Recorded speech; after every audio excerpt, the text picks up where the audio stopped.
Behind every crime lies a story waiting to be uncovered, from chilling mysteries to untold truth. This is where the darkness comes to light. Roaring buzz lights up the air, faces tense as stories tear, truth and lies like a tangled dance. Justice here takes no chance. Gavel strikes, hearts beat fast. Witness takes stand, shadows cast. Whispers loud like wildfire spread. In this game, none's ahead. Hello, good morning, everybody. I hope you guys hear me all right. Hello, good morning. Happy hump day. And I went out live earlier because good morning, Willow. Good morning, Susie. Good morning, Pickles. Hello. Good morning, Denise, Susan, Lois, Paula. Hello, everybody in lurking. Welcome in. Thank you so much for everyone for being here. Hi. So I went out live earlier, right? Because yesterday we had some spiciness that was not absolutely. So I have put more or less to where happened. It is about 20 minutes, but we have the time to watch it because the court is not in yet. So yeah, so we're gonna watch the spiciness that has happened yesterday. Let's watch, guys, because it is amazing. Oh, it was good. This is what dreams are made of in court things. Okay. All right. And then we'll address it. Why? Oh, I have the wrong headphone in. Hang on. I had the wrong headphone. Any testimony you want to present? Sure, Your Honor. Your Honor, it was brought to my attention that in the middle of Ms. Varela's cross-examination at one time when I was approaching to lodge an objection and to discuss it outside the presence of the jury, it was brought to my attention that Ms. Varela's family member called me a fucking bitch. This has been brought to my attention now by two different people on the defense team. One is Ms. Brooke Mendoza, who's an investigator with my office, and the other one is Ms. Emma Colbert, who's one of our paralegals from our office. They're seated, just for the record, approximately 2 rows north of Ms. Varela's family, who I believe to be her mother and her sister. And it was loud enough for them to hear that 2 rows up, and essentially only 1 row, Ms. Mendoza and Ms. Colbert are only 1 row, or they're directly behind the bar, I should say. And if they heard it, then I'm concerned then the jury would have also heard it, especially given juror number 14's proximity to the bar is maybe about 8 feet. So I would request to call Ms. Mendoza to testify first, and then Ms. Colbert. All right. Thank you. Why don't you go ahead? You said Ms. Mendoza first? Yes, please. All right. Ms. Mendoza, can you come forward?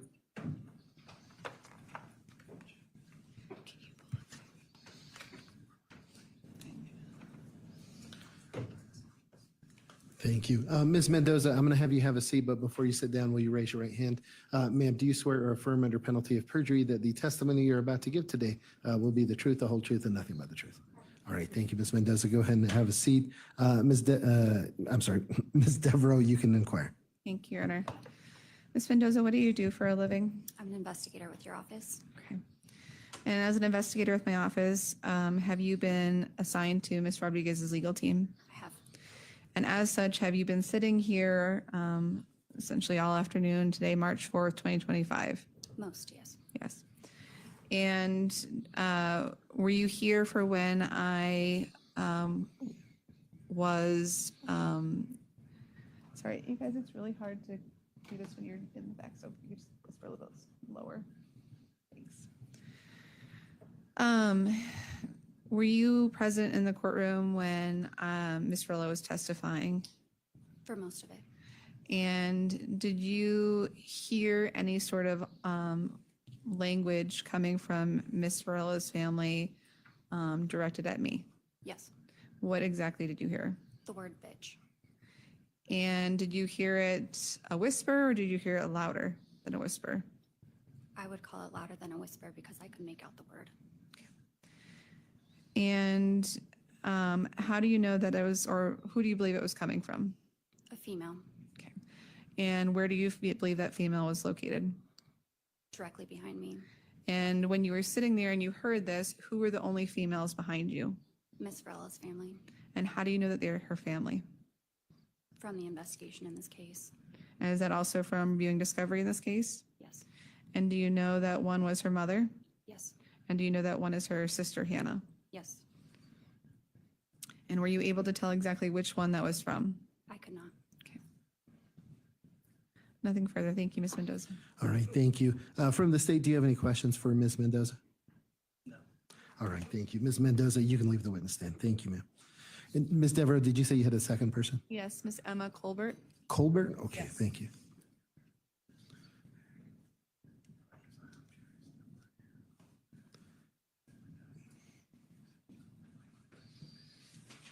All right, thank you. Ms. Colbert, before you sit down, if you'll raise your hand for me. Do you swear or affirm under penalty of perjury that the testimony you're about to give today will be the truth, the whole truth, and nothing but the truth? Thank you, ma'am. Go ahead and have a seat. Ms. Devereaux, go ahead and begin. Thank you. And Ms. Colbert, can you tell me what you do for a living? I am a paralegal with the Public Defender's Office. And have you been sitting here throughout this trial? Yes, And is that because you were assigned to this case? yes, And were you present this afternoon when Ms. Varela was testifying? I was. And at some point, could you hear some comments coming from behind you? Yes, Were they derogatory comments? yes. Can you tell the court exactly what you heard? I believe I heard fucking bitch. Okay. And was that a male or a female voice? I believe female. Okay. And when you heard this, was there anyone directly behind you? Miss Varela's family And how do you know they're Miss Varela's family? from viewing discovery in this case. Nothing further. Thank you. All right, thank you. Does the state have any questions for Ms. Colbert? I do not. Okay, thank you. Ms. Colbert, you can leave the witness stand. Ms. Devereaux, were those your only two witnesses? Yes, please. And did the state wish to present any evidence or witnesses on this issue? No. No, okay, thank you. Ms. Devereaux, any argument, and I know there's been a lot of case law on this issue, so Ms. Devereaux, I'm going to ask that you specifically address the Waller factors, because I know that the appellate courts have discussed this quite frequently recently. And just for the record, the court is discussing People v. Waller, Waller, correct? I didn't actually double check the citation, but if you give me just a moment, I can confirm. And I can go over those. I think I have it. It's essentially, Let me go over the factors. That might just be easier, and I'll confirm the citation in just a second. I believe the factors to the Waller test are that, one, the party seeking to close the proceeding must advance an overriding interest that is likely to be prejudiced. Two, that the closure must be no broader than necessary to protect that interest. The trial court, three, the trial court must consider reasonable alternatives to closing the proceeding. And four, the trial court must make findings adequate to support the closure. And I believe that is United States Supreme Court case cited as 467 U.S. 39. thank you, Your Honor. That is what I have as well. To start with, I would argue that there is an overriding interest that is likely to be prejudiced if the court doesn't close the proceeding. And frankly, Your Honor, I'm not even asking the court to necessarily close the proceeding. I'm asking the court to exclude Ms. Varela's family. And I'm sorry, Ms. Devereaux, I should be clear. I believe Waller applies whether it's a total or partial closure. Yes. And I think the appellate courts have consistently found that exclusion of even one party does constitute a partial closure. And I just wanted to make sure that because prong two is that the closure must be no broader than necessary to protect the interest. And I think those things are tied together. My request is nothing broader than to protect the interests of Ms. Rodriguez's constitutional rights to a fair trial and have effective assistance of counsel and due process. And that includes this jury not hearing counsel being called derogatory comments by parties in the galley, especially given the close proximity of the court heard testimony that if my investigator and my paralegal were able to hear these derogatory comments literally maybe 8 to 10 feet from juror number 14, then there is a risk here that this jury may also hear such derogatory comments being made about Ms. Rodriguez's counsel.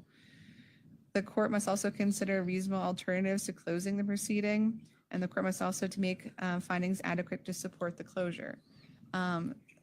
Ms. Rodriguez has a right to a public trial that is also met with dignity and respect, and that was something we actually wadiered on and talked about here. I think it's sending a very concerning message to this jury if we're telling them during jury selection that they have a right, duty, and obligation to be respectful and respectful of each other, but yet they're seeing that this court is allowing family members to make such derogatory comments to counsel.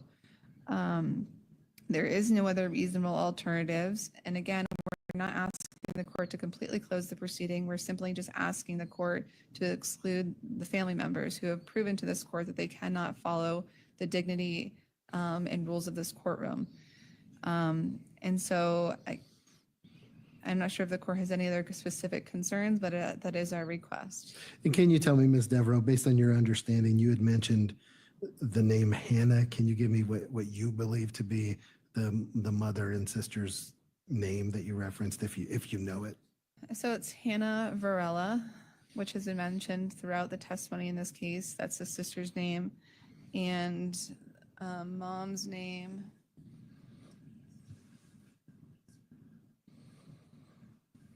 is Denise Varela. Denise Varela. All right, thank you. And Mr. McCormick, Mr. Pralia, does the state have a position on this issue? Judge, I do. We would object to any either partial or full closure in this particular case. I don't believe they've met the factors as set forth in Waller versus Georgia. The other aspect I have is that they were not able to identify an individual, specific individual that said that. They merely said it came from the back of the courtroom. It just so happened to be the day that Ms. Varela was testifying. Some of her family were here in support. I didn't hear it. I don't know. I don't believe Mr. Burrows or Mr. Pralia heard it either. Nobody else came forward at the time. I think at this point that's a pretty drastic remedy to either do a partial or a full closure of the courtroom. I think at this point, if the court has any concerns, and admonishment at this time would be the most appropriate factor. My concern is that, as the court noted, aside from the Waller case, there has been a pretty robust area of law in this regard from the Court of Appeals here in the state of Colorado, and oftentimes, more than not, the case gets reversed because it was an inappropriate closure. I don't believe that this rises to the level of doing that, and we would object. All right, thank you. And I'm going to order Hannah Varela and Denise Varela to come up to the podium here.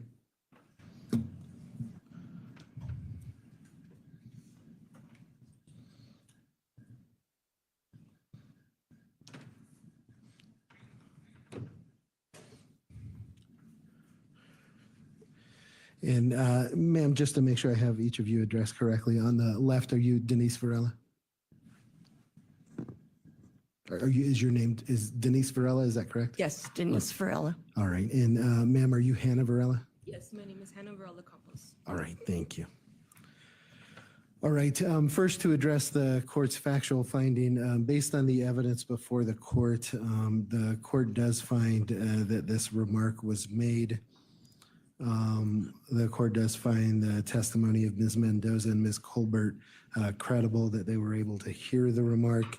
With respect to the jury hearing the remark, the court cannot make that factual finding at this time, although I do acknowledge that whenever some remark like that is made in the courtroom, there is certainly a risk and possibility that the jury has heard that remark.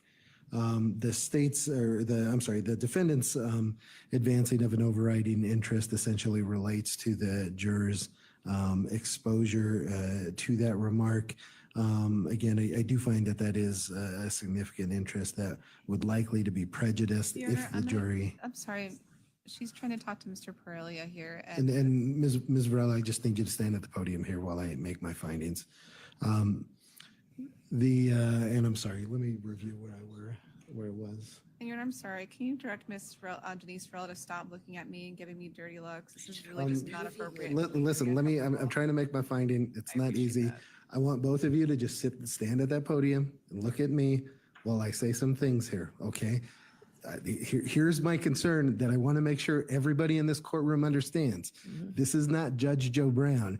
This is not Judge Judy. This is not a TV show. I am not going to tolerate people just jumping up and talking like this is some goddamn reality TV show. Okay? I want to make sure I'm not asking you to talk. I'm not asking you to talk. I want to make sure everybody in this courtroom understands. I have to make some legal findings. I'm not going to have anybody interrupt me while I do so. So the next person that does is going to have some problems. So let me go back to where I was to make sure that I don't skip anything. I do find that the defendant does have an overriding interest in the jury not being exposed to inappropriate remarks. Again, I have stated I cannot make a finding that they have been so exposed, but I do acknowledge the risk of exposure under these circumstances.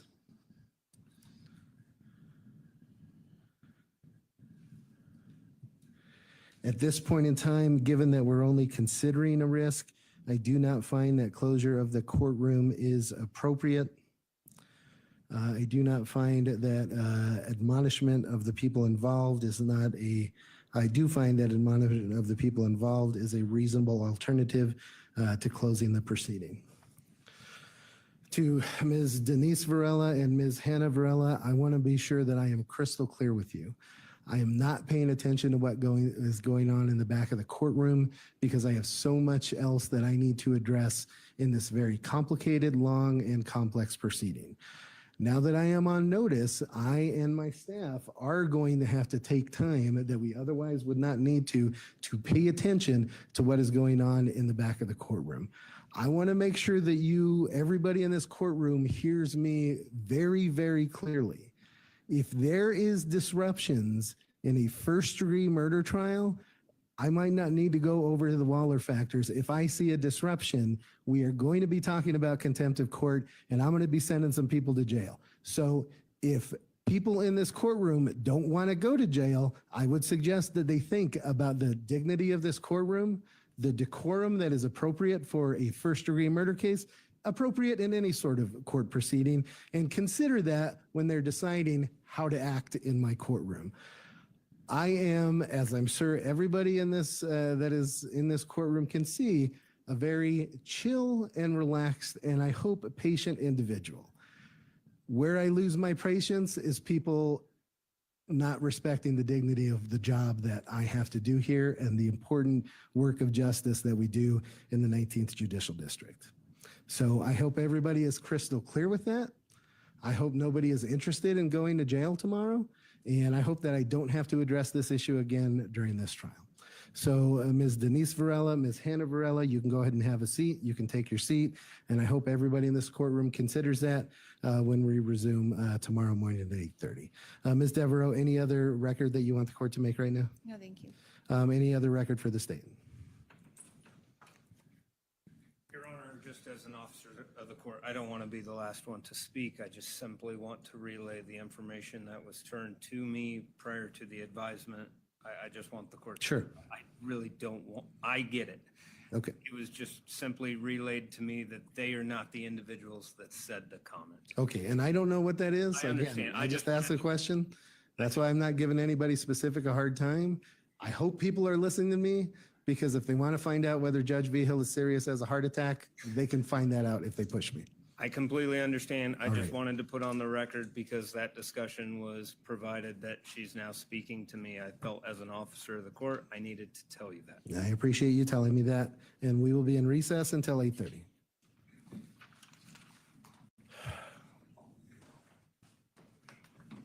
So, this was what happened yesterday at nighttime. Well, nighttime for me. Evening for y'all. But, oh, absolutely, oh my days. This was everything that I wanted and hoped for. And Pickles, you got a little bit of a good view of Lord Addy there. Good morning, Ivamos. The judge had enough of it. Absolutely had enough of the shenanigans of that is happening in the court. His temper blew off. Blondie, I'm sorry. How childish could you be? That a judge, someone called me an FMB. I'm like, what time are you crying because someone called me an? Oh, come on, grow up. If you can't handle someone calling you that name, what are you gonna do with your life? It's I know. I need to stop going to bed early, and then so I definitely need to stop going to bed early. I need to be tired, and I need not to care about being tired because I can't miss the spiciness every single day that I go to bed early. What happens? Spiciness. So, oh, I know, I saw it, Denise, because this morning I was saying the stream back, to figure it out what happened and everything, so I can know what's happening in the trial we're covering. And Gardenbot was telling me exactly what would have happened, and I was like, oh my days, this is amazing. And I saw his reaction, and I'm like, ugh. And I remembered that he said that I was gonna go nuts. Yeah, definitely I did. We were in the middle of a garden center. And I absolutely went nuts in the middle of the garden center. It was just absolutely amazing. She's looking at me. I don't want her to look at me. I'm like, come on, grow up. I like funny part that it was hilarious. I was like, why? Yeah, she's looking at you, and so what? I mean, it's.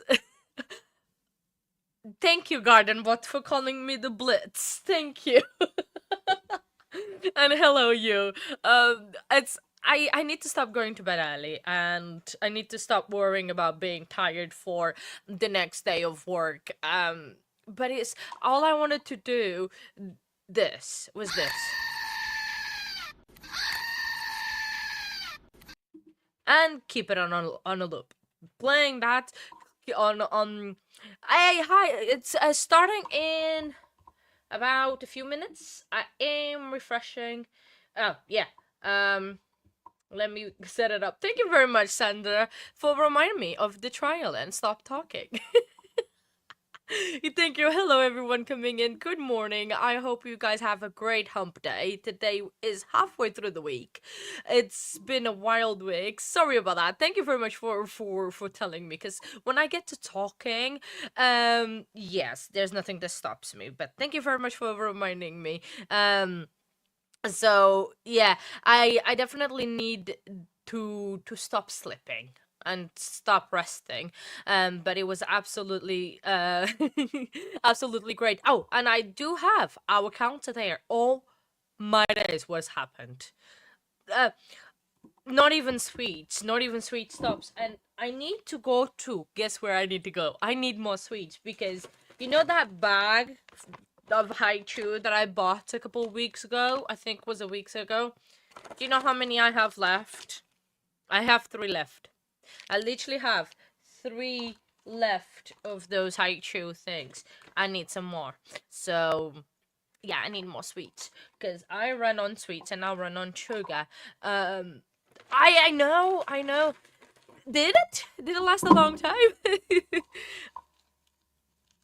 Oh yeah, we can do that. Absolutely, Paula. Absolutely can do that. Yeah. Oh, they are very. I am hooked. I need to go to Costco to grab more, because yes, I definitely can do that, Paula. That's quite easily to do. I just need to. Do I know how to write Facebook? Probably not. I can definitely do that. Oh, for mine. Oh, hello. I'm in the UK. I'm Portuguese. I am normally the host of the show, of the true crime thing. But sometimes I do have help with Garden Bot. That is my other half, that he does as well the late night streams, because I have to wake up very early. for work, but garden bot helps me, and then I have a lovely friend that replaces me on Wednesday nights because I have a commitment on Wednesday nights, but I have a friend that comes. So very very quickly, Maria, yesterday the blonde attorney complained to the court, literally like a little kid, that what happened during the trial. Oh, you don't ask me because I don't know. Now, like the prosecution really drilled Hosanna yesterday. She was crying even. I know it's kind of their job to do it, to like get things out. Definitely worth a watch, especially the last part that we were just watching. I think that was the highlight for the whole trial so far. Absolutely great. Make sure I'm sure you have all probably already liked, subscribed, shared the stream. We are so close of hitting 1,000 subscribers, guys. We are about 232 away. So yeah. Oh yeah, so those all were the mom and the sister of Stacy. They were getting told off by the judge because apparently there was no hard evidence they actually did it. They called an effing bitch to the blonde attorney. So yeah, that happened. I don't think they did. Like they said they heard something, the paralegal and the investigator, but the prosecution and the prosecution, Osana's mom and sister apparently called an FNB to the blonde attorney, and the blonde attorney complained about it. Yeah, Hosanna complained about it, and she whined about it, and then she did not want them to look at her apparently because she must be the highest celebrity on her. She might be Taylor Swift and not wanting people to look at her for some reason. And then the judge hammer everyone down and saying that if that happens again, someone is gonna go to jail for contempt of court. Talking about contempt of court, you know what this remind me? The cameraman of the Megan Boswell trial. His hearing is coming up on the 7th. It's literally just a few days away. Judge Judy.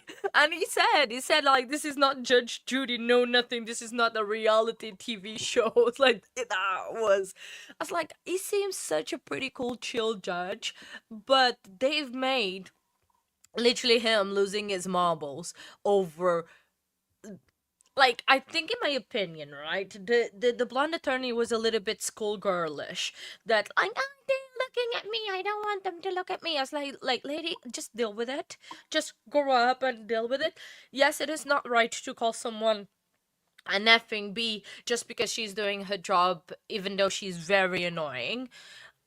And especially you are in a courtroom, you need to show some decorum to the judge and everything. It is not correctly. It was funny, yes, it was hilarious. I would probably say it underneath my breath, and probably I would say in every other 6 languages that I speak and not English.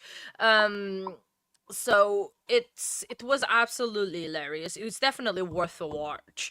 They called me a name. Wah, wah, wah. Like, it is true, it is not right in a court setting, but she was trying to make a big of a deal than actually was. So what? Someone called you a name. I get called names almost every single day, and I work in the shop. And it's not my fault that we've run out of something, but yet customers think that it's all my fault, and I control the world, and I'm doing that for world domination. Like, no, because the other day, like, I had a customer saying, "Oh, why is the prices so expensive?" I was like, "Lady, I don't do the prices. The prices is done by the head office. It's like I can control that. If I would control the prices, I would be bed sleeping by this time." So, let literally, it was hilarious. It was very funny. I am definitely gonna clip that. Sandra, thank you. Oh, Sandra, thank you so much for that. You want to make me start crying because we are. No, don't look at me. Look, hey, Pickles, you having a good vision there, huh? He's hiding behind the evidence. Thank you very much for the support, Sandra. Really, really appreciate it. It's awesome. Thank you very much. I appreciate it a lot, the support, and thank you again. I say thank you a lot. Okay, Wednesday's not a crying zone. I will try, but I'm tired. When I'm tired, I cry a lot for no reason. So the emoji's already working great. That is awesome. But thank you very much for the support. You guys are absolutely amazing. I have so much fun doing this, and I hate missing fun stuff with y'all, with all of you. And hopefully next week I'm not gonna miss anything because next week I am on vacation, so I can stay up until late. Hey, hello, good morning, Robin Ramada. Hello, good to see you. Good morning, sweet. I Oh, thank you. I appreciate it. Well, I try my best. um, so what I was oh yeah, so I'm hoping we can find a very interesting case. By the way, if you have a suggestion of what case to cover next, please let me know either in chat or you can email me. I have an email that you can just get in touch if you want to. I mean, you suggest trial, a hearing, mainly trials because I like to cover those. So I like if you want to open because next week I'm on vacation, I can cover literally any case in the US. I don't have a limit of time zones to cover. So if you want a specific case in California, even, I might consider and we might be able to do it. So, because I am on a vacation and I hope this trial is finished. I'm saying this if this trial finished this week, because if not, we're stuck with this trial. But I don't think the judge would be very happy if we go to next week because he's not already happy with the time that is taking. So, oh yeah, I am on vacation from my day job. But I really want to do this. Like, literally, I absolutely want to do. I'm not going anywhere nice. I have plans for the weekend with some friends and family, but they haven't started yet. Pickles. It's still. I think the defendants and the witness are not there yet. So I think we're still waiting on them. So I am on vacation from my day job because normally I work in a bakery in a supermarket over here in the UK. And I'm on vacation from that for most part of the next week. But because my hours are a bit different because I work during the time you guys sleep, yeah, 117 objections. So, talking about that, I need to make a countdown of who is still in the game because we are playing the objection game in this court. So, I have a list. I think everyone, sorry, everyone pretty much is still in, but there is, I think, 3 people that are not in yet. I need to open Google Forms and look at the forms. Yeah, probably 107 us just from the defense alone. Here you go, objection game. There you go. We must be coming soon because Stacy is in. So we've got about 4 people, sadly, that are out of the game. But there's still quite a few people in and able to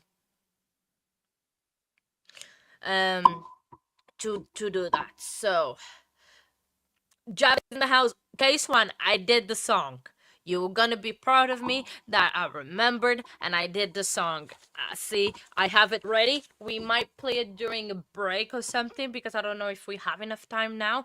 But I definitely Oh, thank you for finding us, Sandra. It's nice to see you here. I hope you enjoyed. We are a small little channel, but we are crazy enough to make it up for it. No, I'm joking. But welcome in. Still recent, still popping in, still trying to get to a good place. But I like the small community we have built so far and of the people here. So yeah, it might not. It's not as crazy as some others.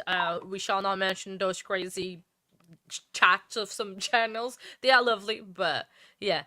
Yeah, he's working away. I know, Paula, you had a very good day. Oh, I see you soon. Oh, There you go. sound is here. And Hey, hey. Jenny, are you all set? Oh, I'm sorry. Let me get. Is it the same information as it was yesterday?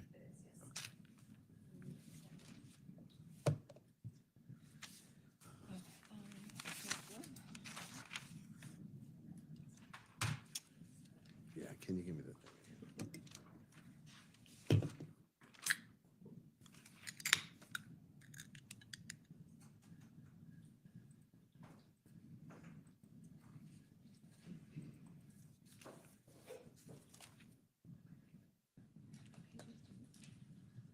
Pages? That's just. Thank you. All right, the court is on the record in 21 CR 2296, People of the State of Colorado versus Stacy Rodriguez. Ms. Rodriguez appears today with counsels Ms. Devereaux and Ms. Trujillo. Mr. Paraley and Mr. McCormick appear today for the state. We come on for day 8 of jury trial, and we are outside of the presence of the jury.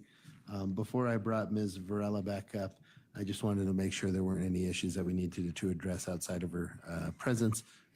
Anything? That's okay. Anything from the defense before we resume?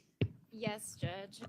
We received additional discovery yesterday afternoon through, I guess, Miss Lilly had given the prosecution some more information. I'm assuming from what her team had investigated back in 2022 is what it sounds like. I believe it's related to potential 404B that we had dealt with yesterday. We received a memo including some photos that were taken by their defense investigator in 2022. It appeared that some photos might be missing from that, but also we received a snippet, essentially a few paragraphs in quotes from a supposed report. I'm assuming it was from a larger report about an interview that was done with Hosanna Varela, who I think kind of maybe might be a witness to some of this 404B. So based on Rule 16, I believe that Miss Lilly has essentially investigated this case. She's participated in the investigation or the evaluation of the case as defined in Rule 16 and has reported it to the district attorney's office. So I do believe that the district attorney is now essentially has control over these reports. We would be asking for the full report. It includes a witness statement. So I think Rule 16 is pretty clear that we should be able to have all witness statements, especially if we're discussing this 404B issue. I would note. Are you arguing essentially that Ms. Lilly is in the same position as a law enforcement agency? I'm arguing that she is now. Okay. I'm looking at Rule 16. It's subsection 3 under Part 1 states the prosecution's obligations under this Section A, which is what I'm citing in regard to witness statements, extend to material and information in the possession or control of, sorry, I apologize, information in the possession or control of members of his or her staff or of any others who have participated in the investigation or evaluation of the case. It does say who either regularly report, however, it does say, or with reference to the particular case have reported to his or her office. This is now the second time throughout this trial that Ms. Lilly has reported to the prosecution. The first time had happened last week when our investigator had gone up and approached Hosanna Varela and asked her a question. Ms. Lilly then went to Ms. Hosanna Varela, and we received this in discovery as well, where Ms. Lilly wrote her a note and said, what did the defense investigator talk to you about? And then Hosanna Varela wrote this note back. I do understand that there is a sequestration order. I think that might be an issue to flesh out later once we receive this larger report from 2022. I understand that Ms. Varela is here as her client is testifying, so there might be some Fifth Amendment concerns, and I understand the ability for her to be in the courtroom for that. However, when she spoke with Ms. Varela, Hosanna Varela, this was prior to Ms. Lilly's record yesterday that the prosecution had called her off of her subpoena. My understanding is Ms. Lilly had put on the record yesterday in front of the court that we might need to take a break or something along the lines at 3 p.m. as she needed to go watch another prelim of a co-defendant. And at that point, she said the prosecution had just called her off of her subpoena. So Ms. Lilly is sitting in court, appears to be listening to the testimony and then providing investigation based on that, and specifically only gave us a snippet of an entire witness that she then gave the prosecution yesterday. So pursuant to Rule 16, we are asking for the entire report from their investigator in regard to this Nissan Altima, Nissan Rogue car accident back in March of 2022 is when they had investigated it. All right, thank you. And Mr. Pralia, can you tell me when you received this information and when you turned it over?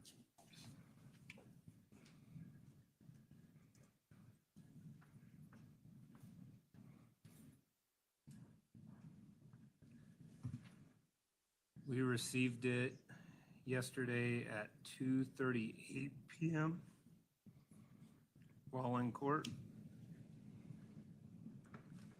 and provided it in person after the break and then through e-discovery within that hour.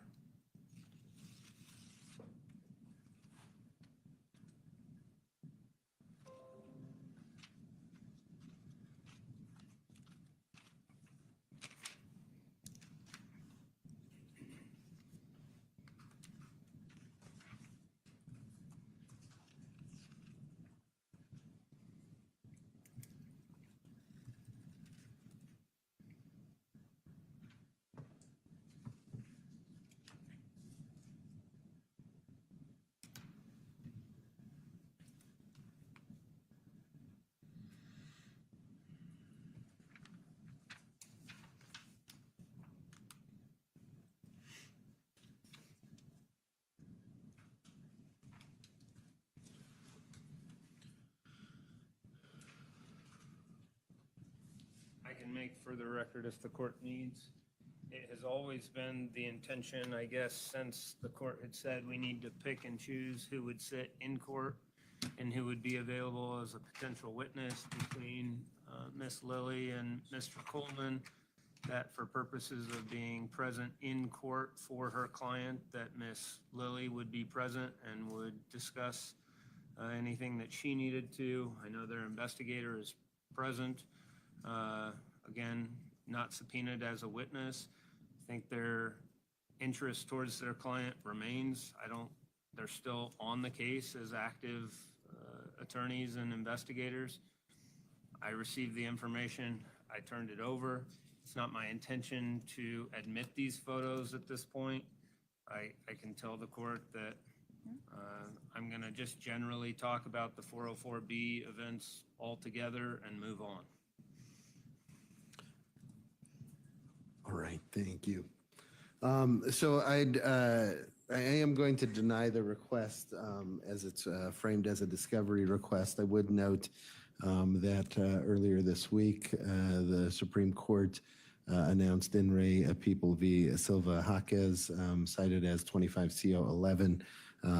As indicated in that court, the court has no freestanding authority to order discovery in a criminal case beyond what is provided by constitutional provision, statute, or rule. Nothing in Rule 16 contemplates a court being able to order a district attorney's office compel a private citizen to turn over materials. Rule 16 specifically references other governmental personnel. Does not appear that Ms. Lilly meets that criteria, so I don't find that the court has the authority to grant the relief requested. Anything else from the defense before we bring the Ms. Varela back up? Yes, just for clarification, I guess, how is the court distinguishing Miss Lilly when she's actively investigating the case and providing that information to the district attorney during trial while her client is testifying? She's not a law enforcement person. She's not a government personnel. The Rule 16 says that the individual must be inserting themselves into the investigation. Is the court finding that Miss Lilly is not inserting herself into Can the you investigation? quote me that language from 60? Yes.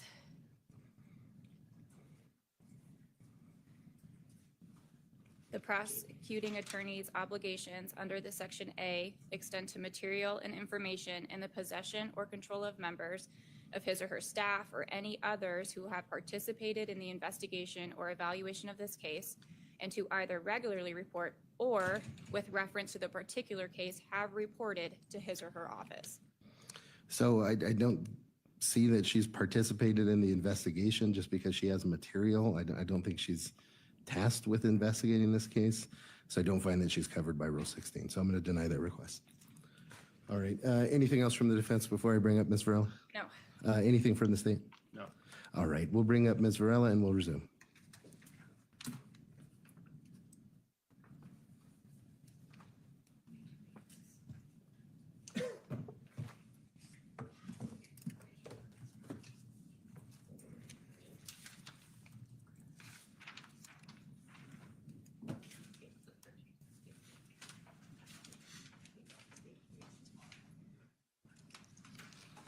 Can the court tell me, have we admitted 212 then? We've conditionally admitted it, and I don't think we've re-referenced it since then. Okay, I'll formally admit it then. And have you, I don't think, from the defense, have you seen the copy after it's been redacted? Just to confirm that it's consistent with the court's order regarding redaction. What's that? Oh, that's right. I'm sorry. We addressed that issue. I'm sorry. I forgot.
I do think there is an issue we need to take up. I apologize. I just remembered it.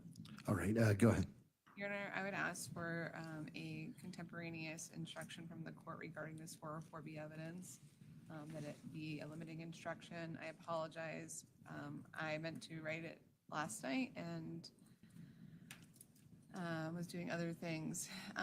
If the court wants, I can type something up really quickly, but I would be requesting a contemporaneous limiting instruction before the jury hears all of this 404B evidence. And can you give me just the sort of the general character of it, and then I'll review whatever you type up, but just so that we can discuss it now before you do. I mean, I think that's more of a question for Mr. Parrilla, but I think the limiting instruction should say something along the lines of it cannot be considered in terms of propensity, bad character, and it can only be considered for the very limited purpose of the reason why the court's letting this in, which is why she didn't go to the police after the events of October 2nd and October 3rd. And Mr. Praley, can you give me the state's position?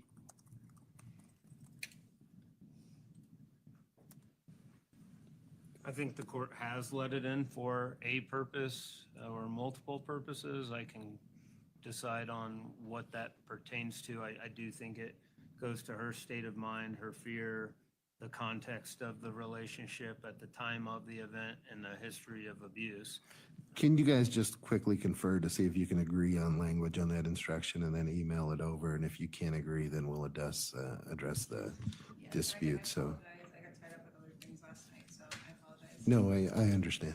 I'll give you a couple minutes here to confer, and if you can agree on language. So it's DO2. Evidence.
Yes, if you could, please. Do you want it as a Word doc or just copy and paste? Well, that's what we're dealing with. Yeah, DO2. DO2. And I'm sorry, Ms. Devereaux, what was your question? Do you want me to email it in a Word document for the appellate purpose, or do you want me to just copy and paste it into an email? So whatever you send me with the instruction, we'll upload for the appellate record. So if it's just an email, that would probably include Okay. email addresses and such. So if you don't want that necessarily included as part of the record, a document would be better. You may not consider it for any other reason. Right. I'm just saying, stick with the DO2 language. Is that right, Sonia? Document would be better. If you just track the language and say it's for the limited purpose of failure to report, I'm fine with it. But I just want it to be the policy language. Like I'm saying, I want to take out. I'm working on it. I'll just copy and paste it. Gotcha.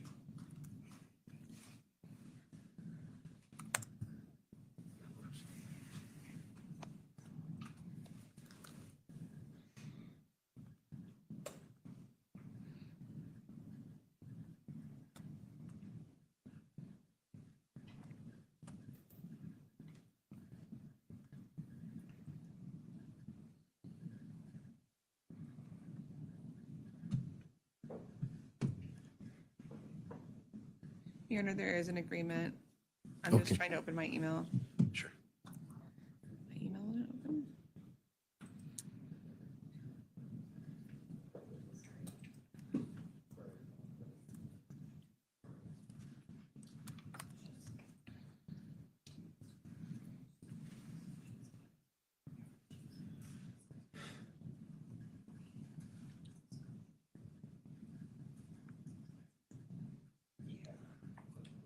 So let me put one additional thing on the record, Judge.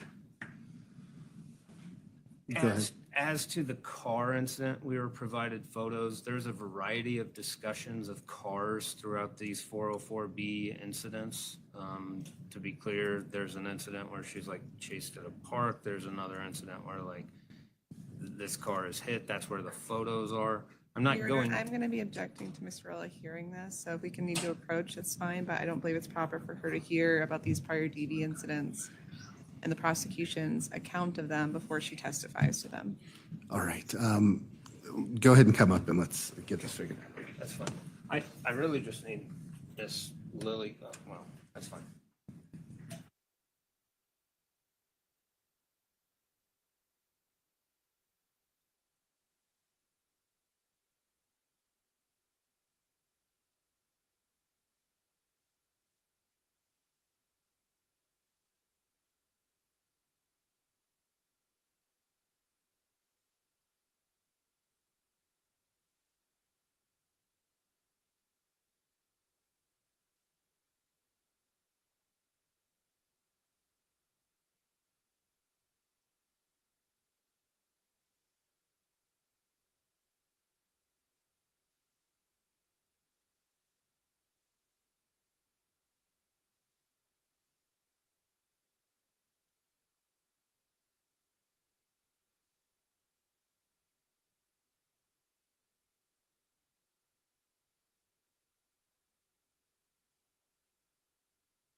My apologies. I forgot that I can talk because they are on sidebar.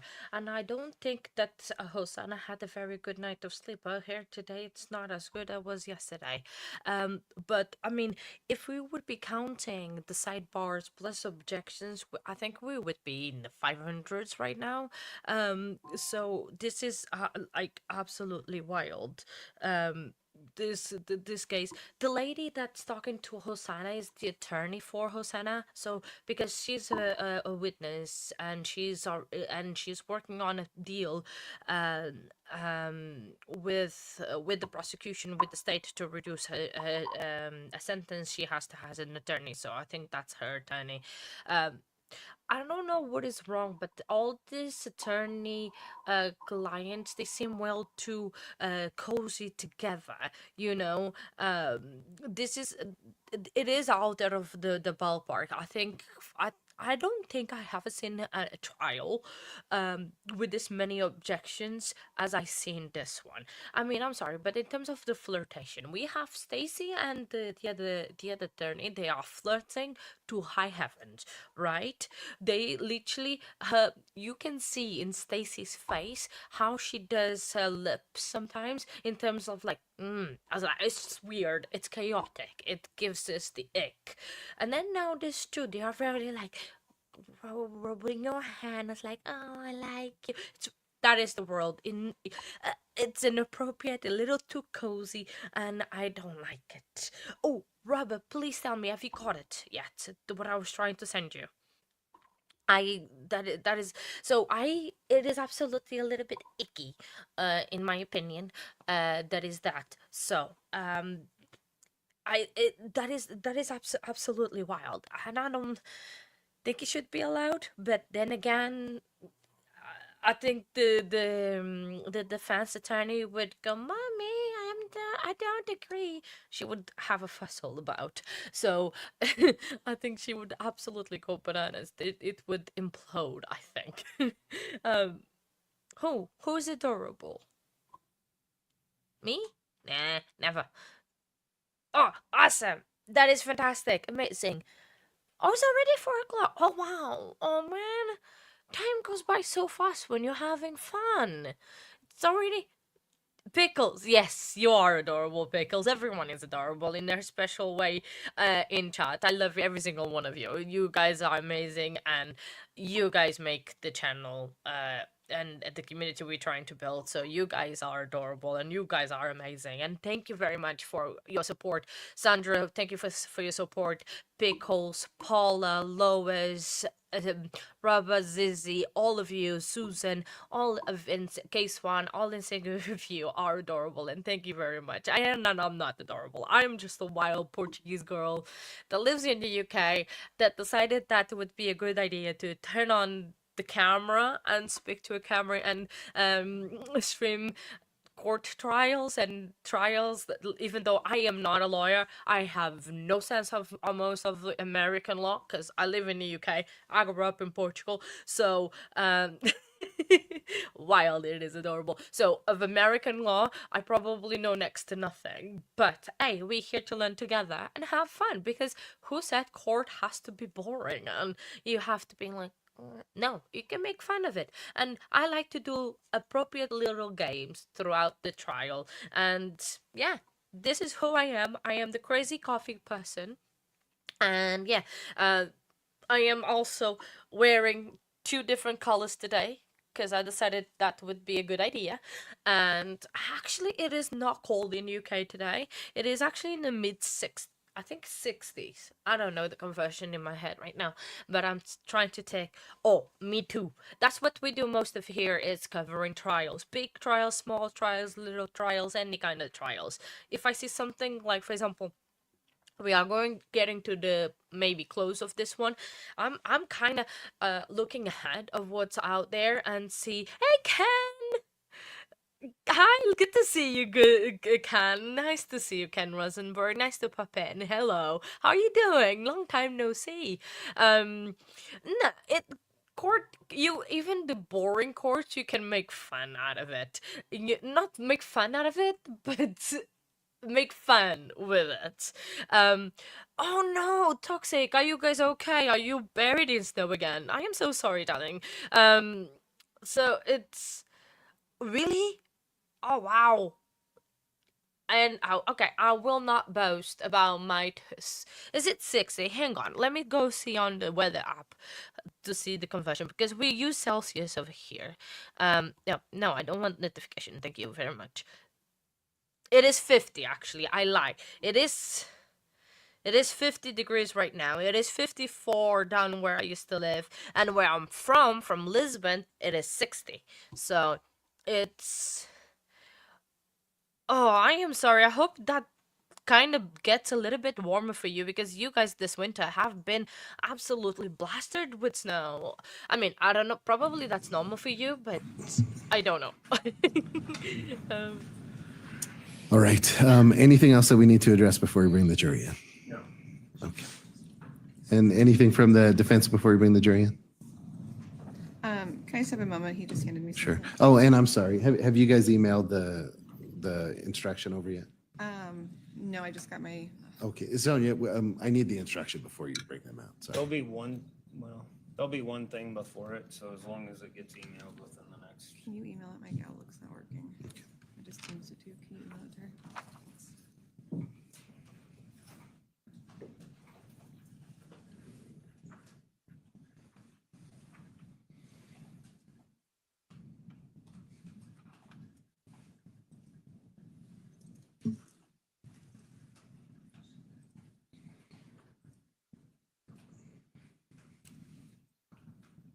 I'm just gonna approve. Okay. 232 is making.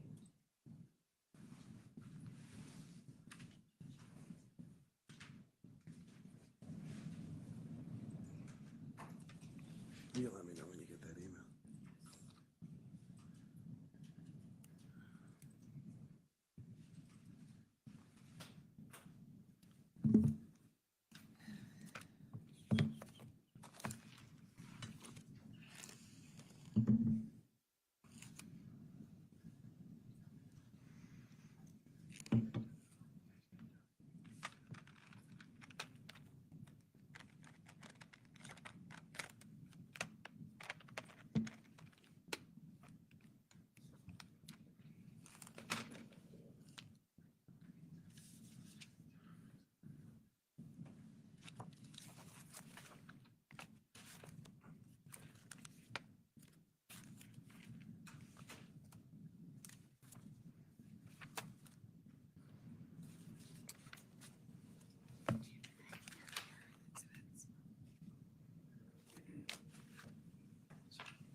While we're waiting, just to see how we are in our exhibits. Sure.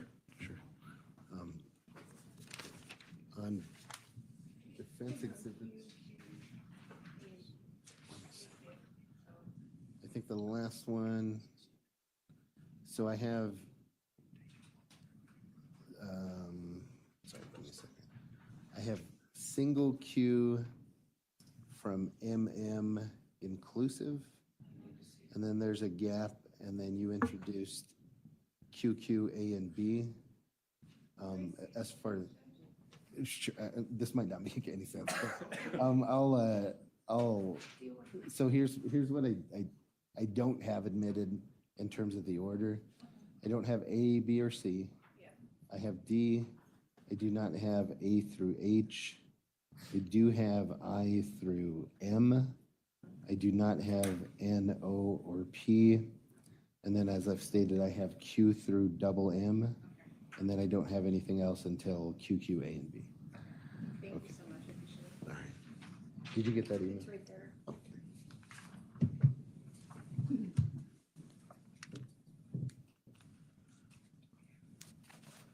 All right. And Mr. Pereira, it sounds like this is an agreement. You agree with this language? Yes. Okay. All right. And I'm going to rely on the parties to tell me when they want me to read that. So just let me know when it's an appropriate time to read this instruction. Thank you, Judge. All right. Let's go ahead and bring the jury in.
All right, thank you. Please be seated.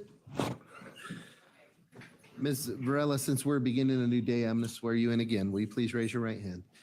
Do you swear or affirm under penalty of perjury that the testimony you're about to give today will be the truth, the whole truth, and nothing but the truth? Yes. All right, thank you. Mr. Praley, you may resume. All right. Thank you, Your Honor. Ma'am, you were asked extensively about incidents where you and Miss Rodriguez were actually apart during the time period after the murder and prior to your arrest, Yes. right? I'm going to approach with what's been marked as People's Exhibit 232, previously shown to defense. 232? All right. Do you recognize that, ma'am? Yes.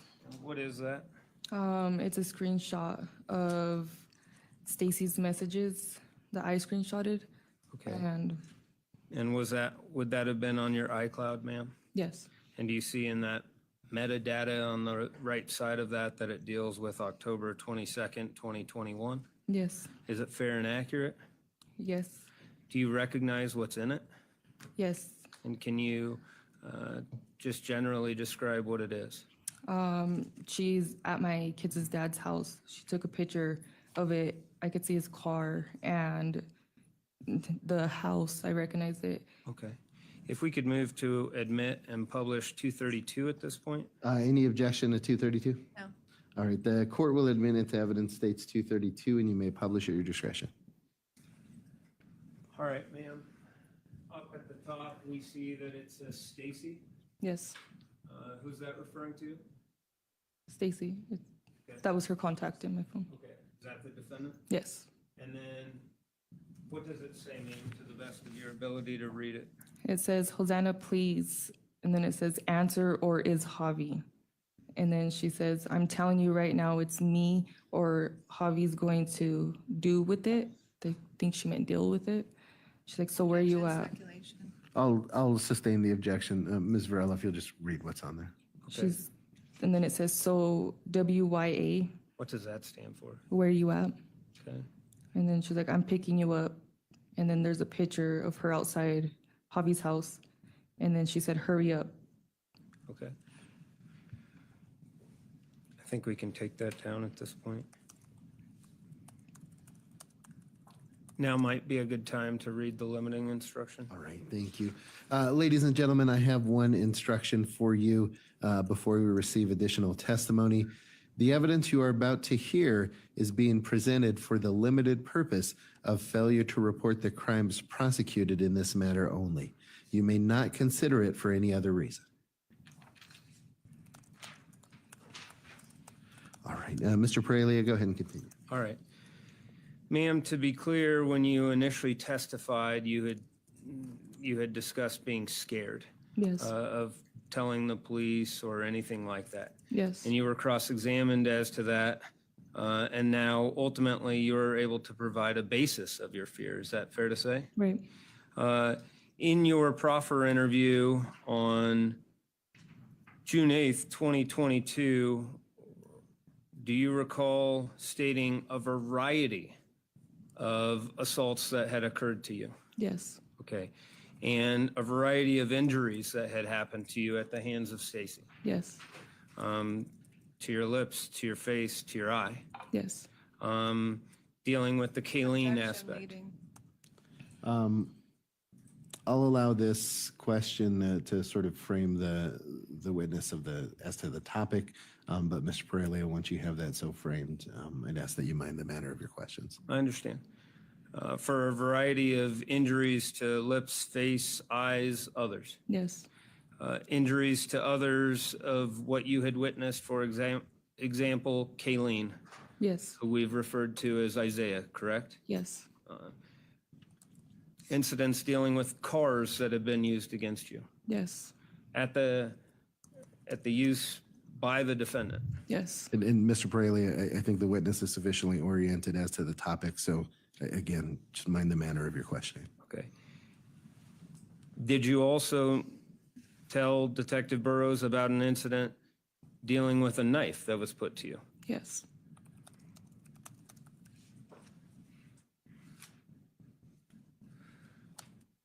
Did you detail the time period of when your first fight happened to it continuing after the assault? Yes.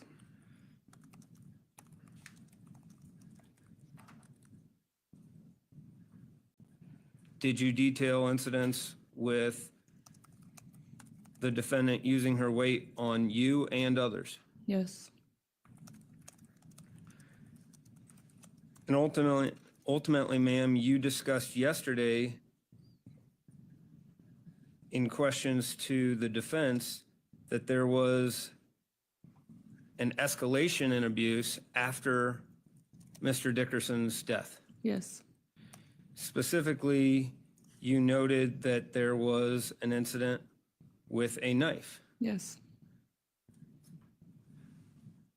Can you outline that again for the jury? Objection, asked and answer. This is bolstering. She's already described this. All right, I'll overrule the objection. You can answer, ma'am.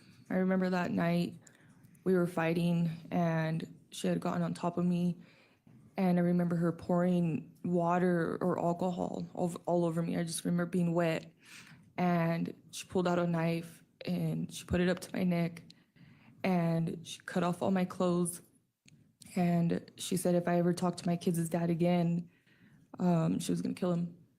And so she made me lay there naked and she told me to go to sleep. Okay. Now, you testified to that yesterday. Yes. You've testified to that today. Yes.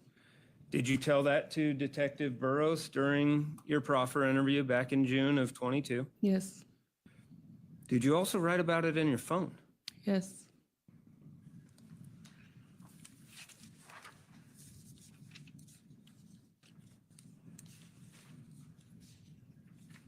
Ma'am, there was the discussion about you never bringing up Joker or baby Joker, and that you had never discussed anything whatsoever about Stacy having any gang connections. Do you recall that line of questioning? Yes.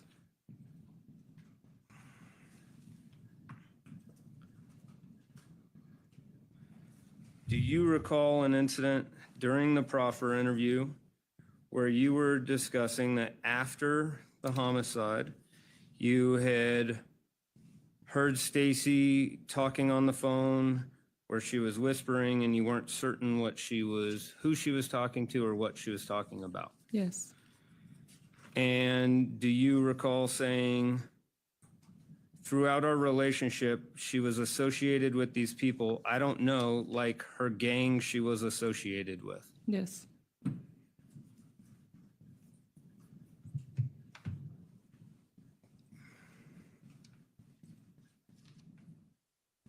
right.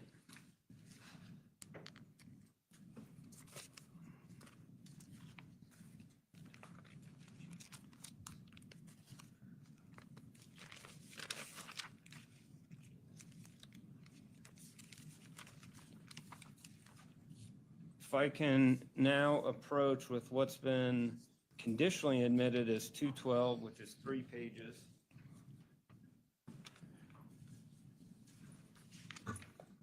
You can take a moment to look at that, ma'am.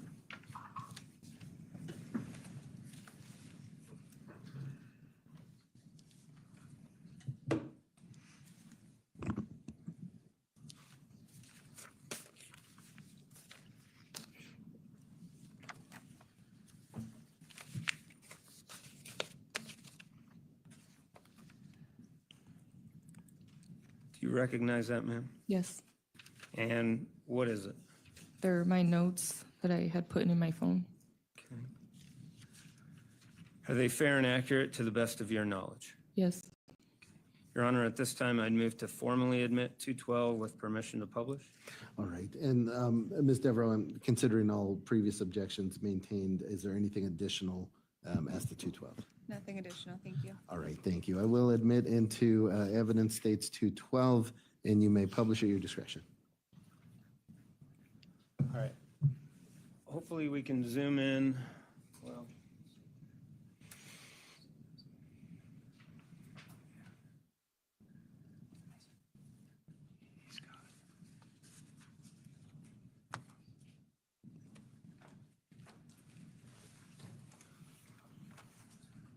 all right. Ma'am, would this be, I know it's a little cut off because the left, would this be note number 1? Yes. All right. And to be fair, there's a screenshot or an image. It's IMG 1297.png. Yes. Okay. And did you, I guess, have a habit of screenshotting certain conversations and then attaching them or sending them? Yes. Okay. I would attach them to my notes. And Okay. And so in this first aspect, can you describe what it says first off? it says, if only you know I have to stay laying low because of what happened. Stacy's truck is hot. They're looking for it. And having my kids inside is putting them in danger. Being out in public is putting them in danger. I can't be home right now. Okay. And that's from October 13th, 2021, below that? Yes. Okay. And then if we could scroll down to 2, a couple days later on October 17th, if you could read that to the jury. I feel trapped, like I'm screaming and no one can hear me. I feel as if I'm in an igloo and I'm running in circles trying to get out. I'm scared to leave her. I can't be by myself for more than an hour. I want to be with my kids. I want to hang out with Javi, but I can't. She told me, if you go with anyone else, it's not just on you anymore, it's on them too. So choose wisely who you'll be with. And I believe her because I've seen what she can do. I need help, but I'm scared. She won't leave me alone. She won't. I'm sorry, Javi. I'm sorry to my kids. Please know that I love you. Please don't ever forget that. Okay, ma'am. A few clarifying questions about this. You had specifically put that she told me, and then you quote, who is she? Stacy. Okay. And then you said, if you go with anyone else, it's not just on you anymore, it on them too. So choose wisely who you'll be with, end quote. And then the part after that, you said, and I believe her because I've seen what she can do. In the body of this, it's stating that this is from October 17th, 2021. Yes. So that would be exactly 2 weeks after this homicide. Yes. The homicide you witnessed. Yes. When you describe that you've seen what she can do, Yes. what are you referring to? I was there when she killed him. Okay. Scrolling down to October 3rd, is that fair that you just write that in the body, but there's not actually something attached at that point, like you had started it? Right. Okay. If we could scroll down to 4.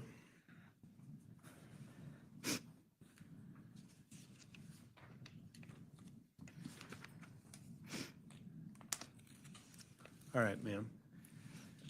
Can you read us the note on November 2nd, 2021, that is note 4 on Exhibit 212?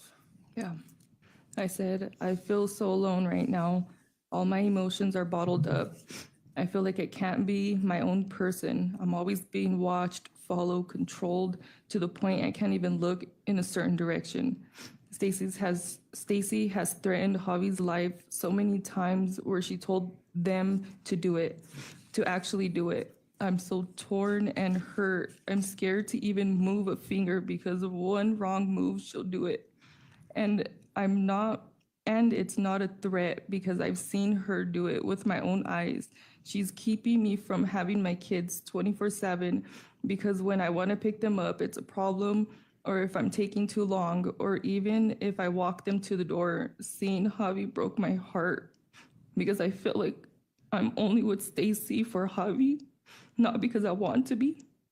When I wanted to leave one night drunk, she held me down, put a knife to my body and neck, told me if I leave, she's killing him.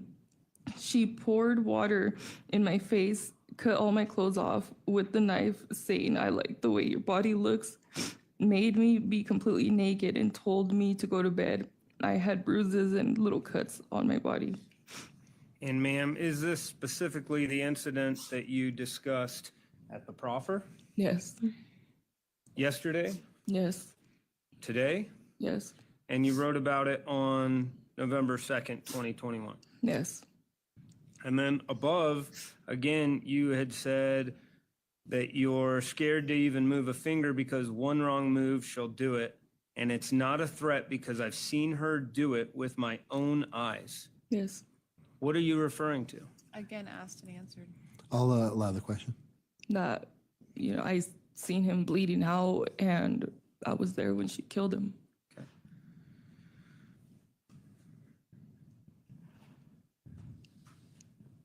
All right. And then note 5. This is a long one. Is it fair to say? Yeah. If you can begin reading it for the jury. I said, I was living good. I was 21 years old with 3 beautiful children, together with my high school sweetheart for 8 years. We've been living on our own since 18 years old. We both had nice cars, good jobs, but the last 8 months of our relationship started June 2020. I started to distance myself from us. I wasn't feeling loved. I was crying every night. I was preparing myself to leave. Then in February 2021, I cheated on him with Stacy. We got into it and cops were called. A whole world flipped upside down. Having to learn how to live with 3 kids on my own and working at JBS nights was rough.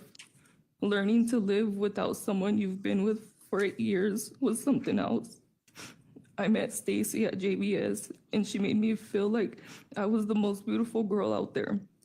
She did everything that was missing from Javi. She started to stay with me every night after Javi and I separated. Leaving a healthy 8-year relationship, February 2021, remembering childhood trauma, learning how to heal from that, getting physical with Stacy, chasing me with her car, spitting in my face, on top of me and couldn't leave, hitting me with her car, fucked up my face to the point I couldn't even see from my eye. Lost my job April of 2021, fell into a deep depression, started to do coke 4 times a week and drink a lot on the weekdays. I would go days without eating and just drinking my pain away. Tried to end my life a couple of times by taking pills and drinking. Started to harm my body to cope with everything. It says July. In August, I lost my apartment and became homeless.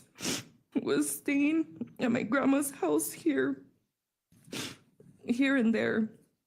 Mid-August, I walked in with my aunt touching my daughter while she was asleep. In September, lost my car. At this point, I was done. Tried to end my life again. I literally felt like I had nothing. Lost everything within 7 months. Only thing I kept fighting for was for my daughter. Didn't think anything else could have got worse. But then on October 3rd, I witnessed a traumatic death right in front of my eyes. I don't know to deal with this pain anymore. It felt like I was getting better. I wasn't drinking so often. I was mentally getting better, looking for jobs, a place to stay. But this, I can't even talk to anyone about this. I don't know what to do anymore. I don't know how to handle anything. I feel so numb to everything. I just can't believe any of this is happening. I'm not strong. I can't fucking do it anymore. And then I put, if anyone sees this and I lost my battle, just know I tried. I tried my hardest. I want to say I love you, Javi. Right after witnessing someone get murdered, I had a whole anxiety attack. And my safe place was laying down in the apartment with you and the kids. When I'm nervous or having attack, I think about you. You're my safe place. I felt homesick right after, and my home was in your arms. Hobby, if you see this, I just want to say I'm sorry. The time I didn't see the kids for 4 days and wasn't picking them up wasn't by choice. I can't leave Stacy. I'm scared because of what she's capable of. I want to keep you and my kids safe. I've been on the down low for a reason, but Hobby, just know I think about you 24/7. I crave your hugs 24/7. I'm sorry I failed. I'm sorry I couldn't be the mom and the wife you guys deserve. Just know I'm fighting every day to stay alive. I love you, Hobby, and please forgive me. I know you will be an amazing dad to the kids because you are. I know you'll remind them how much I love them and that I would do anything for them. Thank you to my mom and my sister. You guys have no idea how many times you've helped me mentally and physically. I love you guys so much. You two are the only ones who supported me, backed me up to the fullest. I'm sorry because it kills me inside. Knowing if something would happen to me, your guys' world would fall apart. But please know I fought. I fought so hard. I love you guys. And to Stacy, the love I have for you is unexplainable. You've literally been by my side every step of this whole 8 months. You sat next to me while I drank and listened to me. You went out of your way to help me. We literally went through the same shit together. You slept in the car with me knowing you had your own bed. You offered to pick me up, my kids, when I had no car. To this day, you will put me first before yourself. It sucks because we both know we are toxic for each other. We never would have worked out because you're not good for me. You would have never built me into the woman I know I could have been. The love I had for you, Stacy, wasn't fake because I did love you. I will always depend your name and obviously keep it down for you. I'm sorry you met me at my lowest point in my life. I'm sorry we were both toxic for each other. I love you, Stacy. And last, to my babies, I am so sorry mommy failed you guys. Please, please, please don't ever forget that I love you. Mommy fought hard to be the best for you guys. Your hugs, your kisses is what kept me going. Please don't ever blame this on you guys because you guys were my everything. Literally my world. I love you, DeAndre, Jasmine, and Anai. I will always be with you guys. Mommy loves you so much, my babies. Tonight, while I was making dinner, literally my heart was so heavy hearing my kids laugh and playing, knowing I might not be here very long. I don't know why I wrote this, but I feel like everything happens for a reason. I love you. Was that from October 6th, 2021 at the bottom? Yeah.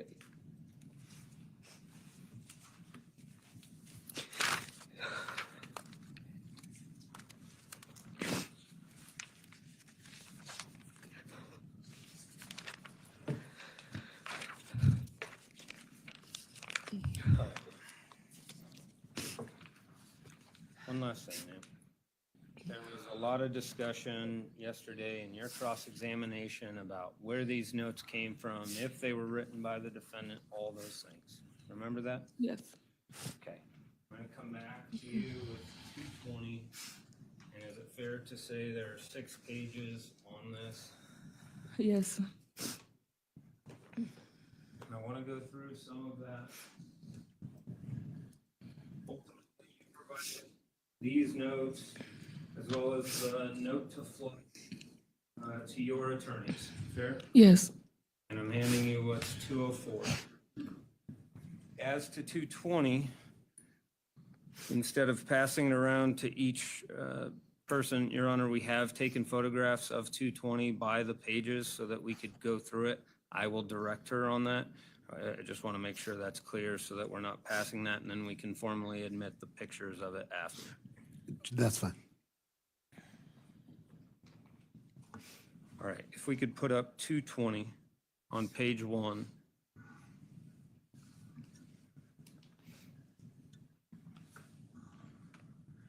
Ma'am, is that fair to say it's pretty hard to read? Either in front, it's easier, I guess, in front of you than what would be up there, right? Right. You see where it starts with, "Hey, love"? Yeah. Okay. I'm going to try and read this and then we're going to stop, okay? So that you don't have to read all of it after having just read that, Okay. okay? Does it state, "Hey, love, I just read your letter and yeah, I'm down to leave it in the past. Like shit hurts, but I love you more than anything in this world, me and more"? Yes. See that start? Remember the other messages involving me and more? Yes. What does that mean? That's what she would call me. Okay. Like my love or And then it says, "You're my whole ass soulmate. Fuck this. Look like and on the Fetty Wap." Can you tell me what that means? Fetty Wap. She just used that term. Okay. And then it says, "I will always keep my promise. I've been told you since day one that it's all on me." See that? Yes. How did you interpret that promise of "it's all on her"? She told me if I just say I didn't see, hear, or do anything, that she was going to take the blame for it. Okay.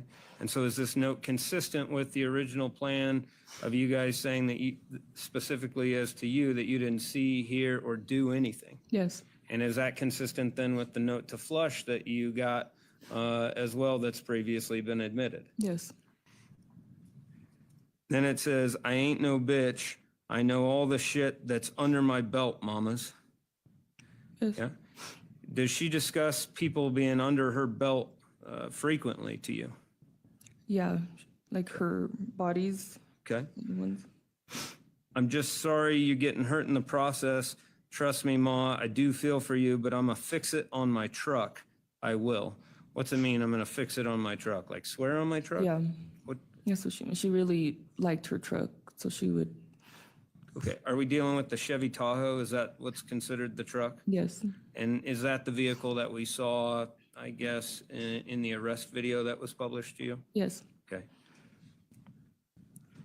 "You're my only worry during this. IDGAF about nothing else, even me." Help us out. What's IDGAF? I don't give a fuck.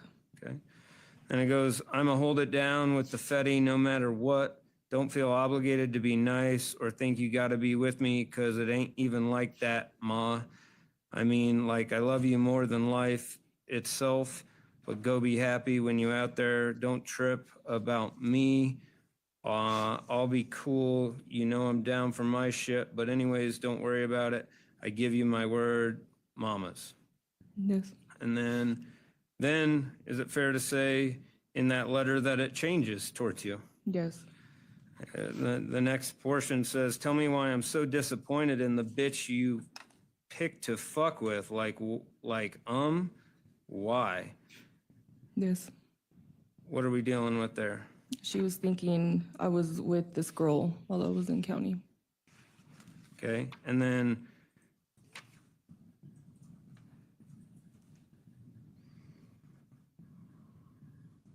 just a moment.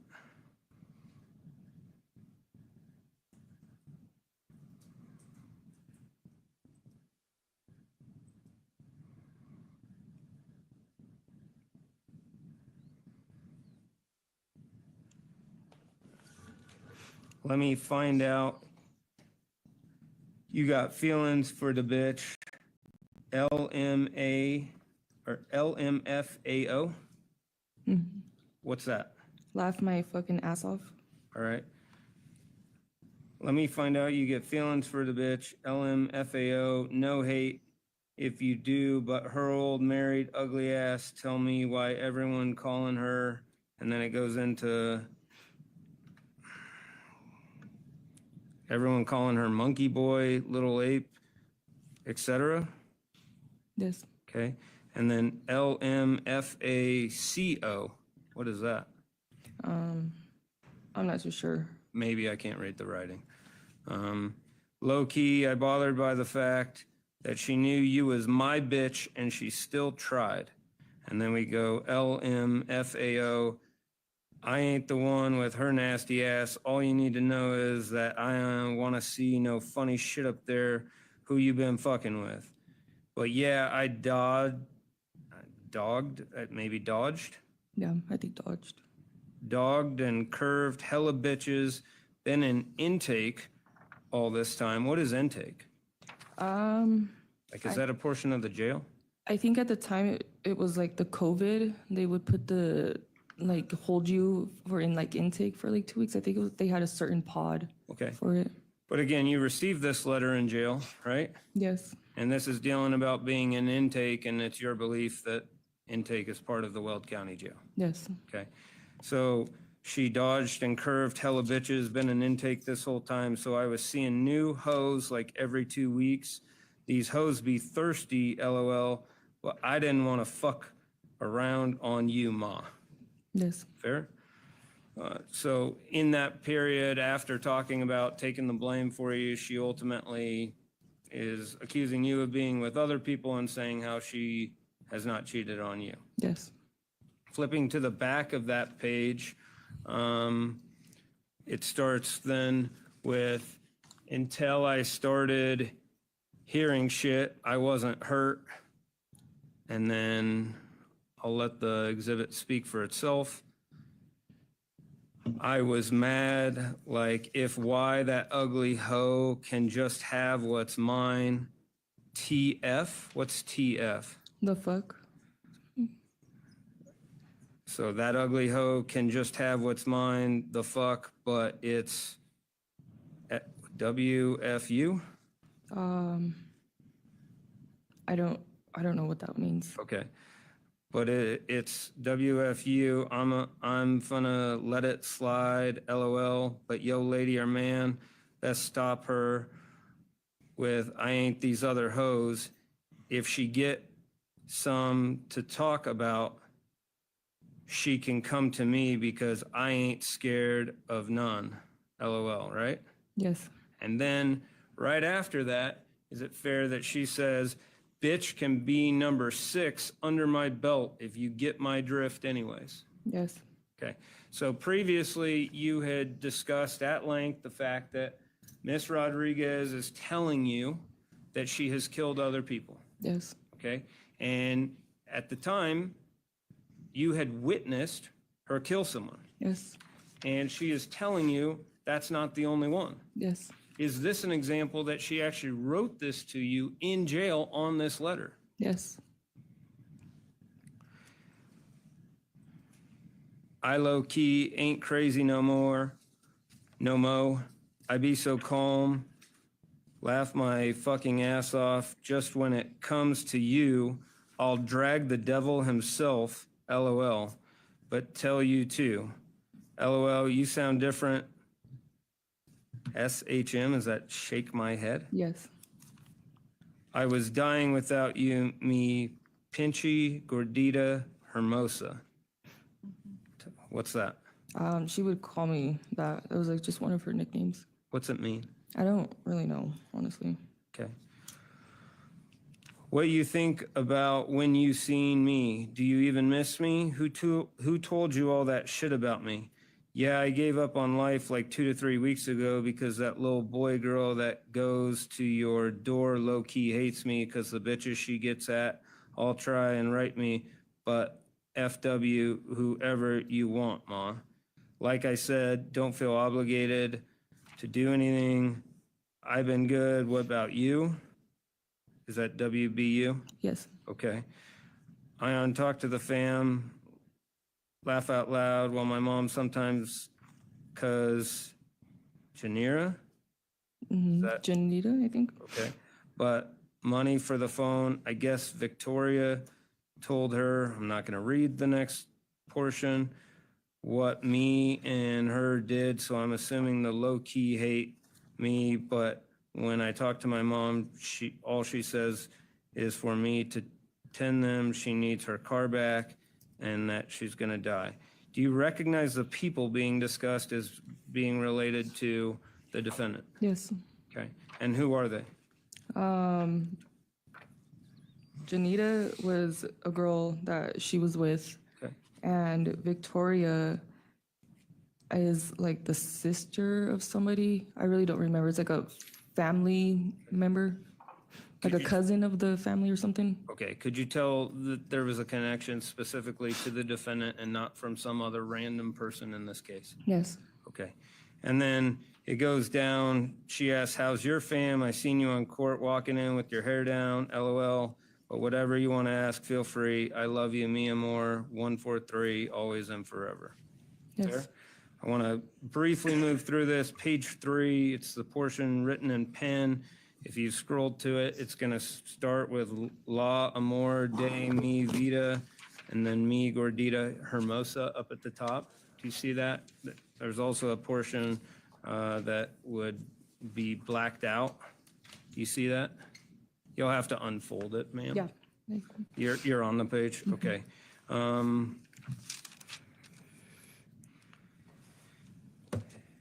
Talks about, I'm going to summarize some of this. I love you. I know you hate me. It eats me alive how much I've loved you. Honestly, I'll never love anyone like you. I reread your letter day and night.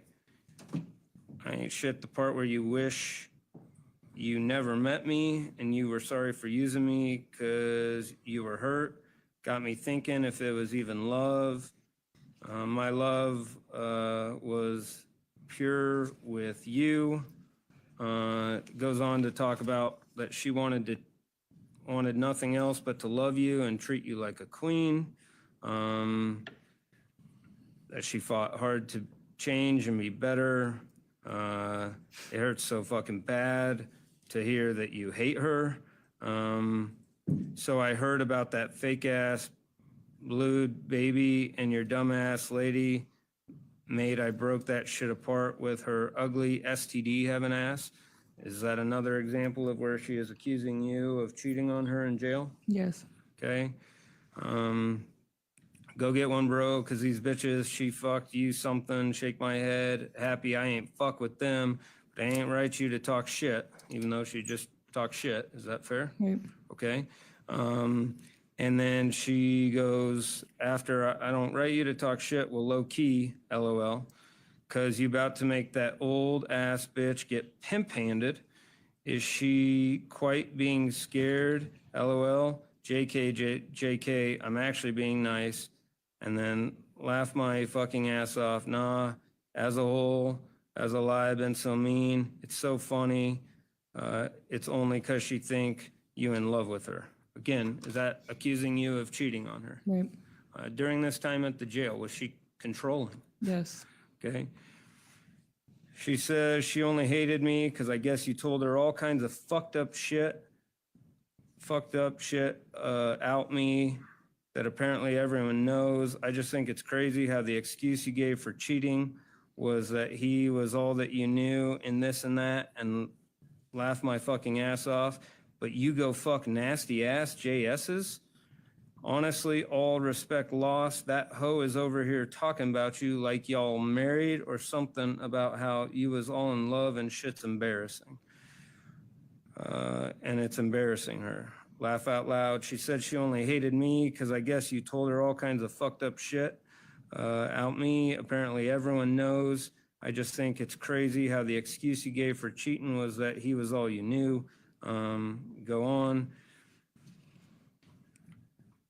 You're fucking with some shorty, fucking around, want to believe all the shit that she was saying, but regardless of that, you shouldn't settle for a bitch. I'd like to think you're worth more than this bitch. Talks about how you piss her off. I miss you, and then the same sentence says, I miss you more than the whip. I officially say I love you, and then she says, but clearly you don't give a fuck and I'll be missing you 24/7. Right? Right. General summary? Yes. Okay. Any doubt that portion is written by the defendant? No. Okay.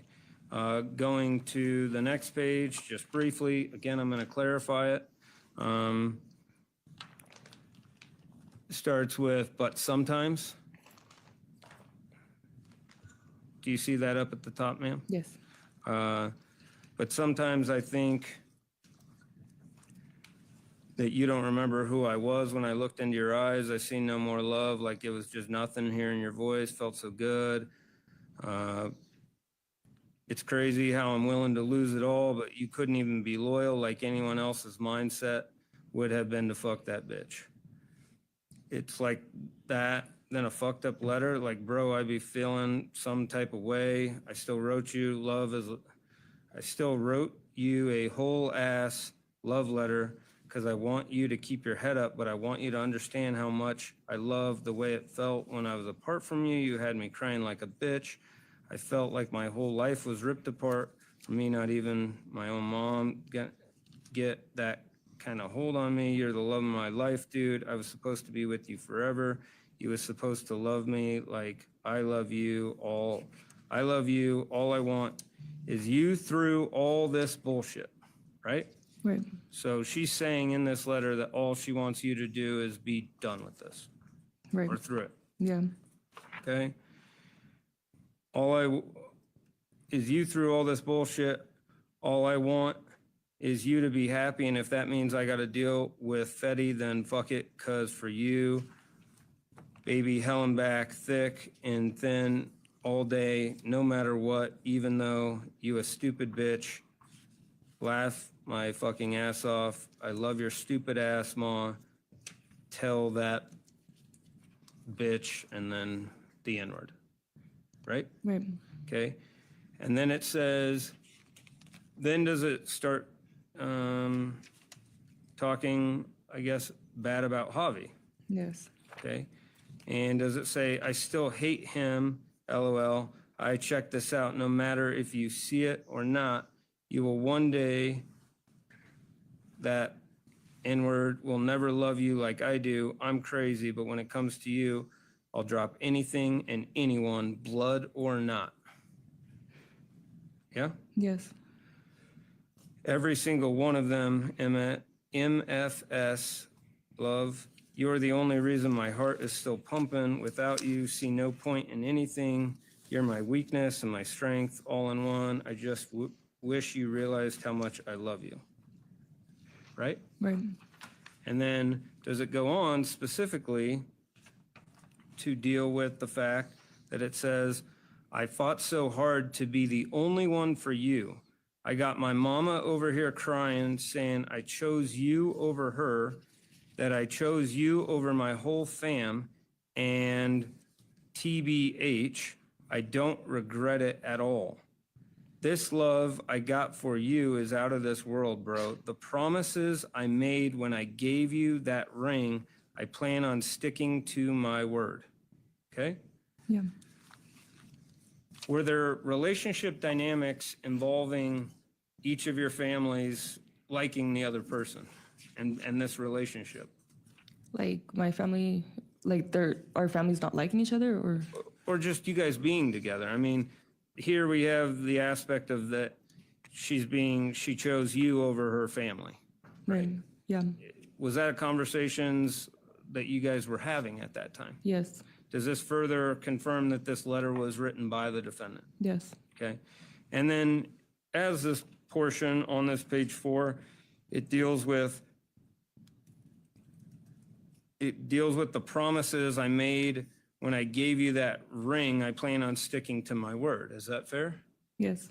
And specifically in Exhibit 205, that was a prior text message conversation about I'll kill an MF for you, like 6 feet under, and that you're to keep that ring on. Do you Right. remember that? Yes. Would that connect that this again shows that this letter was written by this person, and that's specifically Stacy Rodriguez? Yes. Okay. Do you have any concerns about that whatsoever? No. Okay. And then he goes down further on page 4 that I'll always love you no matter what, because the promise, it's real love. It doesn't go away like that. You're everything to me. You're like a drug to me. I'm fainting for your ass, dude. I just wish you felt the same way about me. I feel like it was nothing for you not to be around me while I'm over here losing my mind, and I still miss being laid up with your fine ass, baby. I love it. It hurts to hear all the fucked up shit about me, like why you gotta go and say some shit like that. I'm over here willing to keep Fetty and all this shit. His ugly ass comes with, do you realize all he comes with? Diapers, bottles, wipes, literally. Can you describe what's being talked about there? I believe she's talking about Christopher. Okay, Objection, speculation. okay, All right, I'll sustain that objection and strike the witness's answer. okay. And in terms of the aspects of what had previously occurred, doing anything for you, again, these notes would have happened after your arrest, fair? Right. And then in terms of the diapers, bottles, wipes, literally all that, and picking one versus the other, would you have kids in diapers at this time? I did have a daughter in diapers. Okay. And so in aspects of your relationship with Javi, was that always a point of contention in the previous aspect? Yes. Okay. Moving to page 5, just briefly, it starts that all the time and money probably for the rest of my life when you know his crybaby ass is both our problem. You see that? Right. Okay.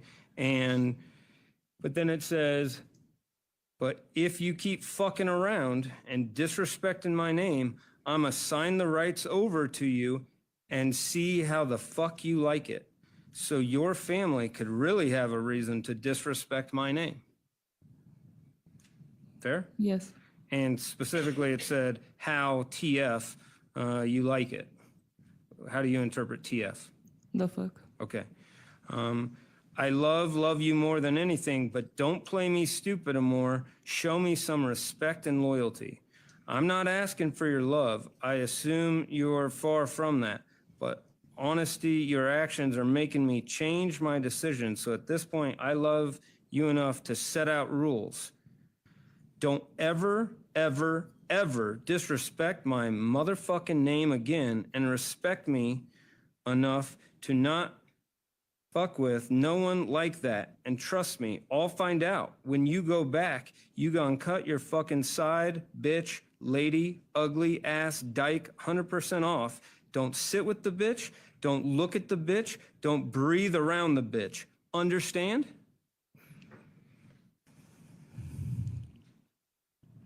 Yes.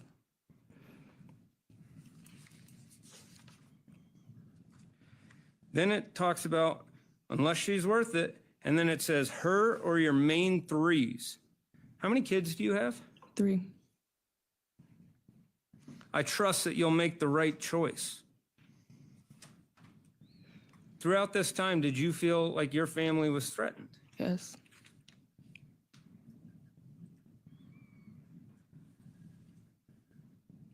I still can't believe you let a bitch like that fuck you, bro. Then you wanted people to watch her fuck you? You a whole different type of hoe. One more mistake and I'm gonna drop all my problems in your lap, understand? So funny how you sat in there, told me, don't take anything personal from here on out, in quotation marks. Remember that letter? Laugh out loud, bitch. How about if I tell you that? Knowing damn right what the fuck I'm gonna do for you, and yes, you, cause that could change, okay? Did you interpret that as a threat? Yes. Is there a way not to interpret that as a threat? I don't believe so. And it goes on, how fucking stupid you sound and look. You say that talk shit about me, then go fuck that ugly bitch? You need to learn self-respect. And if you like it or not, you're gonna put some on my name. If I love you so much, I really do. But you can't keep doing this cheating, fucking around, talking shit, making me look bad. You did that out there too much, motherfucker. Much in that's gonna change while you sitting in there. But moving on, I hope I've made myself clear. Right. Did she make herself clear? Yes.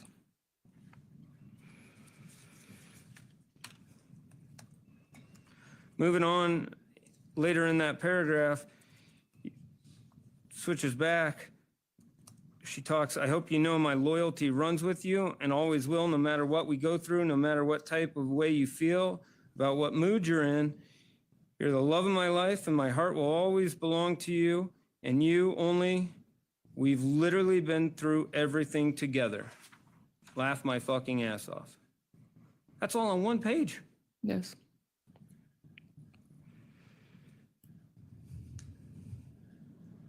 And finally, ma'am, the last page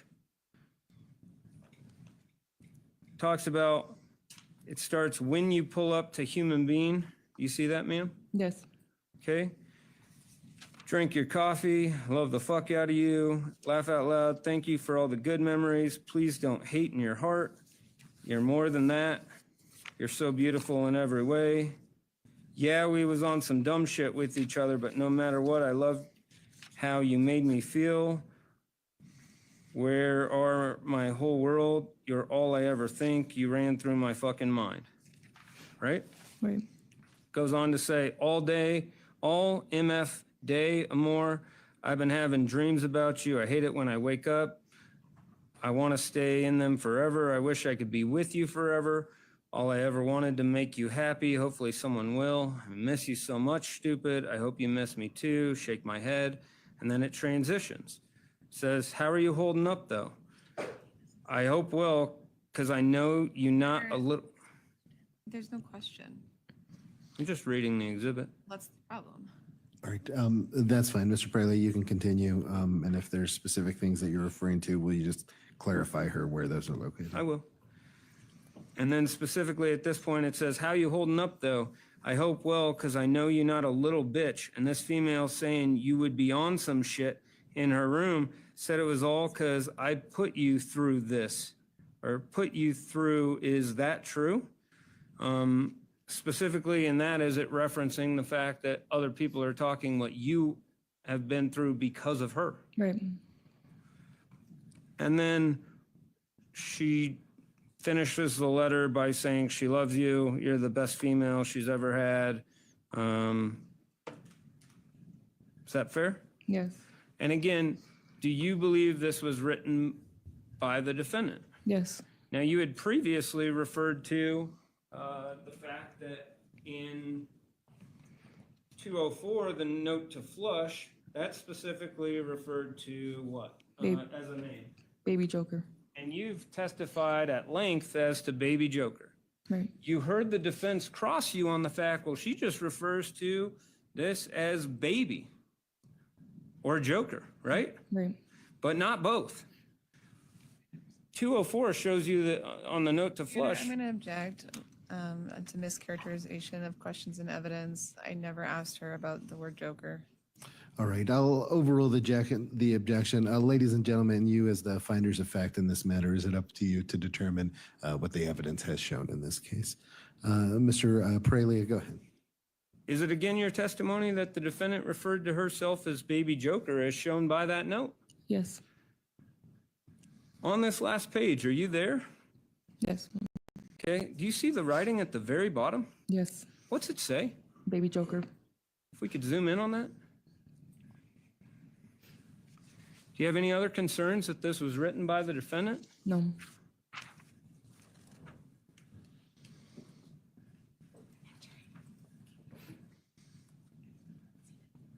Those are my questions. Thank you. All right, thank you. And Ms. Devereaux, actually, can the parties approach?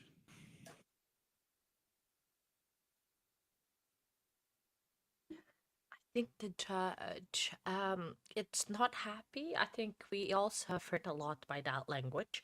Oh my days, what was that? Polypubrid, sorry, that is hilarious, Susie. Those letters were something else. I did not understand half of it. That shows probably my age. I literally, I understood the swear words. Is that good or is that bad? I don't know if how good or bad that is. That I understood the bad words. It's just crazy. It's just now we have the recross. that shall be fun. I want to listen to the blonde lady quoting some of those slang words and everything. And I wanna oh, was it was it me? I was trying to talk low. Sorry, because the volume is boosted. Hang on, hang on. Can you hear me not too loud now? Because oh, I need to tease as well. Sorry about that. Apologies. Was it me that Oh, you're talking about the swear words and not me being loud. Oh, I'm good. Okay. Sorry. I don't know. I was like, oh, okay, my sound is good. All right, thank you. Sorry, because I have it boosted because of course it's so low the volume that if I speak on my normal tone, I will literally will be worse than the spicy words. But okay, no, the cuss. Okay, fair enough. Sorry, me and my I'm not blonde by blonde moment. Maybe I need to dye. I still need to dye my hair blonde. Oh, not garden bot doesn't know this yet, but I'm gonna go blonde soon again. I really want to go blonde again. So talking about that, I want to see Blondie to read the letter about and quote some of those slangs. I really want to listen to her to be able to say that. It's gonna be absolutely fantastic to see. Just as a quick, if anyone wants, after I leave in about an hour for my Wednesday night commitment, and then Gardenbot will be back after 3 hours. If anyone Oh, definitely. But I absolutely agree. So if anyone wants to counter the objections together with my mods, that would be amazing because Robo Ramada is not going to be able to do it because I do it in a different system. Um, so the counter is going to be there. It's going to get stuck on the 122. Even they go bad, they go higher. So you can just either make a note of it or and then tell later garden bot when it comes and it can update it. That would be amazing. If not, I can do it tomorrow and we can get up to date with that. I know I did a song about this trial already, but I did not know that it was gonna get the spicy bap because I would well, I think the thing is like, how am I going to put this across? Awesome, thank you, Paula. And then I'll look at chat. I always look at chat when I have to catch up on the trial. It's also awesome to see what you guys were talking about. Um, it's 1, 2, 3, etc. Yeah. Okay. All right, Paula. Thank you very much. I really appreciate your help. Thank you, thank you, thank you. Um, Oh yeah, no, you're not gonna be able to change numbers because I do it through OBS, and OBS has a virtual camera that I have to StreamYard, so it's just the system that I have. But it's absolutely fine. Don't you worry. You're already making me a Ms. massive favor, so I Devereaux, go appreciate ahead and it. proceed.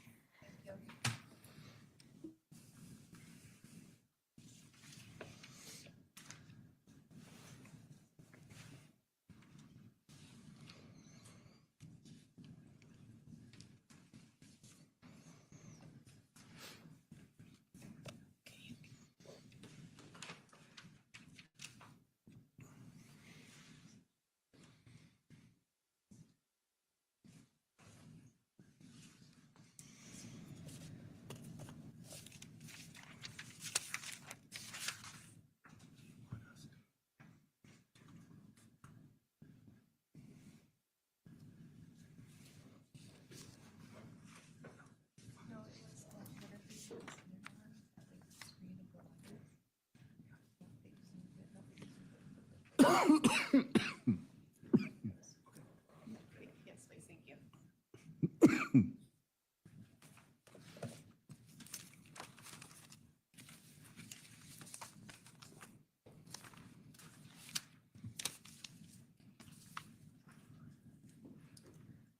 Good morning again. Okay, let me get set up. I appreciate it.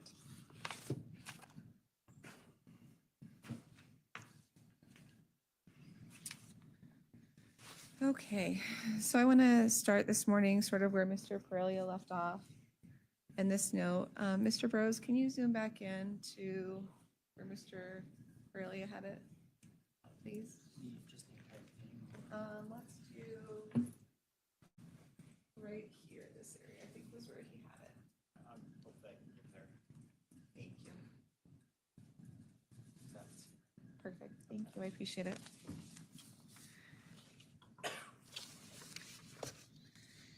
Ma'am, you testified, Mr. Perelia, on redirect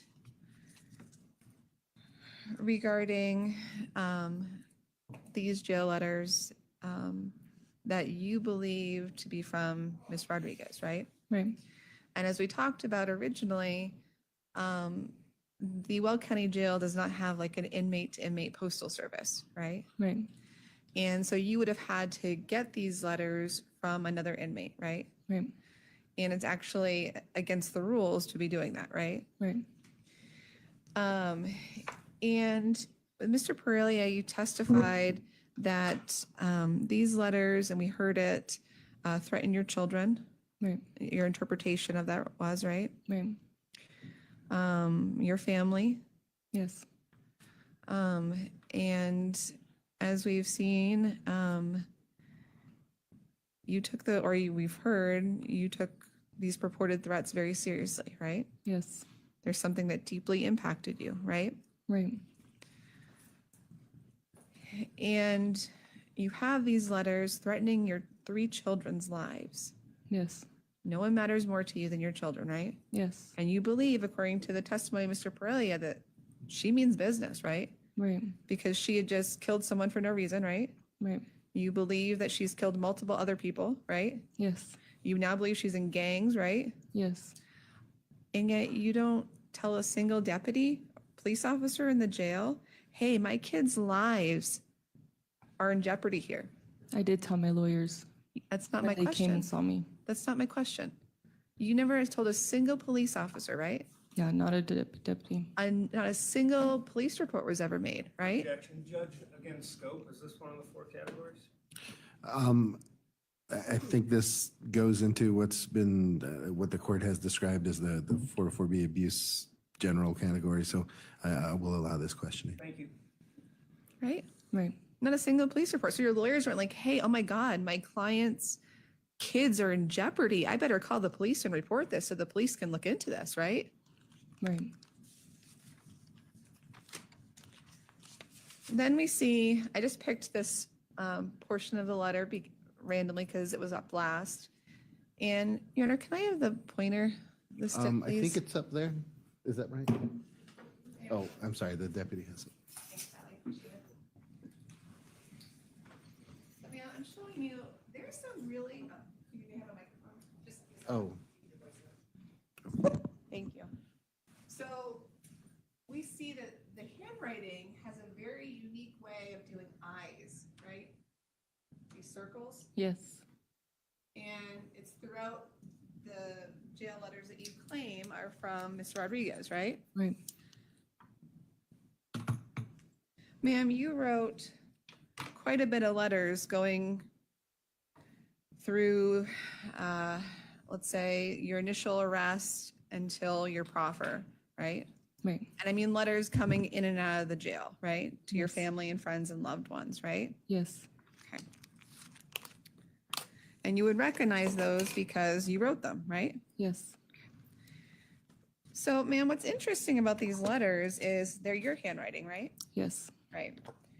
And what's interesting is if you look at, and I'll show you in a moment so you can agree with me, the way you write your eyes up until April 4th were all just like a regular dot, right? right, Not this circle, right? And I'll show you in a second. okay, But then come April 4th, that changes. And I'm going to ask to approach and show you right now, okay? okay, Your Honor, may I approach? yes, go ahead. Really in advance.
approach? Yes, go ahead.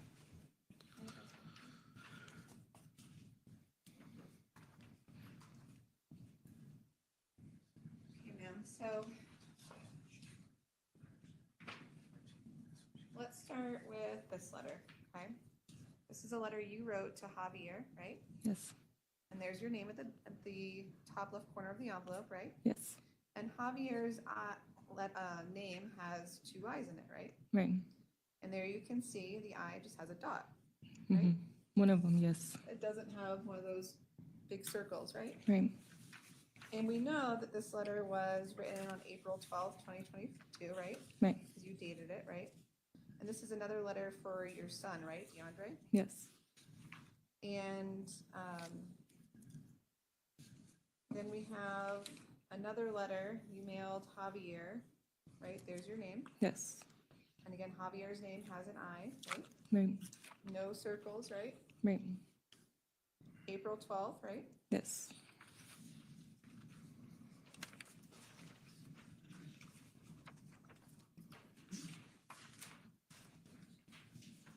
Then you wrote your friend Karina Avila a letter, right? Yes. And again, that's your return address and your name. Yes. And Karina's name also has a couple eyes, right? Yes. And the eye, the dot for the eye is a big circle, right? Yes. Just like those, right? Yes. And the date of that letter is May 29th, 2022. Yes. Wait, can I see that? This letter? Which one? This one? There's a date.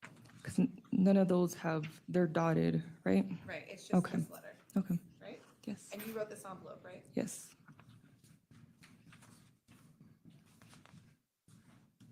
Thank you. Mr. Raskin, good now.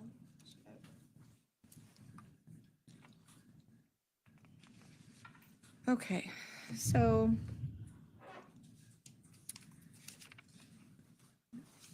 I want to start by talking about your testimony yesterday about how the abuse got worse after October 3rd. Okay. Okay, Mr. Dickerson's death. As you spoke about with the prosecution, you went into these specific events with Mr. Burrows during your proffer. Right. And with him, you described an incident that happened back in September with a car. Do you remember that? Yes. An incident where you were using a bathroom in a park in Evans, Yes. and you claimed that Stacy told you to hurry up, Yeah. and that Stacy drove your car onto the grass in the park, Right. and that you described it to Mr. Burrows that in the moment she's driven her car onto the grass and she's yelling at you to hurry up, and you were, quote, just like thinking about your options, right? Right. And you described this pretty dramatic scene where it's an open field, no trees, right? Right. And you flung off your flip-flops, put your phone in your bra, and you just took off running, right? Right. And there's just houses all around, right? Yes. And you described this very dramatic scene of her essentially chasing you down in your car in the field, wide Yes. open field, right? Yes. And you described suddenly falling and thinking you were going to get run over. And then you described to Mr. Burrows during your proffer that she's revving the engine and screaming at you to let people call the cops because it was all on you, Right. right? And then you described to Mr. Burrows getting hit by the car twice. I've gotten hit twice by her, but this one incident was just the one time. Okay. And you told Mr. Burrows specifically, quote, she bumps me with my car and I go flying Yeah. and I twist my ankle. Yeah. And then you dramatically describe her pinning you with your car against another car, right? Against the fence.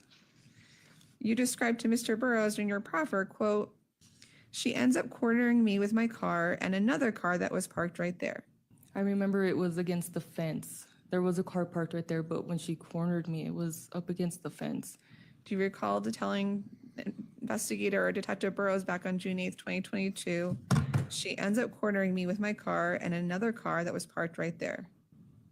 I believe it. I mean, if I said that, I did, but I remember being like up against the fence. There was a car right there, but Right.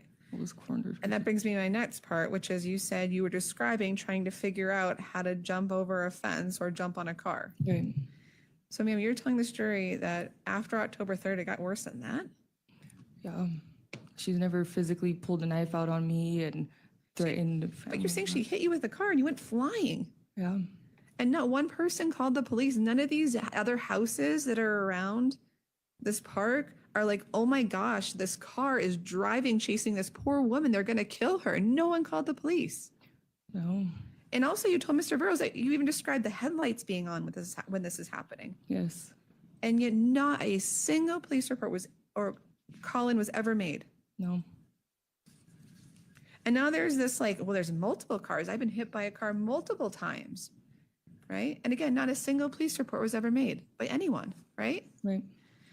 And you testified yesterday that you told this jury, oh, my lawyers just set up the proffer. They didn't do anything else. They just facilitated it, right? Right. Your lawyer, who's been sitting here all day and all yesterday and the day before when you're testifying, has been actively helping the prosecution during this trial, right? I don't know. You don't know? You don't know that she went and talked to your sister who was sitting back there a couple days ago and was asking her questions about what my investigator asked her to give a note to the prosecution like this. Objection, may we approach? Sure.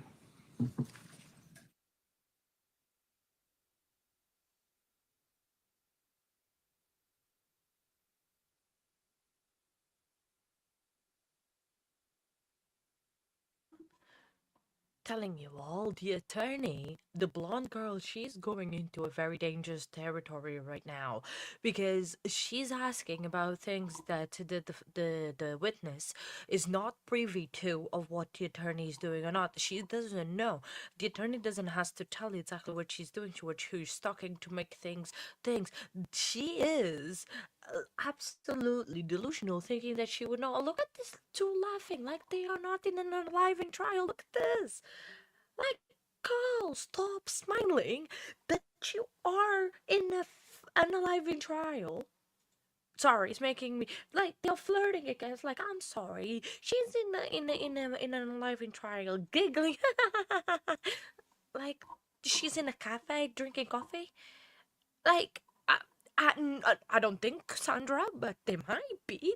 They are so flirty all throughout this trial, right? They have been flirting to high heavens, to like it is very too close for comfort. They are like all the trial they've been like this, all trial they've been like laughing and doing and like, oh no, absolutely no. It's and yeah, they see so. All right, I will strike the last question and answer, and Ms. Devereaux, you may proceed. So now we're talking about you, thank you, Judge, being hit by 3 different cars. 2 cars. 2 now. Yes, I never said 3. Okay.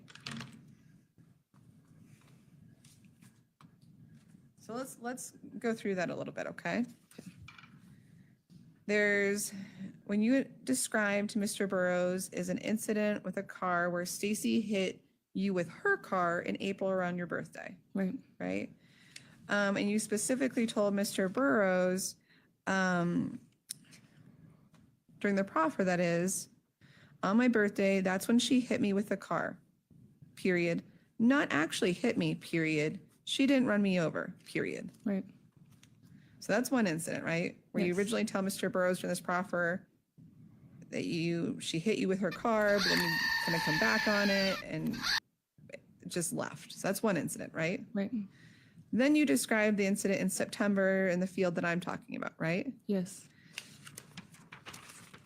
And then there's what has been, or actually, let me ask you this. You've mentioned a couple of times you tell information to your lawyers and they go investigate it, right? Right. And so then there's this like third incident with a Nissan Altima that your legal team provided the prosecution, right? Objection, again, same question. Give me just a second. I'm trying to clarify how many times we're talking about it. If you're clarifying the number, I will allow the question. So go ahead and proceed. Thank you. You can answer that. Can you repeat the question? Sorry. Sure. Then there's this like third time involving a Nissan Altima that your legal team sent the prosecution Right. about. So 3 different car incidents that you've been hit by. I wasn't hit by that car. We were driving and we were arguing and she pulled the steering wheel. It was my sister's car and I put a dent in it. But I clarified that with my lawyers to make sure, because I was only hit by the car twice. 2 different cars, not my sister's car. Okay. So the abuse got worse from that point is what you're saying, right? Right. And I kind of want to take a moment and kind of do a timeline. I want to start with, you told Investigator Burroughs that, and again, in your proffer, that the abuse started really, at one point you said March, and then it turned to beginning of April, right? Right. And then we have this car incident that happens in April. And then you actually told Investigator Burroughs at one point that the abuse got, again, this is during your proffer interview, that the abuse got worse over the summer as well. Do you remember that? Yes. Now, you have been shown Prosecution's Exhibit 212. Those are the 5 notes, right? Yes. But you wrote more notes than that, right? Yes. Including a diary note on June 26, 2021 that says, quote, "I love Stacy. She's helped me through things no one ever could have, exclamation point. She's seen me at my worst, exclamation point. She saved me, and saved me is in capitalized letters. So many times." Objection. Can we approach again? Sure.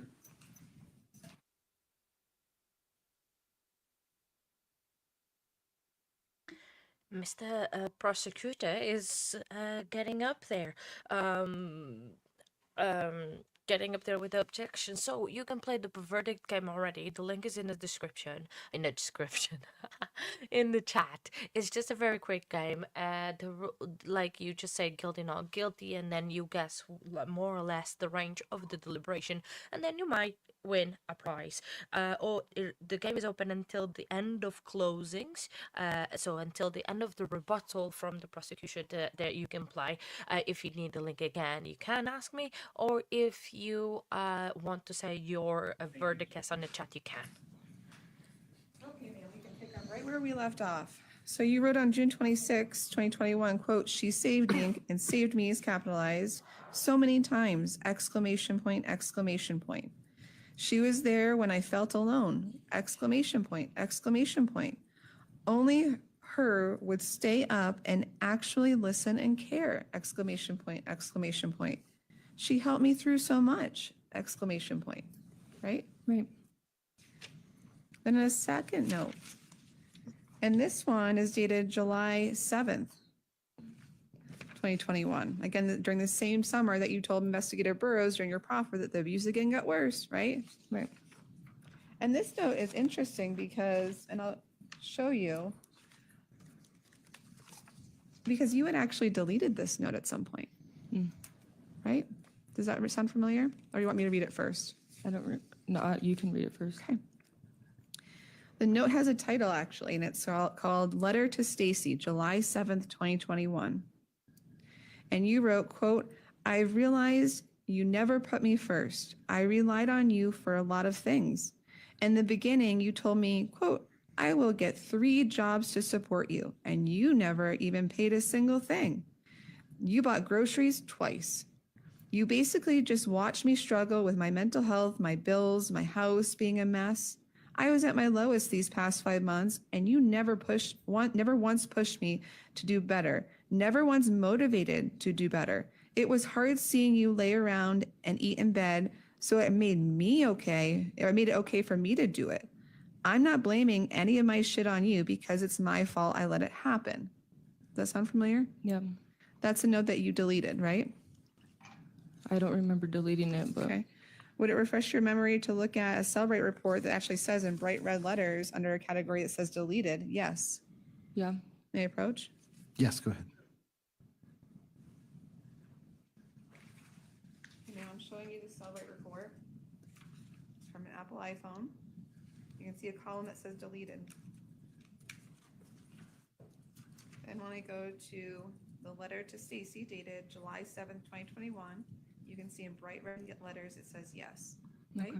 Yes. So here you are, again, telling Investigator Burrows that the abuse is so bad during the summer, and you write out your complaints, right? Yes. And your complaints are that the audacity that she lied to you when she said she would work 3 jobs to support you, right? Right. And the audacity that she had to only pay for groceries twice at the age of 19, Argumentative. I'll allow the question. right? Right. How dare she at 19 years old not pay for your things, right? She was living with me. It should have been both of our responsibility at the time. But this is what you were mad at her about in July. In that moment, yes. And you're mad at her that how dare she lay around in bed and eat and make it okay for you to do it. Right. You're blaming her for your choices to sit in bed and eat and gain weight, presumably, right? Right. You're mad at her for the fact that your house is a mess, right? Right. You're mad at her that she's just watching you struggle with your bills and not doing anything about it at 19 years old. Yes. You don't mention a single thing about abuse in any of these notes until October 3rd, right? I don't know. Do you want to look through your entire Cellbrite note report? I believe you. I just was talking in my diary, you know. I get that, but you also told Mr. Burrows during your proffer, again, we have to put in the context of a proffer interview. Right. It got worse in the summertime. It did. And nothing in here indicates that. Instead, you are just deflecting your problems on this 19-year-old kid, No. right? No.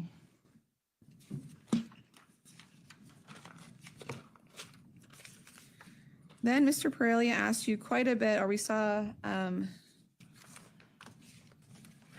the purported text message about Javi, or her waiting outside of Javi's house, right? Right.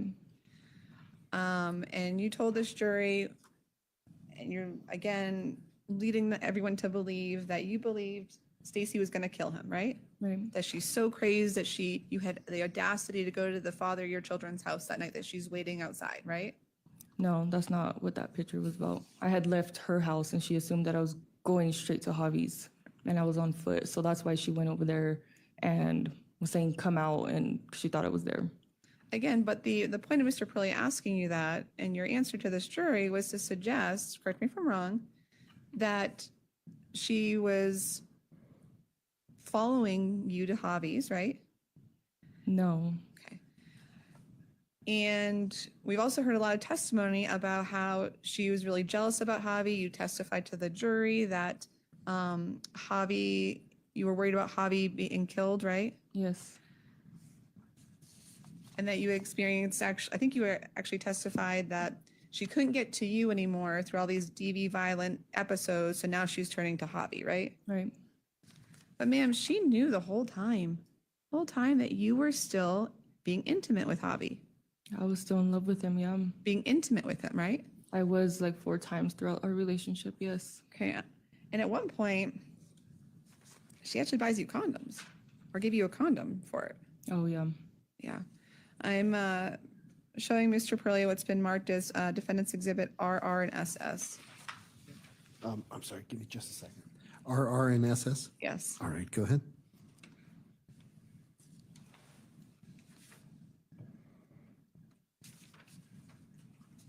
May I approach the witness? Yes, you may.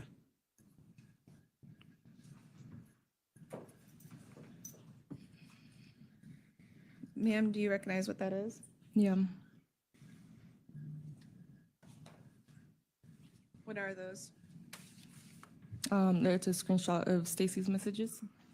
And you know that because you took that screenshot, right? I see her name, yes. And you took them, right? Yes. And there are screenshots that fairly and accurately depict the message at that time between you and Miss Rodriguez, right? Right. This time I'd move to admit RR and SS and request to publish. Any objection to RR and SS? No. All right, the court will admit into evidence RR and SS, and you may publish at your discretion. Thank you.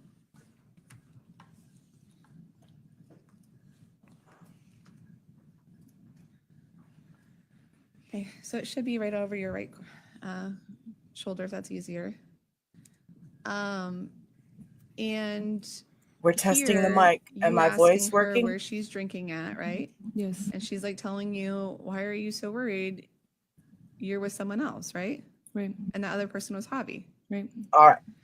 And she's telling you, be careful, buy condoms, right? right, And you say, ew, just seen your snap, have fun, right? right. Because she was off doing her own thing, right? Yeah, she was with her other girlfriend. Right. And she told you, quote, I put one in your purse, Yeah, meaning a condom, yes. because she knew you were going to go be intimate with Javi. Yeah, I think she was just being dumb. Okay. She knew you were being intimate with Javi. Yeah, And your response was not, you're dumb. It was, thank you, love. We have some, heart, heart. yeah. Can we move to the next one, please? Can you take that down? Yes. To be clear, we're publishing something that's not supposed to be up. Can you, okay, it looks like we got that fixed. And her response is, great, exclamation point, right? Right, And she's telling you here, don't be petty. We're just friends, meaning whoever she was out with. right, Because you were jealous of who she was out with, right. even though you were off doing your own thing with Javi and she's supporting it. Right? It looks like she's supporting it, but I know how she was. That's And not, just being, right, Can she get to answer the? I was question? stopping talking. Does she get to answer the question or not? That's I all I think- want to know. I think she answered. Ma'am, was your answer complete? sure, yeah, Okay. And just so we're clear, she's telling you, you made your choice earlier. Don't give me shit. Right? right, There's nothing in here that's her being mad at you going to hook up with Javi. And she put a condom in your purse, ma'am. right. Thank you.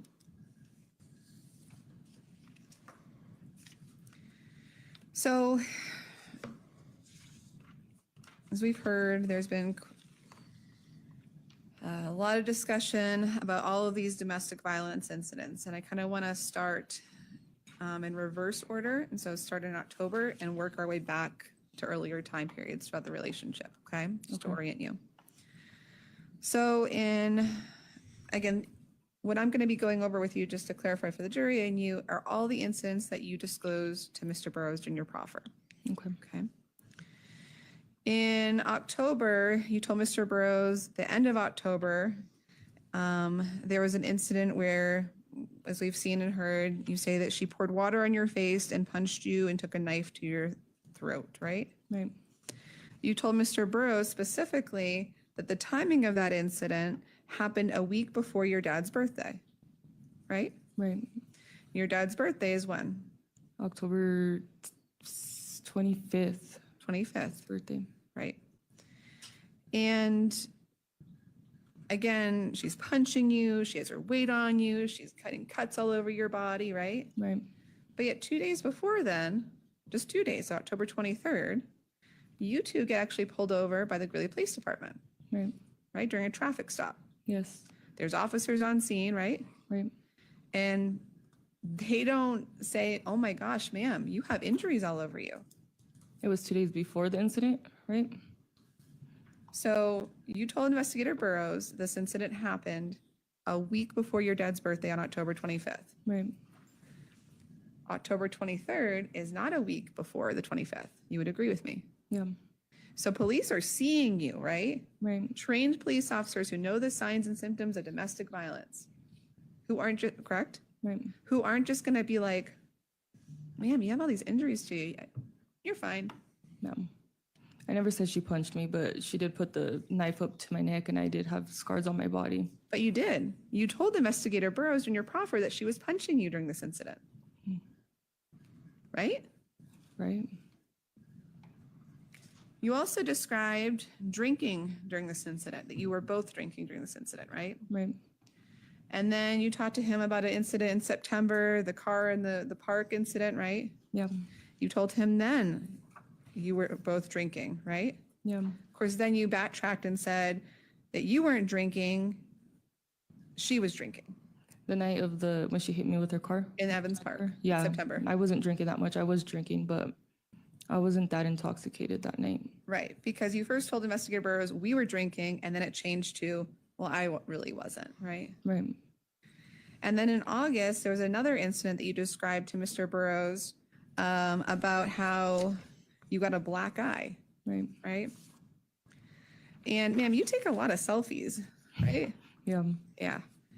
And you took a selfie on August 17th, 2021, right? Right. And that selfie, it's not like with the Facebook messages, it's a screenshot. Like we actually know when you took that, right? Because of the metadata. Yeah. But you recognize a selfie that you took in August of 2021, Yeah. showing the prosecution TT1 and TT2. TT1 and 2. Yes, sir. Thank you.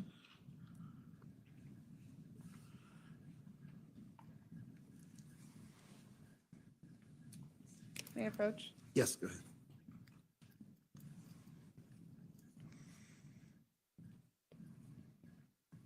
Do you recognize that? Yes. And then TT2, which is on the underneath, is just the metadata. Can you take a look at the data on that, please? Yes. And the metadata for that is all the same, right? Yes. Meaning the created, the modified, and I forgot the third option, but they're all saying August 17th, 2021, right? Right. And that's a fair and accurate depiction of the selfie that you took on that day, right? Right. Request to admit and publish, please. TT1 and 2. Any objection to those exhibits? No. All right, the court will accept into evidence TT1 and 2, and you may publish at your discretion.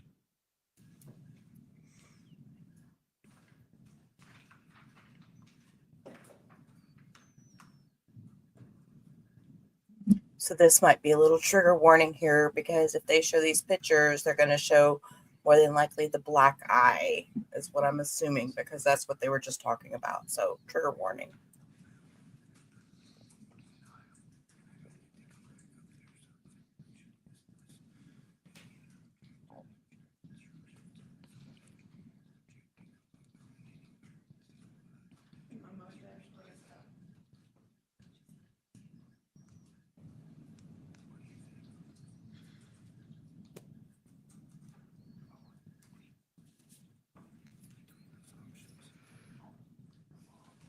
And while that's getting set up, ma'am, the August incident that that we were talking about, where you said you got a black eye, again, you told Investigator Burroughs, quote, "I really don't remember. I was drunk." Right.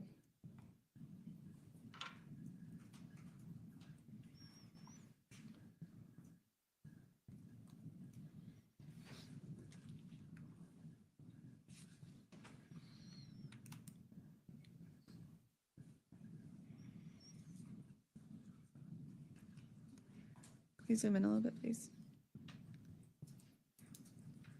So this is TT, right? This is the selfie that you took in August, Right. right? And I fully recognize that you didn't tell Mr. Burroughs when in August, right? Right. But this is the middle of August, right? And we don't see any black eye, right? In this picture? There's no black eye. I mean, I see my eye pretty swollen. You see your eye swollen? Yeah. Okay. And usually black eyes don't form until it's like the end of it. I don't know if you've ever had a black eye, but Actually that's what funny, I was have one right now. Really, I can't see him. Yeah. I think BAP was right you on took a this. selfie, right? Yeah. You never took a picture, a better picture than this of the black eye in Um, August? I don't remember if I actually took a actual picture. Okay. I know I have like videos and stuff that I took with my black eye. Okay. That wasn't anything you gave to your attorney to give to the prosecution to give to us, right? We talked about it because there's the hospital things and you know what I mean, like the report, and I told him about the plan where I was gonna tell my family So that I I'm got gonna- jumped. Right. I'm gonna get there, okay? My question was, you never took a better picture than this of your black eye in August, right? No. Can you take that down, please? So that's in August.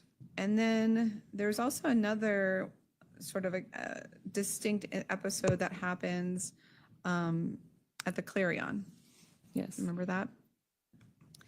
That was at the beginning of your relationship. Right. Okay. And you described it to Mr. Burrows as it was a night that you had gone out with Miss Rodriguez and you were mixing alcohol, right? Right.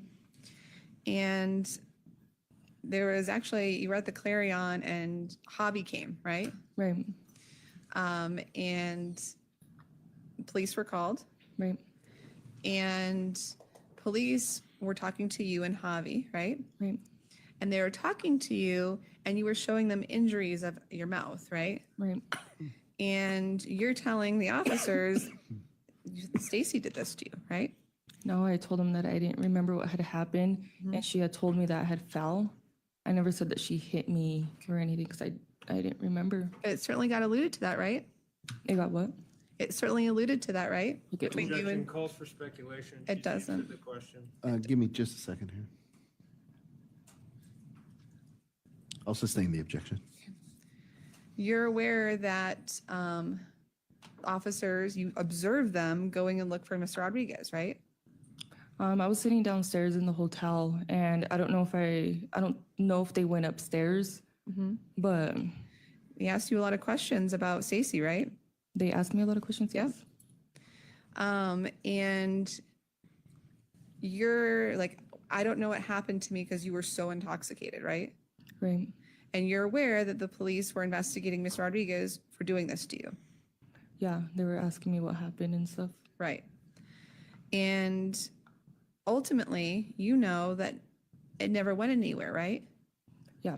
And it never went anywhere because the police actually pulled the video at the Clarion and saw that Mr. Rodriguez, you were heavily intoxicated and fell into a wall and hurt yourself.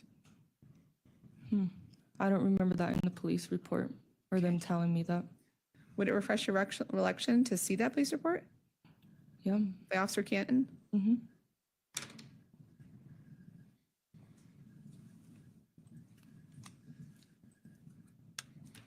Showing the prosecution for the record. Canton's report.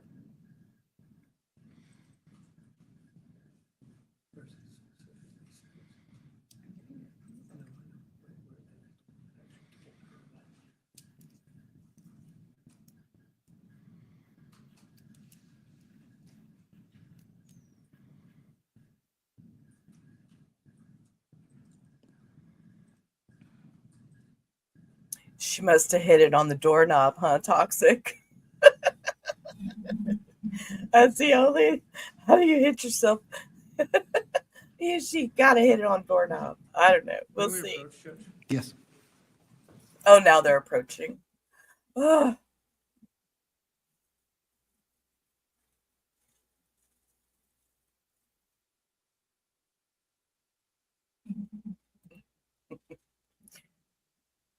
Yeah, there's no doctor that ever has believed that I fell situation.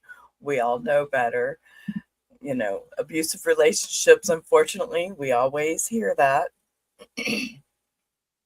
Alrighty.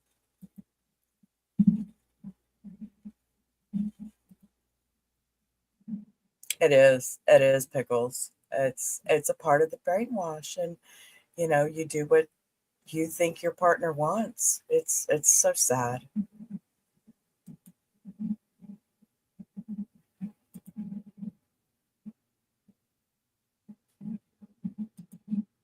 I didn't mean to put that up there, Toxic. Sorry. Yeah, I've same thing here. It's just a lot.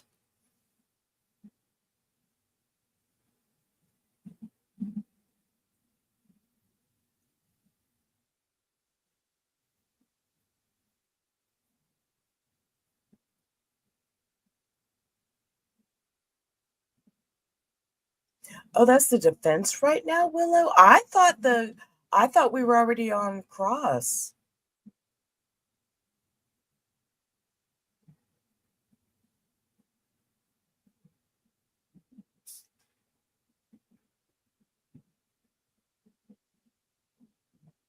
See, that's what happens when I jumped in at a midstream because I was busy getting my coffee and stuff. I wasn't paying that close of attention. I'm sorry.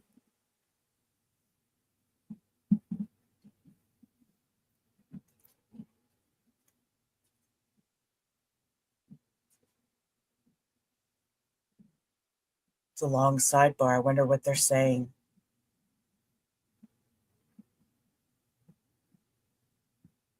Oh, we're on recross. Okay. Okay. Thank you, guys. Thank you for setting me straight.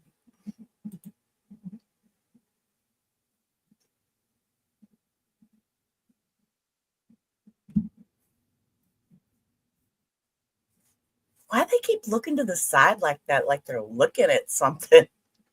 Makes me curious as to what they're looking at.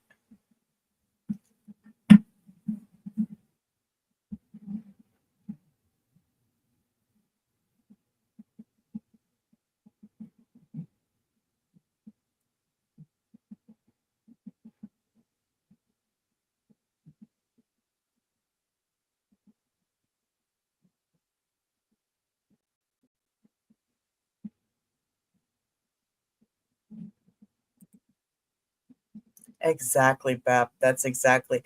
Defense and her tone are not going to play well. Anybody who's been in an abusive relationship, yeah, she's going to snap. We're going to have objections out the wazoo. I got my pen ready. All right, here we go. Here we go. Ma'am, you testified a moment ago that it would help you to refresh your recollection to see your police report, right? Right.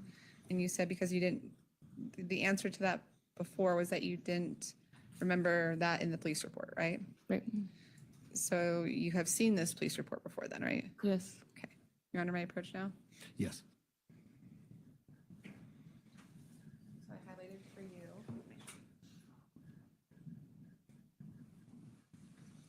A section right here, if it's easier for you to see.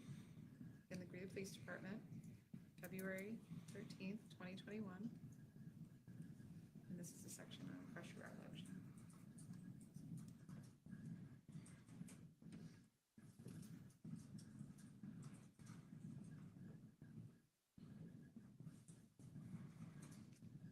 Okay. Is your memory refreshed now? Yes. So again,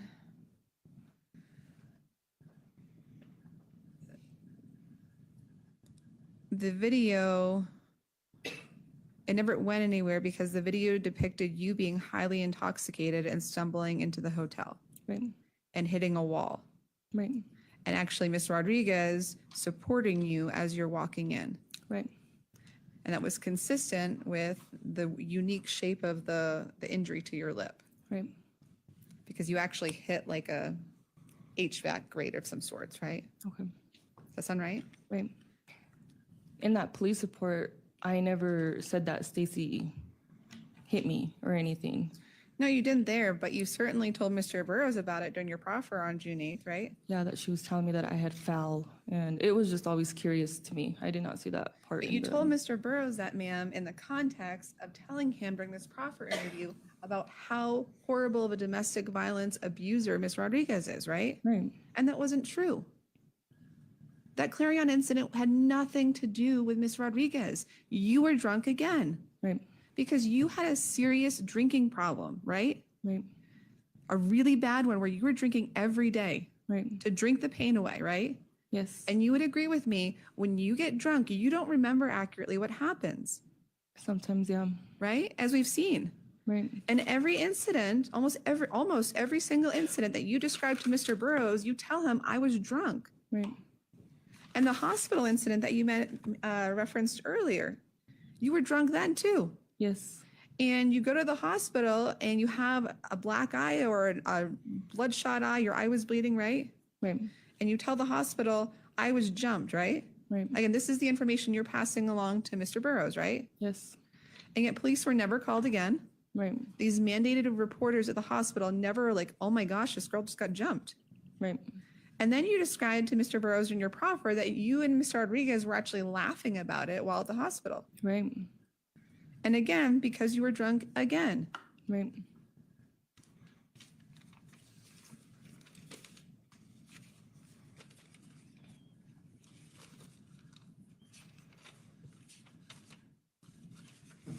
Mr. Perelia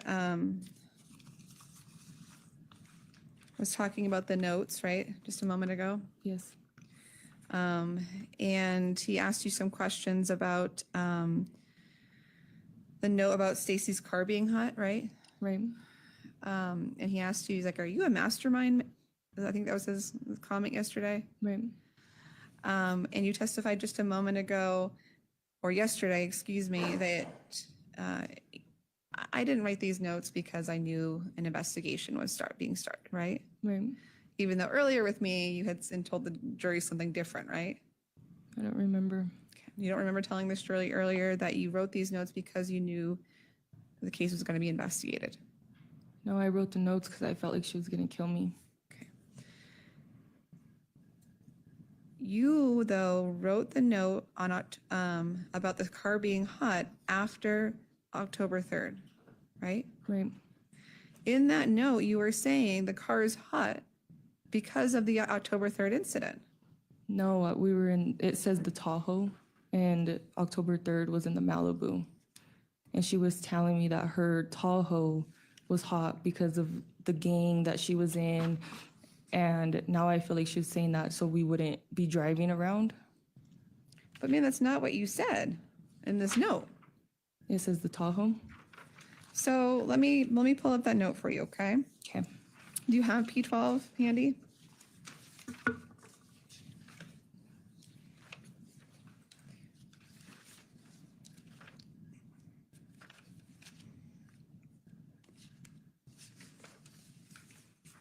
May I read it? Oh, absolutely. I'll ask you some questions. Do you have it up front of you, though? Yes. You wrote, Stacy's truck is hot. They're looking for it, and having my kids in it, putting them in danger. Being out in public is putting them in danger. I can't be home right now.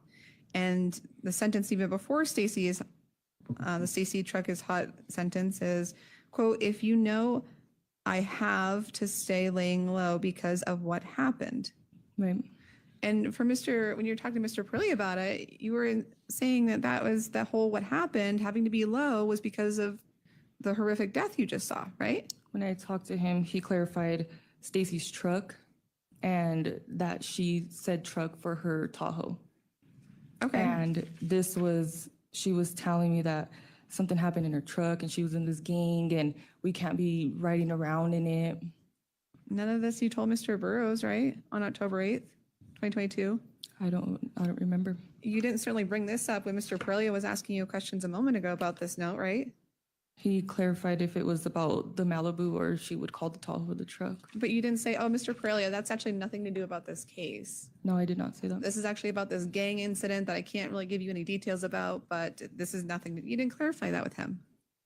I guess not, yeah. You were just leading this jury to believe that this was about Mr. Dickerson's death and it had nothing to do with it. So now what you're saying. Well, I'm sorry, I didn't mean to lead you guys to thinking this was part of October 3rd. Okay. Because if it was involving October 3rd, then this would be proof that when you wrote these notes, you knew that the police were looking into you guys. Yeah, if it was about... Yeah. And if I was talking about the Malibu. So right? of course it has to change now, right? I'm just telling the truth, ma'am. Yeah. Mr. Perilli also asked you some questions about all these alleged acts of domestic violence between Ms. Rodriguez and yourself.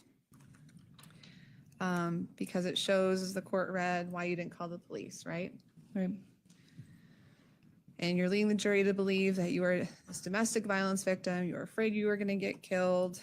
You were afraid that Javi was going to be killed, right? Right.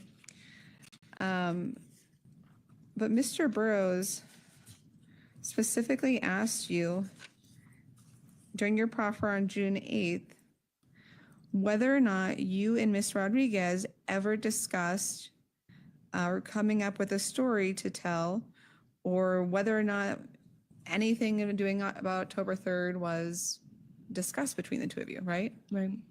His exact words were, quote, did you guys ever talk about it? Did you guys ever talk about it? If you were contacted about, were you instructed, or did you guys come up with a story to tell, or was that ever discussed or not? And your answer was, quote, not really. No, I never really asked her anything much about it. Right.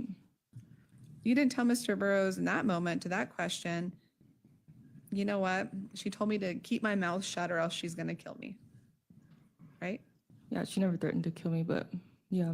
But Mr. Pirelli is bringing all these acts of domestic violence to show the reason why you were so afraid of not going to the police when you're sitting in the car outside of a alleged murder house with a serial killer. It's not true, right? Because she never once told you during October 3rd or any of the weeks after, according to what you said to Mr. Burrows, I will kill you if you say anything about what happened. Yeah, she never said that, but she has threatened to kill my life before the murder happened. And so that's why I was scared, because of what she's told me. But yes, she never said, I will kill you if you go to the police.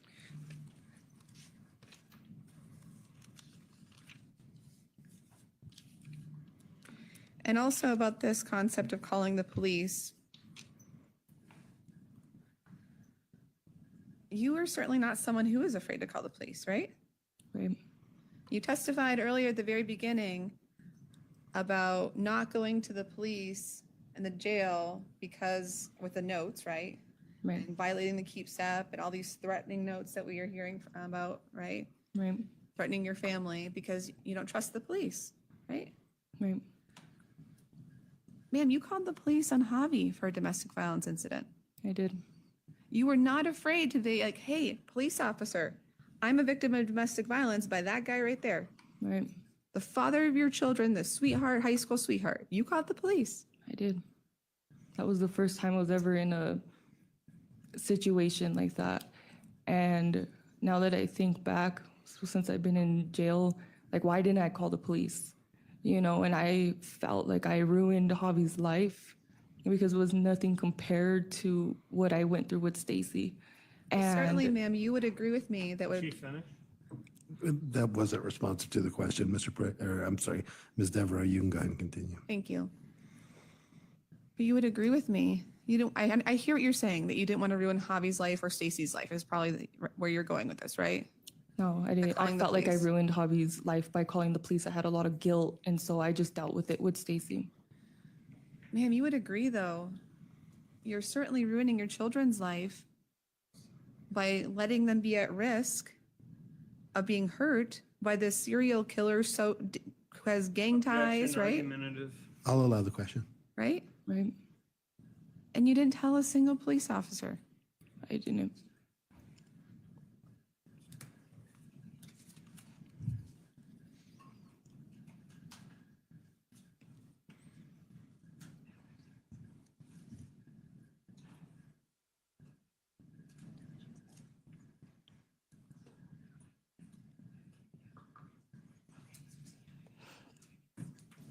One more thing, ma'am. We, Oh, and I'm sorry, Sonia, can you see if this is something you need to address now from the, and I'm sorry, juror number 10 has the hand raised. Can you just find out what that's? Uh-oh. A juror has its hands raised. I wonder what's the Can you situation. participate? Maybe they need a potty break. Let's see.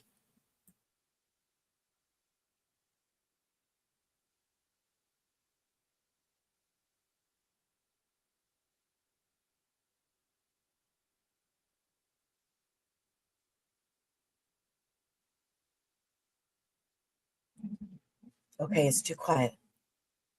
Take a break, okay. All Take a right, break. See? And I'm sorry, ladies and gentlemen, I know we've been going for quite a while. We'll go ahead and take a break at this time. Give me just a second.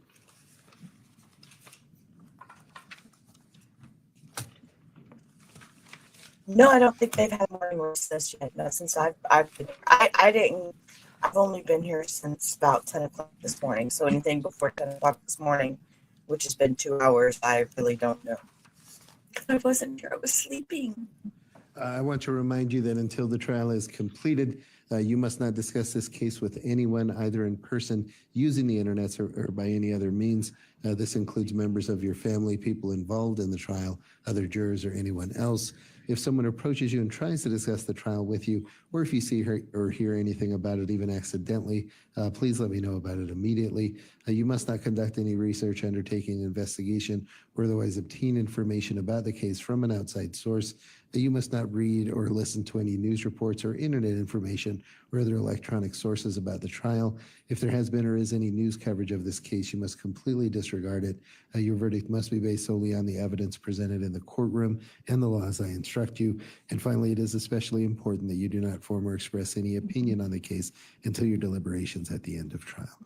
With that, we'll be in recess for 15 minutes. If you can return at 11:20, and please rise for the jury as they leave.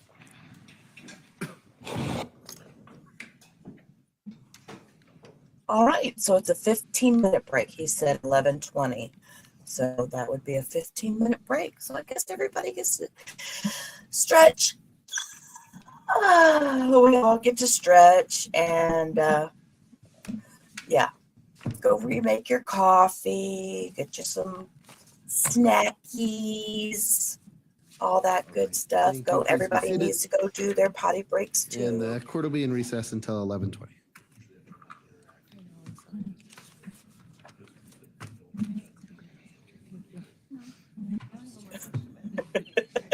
Sandra, she better take her braids out soon. That would give me a headache. I used to wear braids in my hair when I was younger, and I would get headaches. My mom used to braid my hair so tight, and when I do my French braids and stuff these days, I do it real loose because, man, I would get headaches. I couldn't imagine my hair tight like that. Oh, Toxic, you got you a salad. I should have a salad or something. I know I need to eat something. I need to make me another cup of coffee. I'm almost empty. I bet I brought my big Spider-Man cup because I knew I'd be sitting here for a little bit today. So, but I don't mind. Yeah, they can't have belts. Can't have belts. It's a weapon.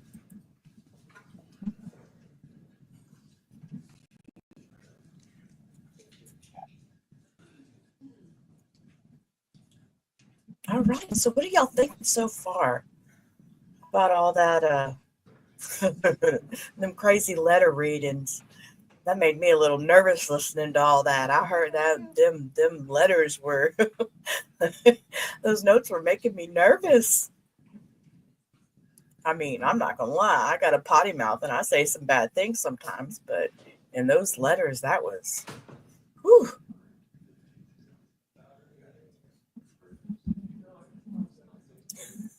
Tea is over, he may need wine. Well, it's just now noon here in Texas, because that's where I'm at, is in Texas. So I'm gonna stick with my coffee for now. But yeah, maybe it is time for wine when it comes to these ladies.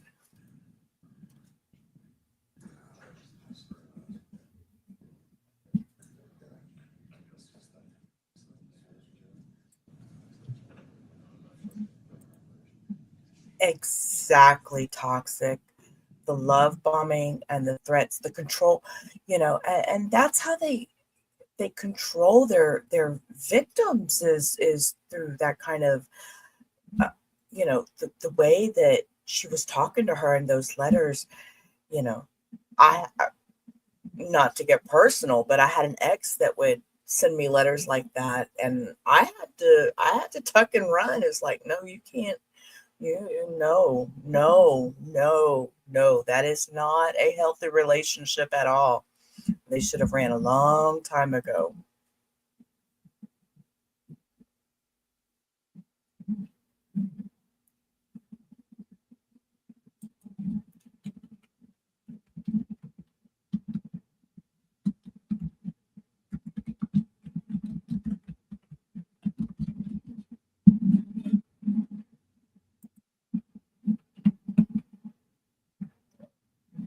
No, that's my that's my TV over there, and over there is a dresser.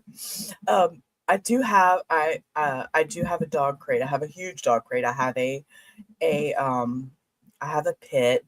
He's my baby, and his name is Meat, as in like hamburger meat. We were calling him Meathead to begin with, but we shortened it to Meat. So yeah, he's a pit. He's all black with half of his nose is white, and then he's got a white patch on his chest. He is my baby. And I do my live streams at night. I usually do midnight streams, and he's always part of the action. He's got to be up here in my lap. He wants to get up here and look at the camera and bark and all kinds of, no, Meat, M-E-A-T, M-E-A-T. Oh, I forget. I typed there and it's on hers, but yeah, his name is Meat. It does look like a kennel. No, it's a bit, that behind me is a 72-inch TV. And then I have a printer here. And then on the other side is my dresser. So yeah, he's my baby. And I love doing, no, I accidentally typed on her thing. I'm running her StreamYard. That was me. I'm sorry.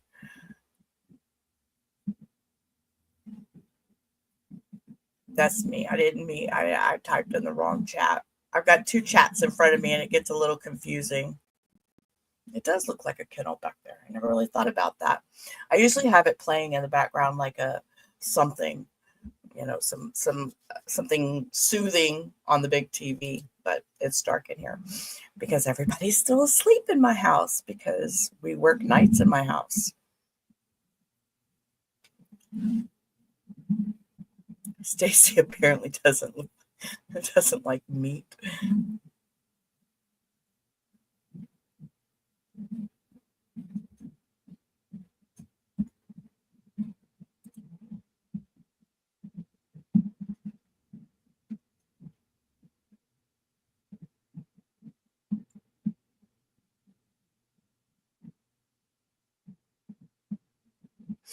Yeah, it's okay. It's okay, sissy. Yeah, she had to take off for a little bit and asked me to sub in for her. I told her I didn't mind. I had nothing going on, you know.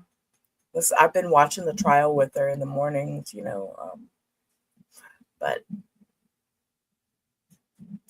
Sandra,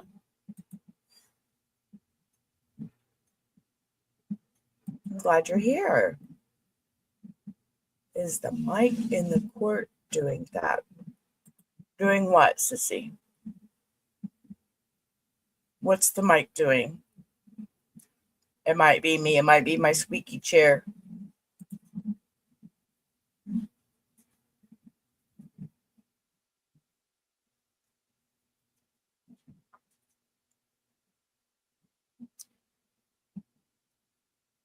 No, I think it's my chair has a creak in it, and when I turn or move, it goes clunk clunk.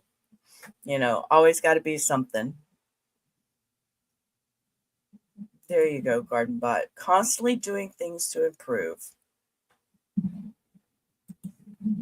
You never know. You never know who will end up on your stream, right?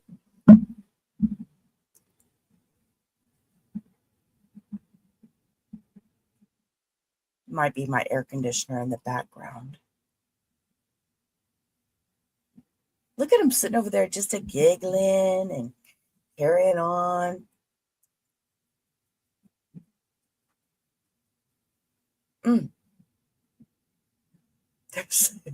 Saying that words about Blondie. Yes, Kathy, I'm right. And flirting. Look at her all swiveling in her chair, being all, oh my God, they are way too much.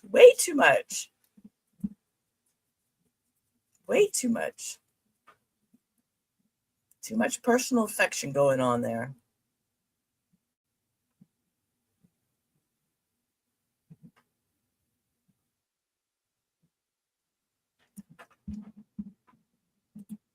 Exactly, Garden Bot. That's it. They make sure no one hears what they're saying. All the mics are cut. We got to be quiet.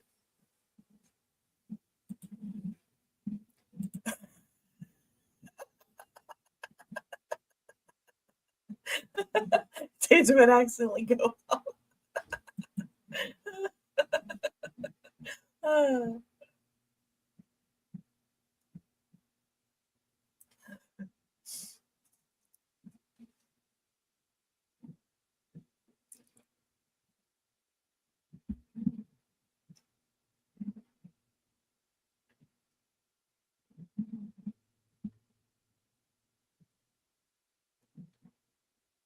All right, they got about 5 minutes left, and they should be back from their break, whatever they are doing on their break.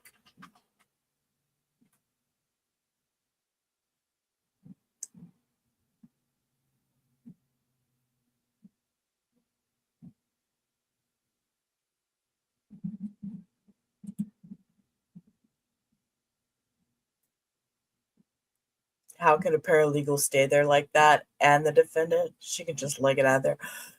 You know, I'm surprised because let me tell you, a lot of the trials that I've watched, being, from the United States and everything, a lot of the trials will not leave the defendant in the courtroom while they're on break. They will put them in cuffs and make them go back into a holding cell until whatever recess is over with. So I'm really surprised seeing that they're letting her sit there like this. Yeah, Sissy, it's irregular. Katya is the same. Yeah, Sandra, true. Yeah, I didn't pay attention before because I watch a lot of crime, the YouTube crime things with my earbuds in when I'm laying in bed sleeping because I can't just sleep. I have to have something going on. So I don't watch, and I'm asleep during this hour. So I don't see, but I just noticed that, and they're not cuffing her and putting her in the back. That's very, very odd. Very odd. This is not, yeah. Garden pot. It won't end well. You never leave the beast alone. I wouldn't leave her alone either. I mean, obviously she's in my mind, in my opinion, she's not a good person. I read up on her. I read what she's done, what she's been accused of. And yeah. Hang on. My headphones caught. Hold up a minute. Struggling here. Sorry about that. Anyways, but yeah, I just, this has been interesting seeing her sitting there. And the lady at the table just having just like conversation, like, let's break out tea in our little teacups and talk about it. I don't they're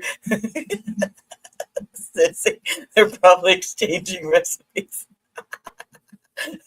Stacy with her jailhouse recipes. She's telling her how to make that ramen cheese bake.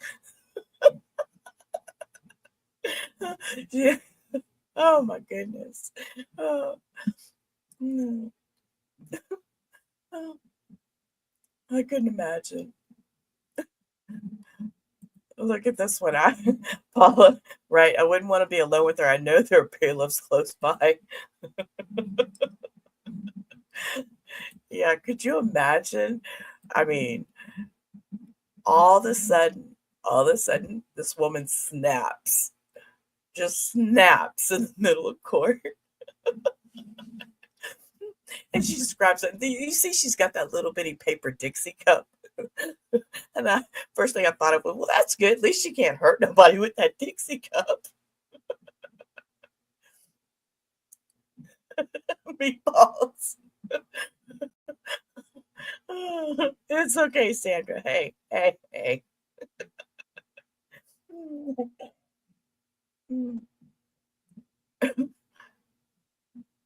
I know. Oh, goodness. I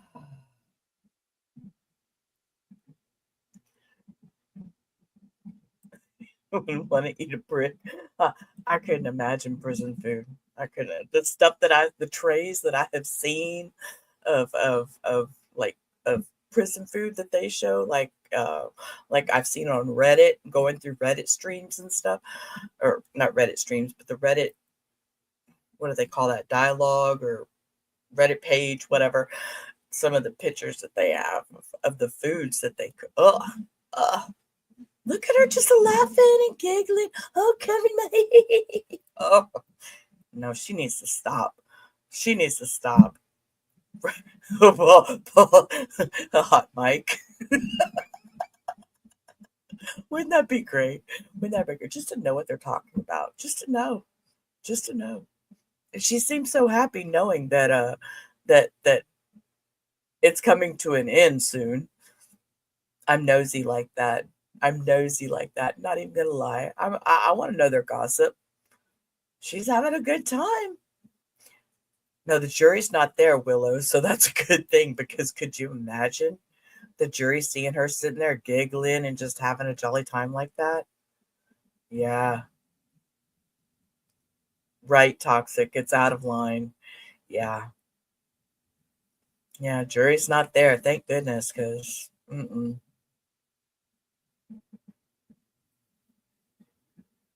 all right, they should be coming back any minute now. See, look, taking her good breath, knocking that smile off her face, knowing it's fixing to be time.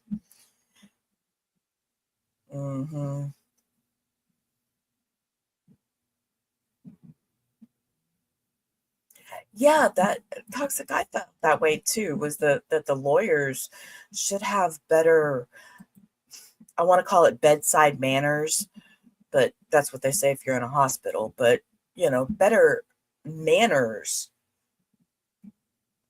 Yeah. Here's her going back. Yeah, the blonde lady must have come back in the courtroom because her attitude changed. Professional conduct. Thank you, Paula. Professional conduct.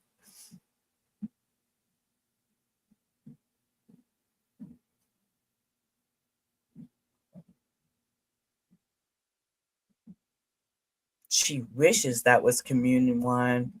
I'm sure. Now she probably she may have her own little hooch made up from prison hooch in her cell. She's in jail, you can get all that kind of stuff in there.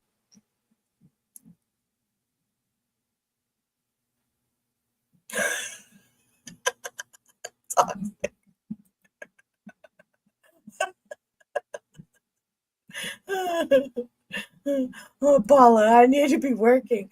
Honey, just listen in. It's all fun. Just put us in your ear and keep working. That's what I do. I put my little headphones in and I just keep going. That's right. Holy water. She got her some holy water. And she's drinking it. She burst into flames in her hand. Oh, y'all are cracking me up this afternoon. Thank you. I needed this. I needed this.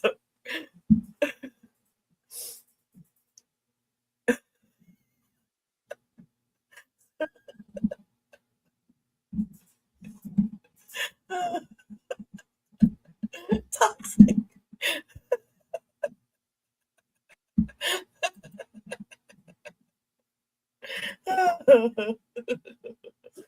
Oh, giving up them honey buns. She gave up meat. Quit bringing my dog into this. He's supposed to be asleep, and if he hears me say his name 3 times, he's going to get up and he's going to want to come over here and be in the middle of all this.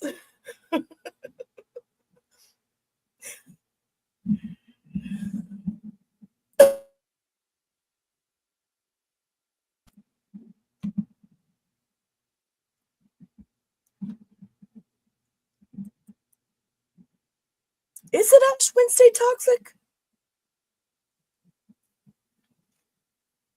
I'm so lost. I'm so lost. I didn't realize it was. Should combust. Oh, goodness, guys. Goodness.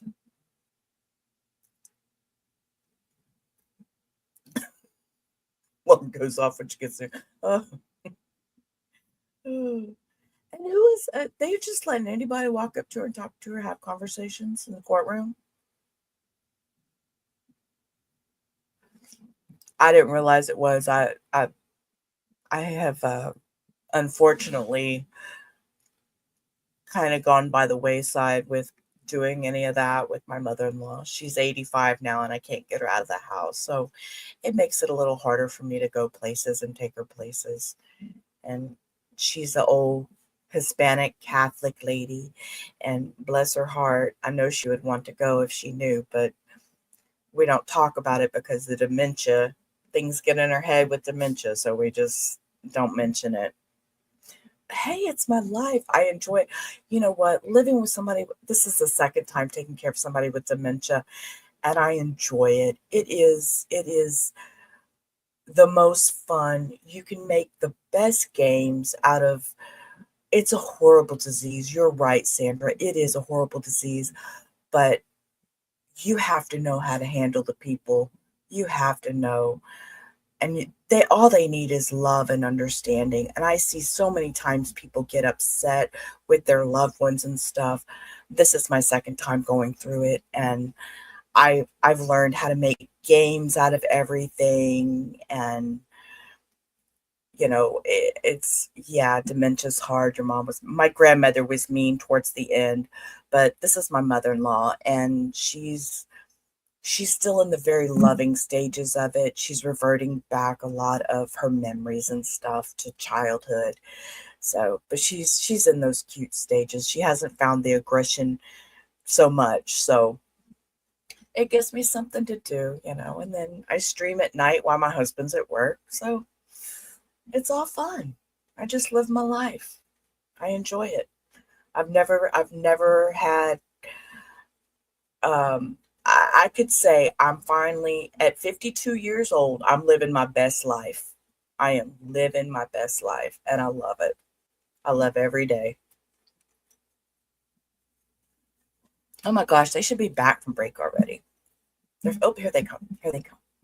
See how they're bringing her in chains and stuff? See how they're doing that? That's exactly what Miss Stacy needs to be done. Yeah, toxic. It's hard when they wonder. My grandmother, we had to put her uh, we moved her into my house, but we had to fence my yard in to keep her from walking out of my yard. So yeah, it's fun. And I have a gated yard here at my house, so my mother-in-law can't get out. I learned that the hard way the first time, not doing it the second time. So, anyways, let's get back to trial. Enough about me. She's back. All right, come on, y'all. Give us some sounds. Say we're back on the record.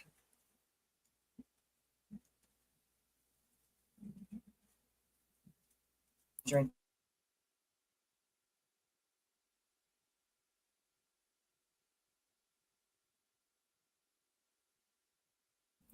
Thank you, Sandra. That's sweet.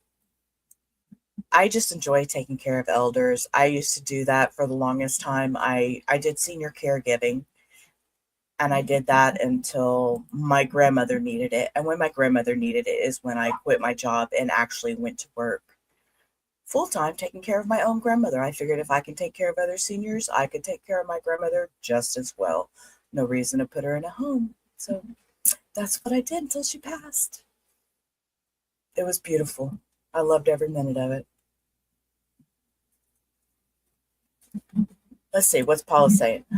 I think since she hasn't been convicted of anything, she can't be seen in cuffs in front of the jury. And right. I mean, they can't put her in cuffs, but with the jury out, normally what they do is once the jury leaves, they'll cuff her and they'll go take her to a temporary holding cell. And then before the jury comes back in, they would bring the defendant back in, uncuff her, and put her back in her chair just like normal. So that's why I don't understand why they're just letting her sit there like that. She was brought in with cuffs in the morning time, but then they just let her sit there all day. Well, that's yeah.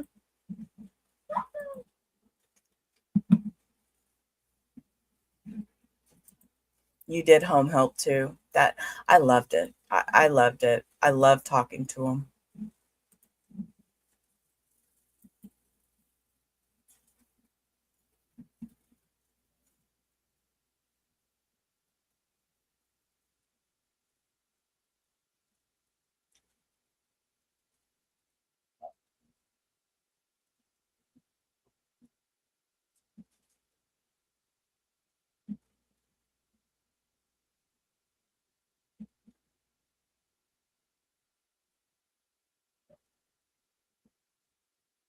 Yeah, usually a police officer is by the defendant. Oh,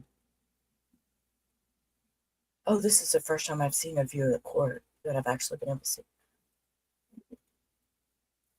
That's a big police lady. I wouldn't screw with her in no dark alley. Y'all see that police lady leaning up against that rail right there? Oh, no, thank you. Wouldn't mess with her in a lighted alley, much less a dark alley.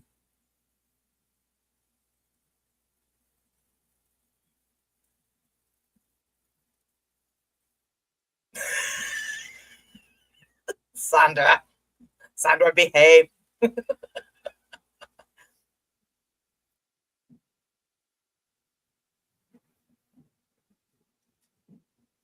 Yeah, toxic.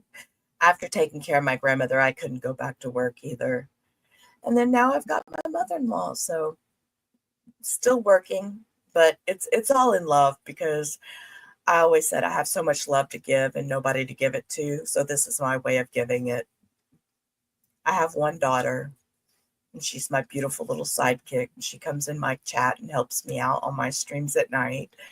But she lives in another state away from me, so I don't get to see her all the time. But she is in my chat, so I enjoy that. But thanks, Sandra.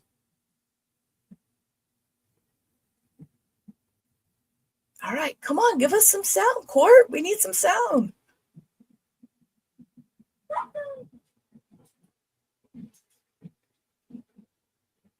All right, Toxic, hurry back.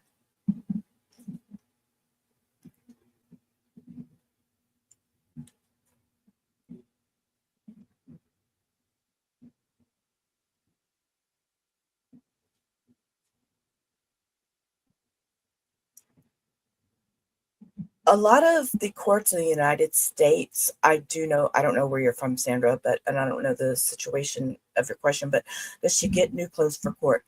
Now, I know that here in the United States, uh, there's a clothing department before they go into the courthouse. From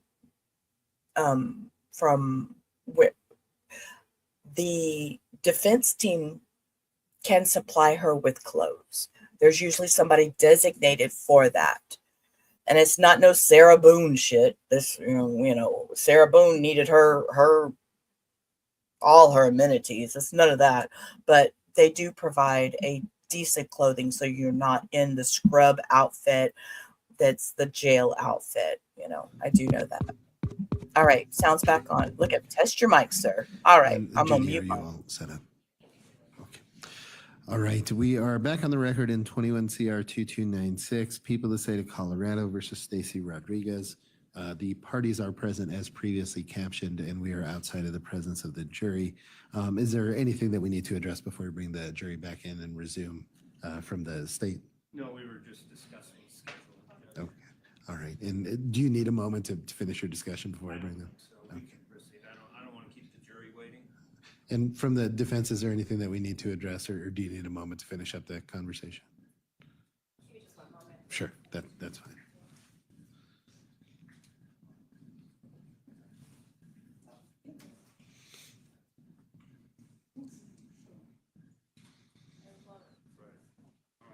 Does anyone want to share with the quarter plan? Not right now, the jury's waiting. Okay, all right. We'll keep it a secret then. Can you bring them in, please? Thank you.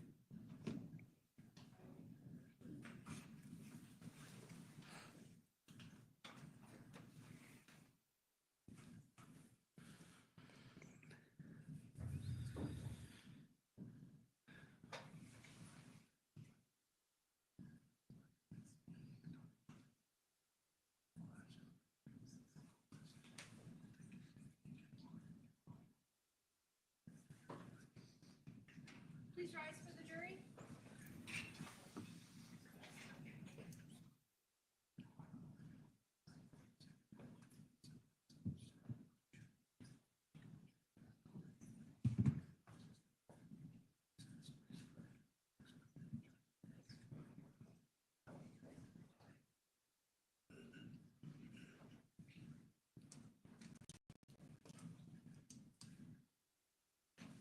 Thank you. Please be seated. Ms. Varela, I'll remind you, you are still under oath, and Ms. Devereaux, you can continue. Thank you. Ma'am, I just have one final question to clarify. Mr. Perelia asked you a question yesterday about the incident with Mr. Vigil, okay? And he asked you if you knew who threw the first punch, right? Right. And he showed you, initially you couldn't remember, and so he showed you what appeared to be like a Word document with some notes and timestamps, right? Right. And that's when he came back and said, who threw the first punch, and you said Stacy. Right. I just want to clarify what you told investigator or Detective Burrows on June 8th was that, quote, I think Stacy threw the first punch, right? Right. And then you went on to talk to Mr. Burrows back in your proffer, and he was like, did you see anything else transpire with the fight? It sounds like maybe you were in the car at some point, so you didn't see anything, right? Right. And you responded, quote, that fight was confusing. It was just like a whole, I don't really remember too much in the fight. Right. Because again, you were drinking that night, right? Yes. Nothing further. Thank you. All right, thank you. Ms. Varela, you may leave the witness stand. Deputies, you can transport her downstairs.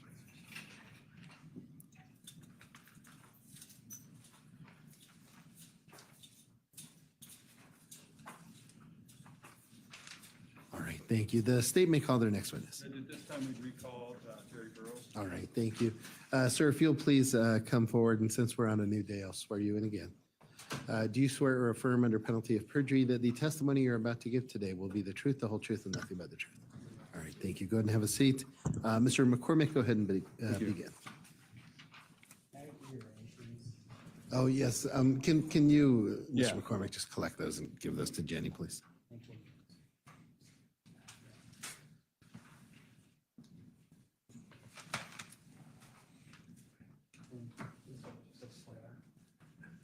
Oh, Ms. Devereaux, do you still have the pointer someplace? I put it right in here. Okay. For you. I'm here. I'll straight to the Jerry.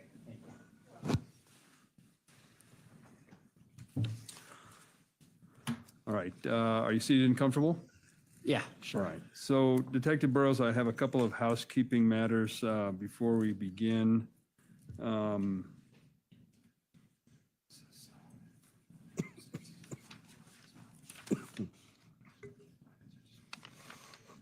I'm going to hand you People's 4A through 4D. You'll recall that through the course of the trial, People's Exhibit Number 4 was entered into evidence. It was, yes. And that was the ring video from 2405 15th Avenue Court. Yes. And were clips made of that particular video? They came originally in clips from the Ring video.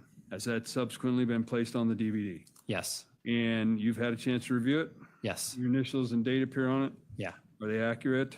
Yes. Your Honor, at this time, I'd move into evidence People's 4A through D. And this is everything that's contained on previously admitted for? Correct. All right. And any objection from the defense? No, thank you. All right. I will admit 4A through 4D into the record, and you may publish where appropriate. All right. So Detective Burrows, kind of picking up, you had an occasion to continue to investigate this case after October 3rd of 2021. Yes. Right.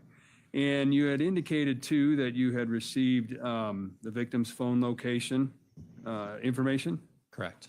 And you had an opportunity to corroborate that phone location with your video evidence, right? Correct. All right.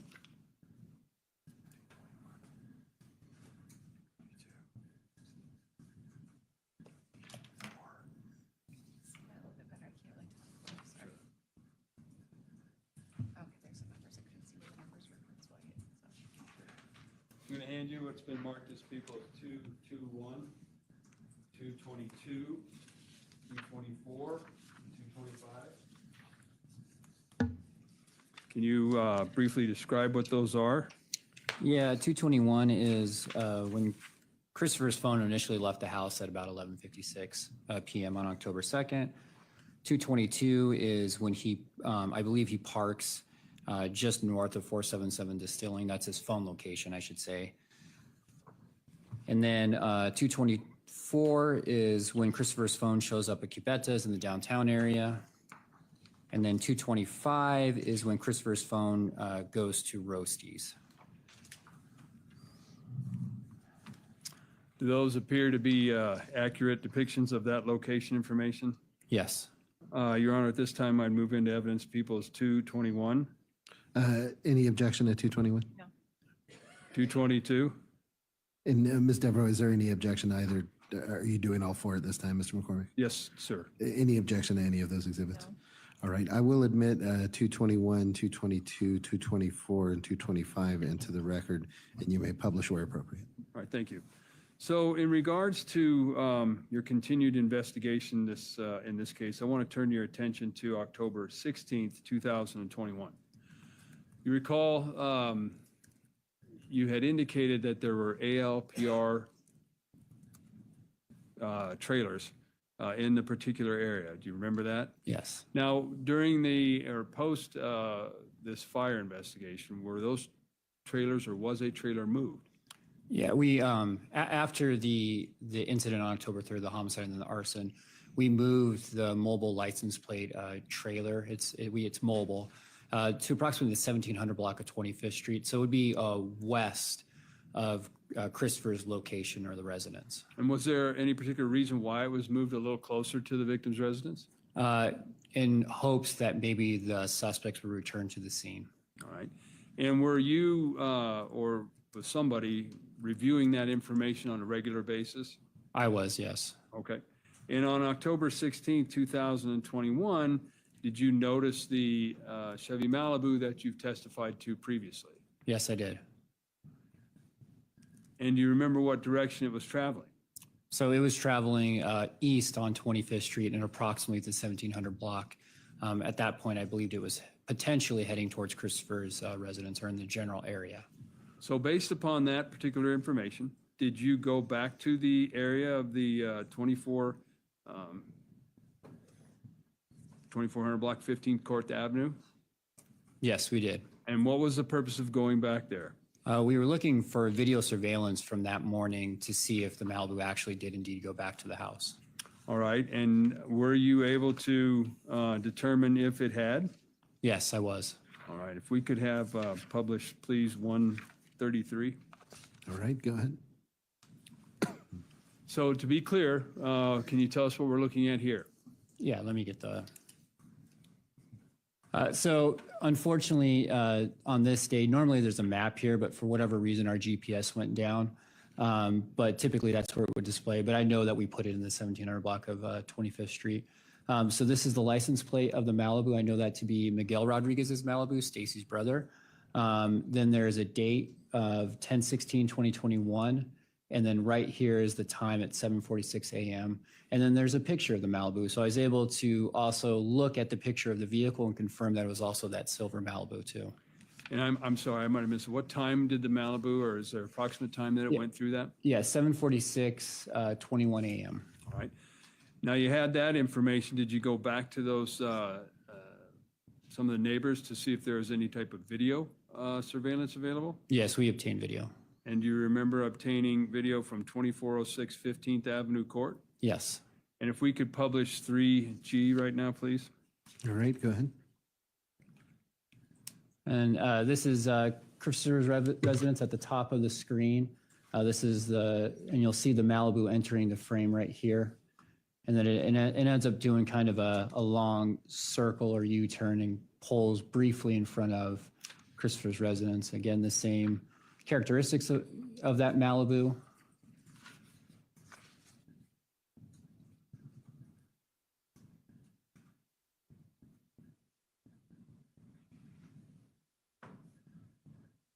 And then it's out of frame and goes back to 25th Street.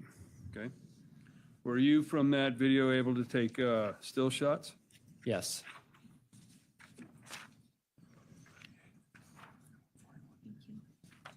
I'm going to hand you what is Marcus Peoples 138 and 141. Ask you to take a look at those for a moment, please.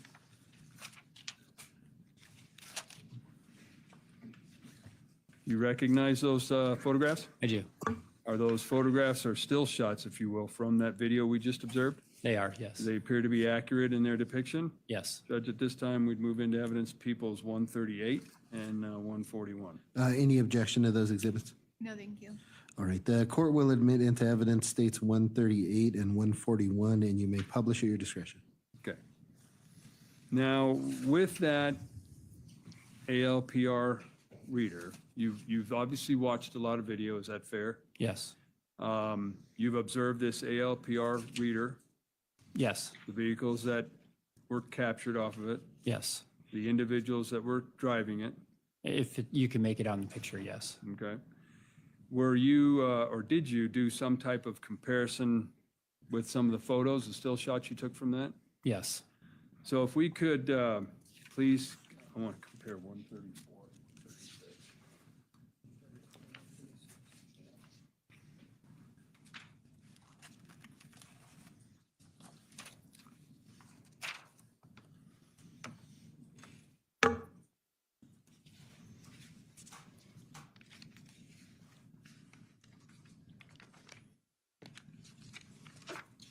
There we're getting there. There we go. All right, so I have before you previously admitted Peoples 134 and 136. Can you tell us what we're looking at here?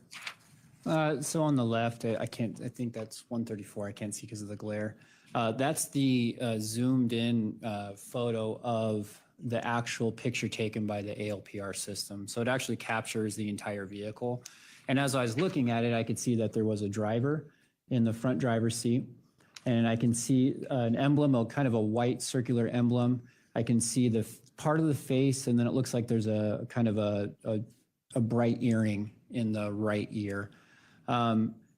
This picture on the right, we actually got this from Isaiah V. Hill or Kayleen V. Hill. And this is from October 16, 2021 at 12:55 a.m. So this picture was taken on the same day, but prior to this photo captured on the ALPR.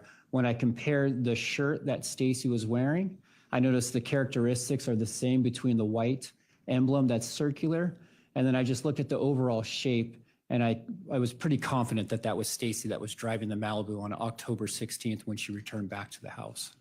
All right. And based upon that information, were you able to take a closer in or a more zoomed in screenshot of the defendant? Yes. I'm going to hand you what has been marked as Peoples number 137. Do you recognize that photo? I do. Is that a fair and accurate depiction of the zoomed in portion of the defendant's chin? Yes. Your Honor, at this time, I'd move into evidence Peoples 137. Any objection to 137? No, thank you. All right, the court will admit into evidence 137. You may publish at your discretion.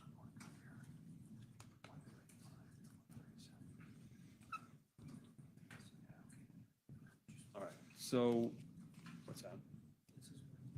Okay.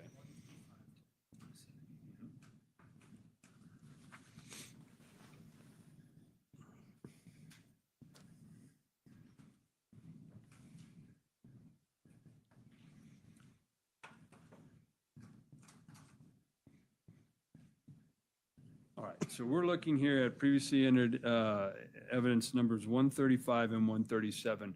And what are we looking at here? These are just on the left, that is a zoomed in shot of the actual picture taken by the ALPR system.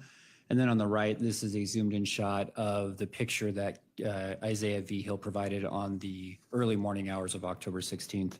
And again, it's just noting how similar that pattern is on the front of the shirt. That's that white circular. And then also just the facial characteristics that I observed between the both, leading me to believe it was Stacy Rodriguez who was driving the vehicle. And lastly on this, I'd like to compare 135 to 195, please.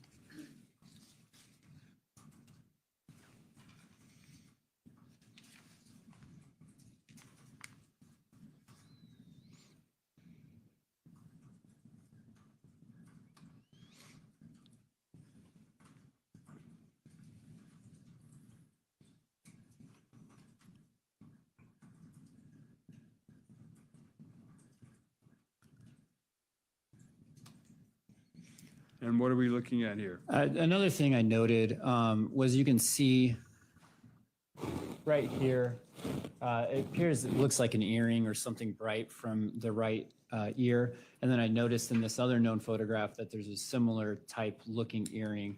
And I thought that was consistent with the known photograph of what Stacy Rodriguez is wearing, and then also comparing it to what was captured on LPR. All these factors led me to believe that this was Stacy driving the Malibu on the morning of October 16th when we returned back to Christopher's house. All right. Now, you had previously testified that after November 11th of 2021, you had requested search warrants Yes, for 2 motor vehicles, correct? that's correct. One was the Chevy Malibu Yes, and one was the Tahoe. yes, And from the Tahoe, you had secured some items from that, right? yes. All right.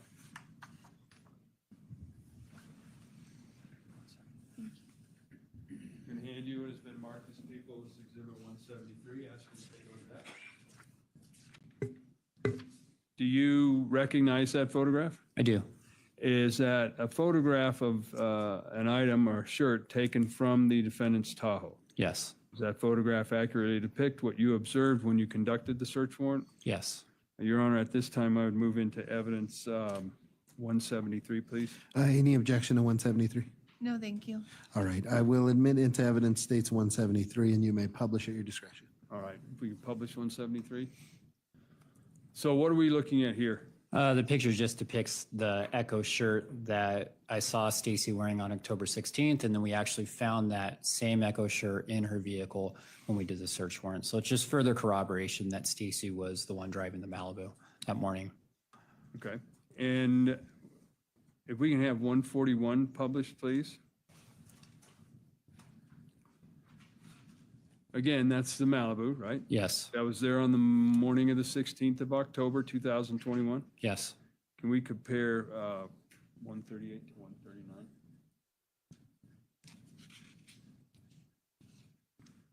That's the same motor vehicle. yes.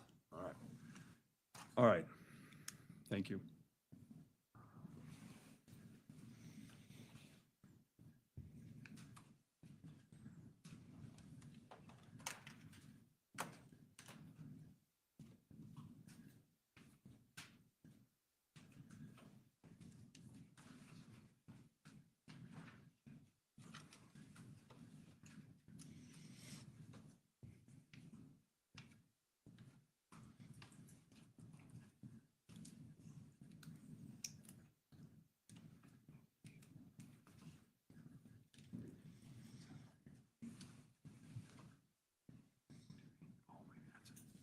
Judge, if I can, just a minute, please. Sure. Did I provide the court with Exhibit 223 for review? Yes, I have 223 here. Okay, Do you need it? can I retrieve it? Yes.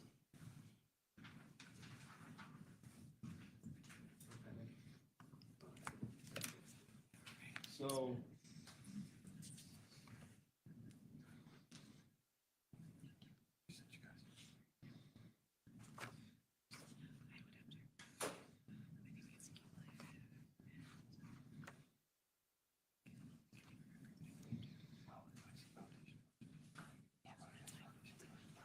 So I'm going to hand you what has been marked as People's Number 223.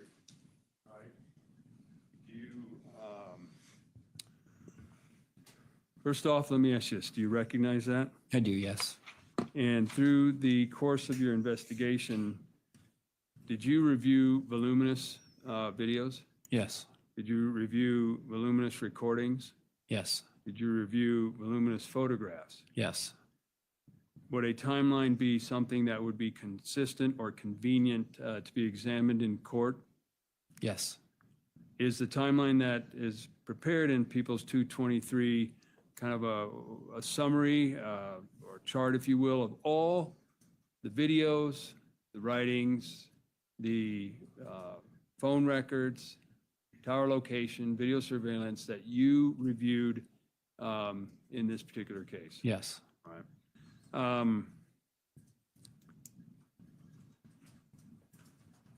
Your Honor, at this time, I'd move into evidence People's 223 under Colorado Rule of Evidence 1006. All right, thank you. Any objection? Yes.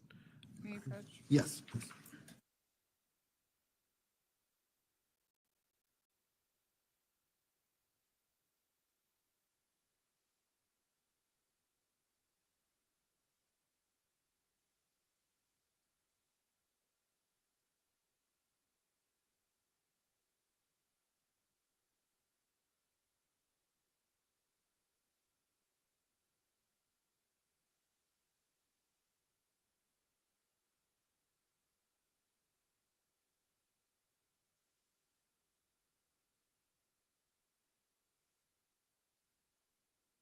Muffin gonna make me spit my coffee out.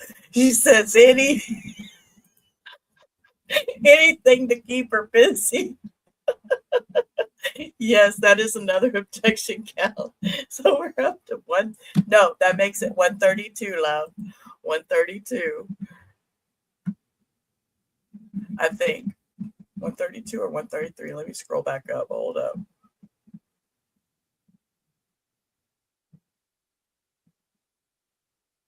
Oh, makes it 133.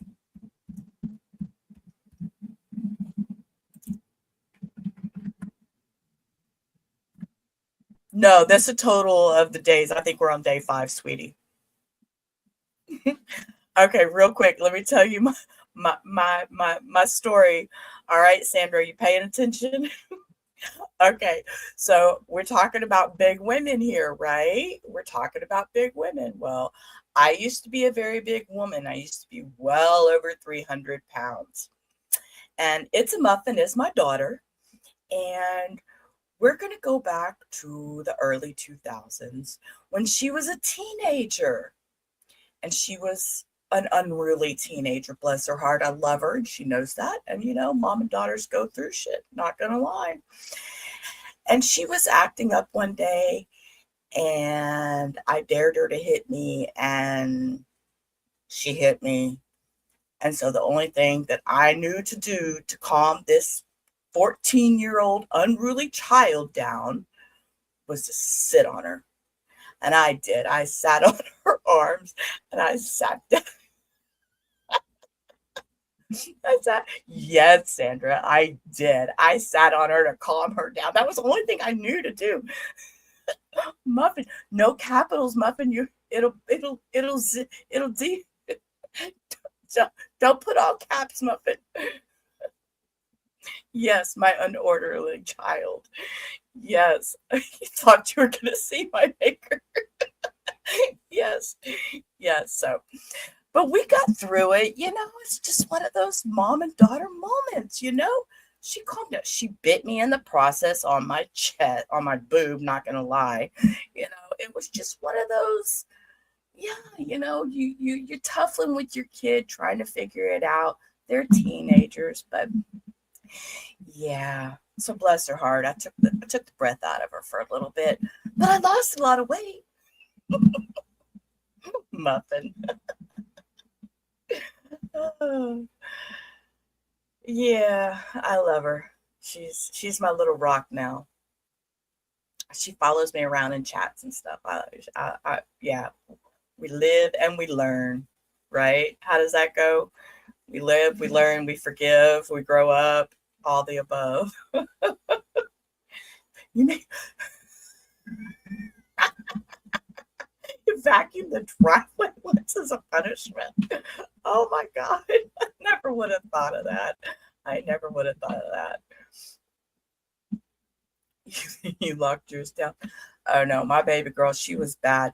This child, my neighbor got a brand new car, and one day she just got unruly and got mad because she wasn't supposed to be over there. She was supposed to be, I don't know what she was supposed to be doing, but she got mad at me, and she took a rock and wrote on the side of my neighbor's brand new car with a rock etched into the paint. We had to get the neighbor a new paint job, needless to say. You were like 6, but still, you did that. You did that, Muffin. It was smiley faces, but she was mad. Oh, gotta love kids. We do crazy things, but then we learn from it. Unless you're Stacy, this big old heifer over here, this Stacy woman, she gonna burn your house down. She gonna stab you. Oh, and Lord knows what else she's done to these people. Oh my goodness. This woman is a crazy one.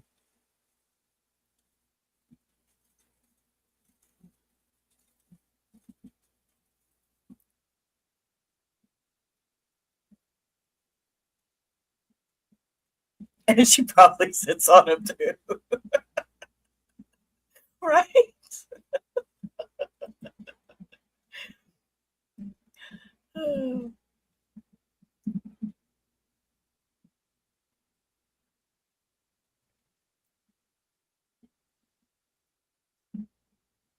Yeah. Yeah. She's learned some hard life lessons. Yeah, my little muffin's learned some lessons. I love her though. We've been through hell and back. I was a single mom for a long time, and she had dads, interim dads.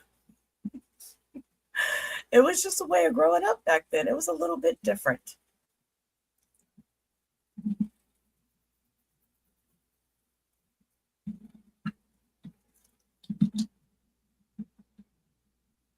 Pour the wine. Oh, I can't drink wine. Wine makes me turn real red. And you think I'm giggly now. This is just coffee. Give me wine. I'm beyond giggly.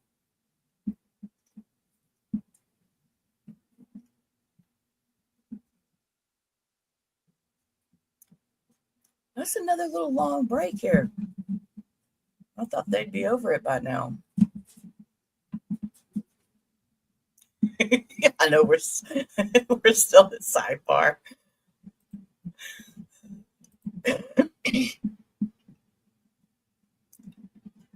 Yeah, they didn't dismiss the jury. They didn't dismiss the jury.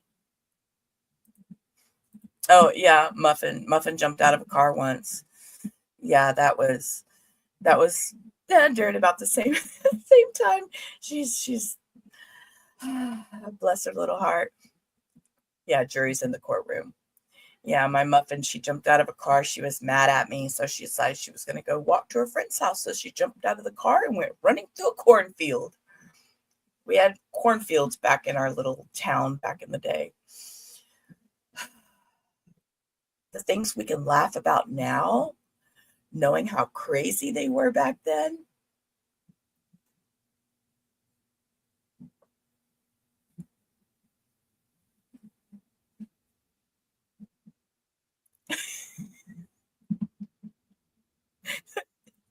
Muffin, she wouldn't stop talking and I was done. What else was I supposed to do? Your daughter was wild. We had to pick her up from the police because she got caught drinking. Now, see, no, not me. Not me. Oh, yeah, Sandra, I know that I hate to type out everything. That's why I don't mind talking about it. But it's great that we grow up and we learn from it and we move on with life and we don't become a criminal like Miss Stacy over here, burning down houses and slicing up people, We learned.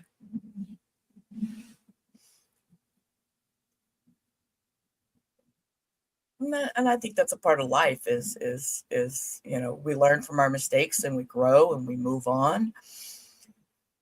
And unfortunately, there are those out there that just can't do that. All right, love. Go to the gym, work out extra hard for mom.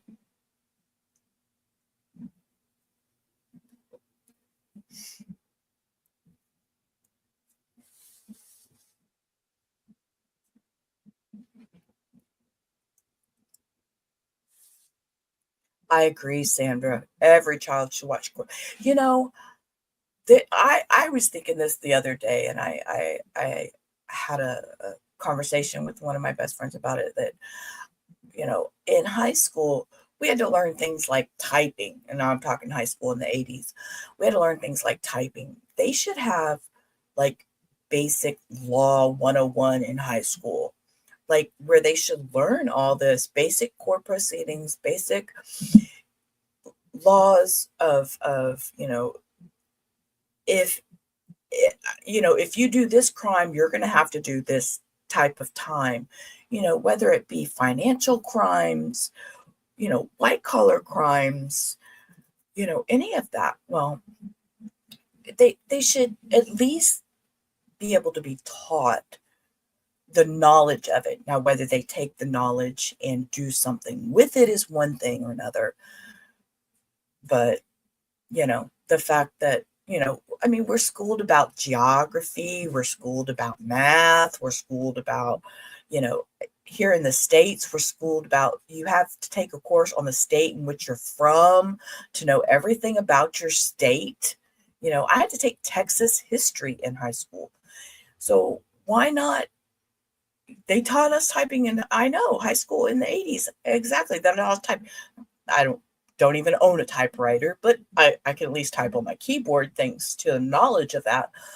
But the knowledge that I feel like these kids are lacking from what they could be taught as to what they are being taught. So just my opinion. Yes, toxic, the cursive writing. I mean, I don't think Muffin can write in cursive very well. I'm not gonna lie, I love my daughter, but her handwriting is horrible because they didn't teach them like they taught us. What is your capital? Who cares? It's 3 hours from me. I know, right, Sandra? I mean, it doesn't matter what I'm near Houston, and there's enough drama and stuff going on in Houston. I don't need to know about the rest of the country usually. I try to keep up with what's going on around me. You write like a serial killer, mixes between cursive and print. Stop it, Muffin.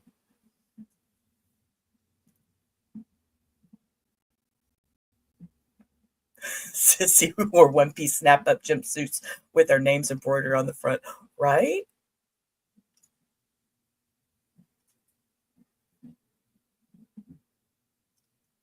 Oh, really? Toxic. Oh my gosh. Yeah.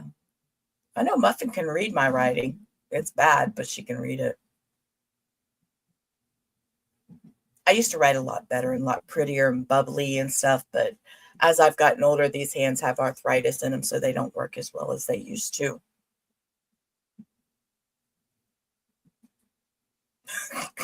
The sissy climbing the itchy ropes. Oh, God, those memories. I hated that because I was always one of those fat kids that couldn't make it up the rope.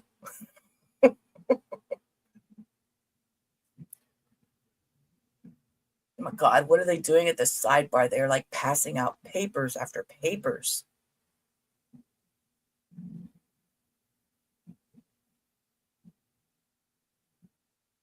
Yeah, toxic. I used to be able to write. I used to write stories and poetry. I love poetry. I have all kinds of poetry that I've written over the years. But to actually sit down and handwrite things is becoming very, very difficult for me. And not only from my arthritis, but from my lack of doing it, from typing so much and using the keyboard on my cell phone, you know, just nothing happening. They're on a sidebar, love. Can you hear me, Katya?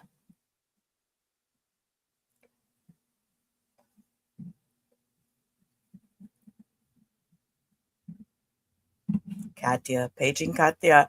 Can you hear me, love?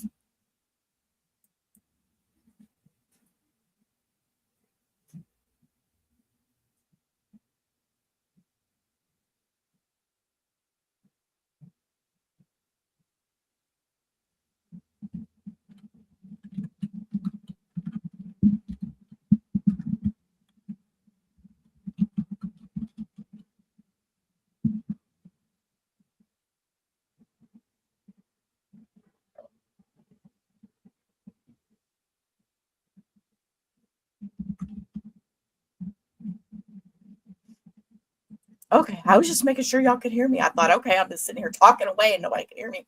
Then I thought, no, because Toxic was answering me. Sandra was answering me. Oh, yeah, your volume turned on. Good reason why you can't hear, Katya.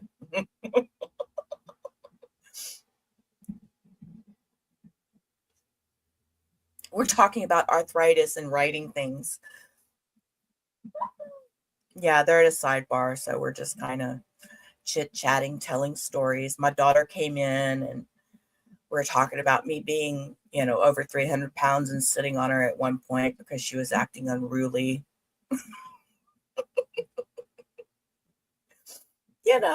Just having fun.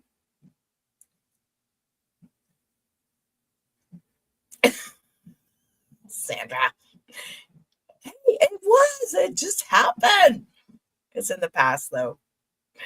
And like I said, we grew from it, we learned from it. We don't judge.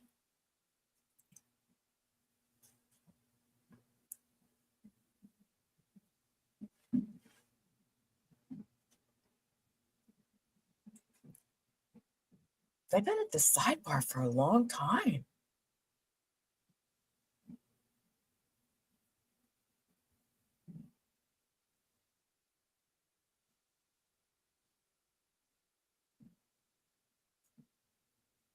They were just going over what they did after the thing about the going over the street, you know. Yeah, the jury's still in there.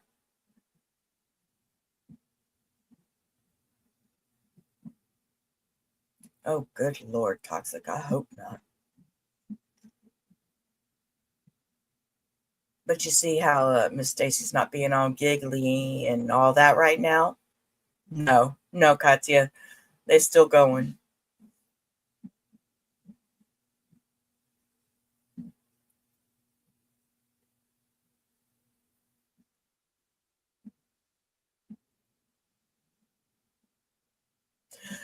No, there was a gentleman, toxic typed it a long time ago.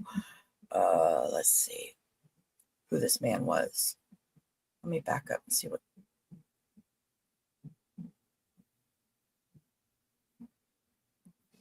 Because I don't know how to change the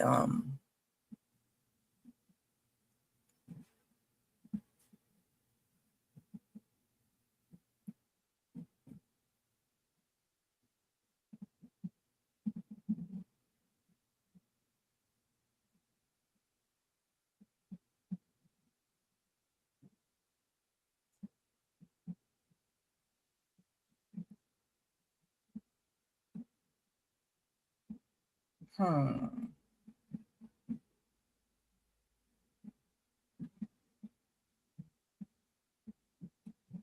Yeah, I don't know how to change the yeah, Burroughs. Is that what his name was? The detective? Yeah, there's I think it's a detective on stand right now. And he's going over they were talking about her coming back, them coming back to the scene of the crime. And they were talking about vehicles and stuff, and they took a sidebar, and so they've been over there. Yeah, I think it was Detective Burroughs. And uh they've been talking, I don't know why.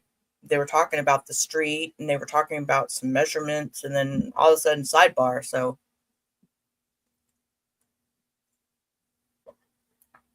seems like 40 minutes ago. It's been about 13 minutes.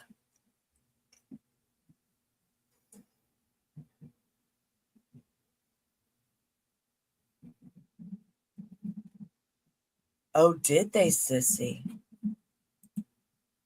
Okay, so he came back up. Wait, so he's been up already and they just brought him back up?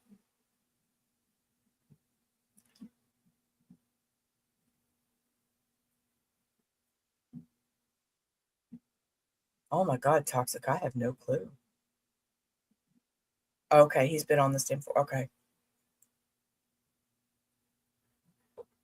Yeah, the defense is objecting to something, but I'm not sure.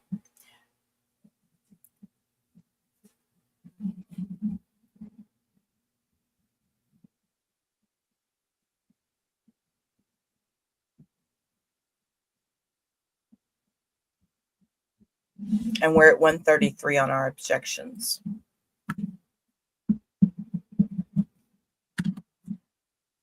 Yeah, it was a picture. It was they were showing some picture of a street where they were showing where, I don't know.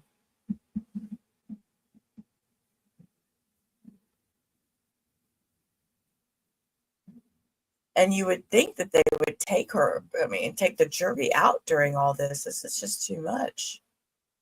Especially to make the jury sit there that long with sidebars. I don't get it.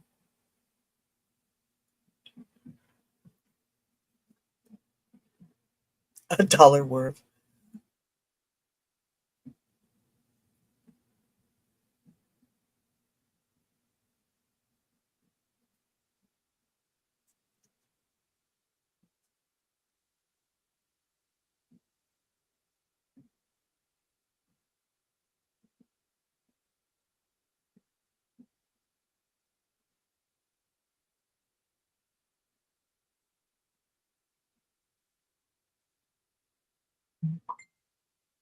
You may be getting somewhere.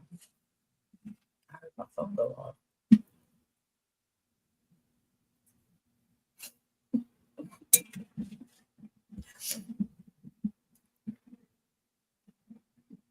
Muffin sending me selfies over here. My phone's going off. She's fixing to go to the gym and work out. All right.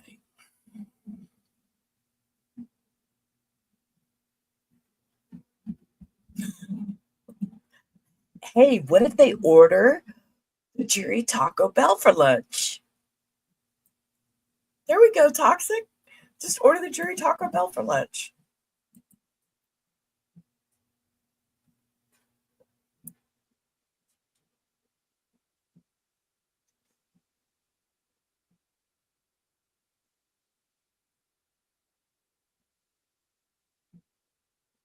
Oh my goodness. You're going to get Taco. Muffin says, I'm getting Taco Bell after the gym now.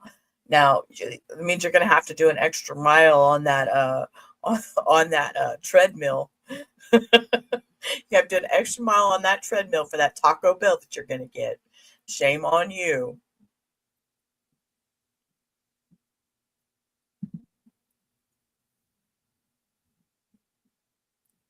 I know, Toxic, and I know that when I sit here and stream, you touching, you saying that about Stacy touching her, but I do. I know this. I do that when I'm sitting and I'm listening. I notice my hand goes up to my face, and I'm like, gross. I keep trying to stop myself, but it's like I get so interested, and I'm just like intently watching. 43 miles to your closest target. Oh my Lord, mine's 1 mile up the road.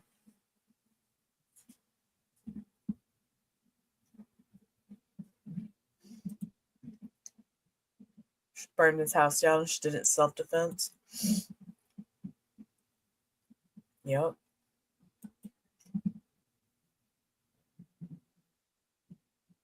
Oh my God. It is like they're just up there chit-chatting. Somebody needs to tell them to quit chit-chatting.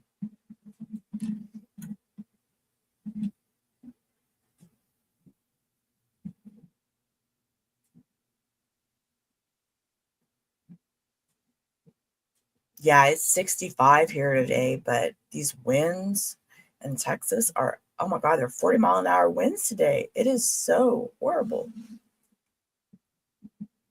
Well, yeah, she offed him and then burnt the whole house. Sissy, she put the whole house, lit the whole house on fire.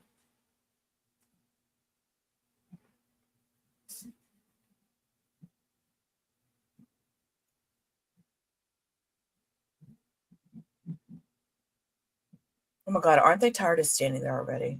Thank you. Council, Here we go. Okay, Council, proceed. All right, shh.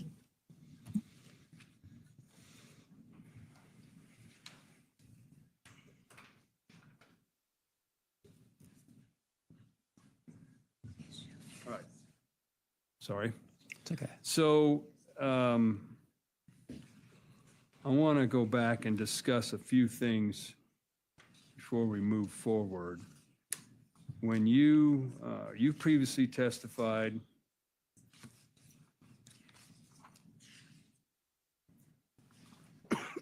when you previously testified about the automated license plate reader catching the Malibu on October 3rd at about 5:33 in the morning. Correct. You had not, did you, through your investigation, determine, or were you able to determine who that vehicle was registered to? Yeah, there was 2 parties on the registration. And who were those parties? It was Miguel Rodriguez and then Blanca Canedo, which is Stacy's mother. And then Miguel's obviously Stacy's brother. And what address was that registered to? 4540 First Street Road. All right.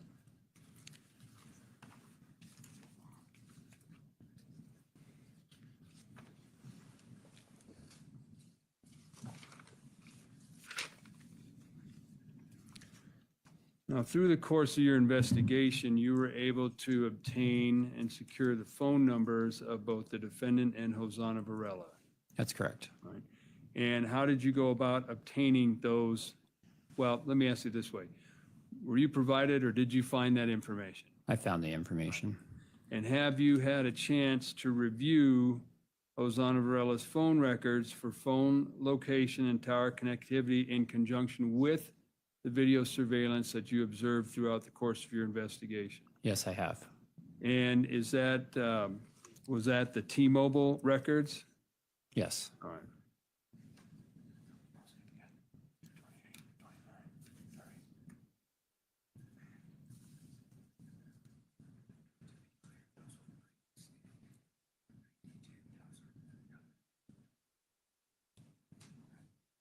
I'm going to hand you what is marked as post 228, 229, 230. Have you take a look at those.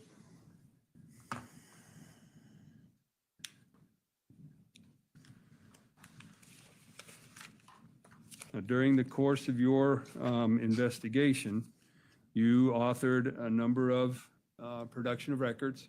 Correct. Did that include the T-Mobile records for Hosanna Varela? Yes. Did you receive those? Yes, And have those previously been admitted in this trial as People's Number 192? they have.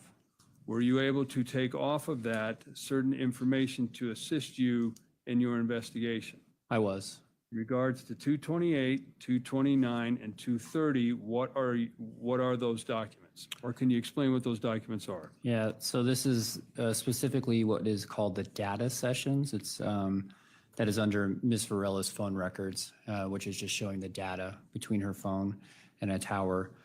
And so it basically, the first 228 lays out exactly what the columns are. It's an Excel, kind of like an Excel spreadsheet that we get these formatted in. And it's just laying out, the first line is IP address, and then it goes IMEI, IMSI, start time, end time, no, and then there's a further, and then it goes address, city, state, zip, and then it gives a latitude and longitude. And then it also notates that it's in UTC time. So during this time, when it's in UTC time, during this time on October 3rd, we subtract 6 hours to get it to Mountain Standard Time. So that's what we have to do. So you'll see in the records that it actually shows that it's 6 hours faster than what it actually is on October 3rd. So does that information also provide to you what I would call a key for you to analyze that? Yeah, it provides a key that tells us like what IMEI numbers are and stuff. If they didn't spell out the location of the cell phone tower, then it gives like proprietary numbers, and then it would provide a key for that. But in this instance, they actually spell out exactly where the location of the cell phone tower is, and it gives a longitude and latitude. Does 228, 29, and 230, are those accurate copies of what you observed when you reviewed People's 192? It is, yes. All right, this time I'd move into evidence People's 228, 229, and 230. Any objection to those three exhibits? No. All right, I will admit into the record 228, sorry, give me just a second, 228, 229, 230, and you may publish where appropriate. All right.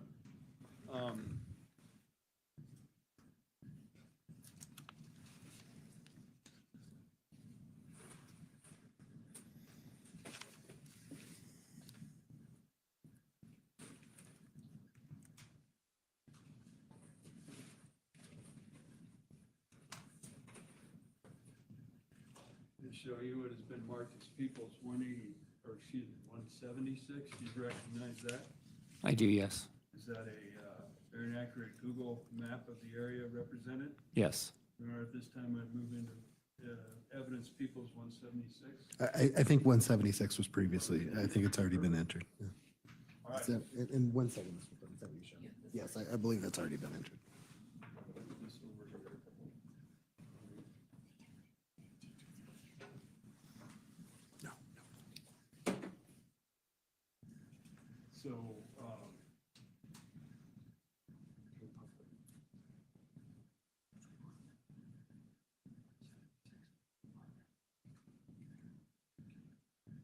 I'm going to ask to publish 176 as well. Is that, I thought that was 176. It is, but I'm going to put it up on the TV. Oh, yes, I'm sorry, yes. Both sides. That's fine. All right, so Detective Burrows, can you tell us what we're looking at here in regards to People's 176? So this is just an aerial view, which encompasses Christopher Dickerson's neighborhood, and then it also encompasses some of the University of Northern Colorado campus. So that's going to be up here. This is University of Northern Colorado campus, and then Christopher Dickerson's house is right here. All right. If we could publish, we publish 228, please. 228. So what are we, this is People's 228. Can you just describe what we're looking at here, please? That's the first exhibit I described where it talks about how it's in UTC time. And these are just the columns that it lays out at what each column represents when you get those, the data locations or the phone records. And you can see right here, it's address, city, state, zip, azimuth, latitude, longitude between those two. Publish 229, please. And what are we looking at here? So this is the first set of records that I looked at in regards to when I knew that Stacy and Hosanna and Chris were at the residence. And you can see here the time, like for instance, on this bottom one, it says 8:48. When we subtract 6 hours, that's actually 2:48. So that is consistent with the video that I saw of them being at the location. I'm also looking and saying, yes, it's consistent. Then if you, as you go through the column, you can see, this is where the address column, it gives 17 TK Lawrence and Hall, UNC, Greeley, Colorado, 80639, and then it gives the latitude and longitude. This is representing the cell phone tower that the phone is connecting to. All right. And Mr. Burrows, just to clarify for me, to make sure that I'm clear, this is all referring to Hosanna Varela's cell phone, is that correct? Just Hosanna Varela's cell phone. Thank you. And then if we could have 230, please. Again, these are the records that I found that encompass the time that they're at Christopher Dickerson's residence. And I know that Stacy's there, Hosanna's there, and Christopher's there. And these are just showing the connectivity, again, at Lawrence and Hall. And I did subtract the time, again, just to 6 hours. So it's 3:48 in one of the columns, 3:54. So I'm able to say, okay, yes, the time matches up with the video surveillance. And as the court noted, this is in regards to Hosanna Varela's cell phone. Correct. And were you able to essentially track movements in that area with that tower at Lawrence and Hall on the evening in question? Well, what I was able to do is show when video shows Stacy, Hosanna, and Chris are at the house, it shows that she is connected to that tower. When they leave the area, she's no longer connected to the tower. That's what I can show with it. I can't show exactly where they're at in relation to the tower. All I can say is that the phone's connected to the tower. So turning your attention back to 176, are you familiar with the UNC campus? Yes. Can you point out on that chart where this Lawrence and Hall is located? Right here, you'll see the circular field, and it's right there. And so that is, and so that's the Lawrence and the Hall, that's the cell phone tower, and then that's Christopher's residence right there. All right.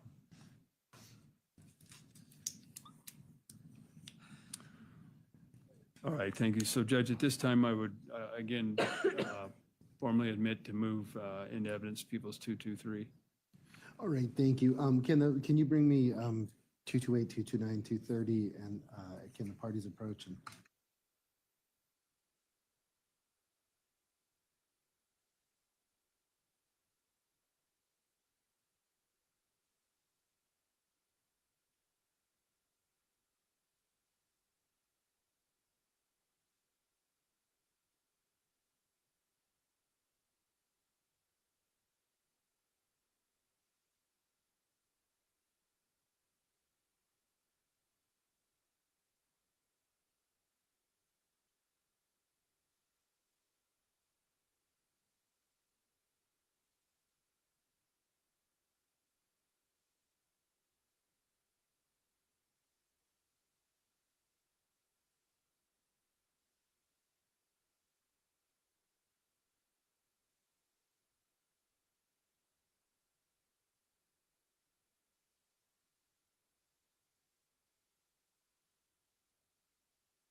Well, we're at that sidebar again. Yeah. Let me see. Start the camera. Sorry about that, guys. Was in the kitchen getting hubby ready for work, making his lunch. Oh, someone asked for a break. Yeah, they need a break. I mean, especially a lunch and break. I'm sorry. Those are the court will admit 223 into the record. Ladies and gentlemen, I think this is an appropriate place to take our lunch recess. Give me just a second here. I want to remind you that until the trial is completed, you must not discuss this case with anyone, either in person, using the internet, or by any other means. This includes members of your family, people involved in the trial, other jurors, or anyone else. If someone approaches you and tries to discuss the trial with you, or if you see or hear anything about it, even accidentally, please let me know about it immediately. You must not conduct any research, undertake any investigation, or otherwise obtain information about the case from an outside source. You must not read or listen to any news reports or internet information or other electronic sources about this trial. If there has been or is any news coverage of this case, you must completely disregard it. Your verdict must be based solely on the evidence presented in the courtroom and the laws I instruct you. And finally, it is especially important that you do not form or express any opinion on the case until your deliberations at the end of trial. With that, this will be a little bit of a longer recess. I'm going to resume at 2 p.m. So just come back to the jury room at 2 p.m. Otherwise, please rise for the jury as they leave.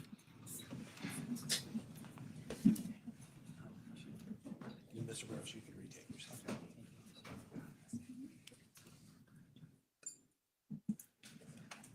All right, hour and a half lunch break.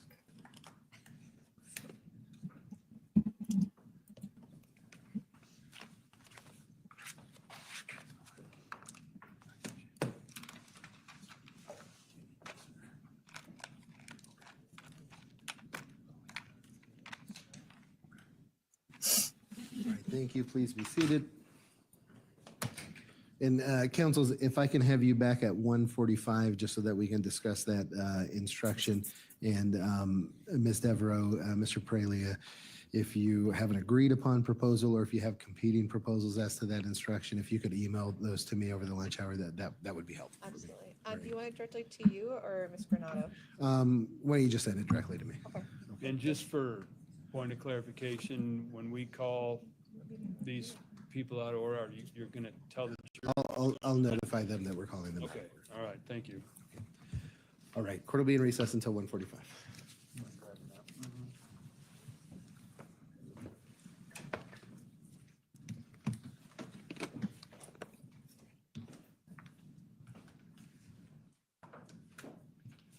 All right, court in recess till 1:45. Let's see. Are they going to cuff her and then walk her out? Or are they just going to walk her out?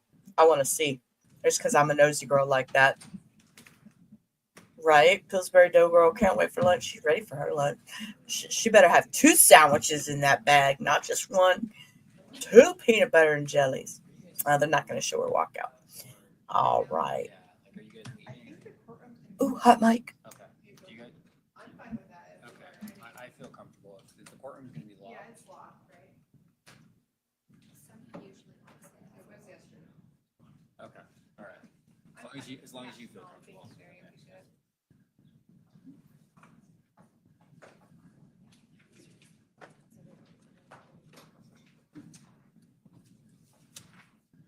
I'm nosy. I'm listening to the hot mic, see if they say anything good.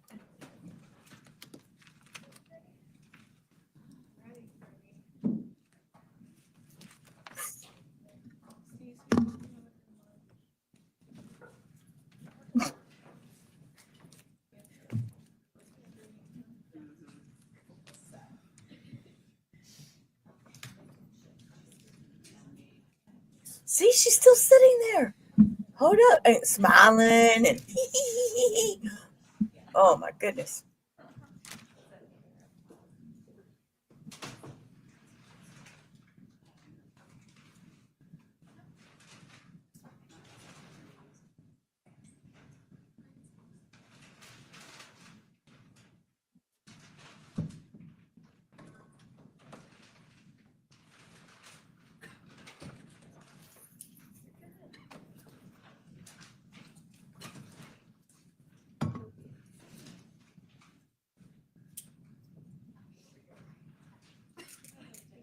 Click, click. I hear him. I hear him. I hear him. Click, click.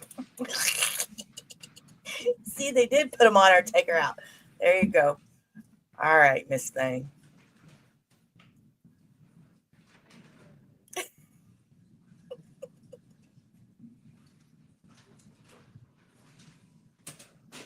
That would hurt my shoulders. Ooh, I'm just looking at that. That would hurt my shoulders.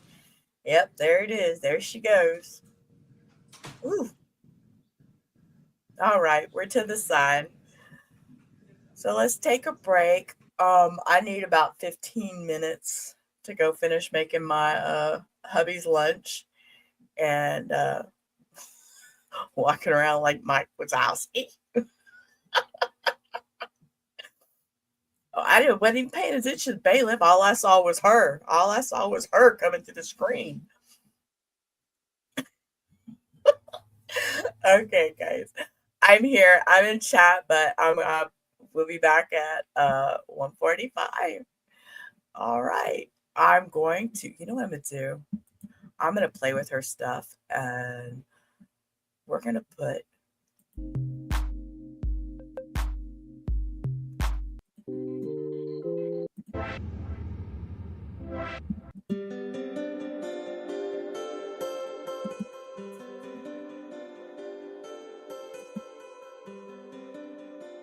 Yep, 1:45.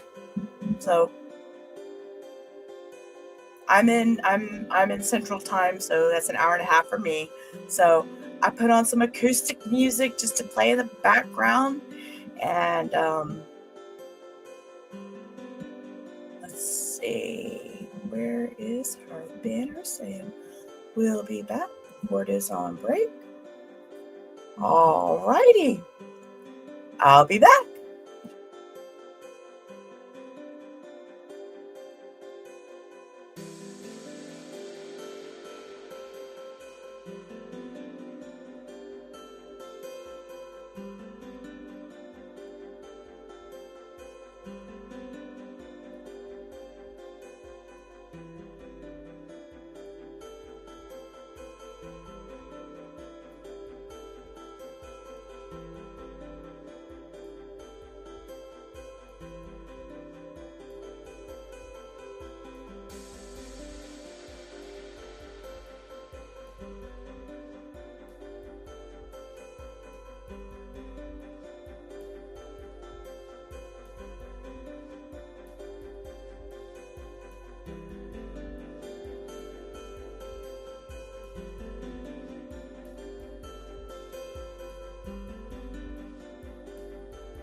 Okay, unmute the mic, Sheila. Unmute the mic. So, anyways, as I was sitting here looking, I wanted to look more into the Hosanna Varela lady. And this is just me talking, so anybody that's still sitting here listening during this time. Turn that volume down. Okay, so this is about the co-defendant, Hosanna Varela. This is dated January 30th, 2024. Woman gets decade behind bars in connection with Greeley County murder, man's death. A woman who has pleaded guilty to no charges related to the death of a man who was stabbed before his home was set on fire in Greeley in 2021 was sentenced Monday for her role in the crime. Hosanna Varela was charged with first-degree murder in connection to the death of Christopher Dickerson. In November, she pleaded guilty to arson, tampering with deceased human body, and accessory to crime. A burglary charge was also dismissed as part of the plea. On Monday, she was sentenced to 32 years in the Department of Corrections for the arson charge and 12 years on the other count. Around 5:45 a.m. on October 3rd, 2021, Greeley police officers and members of the fire department were dispatched to a house fire on 15th Avenue Court. A man's body was found on the floor just inside the door of the home, but due to its condition, it took time to identify the victim as 35-year-old Christopher Dickerson, who was the homeowner. According to an arrest affidavit from Greeley police, he was stabbed several times in the neck and was dead before the fire started, based on burn patterns inside the home and lack of smoke in his lungs. Investigators determined the origin of the fire was a living room and ruled out an accidental cause, the affidavit said. They also searched the victim's home and noticed that it appeared Dickerson's bedroom closet had been cleared out, and there were bags on the bed in the room that had been rummaged through, the affidavit said. An empty jewelry box was also found. Valera and Stacy Rodriguez were both arrested in connection with Dickerson's death. When asked if they knew Dickerson or had ever been to his home, both women said no, the arrest affidavit said. However, surveillance video from various locations, including cameras near his home, appeared to dispute their claims according to the affidavit. Charges against Rodriguez are still pending. So that's where we're at now, is in the Rodriguez trial. But I just wanted to find that background on Valera and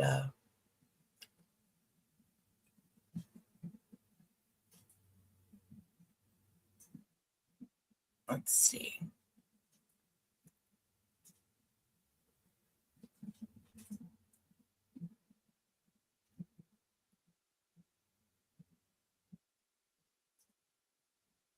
See if I can find any more information.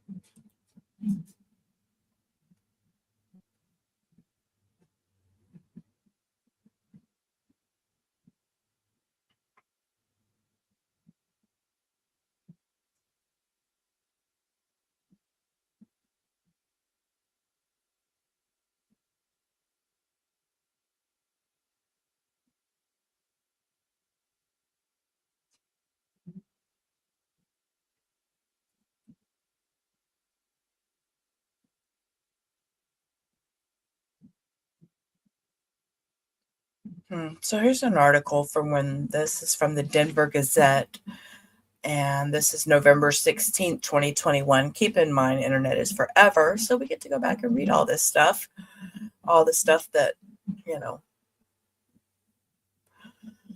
Let's see.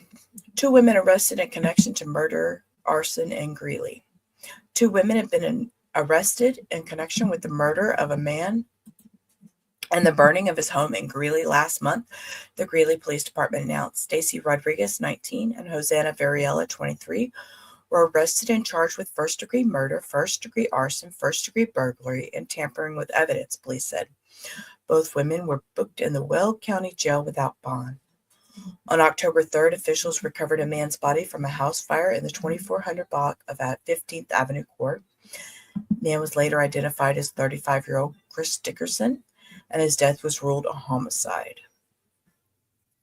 Since the morning of the fire, Greeley detectives have been working tirelessly to solve this case. The police department said in a statement, the culmination of that investigation has resulted in the arrest of 2 suspects. Police have not released any details about what led them to the suspects. Police said no additional information will be released Tuesday. They're both Greeley residents with no significant criminal history, according to public records. That's interesting. That said no previous records, but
I just read that one. Let's see.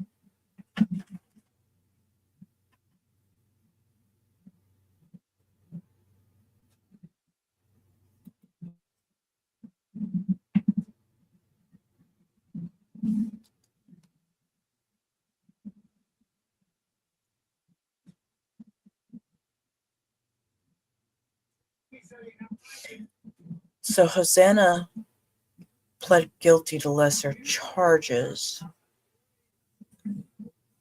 She was charged with first-degree murder, but she pled guilty to arson, tampering with a deceased human body, and accessory to a crime, and was sentenced to 32 years. So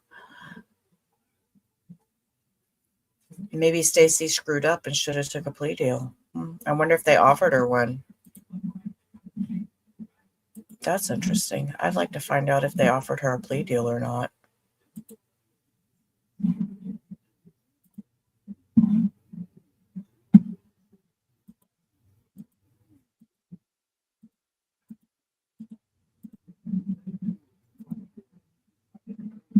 Let's see if I can find out if they offered her a plea deal or not.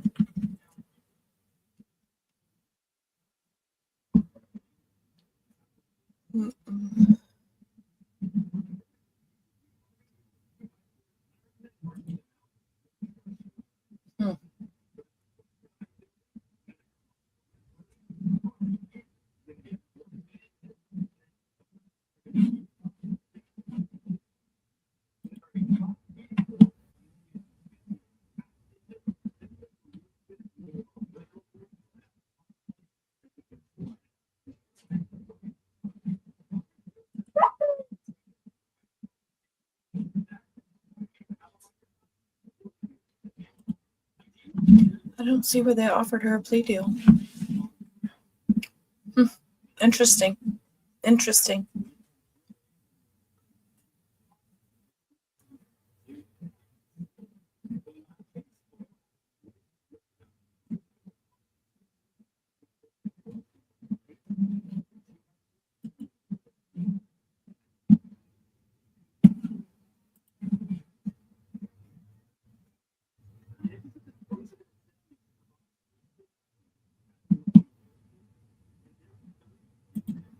Let's see, and here's another one that says that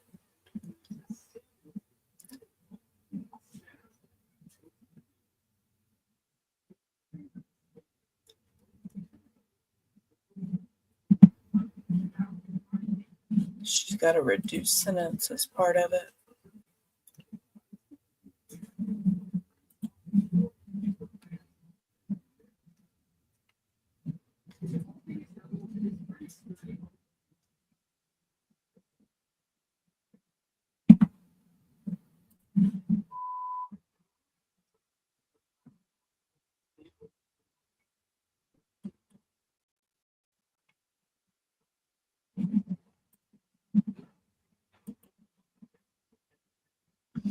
Yeah, and she gets a reduced sentence because she agreed to testify against her co-defendant, her former co-defendant. Wow. She will face reduced charges and a shortened sentence. As part of the agreement, Varela pled guilty to charges of first-degree arson, tampering evidence, and accessory to murder.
Okay, an easy to read version of the toilet paper letter sent from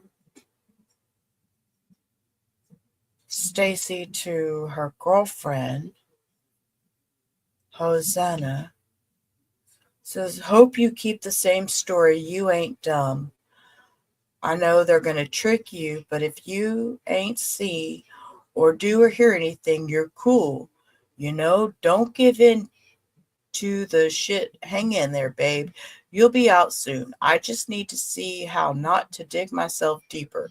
I know it's baby Joker's fault.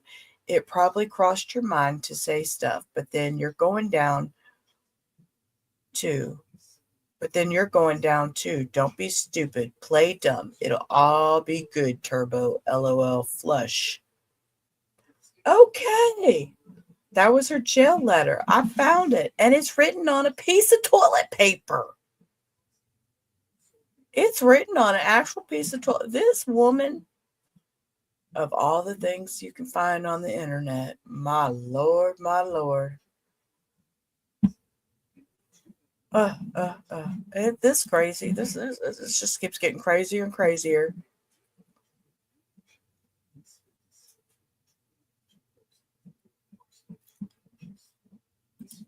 Let's see what this article has to say. This is from 1310kfka.com. Must be a news station. News. February 27th. Opening statements took place Thursday in the trial of a woman in Will County murder. 23-year-old Stacy Rodriguez charged with murder in connection with the incident on October 22nd that resulted in Greeley man's death. Multiple stab wounds to his neck and left to burn inside his own home. She pled not guilty to all charges on May 6, 2024.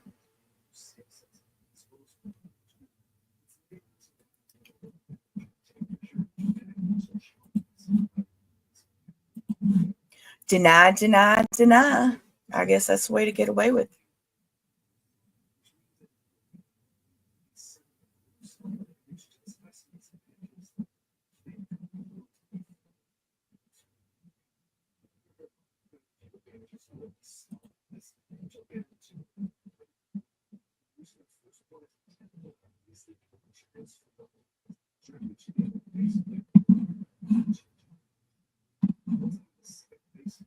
All right. I'll be back in about 15 minutes. I just kind of wanted to read up on that and see if I could learn anything new.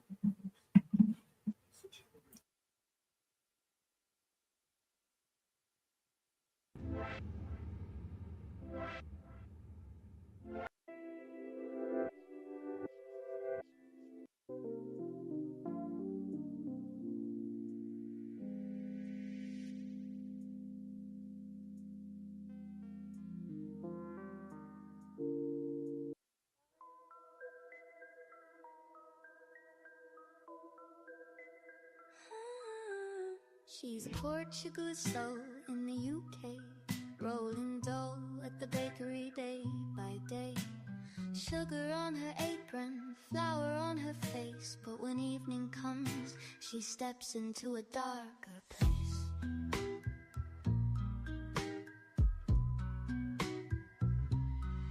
Grab the keys to the car for that Costco run, loading up on snacks before the work's all done. 'Cause once she's home, it's time for the show. True crime on YouTube, spotlight aglow. Late night trials and conspiracies. She's digging for truth for the world to see. Documents on Discord, she's on the hunt. In the hush of midnight, she's on the front.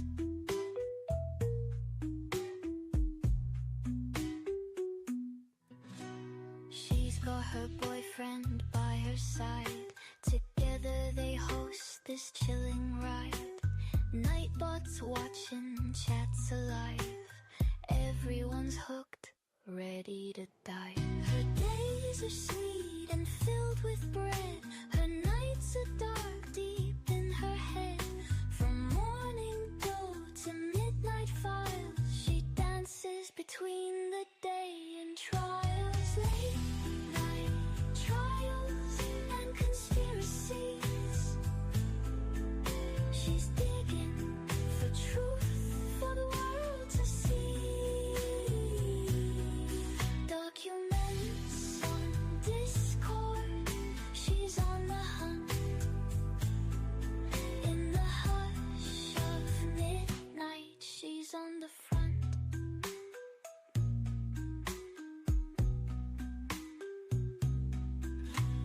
Portuguese pride in the UK sun. She'll solve every case till the morning comes. Daytime bakery, nighttime sleuth. Our true crime addict revealing in the truth.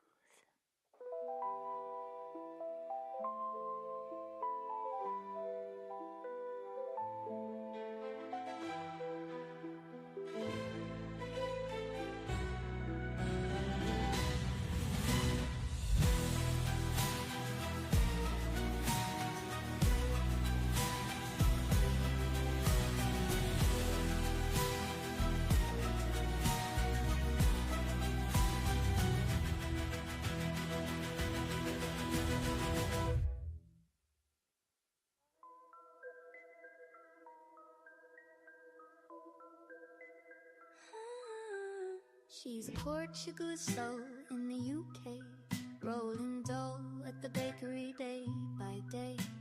Sugar on her apron, flour on her face, but when evening comes, she steps into a darker place.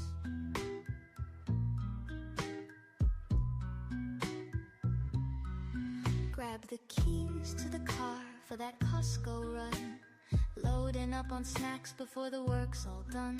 'Cause once she's home, it's time for the show. True crime on YouTube, spotlight aglow. Late night trials and conspiracies. She's digging for truth for the world to see. Documents on Discord, she's on the hunt. In the hush of midnight, she's on the front.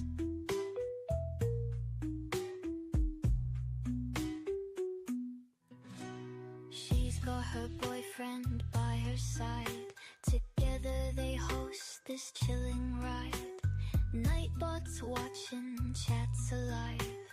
Everyone's hooked, ready to die. Her days are sweet and filled with bread. Her nights are dark, deep in her head. From morning glow to midnight files, she dances between the day and trials. Late night trials and conspiracies. She's digging for truth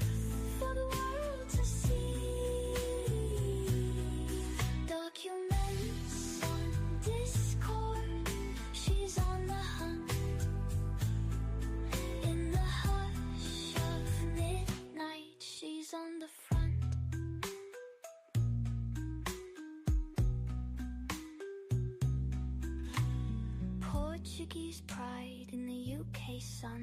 She'll solve every case till the morning comes. Daytime bakery, nighttime sleuth, our true crime addict revealing in the truth.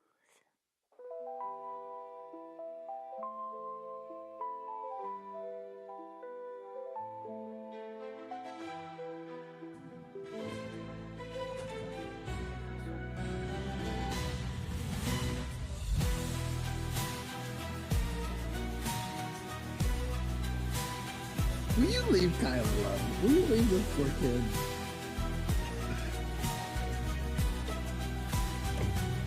Don't let her bully you, man. If you let her bully you, that'll be your whole career in Weld County. That's Steve. Steve knows. Stand up the first time and you'll be okay, you know?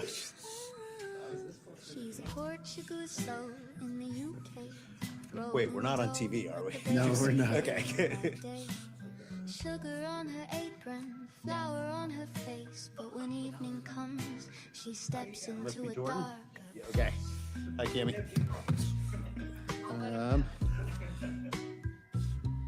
Yeah, leave Kyle alone. He's got enough problems and have to deal with you. Loading up on snacks before the work's all done. 'Cause once she's home, it's time for the show. True crime on YouTube, spotlight aglow. Late night trials and conspiracies. She's digging for truth for the world to see. Documents on Discord. She's on the hunt. In the hush of midnight, she's on the front.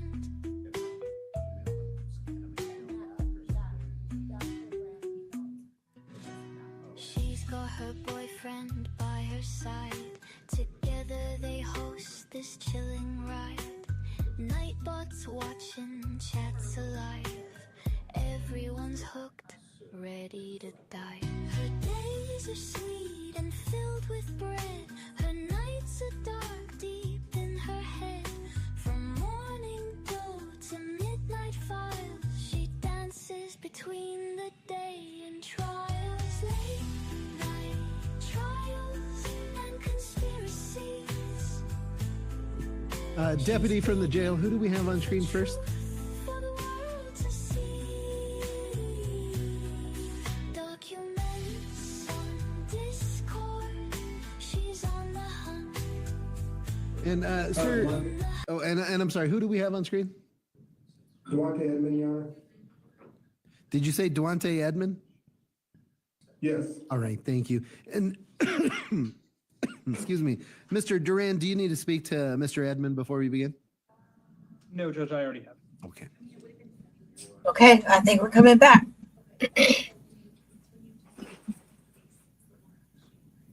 I'm not sure, but I hear a lot of talking.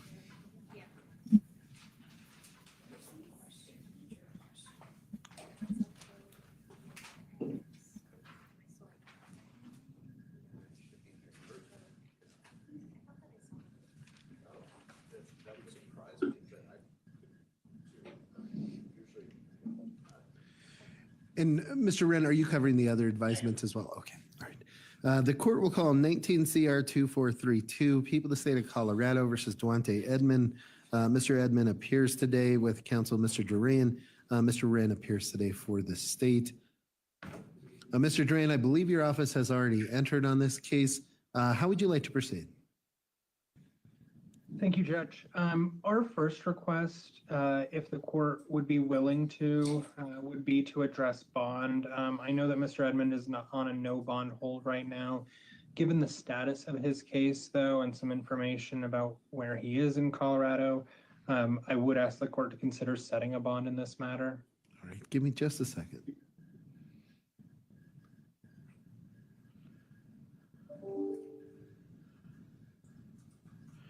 All right, it looks like a no bond hold was attached to the probation revocation complaint that issued in October of 2020. It looks like this is Mr. Edwards' first appearance since that date. Given that, I will consider any information that either side wants to present regarding whether the no bond hold continues to be appropriate. Mr. Wren, is there anything that you'd like me to consider regarding Mr. Edmonds' case and that no bond hold on the revocation complaint? Your Honor, initially this was a VRA case, and I'm just trying to pull up to see if the victim opted in or out. I think there was an indication they opted out, but Let me, well, it looks like there was an indication that it was after review, not VRA. oh, And I can't recall it's been since 2020, so I don't recall the specifics of that. okay. Our file shows that it was VRA, but that is an old file note. But in any event, so I guess I don't know that we're in VRA compliance if it is a VRA case to address bond today, but to the extent that the court intends to proceed to do so, looks like he was given a split plea back in September of 2020 and never showed up to sign the terms and conditions. The complaint to revoke was filed shortly thereafter, and the warrant's been outstanding for 4.5 years at this point. And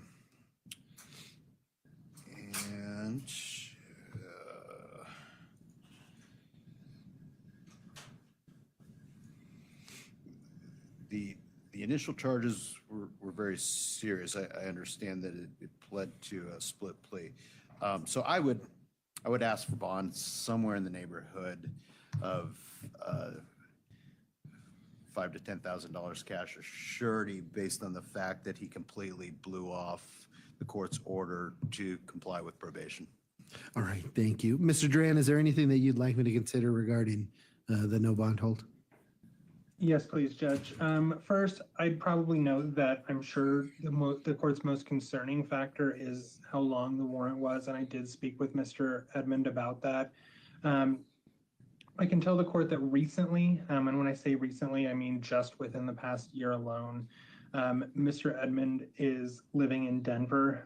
He was recently able to get his own apartment there. It's a studio apartment where he pays $1,500 a month in rent. He was recently able to acquire a job at Home Depot where he works. He currently has a valid driver's license. And while I do note the length of time the warrant was active, I will also note that during that time, he did not have law enforcement contact, which he understands his responsibility was to probation, but didn't in fact know that the warrant had issued, and obviously was never picked up on the warrant by law enforcement. At the time that he was sentenced, it is a split plea. The felony conviction has not yet entered, and so we are with a class 3 misdemeanor and a possible felony for the deferred. But at the time, he had lost his apartment, he had lost his job, he had previously been working here in the area of Weld. He was living in Evans and working for Cargill and JBS. And before this case, had an apartment in Evans.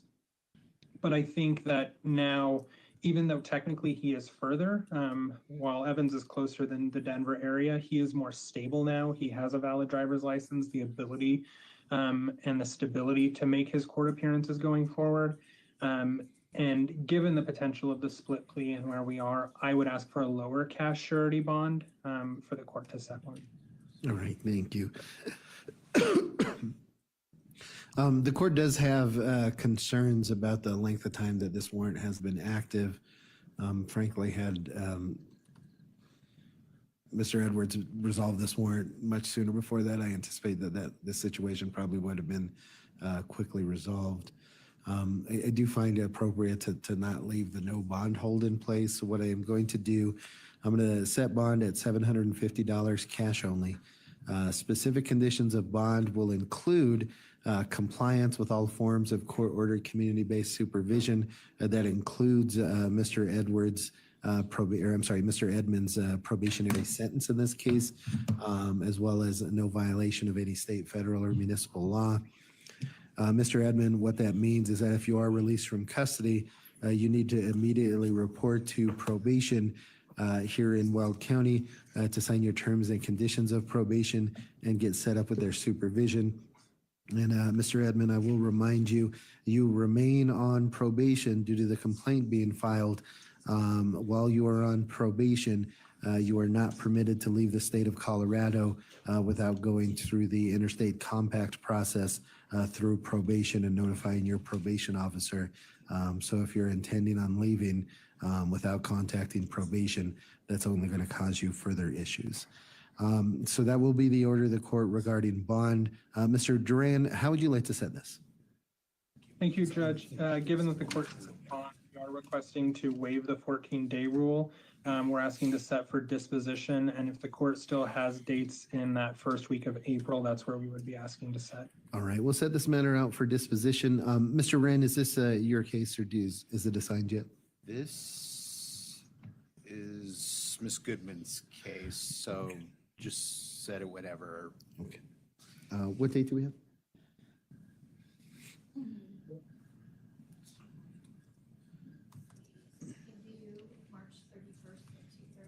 March 31st at 2:30. Mr. Duran, does that work for you? If I could just have a moment to check, it should. Yes, Judge, I can accept that. And Mr. Wren, March 31st at 2:30 for disposition. Does that work for the state? Yes, thank you. All right. We'll continue this matter over for disposition to March 31st at 2:30. Mr. Edmonds, sir, that will be your next court date, sir. Thank you. Thank you, Your Honor. Thank you, sir. The court deputy, is this Mr. Romero on the screen? It is, Your Honor. All right, thank you. The court will call 24M1846, 24CR 46, and 25M621. People of the state of Colorado versus Brian Romero. Mr. Romero appears today with the counsel of Mr. Rush, and Mr. Wren appears today for the state. Mr. Wren, is there any VRA record the state needs to make today? Your Honor, it looks like none of these three cases are VRA. Okay. No, I stand corrected. One of them, 24CR 46, appears that it is VRA, and we are not in compliance just based on the recent arrest. All right, thank you. So as a threshold matter, I believe some of these cases are on, or I guess we're sort of interrupted. We were dealing with competency on at least one of these cases. Insofar as the misdemeanor cases, if there hasn't already been a finding of incompetency after the first evaluation, I will adopt any previous findings that the court has made in the 24CR 46 case. I believe after the failure to appear, during that period of time, the defendant was supposed to be doing outpatient restoration. Now that the defendant is in custody, I am going to reissue an order for inpatient restoration going forward on all three cases. Mr. Rush, how would you like to proceed? Thank you, Your Honor. And based on the fact that Mr. Romero has been deemed incompetent, we were in the middle of competence proceedings. The only thing I would be requesting is, I believe the issue had been a neurocognitive evaluation. Mr. Romero has gone through a number of evaluations at this point, deemed likely to be non-restorable in the future.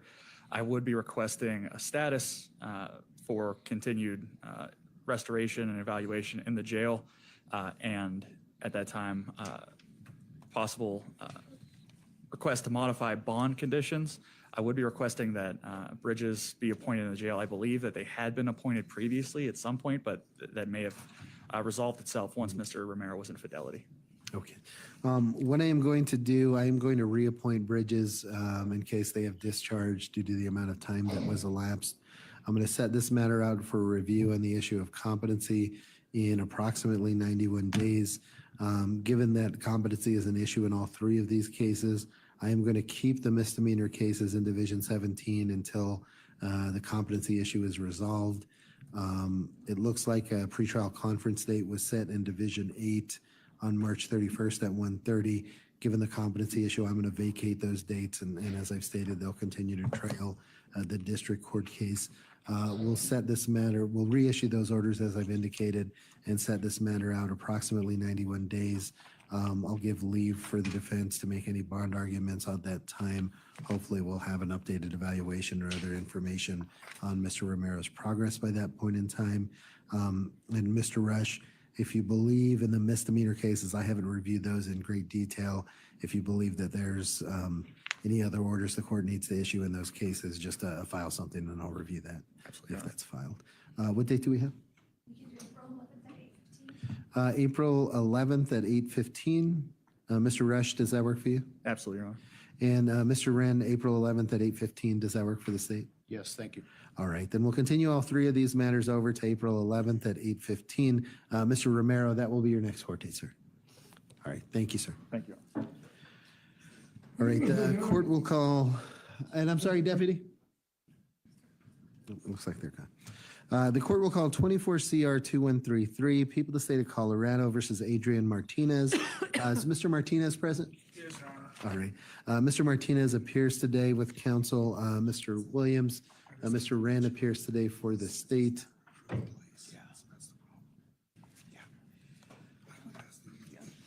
Appreciate it, buddy. Thank you. Tell him to get back in order.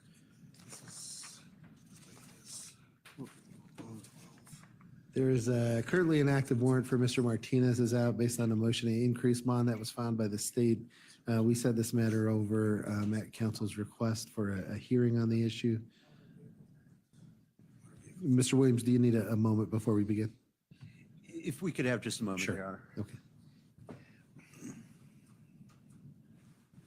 So the original bond was 10 grand. No, yeah.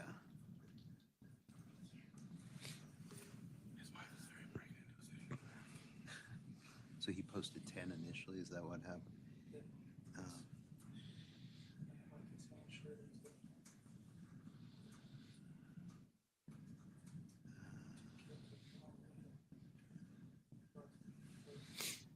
Just give me a second.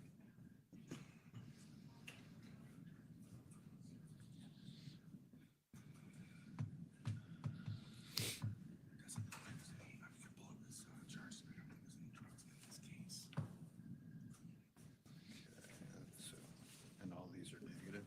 yes. Why was he going to these when he was told to go to the other place?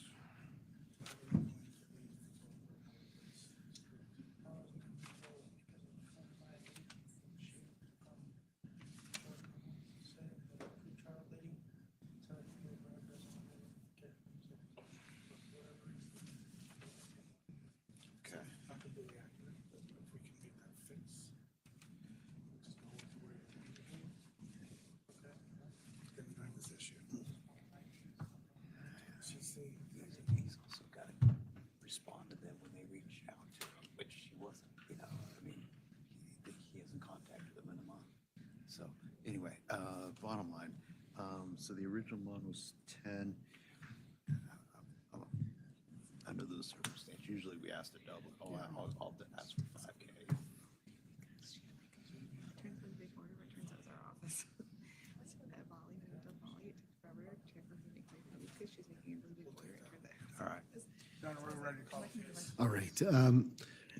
Mr. Williams, we were set today for a hearing, I believe at the defendant's request. Are we prepared to proceed the hearing?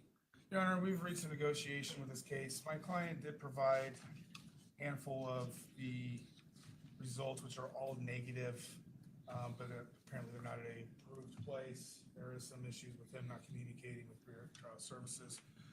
It's also his position that he has somewhat of a different take than he was told a week ago, as long as there's some other issues. But regardless, we're here now, Your Honor.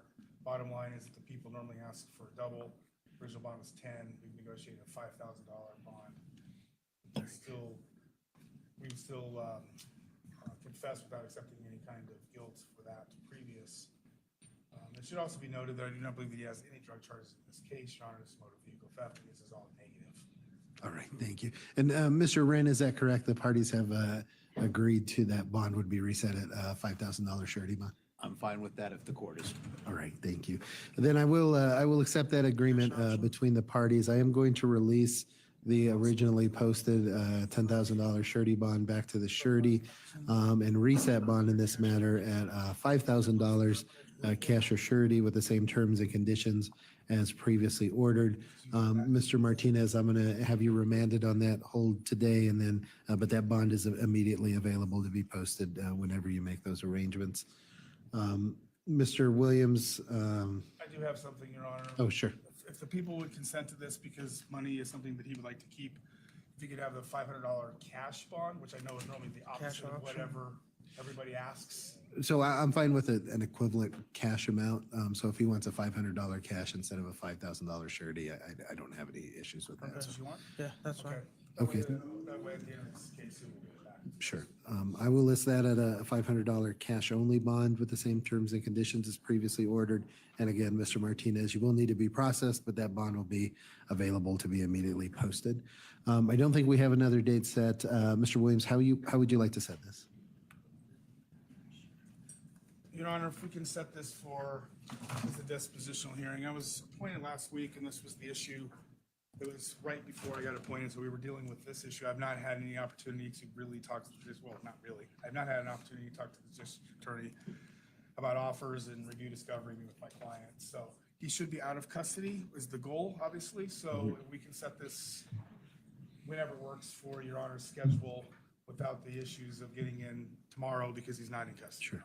We'll go ahead and set this out for disposition. Mr. Wren, is this, do you know whose case this is? Ms. Akers? Okay. All right, we'll set this for disposition on Ms. Akers' calendar. April 29th at 9 a.m. for disposition. Mr. Martinez, that'll be your next court date. I'm just going to have you have a seat just in the gallery here. The deputies will be up momentarily to process you on that. Your Honor, we're set for, I'm in your division. I know we're trying to work with DAs, but I think that ADC would prefer. Is there anything on April the 30th? I will tell you that Mr. Reeder's hearing that's set for 2 hours in the afternoon is not going to go. April 30th. At what time are you here? 3 o'clock to basically 5 o'clock. We set it for a couple of hours, Your Honor. Okay. And Mr. Wren, as far as you're aware, I think somebody from your office is going to be here anyway, April 30th at 3 o'clock, is that? Yes. 3 o'clock, does that work for the state? Yes. Okay. All right, then we'll set this over to April 30th at 3 o'clock. And you said which case would not be proceeding at that time, Mr. Williams? Your Honor, Mr. Reeder, and I will. It's Aaron Reeder, and it's one of my cases too. Oh, that is your case. It's Okay. it's a, Kind of like the Verda Coca case, Your Honor. I got you. I will double, triple, but I've already talked to him twice. The issue, I know we're not talking about his case, the issue is the restitution. It's not an offer to defer, Your Honor, so we're going to have this resolved. So. Okay, I'll free up that time on my calendar then. All right, thank you. Mr. Martinez, if you'll have a seat. in Your Honor, if you could order Mr. Martinez to contact pretrial as soon as he's Yes. released from custody. So, Mr. Martinez, you remain under pretrial supervision. As soon as you're released, you need to report to pretrial services. If they tell you to go to a specific place to do your UAs, you have to go to that specific place. You can't pick and choose. It needs to be at an approved location. Will you call up for Ms. Rodriguez, please?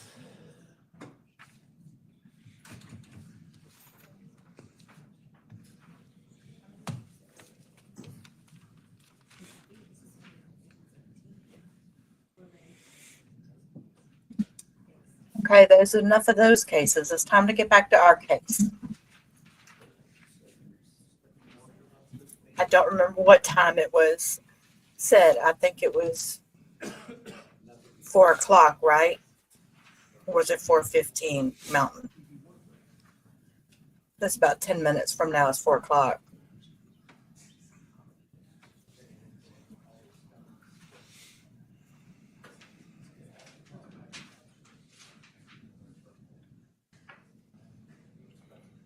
Sorry, don't mind me. I'm prepping for my tonight stream in the background. That's what I was sitting over here doing while they were talking.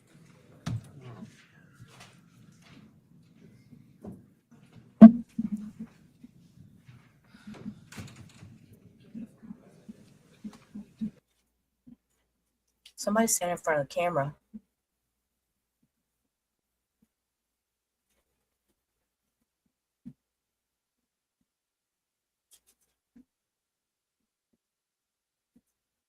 Oh, Paula, I do like body worn camera things like police chases and catching the criminals. And I like the body worn camera videos.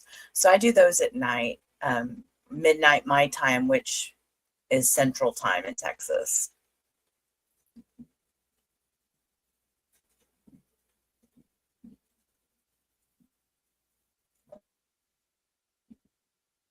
The courts are going on all day long, and we call my room the Rubber Ramada room. And it's just kind of a play on words, being a, a nut house, the Rubber Ramada. We kind of compare it to, our own insane asylum. We're kind of crazy over there. We laugh a lot. We watch some crazy videos. We get serious sometimes. And I got a serious video for tonight. It's a little scary, but I usually blind react, watch videos. I pick out a bunch of videos and I just blind react. But there's a station called EWU, and sometimes those are a little they can be a little gory and a little too much for some people. So I did watch that one before tonight's stream to make sure that it was appropriate for me to be able to stream, because some of those streams can get a little I don't know, too gory and violent for me to feel comfortable streaming them. So I'm very careful. Well, thank you. Thank you, Paula.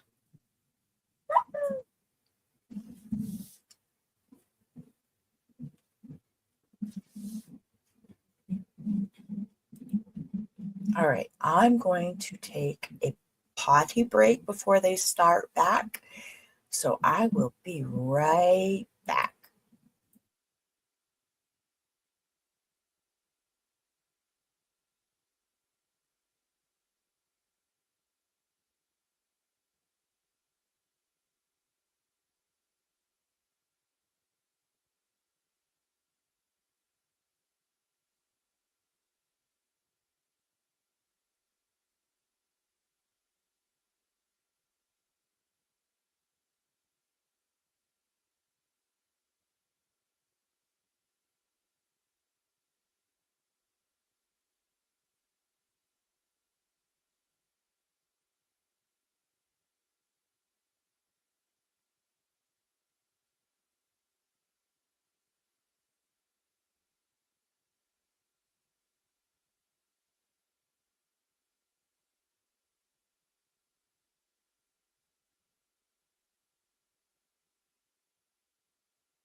Jenny, are you ready? Okay, sounds good. Okay, I'm back. We Sorry. are back on the record in 21 CR Sorry. Thank you, Paula. 2296. People of the state Nope. of Colorado versus Stacy Rodriguez. The parties are present as previously captioned. We come back after our lunch recess and we are outside of the presence of the jury. Before we resume, I wanted to address number one, the 1006 contemporaneous limited instruction, if that is a request. And then also I received a communication from the jury regarding a previous limited instruction. And I think we need to address that as well. Ms. Devereaux, with respect to the summary evidence instruction, did you have a proposal? If you sent something over, I don't think I got it. We sent it to Ms. Granada. We did send it. Can you see if can you print it out?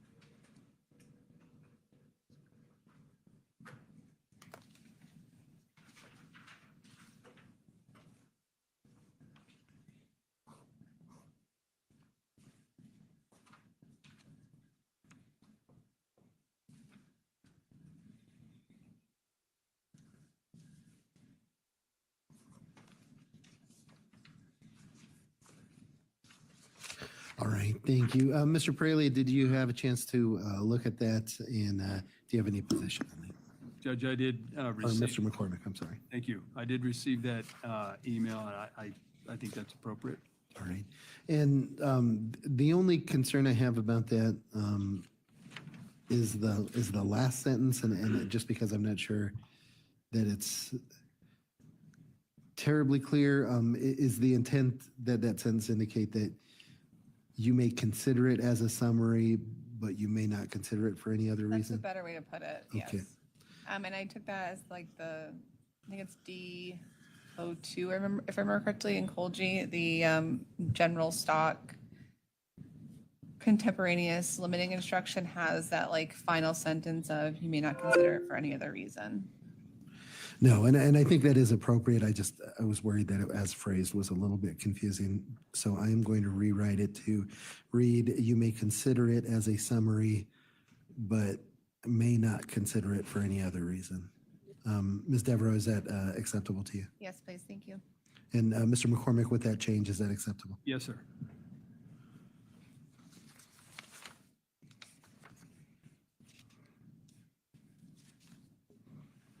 And then did both parties receive a copy of this communication we received from the jury? Yes. Okay.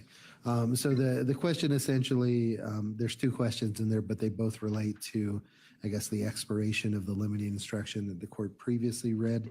Ms. Devereaux, Ms. Trujillo, do you have any suggestions for a response? Do you believe the court should respond? Can you address that, please? Yes, I do have some concerns that the jury might not have understood what the limiting instruction was, based on these questions, obviously, but that of how necessarily to consider the evidence. I think the court could reread the limiting instruction.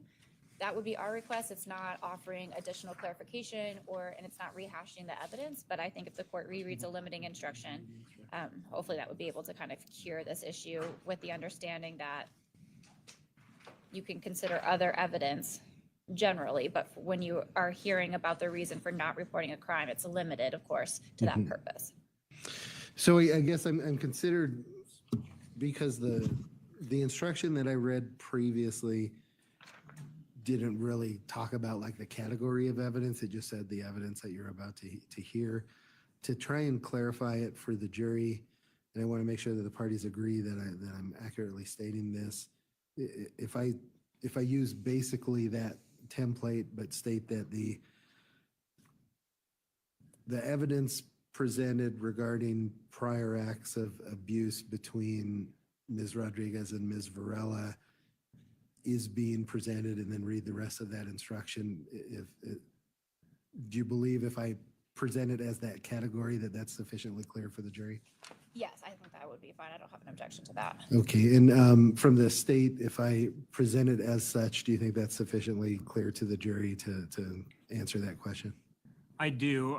I also read the question that it applied during the time period of Ms. Varela's testimony.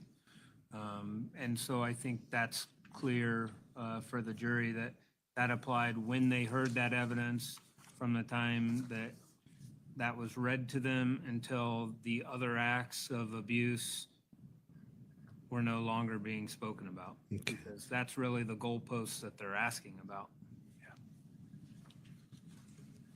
So if I adjust that to read, during Ms. Varela's testimony, evidence presented regarding prior acts of abuse between Ms. Varela and Ms. Rodriguez were presented for the limited purpose, et cetera. Do you believe that's rectifies your concerns there?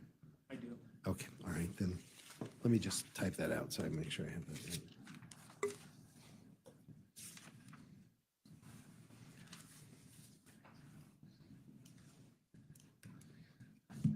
And I guess I'll just tell the court my overarching concern is that they are going to look at the notes from jail, for example, and not believe that those weren't allowed in for a limited purpose. So I think it does need to specifically discuss the testimony of Ms. Varela regarding the abuse, and that's why I wanted it phrased that way. So I think it may be somewhat of a complicated issue because there were some mention of prior acts of abuse within those notes, although relatively limited compared to the rest of the testimony. So I'm going to read it as previously indicated, and I may need to rely on the parties during argument if they want to sort of scalpel out that from other information, because I agree there's the majority of that probably doesn't go to that prior acts of abuse. It goes to other things. But I think there is one thing, and I can't remember the number of the note. I think it was maybe 4 that was talking about that in detail, maybe 2 or 4. I'm not sure which one. But I appreciate the state's concern.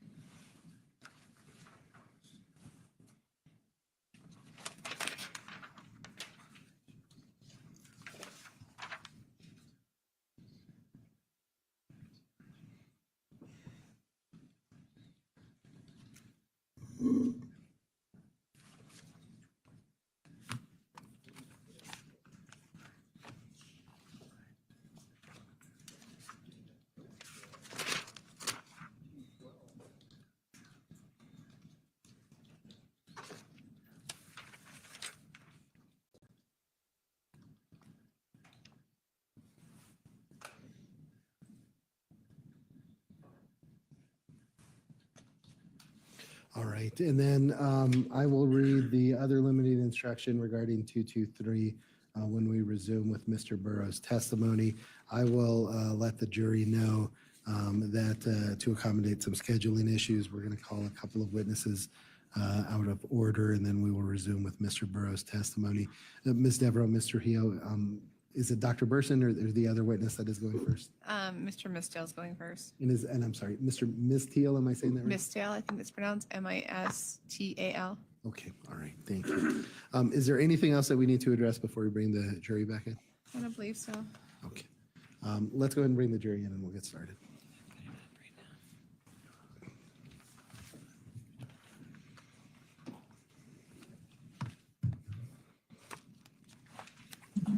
Okay, so we're going to bring the jury back in and get back to trial, but they're bringing in somebody new, so it's not going to be Mr. Burrows again. I don't remember the lady's name. He spelled it. I just remember him spelling it. So we'll see.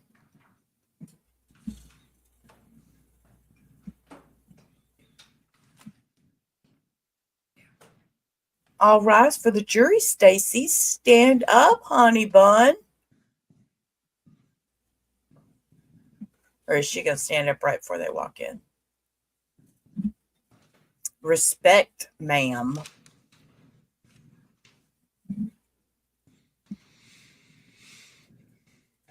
No, she's just smiling and giggling. Yes, absolutely.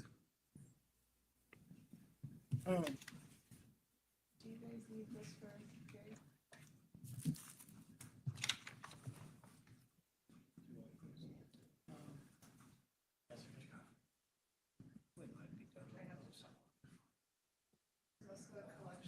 Is Alyssa getting in the jury? Oh, okay. I didn't see her sneak in.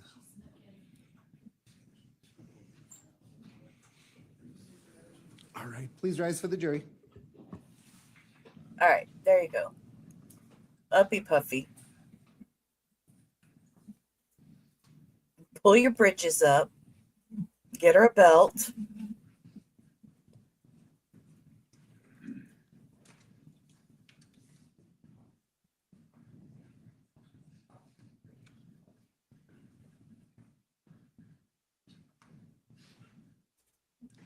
All right. I know. I was watching the closed caption too. That's so funny to listen to that. I mean, to read that. Ladies and gentlemen, before we resume, I received a question from the jury. I'm going to address that question now. Just to read that communication into the record, that question was, when was the instruction for limiting lifted?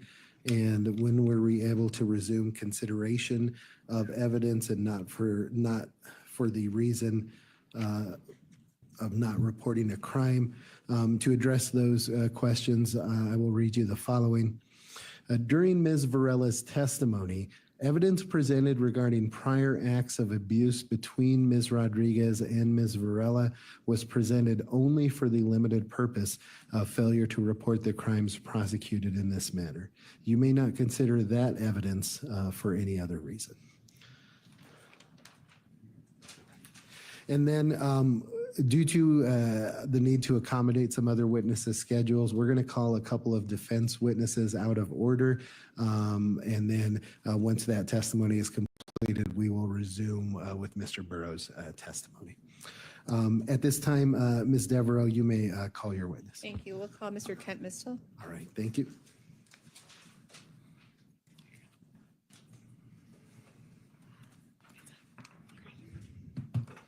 Thank you, sir. If you'll please come forward. And Mr. Mistel, if you'll just walk over here by the witness stand, and before you sit down, I'll just need you to raise your right hand. Just right over here, sir. And if you'll come around front, sir, just so that you can get back there easier. Mr. Mistel, before you sit down, will you raise your right hand for me? Do you swear or affirm under penalty of perjury that the testimony you're about to give today will be the truth, the whole truth, and nothing but the truth? Yes, Your Honor. Thank you, sir. Go ahead and have a seat. And Mr. Mistel, if you can get just as close as is reasonable to that microphone, that will help everybody being able to hear you a lot. So about right here? Yes, and you can slide that microphone around so you don't have to bend over if that's more comfortable. And Ms. Devereaux, you can proceed when you're ready. Thank you. Sir, can you please state your first name and last name and spelling your last name for the record, please? Kent Mistel, M-I-S-T-A-L. Thank you, Mr. Mistel. Mr. Mistel, what do you do for a living? Right now, I'm a student going to college for animation. Okay. Mr. Mistel, did you know a Christopher Dickerson? Only for about one day. Okay. Were you friends with him? My friend Nate was a friend of his. Okay. I'd barely known him. Okay. Did you know him enough to send text message communications with him? Occasionally, yeah. We were starting to become friends, but we didn't really know each other. Okay. Did you come to learn that Mr. Dickerson ultimately passed? I found out about that probably about a week or so after I'd gotten back home. And was that getting back home from visiting this area? So, yeah, because I was passing through on my way back home, because Nate and I were staying out in Florida, and I'd only been out of the Army for about, I want to say, 6 or 7 months or so. So it was just a pit stop more than anything. Okay. And did you and Mr. Dickerson exchange a text communication on October 2nd, 2021? Probably. I'm guessing he was wishing me a happy birthday. Is October 2nd your birthday? Yep. Okay. So does that date stand out to you? Not really anything of note. Like, I don't normally do much. Okay, that's fair. Would it refresh your memory to see a screenshot of a text message that you provided the police, the Greeley Police Department, of a text message between you and Mr. Dickerson on October 2nd, 2021? What was the text? Would it refresh your memory to look at it? I mean, maybe this was like, what, 3.5 years ago about now? Okay, so would it refresh your memory if you saw the text message that you gave the investigators at the Greeley Police Department? I guess. Okay, may I approach? Yes, go ahead.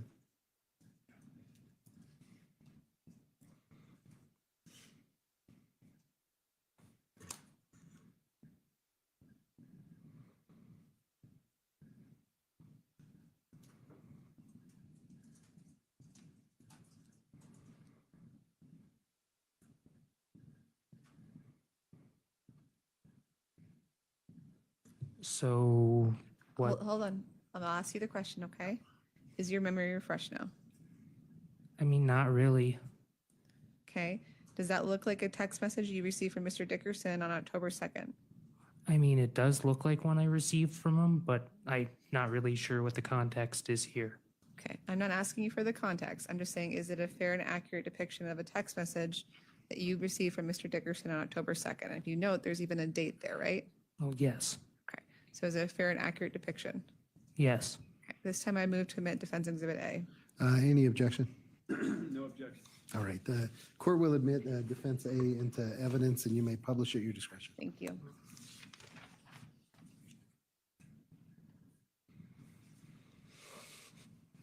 Okay, can we zoom in a little bit, please? So as you can see, the top left corner says the time and then NCLE Chris. Do you know if under that it was a U for uncle? Yeah, I think that's what it was supposed to be. Okay. And in this text message on October 1st, does Mr. Dickerson say to you, or I'm sorry, do you say to Mr. Dickerson, Uncle Chris? Yeah, it's just something we jokingly called each other. Okay. Because you were friends, right? Right. And then there's Uncle Ken as the response, right? Correct. And then on October 2nd, Mr. Dickerson sends you a text message about, I have my glasses on, so I can't see the date, the time from here, but is it 3:36 p.m. on October 2nd? Correct. And he's describing just waking up after taking some melatonin, right? Correct. And then the next text message you received from Mr. Dickerson was on October 3rd at 12:01 a.m., correct? Correct. And that reads, quote, ended up hitting the bars, grinded on thoughts. Correct. THOTS, right? Yes. Nothing further. Thank you. All right, thank you. Any cross-examination? Do you want that still up, Tim? Good afternoon, sir. Good afternoon. So is it correct that you never knew Christopher Dickerson until you came to the Greeley area on October 1st? Yeah, I'd never met him in person prior to that point. And you came with a friend named Nate? Correct. Did Nate know Mr. Dickerson? Yeah, so he knew him for years, and he would be better suited on the stand than I. So you indicated, because I want to kind of get a time, you were in Florida around what day? I was in Florida for anywhere from like 5 to 7 months. It's kind of fuzzy. It was a while ago. Okay. And you were driving from Florida to where? So I was driving from Florida back to Arizona. All right. And you stopped in Colorado, was it specifically to see Mr. Dickerson? It was just a pit stop to sleep for the night. Had there been arrangements made with Mr. Dickerson for you two to stop and sleep that night? Nate made those arrangements. All right.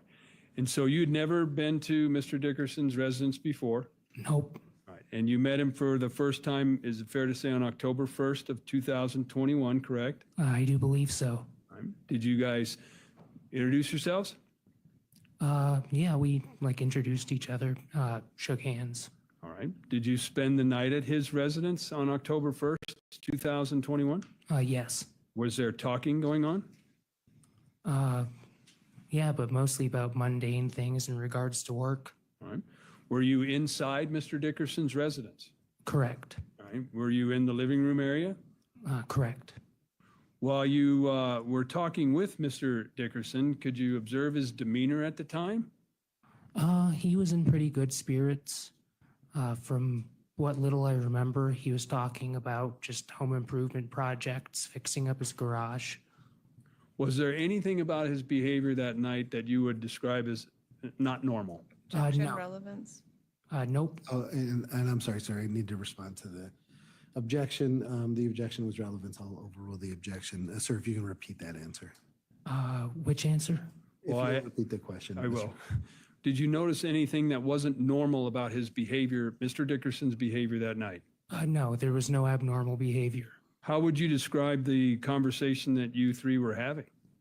Well, from what I recall, we just talked about work-related stuff. He had a few questions to ask me about my duffel bags and stuff like that, but that was just all of my stuff from my duty station in Fort Riley. And then beyond that, all we really did was grilled burgers and watch Squidbillies. Okay. Okay. Now, did Mr. Dickerson seem like a pleasant person to you? Objection 401, 403, and character evidence. I'll sustain the objection. Did he charge you for anything that particular night? Oh, no, Objection nothing at all. 401, 403, character. Mr. McCormick, if you want to approach.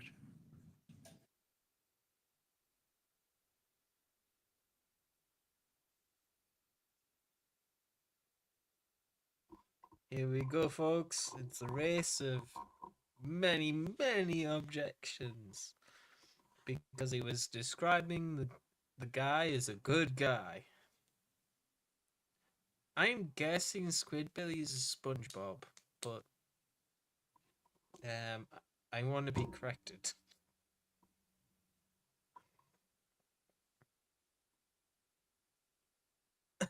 Yes, we're gonna have 70 in the next hour.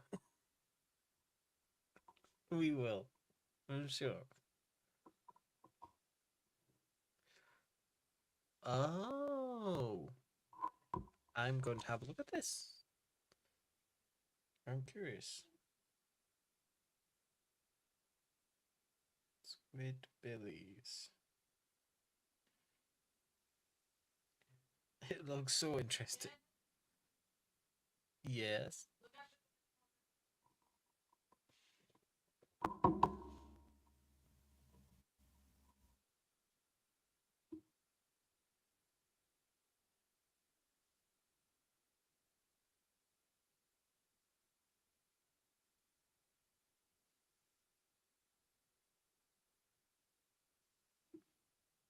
Yes, you should go to sleep.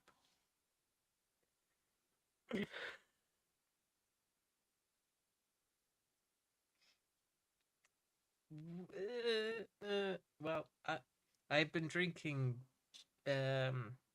squash, and I do have a Pepsi Max Cherry lined up for my next drink.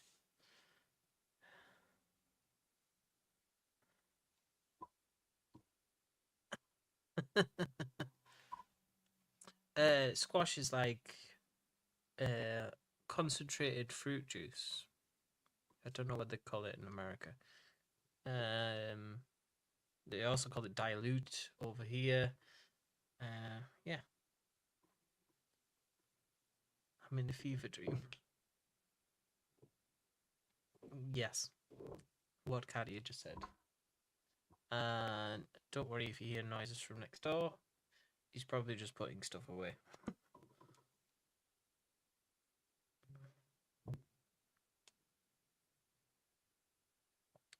Yes, squash is a vegetable.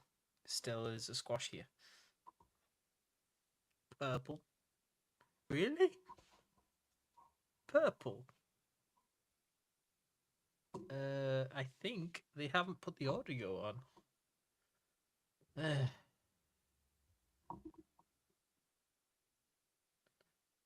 Let's check the audio volume. There Did it you know is. anything about the condition of his liver? I don't recall. Should I? Do you have a copy? If I you, do. Would it refresh your recollection to look at your autopsy report? It would. Your Honor, may he please? Yes, you may. Thank you.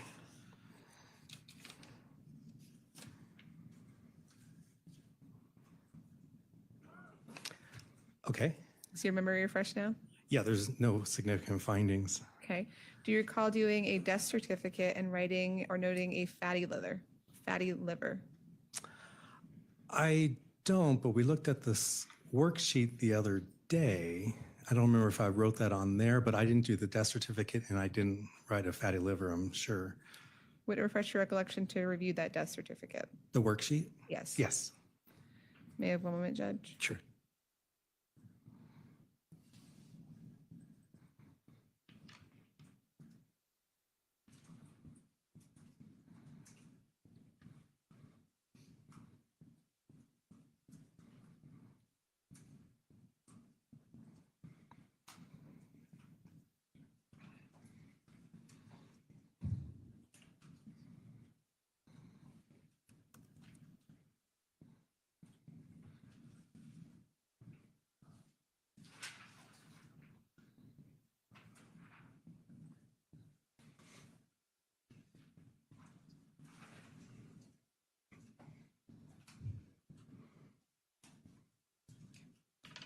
And just for the record, for the prosecution, this is found in the coroner file. Can you copy of it? Nope.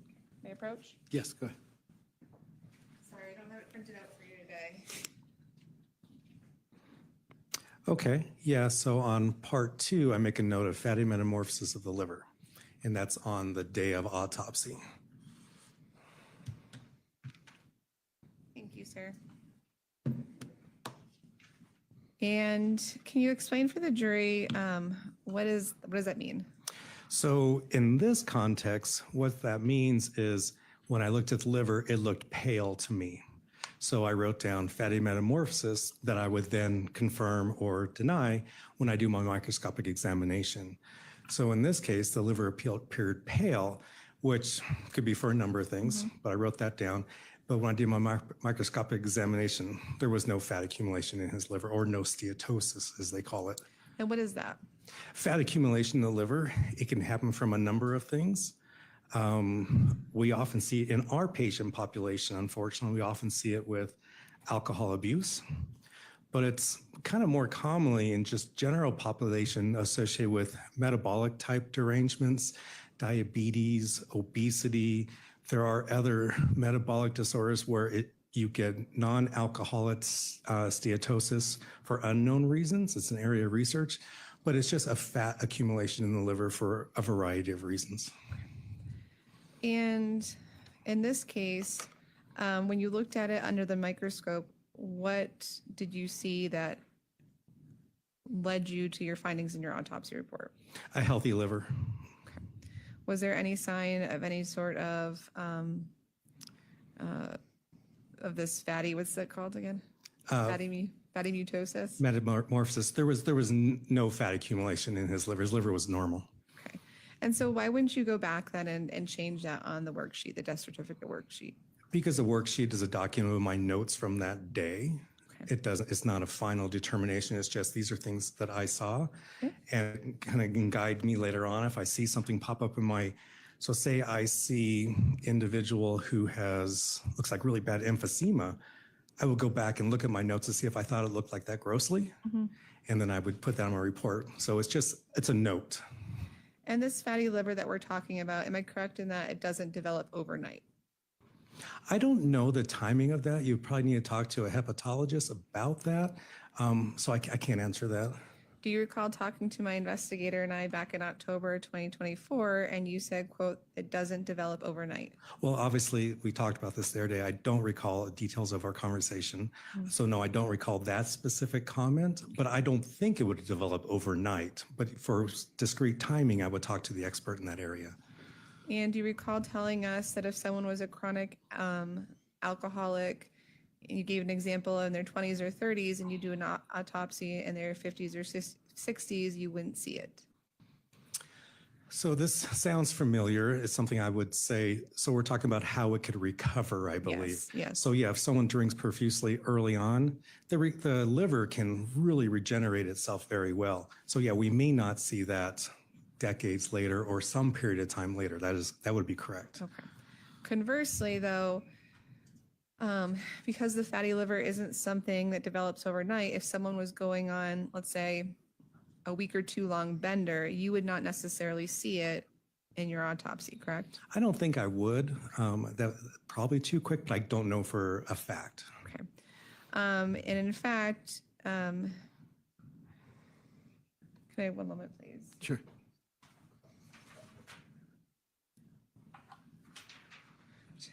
Apologize. You actually gave my investigator and I an example that when you said it doesn't develop overnight, meaning the fatty liver, that it could be someone could be drinking a lot for 4 to 6 to 8 months and you still would not see a fatty liver, right? I don't recall that. Again, I don't know the timing. If I had said that, it must have been, I believed that at the time. I don't know if 4, 6, or 8 months is a huge window of time, but I don't know. Okay. And the point is, though, it takes a substantial amount of alcohol abuse for it to be ultimately reflected in the liver. Is that fair to say? I don't know that either because I can find fatty livers and people who just have reported regular casual use of alcohol. So I don't know the exact limit. That would, again, would be something I would talk to a hepatologist or a liver expert on that for those specific details. So when my investigator and I called you back in October 2024 and you gave these examples, is it fair to say that was not something you told us back then? I don't recall our conversation, which was a conversation, not under oath, not an expert, nothing like that. We were talking about trying to educate you on the basics of this. So I may have given a very layperson explanation during our conversation, but I don't recall what it was. And that lay opinion and explanation was based on your medical degree too, right? Medical degree, observations, again, especially when it comes to the liver, it's a huge spectrum of time and insult that you can see these changes from. So I don't know exact timing or duration where you would see these. Thank you, sir. Nothing Sure. further. All right. And from the state, any cross-examination?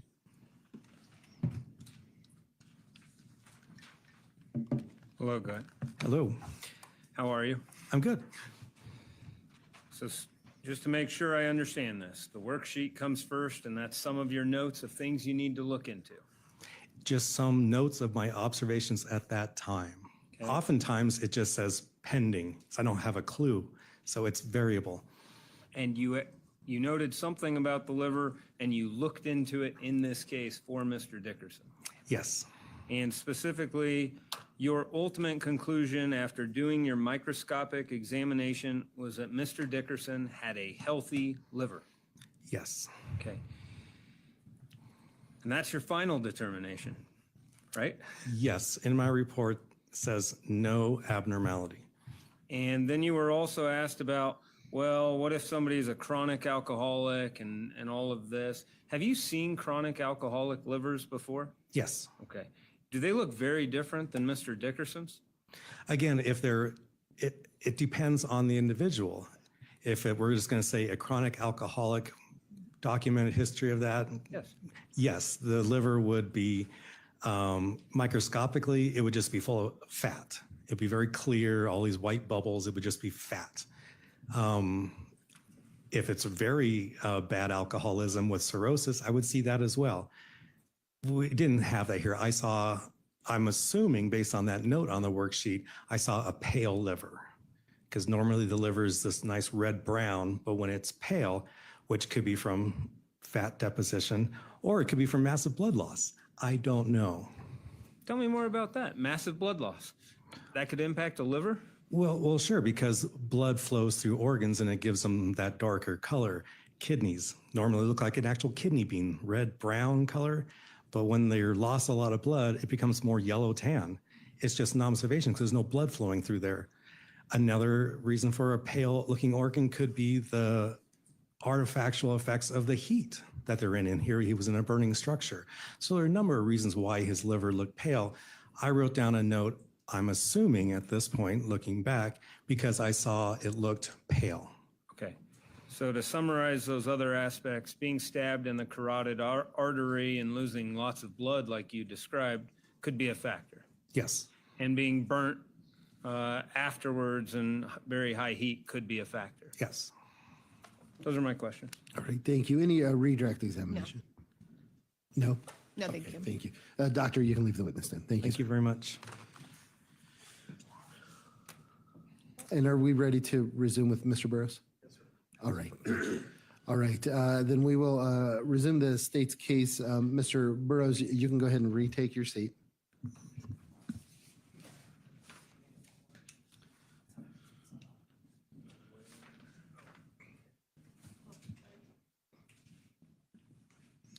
And Mr. Burrows, I will remind you that you are still under oath.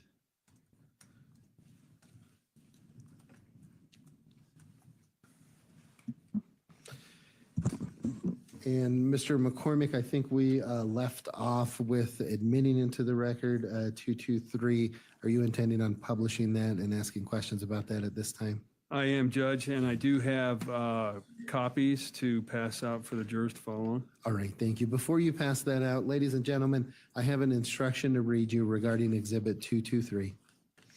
The evidence you are about to see and hear in prosecution's Exhibit 223 is presented as only a summary of other evidence.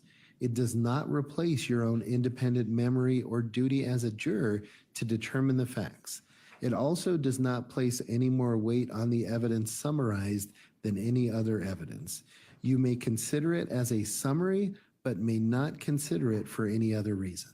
Mr. McCormick, you can go ahead and publish. Will you assist Mr. McCormick, please?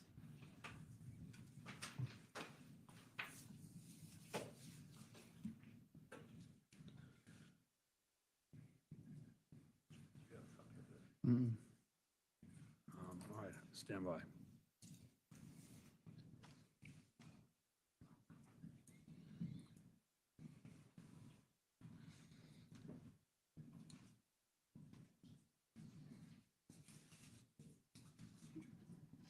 Yeah, the prosecution had clear, concise questions with good answers.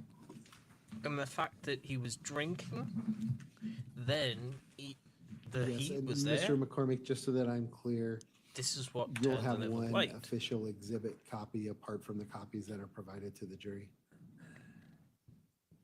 And Yeah. maybe if the parties will approach, just so I can clarify that.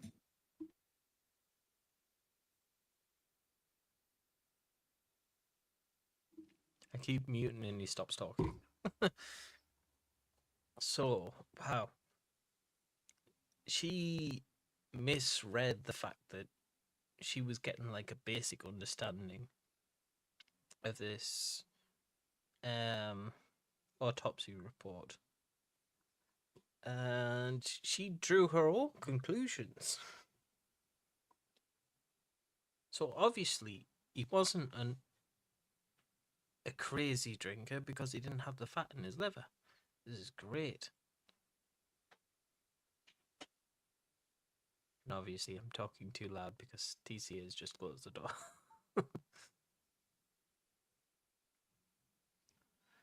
Here we go again.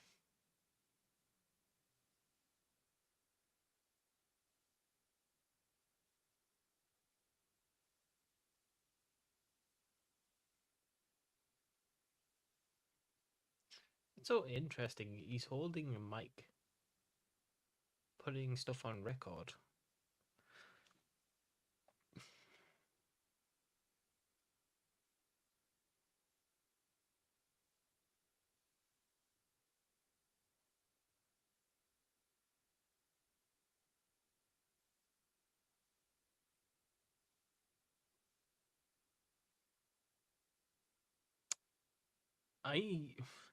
Well, to be fair, his body probably would be pretty burned. But the fact that the liver's still there proves that there was something recoverable from the site. So you kind of have to work with what you've got.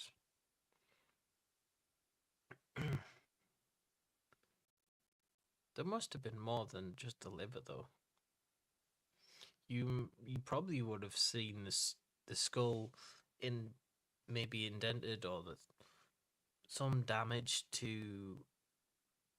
I understand to be a question from the jury. So with regard to 223, there will be one, for lack of a better word, official copy that is marked, has the exhibit designation marked in red. Everything that you have are copies of that.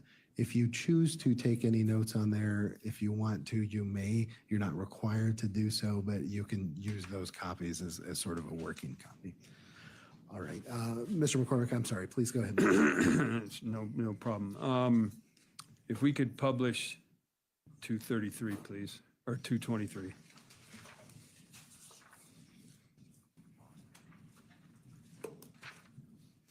And I should note, if it's not clear, when you go back to the jury room, please don't write on that one. Just only write on this one. Okay. All right. Thank you.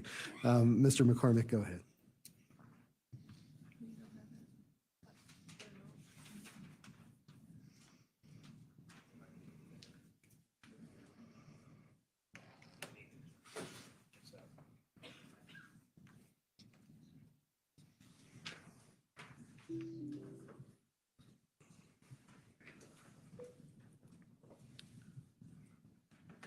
All right, so Detective Burrows, just to kind of get back into what we were talking about when we broke with your original testimony, you had an opportunity in this particular case to prepare a timeline of events.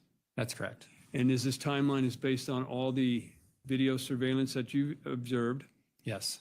both in Mr. Dickerson's neighborhood in downtown Greeley? Yes. Did that also include Google locations of Mr. Dickerson? Yes. Did that also include phone records of Mr. Dickerson? Yes. Phone records of Miss Varela? Yes. Is there other information contained in here that you also reviewed during your investigation? Yes. What is that?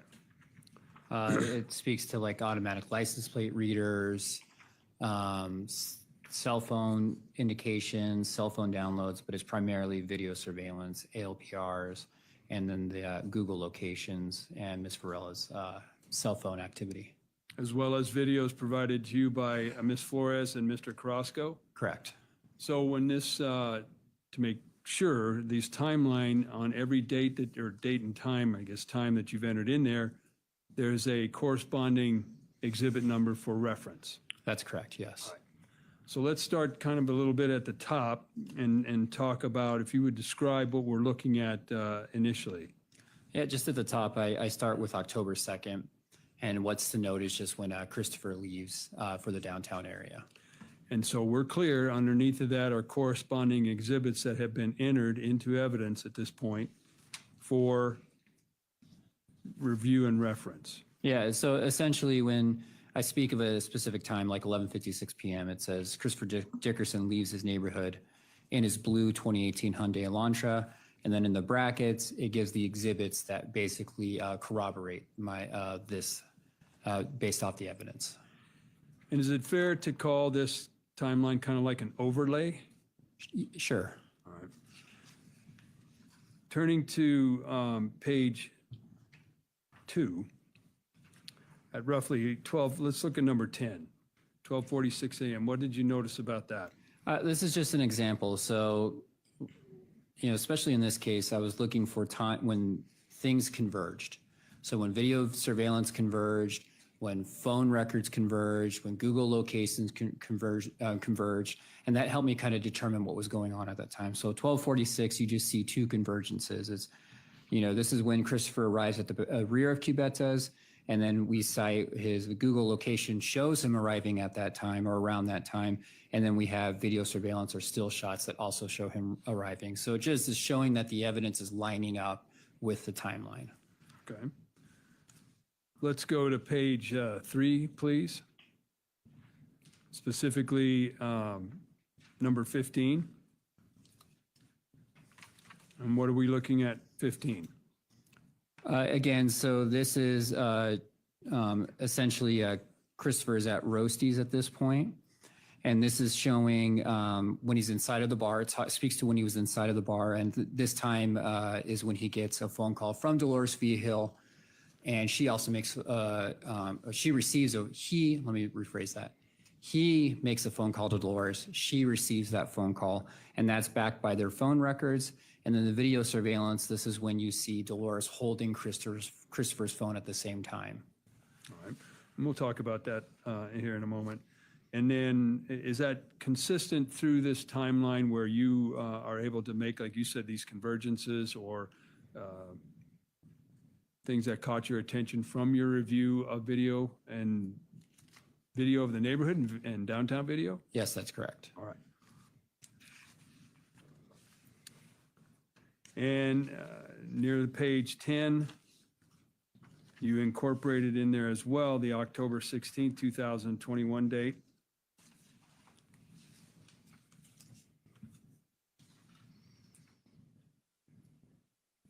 Yes. Right. And that's what you testified to previously today, where the ALPR reader picked up the Malibu on that date in the area of the victim's residence. That's correct. All right.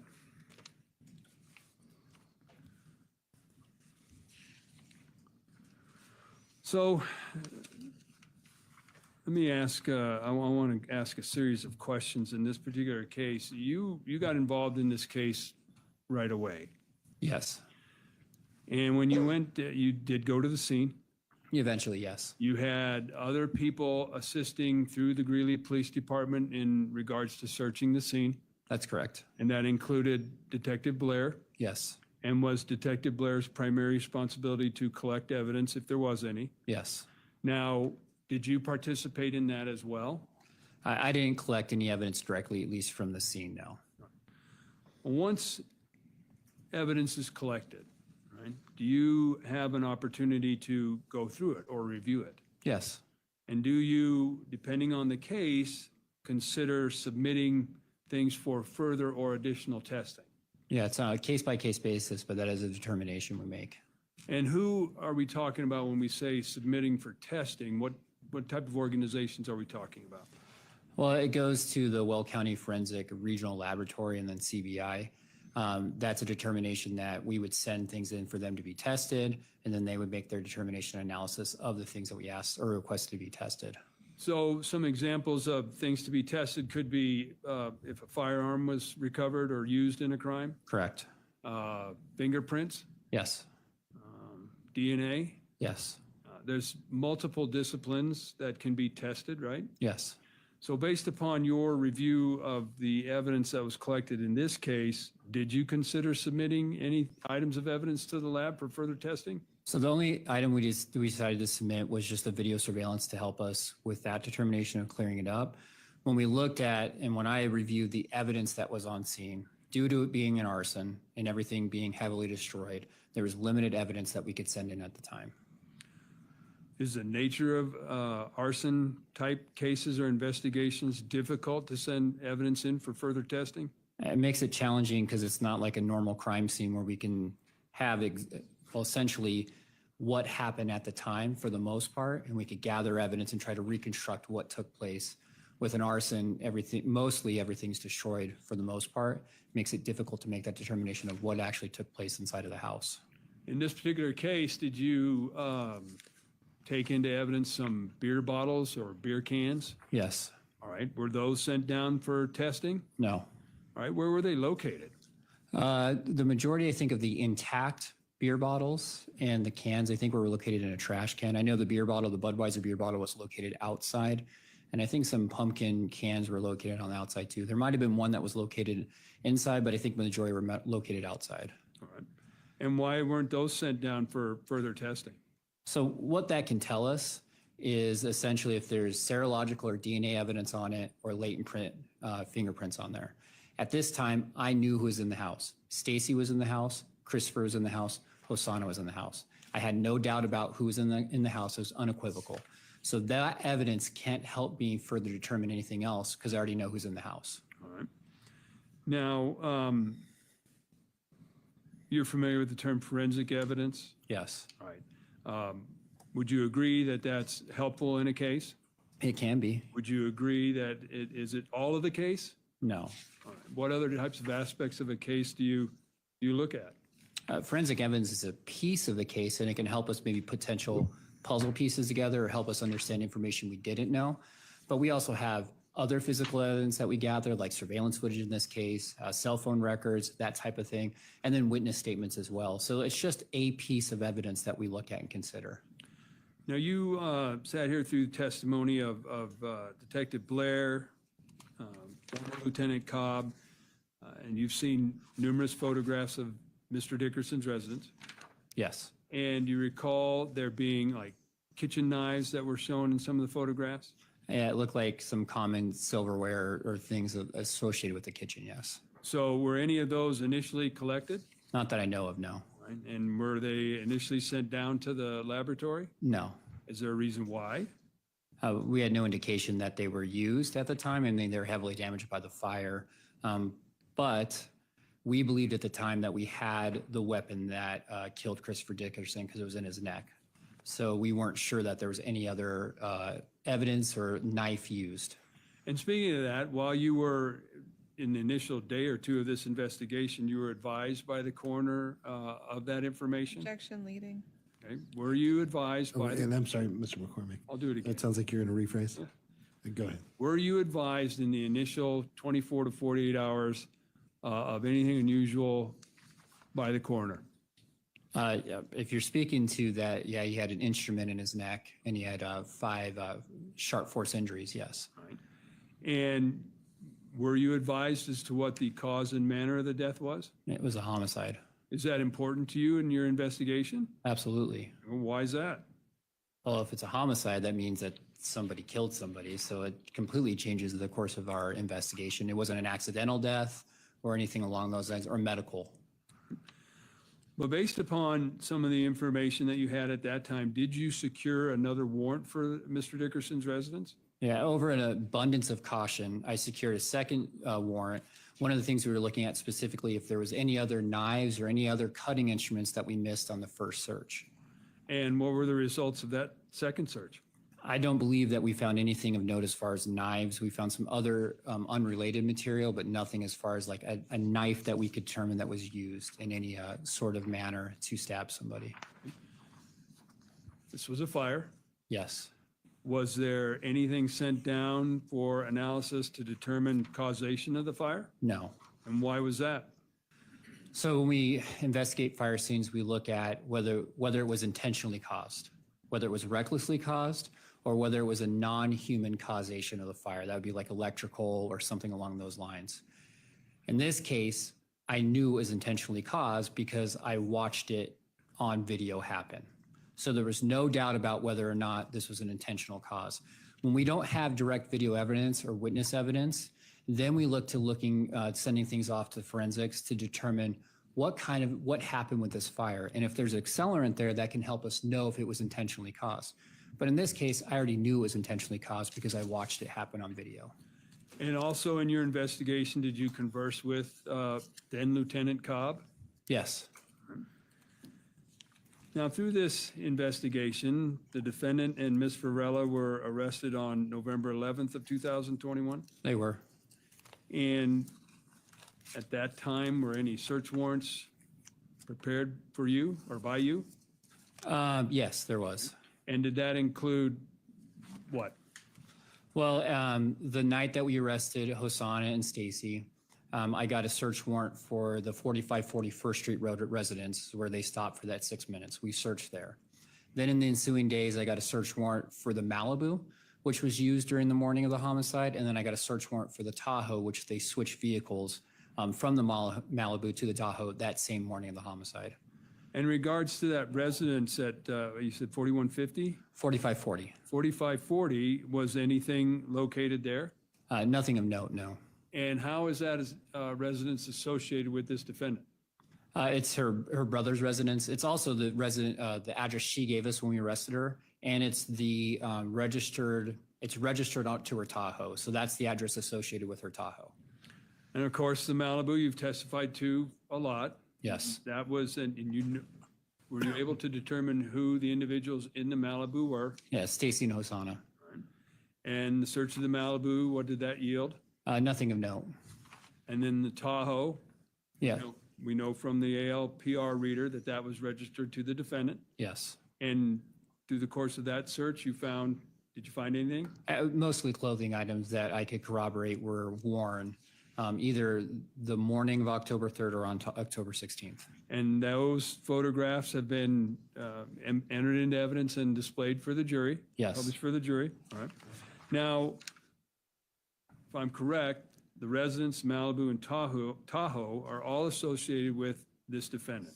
That's correct. Why did you not search anything in regards to Hosanna Varela? Well, I did search things in regards to Hosanna Varela. I searched her phone records. I searched her cell phone. I searched her Facebook records, any digital evidence that I could obtain. If I authorized a search warrant for Stacy or sought one, I also sought one for Hosanna. When it came to physical locations, at that time, I did not have anything that was articulable to believe that evidence would be located then inside of that. For instance, when they go after the homicide near the 5800 block of 29th Street, they're in that location from, I think it was 5:57 to 5:59. That's 2 minutes. I had no indication that they went inside. Now that's different to 4540 First Street Road because I know that they were there for 6 minutes. I also know that the phone directly puts, Christopher's phone is directly one house east of 4540. So I know it seems like they went inside a house at that time. And I also know that they switched to the Tahoe at that time. So that's how I looked at those facts and decided that there was more probable that there's evidence at the 4540 residence than associated with Hosanna's family. Okay. And we'll take a little break, slow down. You're caught up? All right. So let me ask this. I mean, when you're presented with an investigation, do you prioritize what to do? Yes. And what are those, how do you do that? It depends. When everything's first happening, you're trying to gather evidence as quickly as possible. And once you get that evidence, you're trying to go through it. Okay. So in a case of this particular nature with this set of facts, if you received a text message or phone call from an individual saying, I just witnessed a murder and I'm outside, would you prioritize that case differently? Well, I'd prioritize getting that text message, yes. Okay. Would you make contact with that person? Yes. All right. Same thing if somebody called you and said, hey, I just got a text from an individual that said they witnessed a murder, you would prioritize that? Yes. All right. Are there ways to corroborate certain types of evidence? Yes. Are there ways that there's no way that you can corroborate evidence? Yeah, I mean, if there's no direct evidence of what took place, and let's say there is only certain evidence leading to what happens inside of, like for this case, the residence, there's certain things I don't know exactly what took place inside. And I can't determine that from the evidence that I am viewing at the time. So in regards to these types of investigations, do you just kind of get to a limit and stop investigating it?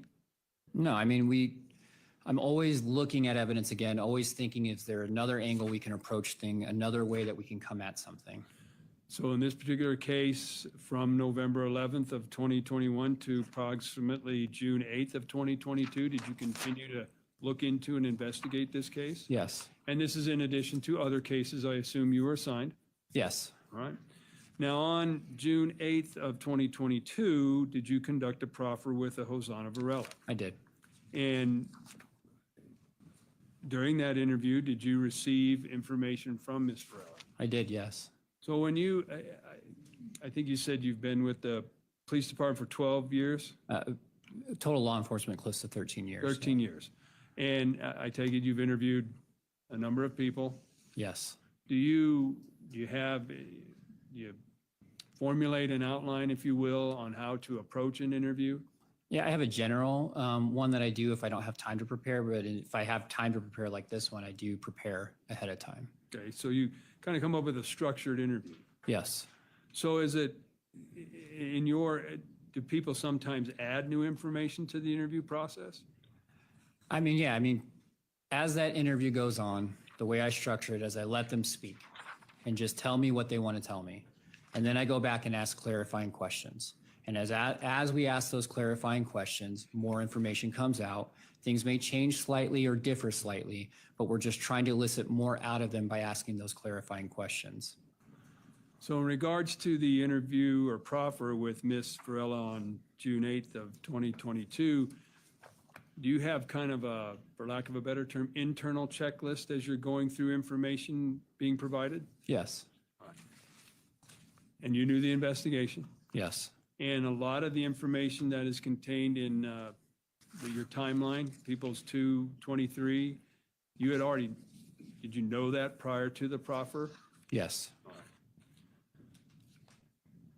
And to be clear, your investigation up to June 8, 2022, was that independent of any information you learned from Ms. Varela during that proffer? Yes, that was all independent of anything that Hosanna would tell me on June 8th.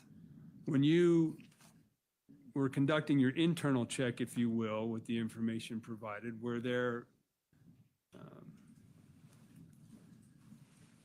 consistencies with what Ms. Varela was telling you to what you knew from the investigation? Yes. All right. Based upon information that she provided to you in the proffer, and as she's telling you this, was the information she provided consistent with, in terms of locations, like being downtown during your analysis? Yeah, I mean, I saw, she said she was downtown, she gave me the locations, and I knew that to be true because I saw it on video surveillance. And that was consistent with the information she provided? Yes. As far as meeting Mr. Dickerson, did she indicate if they knew, the defendant or Ms. Varela knew him prior to the early morning hours of October 3rd, 2021? They didn't know him. And did she tell you when the first time they met? Yes. When was that? As they were leaving Cubetta, as they saw him in the parking lot as they're in the Malibu. All right, can we publish?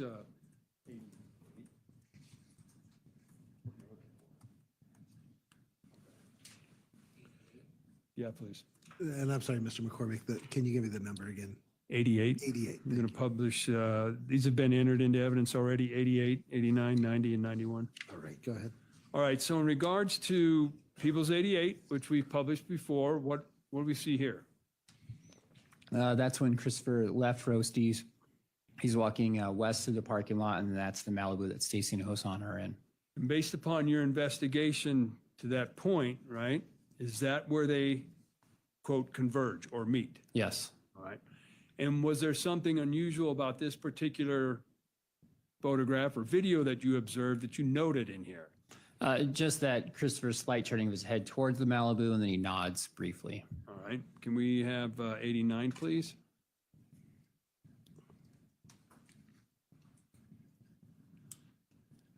And again, I know it's kind of hard to see there, but what are we looking at? It's essentially the same thing. Christopher is next to the Malibu, and his head is turned towards the front passenger window. And is that consistent with what Ms. Varela told you in her proffer about contacting Mr. Dickerson? Yes. And is it consistent with Ms. Varela saying that the defendant said, hey, something to the effect of, do you know where any after parties are? I mean, that's what she said. She said that's when the conversation took place, and it looks like there's some sort of interaction there. All right, People's 90. So at that point, you know, through your investigation that they eventually meet up. Right? Yes. All right, and again, People's number 90 is what? Christopher walking past the Rio. And if we could have 91, please.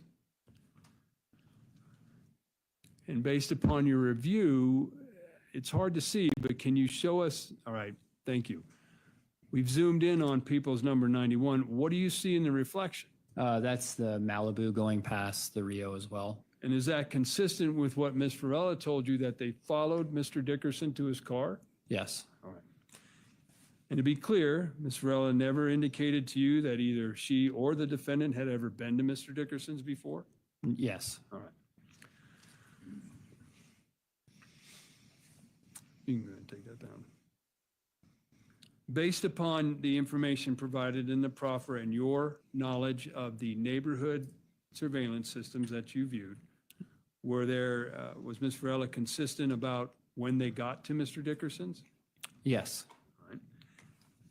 Was she consistent about when they left the first time? Yes. And based upon your investigation, is that when they left to pick up this Dolores Vigil? Yes. Okay.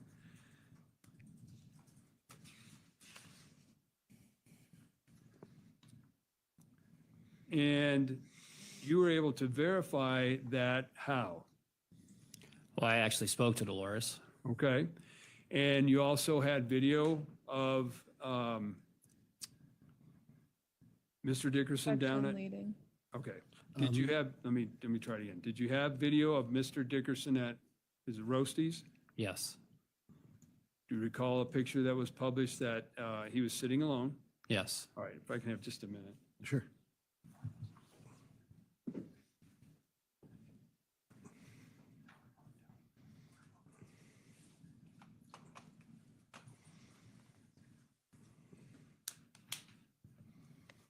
If I have just a minute, please. Sure.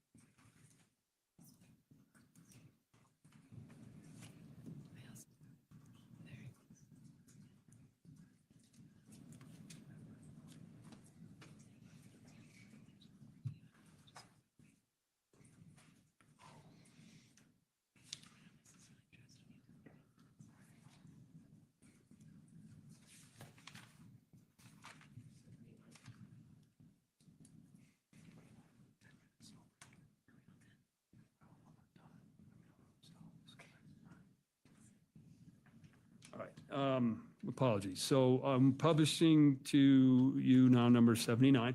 Do you recognize that? Yeah, it's Christopher Dickerson sitting at the bar. 80? That's him and Dolores hugging, Christopher and Dolores hugging. 81?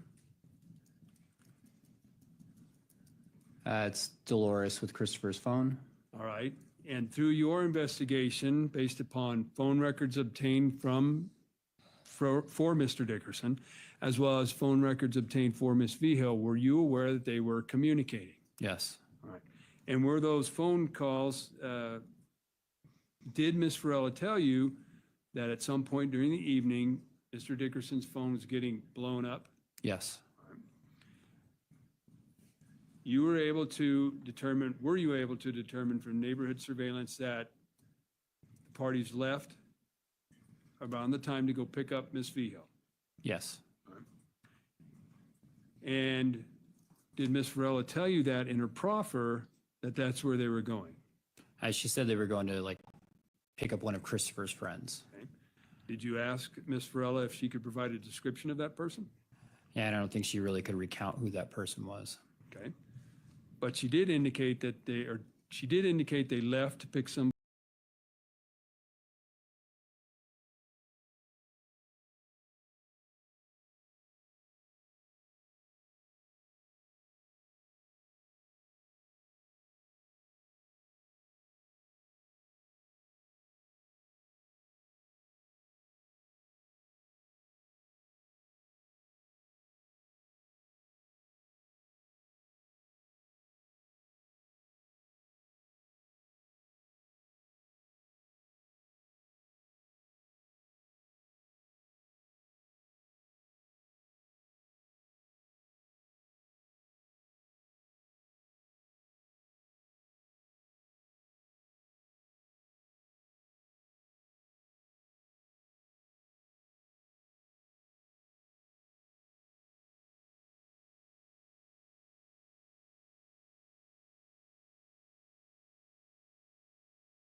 that she had a good time in the car because he had a nice system or something to that effect.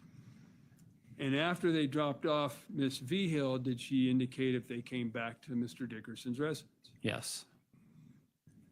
And you were able to verify that by neighborhood video and cell tower data in regards to Miss Varela's phone? Correct. All right. If we could play, and when you reviewed the evidence, did you hear whether or not the car had a system? Yeah, I mean, specifically in 2406 15th Avenue Court, the Ring video, you could hear what sounded like music coming from the car. You didn't hear it before the car showed up, and then once the car went in the garage, you didn't really hear it either.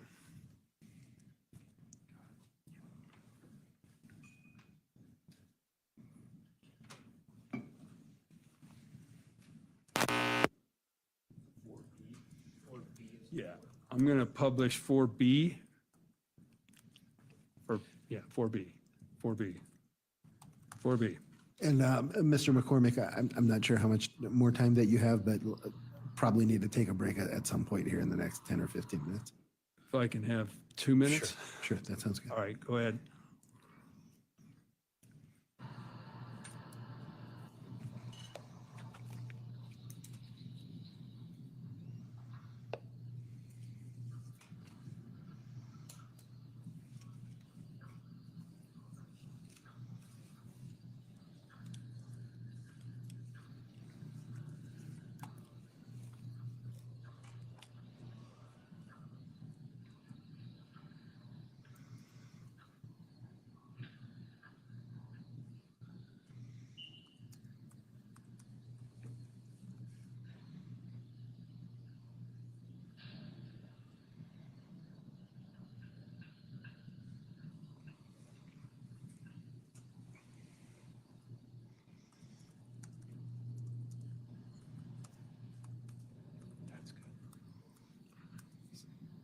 So when you reviewed that video, could you hear music coming from the car? Yes.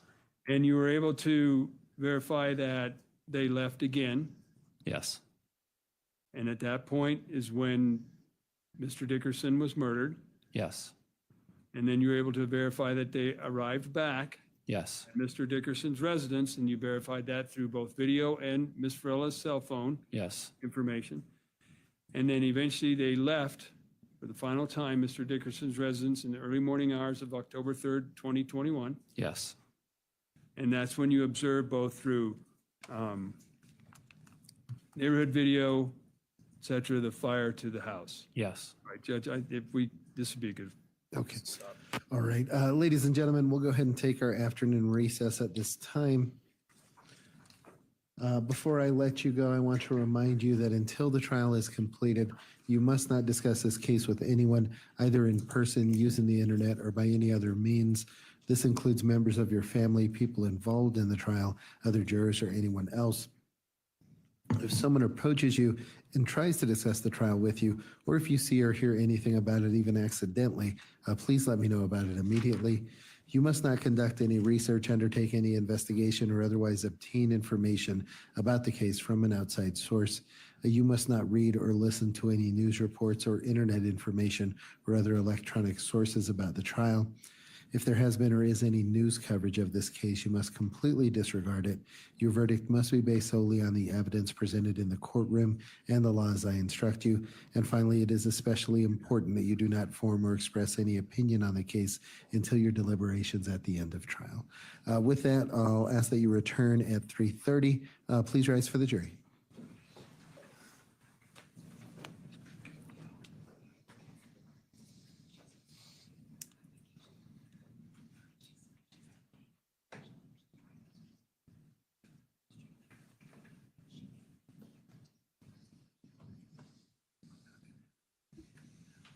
I missed the time they were supposed to get back. Well. Flirt time. Yes. Definitely agree. Thank you. Please be seated. Time to flirt. And the court will be in recess until 3:30. 3:30. So that's 15-minute break. It's enough time to grab a cup of tea. Whoosh. You don't really have tea at this time. Yep, 15 minutes. You can go grab a cup of tea, or you can listen to me almost cry at the fact that my keyboard isn't working.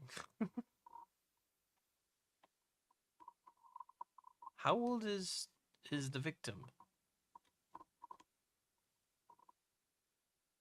I don't know whether you guys know this, but I'm a sweet 16. No, I'm 30. Taking the dogs out. Yeah, it sounds like a good idea. 15-minute walk round the block. Yeah, that's what I'm doing. Oh, my doors is annoying me. Oh. So we have learned, Bap, you are 34. With this information, we can do lots of things. Now, I am 30. Yeah. What was I gonna say?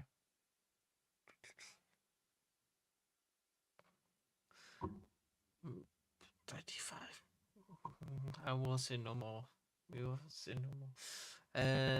So I've had a pretty boring day actually. I just took DC shopping, and I came home and I was actually quite exhausted. So I had to do a couple of quotes at garden centres. I tend to shy away from going to garden centres because they always change the prices by the time I get back, which I don't like doing quotes for, but I don't really have much of a choice at this time of the year. Since the grass is not growing, I am not out at the moment. But on a positive, I got some work, so it's not too bad, I suppose. So I've just been sitting in the chair sorting out Katya's, pardon me, new giveaway.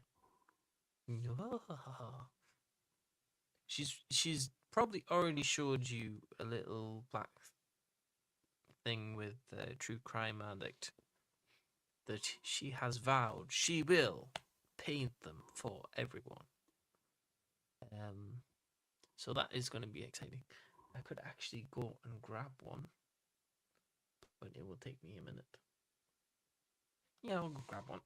I'll be back because I've resized them so they are perfect for post.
Let's see, Command E.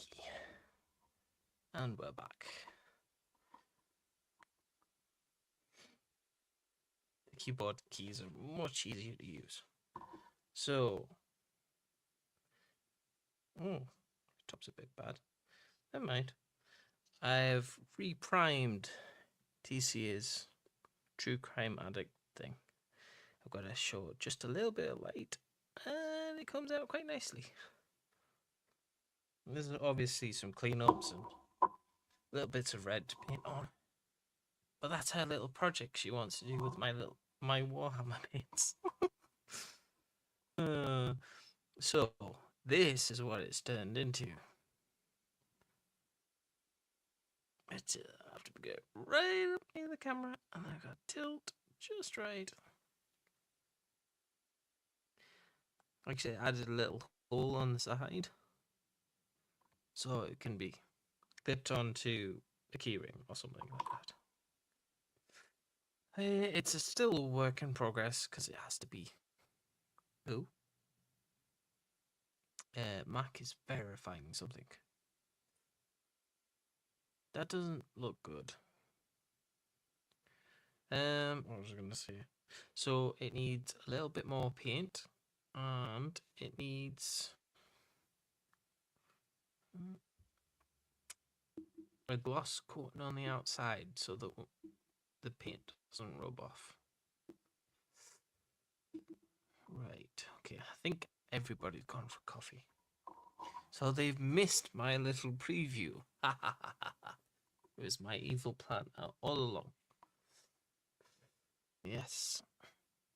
So, what else do we have to talk about? I haven't done any Warhammer painting, which I really do want to, but there is so much in this trial that needs to be written down and paid attention to. Hey, you're back. That was quick. That's so quick. How can you walk the dogs in that quick a time? Rewind. Oh, you're going to catch on to my little spoiler. I can say it again if you want. I really don't have anything to talk about today. Well, I kind of do. My next job that people are paying me for is to remove some trees. I magically become a tree surgeon, which is crazy. Crazy that people would allow me with a chainsaw. Because they look at my face and go, that guy cannot hold a chainsaw. Which is crazy. They look at me and think, oh, he can't handle power tools. Also, for some reason, people give me tips, which is a bit weird. Get an awful lot of tips in my trade, which is how I keep TCA well fed.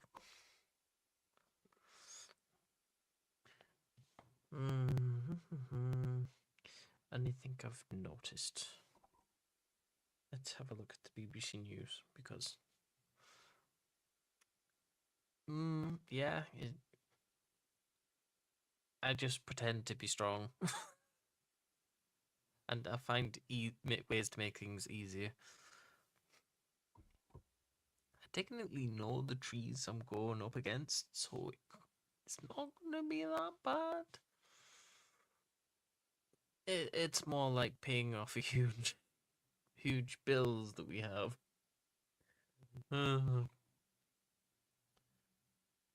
Yes, it all goes in the jar, and then it goes on new equipment, and just magically disappears. It's cold here, so you can hear the wind and the trees. Well, it's pretty much the same here. You get a lot of wind, you get quite a bit of rain. I wouldn't say it's really bad for rain, but yeah. You do hear it in the trees, and you're often wondering whether you'll go past a forest or something and a tree will fall over and block your path.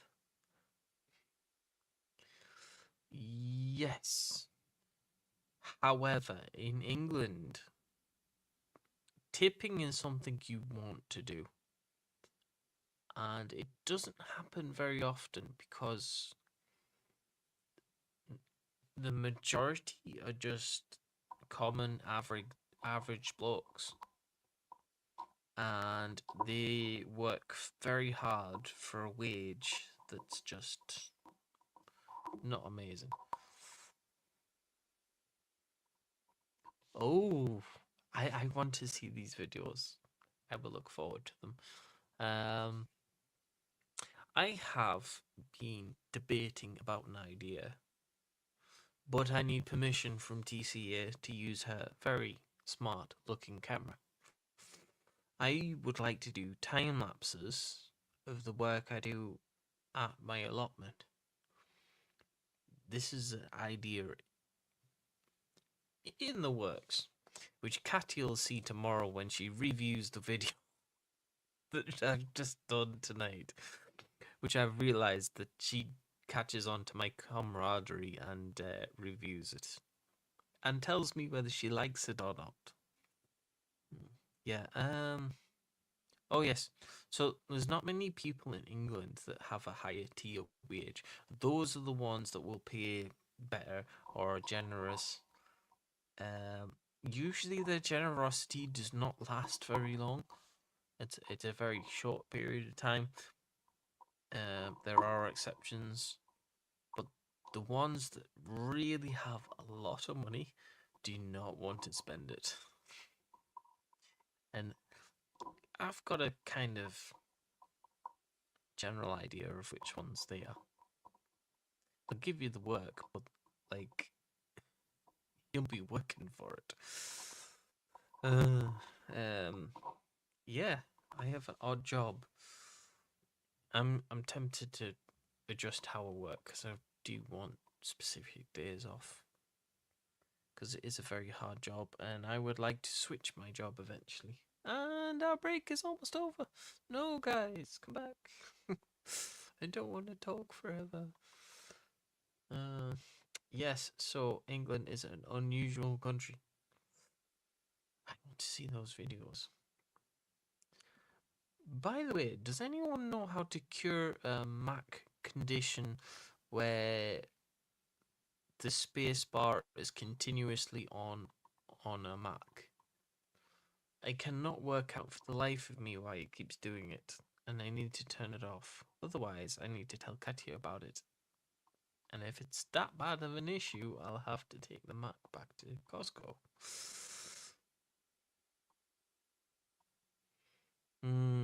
Well, they should chop it down. Or maybe at least take off all the branches and leave the stump so it grows back out again. I forget what they call it again.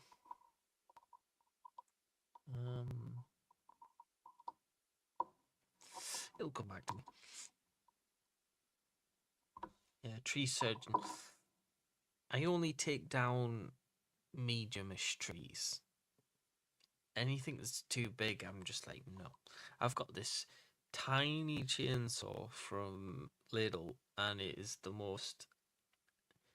It's like a mini diamond. It's tough, hard-working, but it is mainly for pruning, but you can tackle bigger stuff. Yeah, arboriculturists. That's the term for tree pruners, basically. So you get to learn new things about gardening and all the different terms. Yeah. I forgot I was going to do that quote. Never mind. I was supposed to do a quote. I thought I would have a bit of extra time to note down some stuff because I thought there might be some boring guys, but it's apparently all the information I probably missed. It's probably been redone. Okay, it's getting up to past, but I guess there's something in the courtroom they don't want us to see. Right. So, I might just refresh everybody's. So, this is the little prize TC is printing off. I want to get close to the camera. It does look good. I'm trying to get it in the middle of the camera. It's very difficult like this. So TCA is going to paint them in the little bits of time she's got, which I'm going to be very amused to see.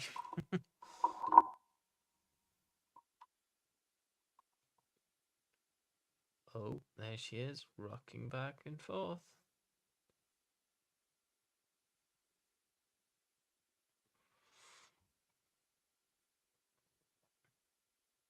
She feels like some kind of big boss.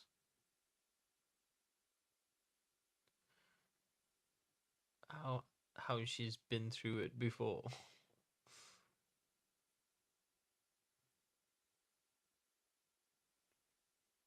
really don't understand why she's not worried. She doesn't understand how she's coming over to all the jury members.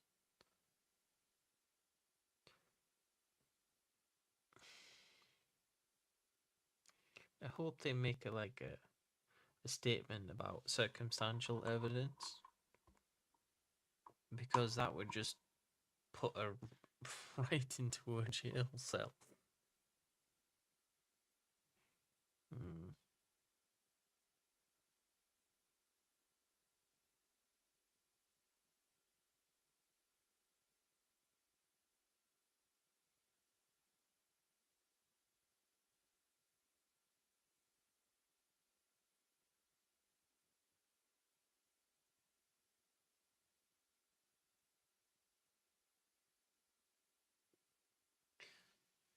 Yeah, I'm just watching the facial expressions.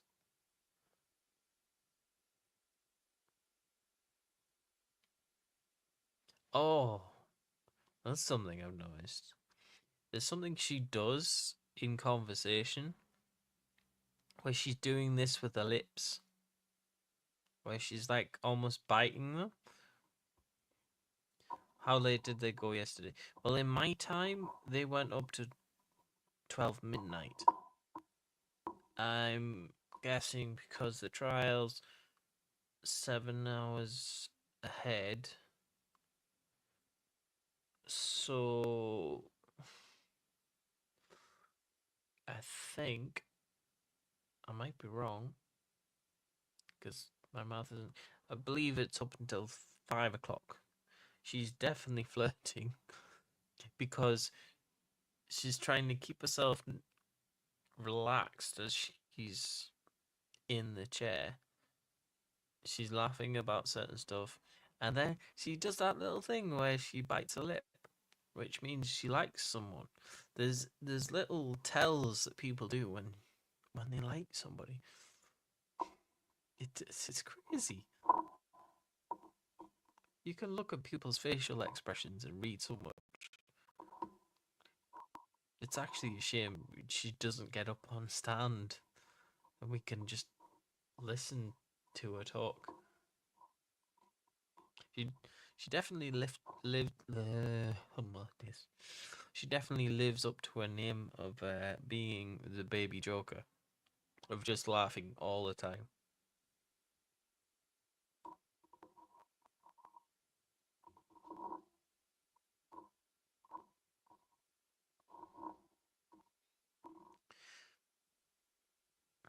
Does anyone know what occupation she's in?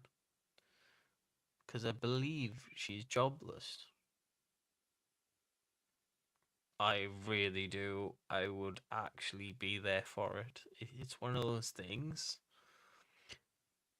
For me, this is like a job. For Katia, this is like a hobby. But even I would be curious to see what she says. Just to see what kind of rubbish she comes out with.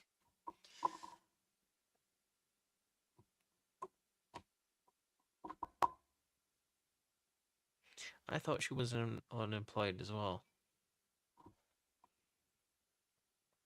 Because she always had the time to be around. I forget what her name is. Let's just say Girl B. She always was around Girl B. She was always there to check her phone. And she was there when she cheated. Well, say cheated. That wasn't really a relationship. That was very controlling.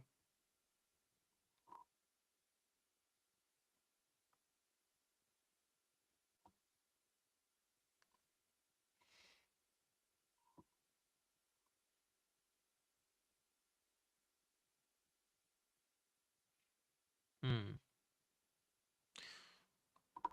So the defendant was paying all the bills and she was just not helping with the bills.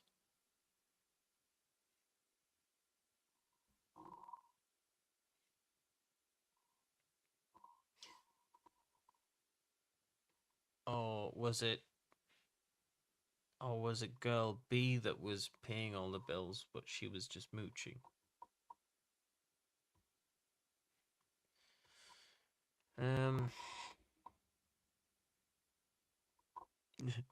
Duck lips. Do we have a nickname for the defendant yet? Ah, right, okay. Gelby. Right. I'm starting to build the picture in my head. Usually I would ask TCA to fill me in, but it'll not be long before they're back on stand. Yeah. If I was paying all the bills, I'm sorry, I wouldn't have somebody that wouldn't. Yes, indeed. Definitely Java the Hutt. Is it Java because of the coffee? Or is it Jawa? No, it's Jabba the Hutt. Jabba the Hutt. Are we saying that for copyright? Hmm.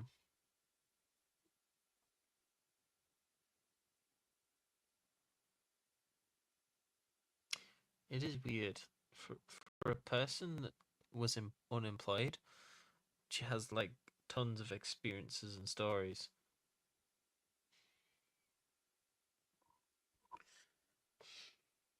Yeah. You're not old, I understand that reference. Although, to be fair, I have watched a lot of movies. Baby Huey. Is that like a baby shark or something? I'm so glad we've got an extra 10 minutes break. Slay. It's mine.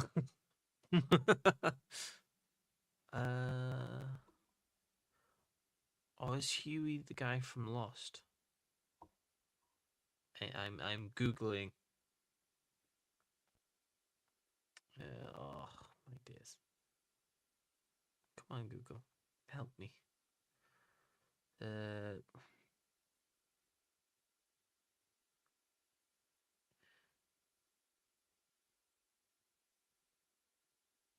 You've got me curious. All these things. Oh my days! Is that a duck, or is it the American singer?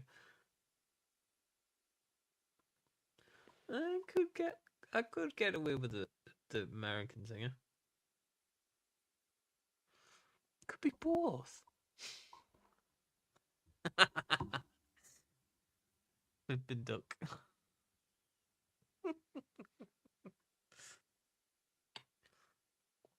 In British humour, calling people names is just our ways being friendly. Yep, it's a duck. I've just looked it up. What does she look like?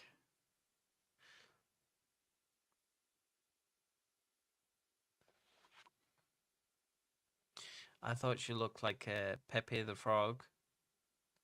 The meme that's in the chat. The chat meme. The green frog.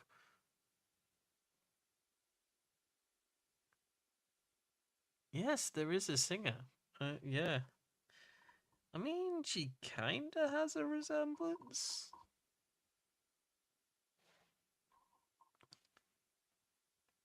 But that's just me seeing into it, I think.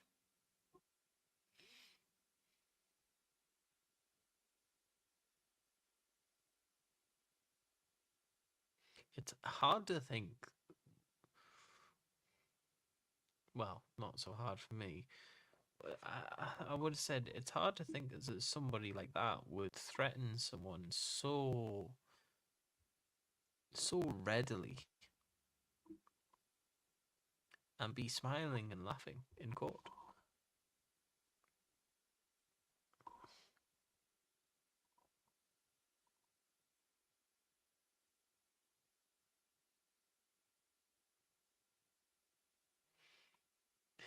Buffalo. That's a bit too far.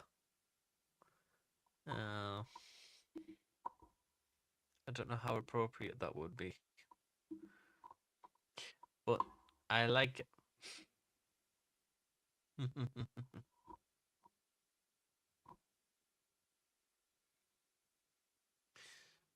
I feel like in YouTube we're trying to get this channel monetized, and I feel like for all the hard work TC is going to put into it, I'm going to say things that just going to ruin that. I haven't either.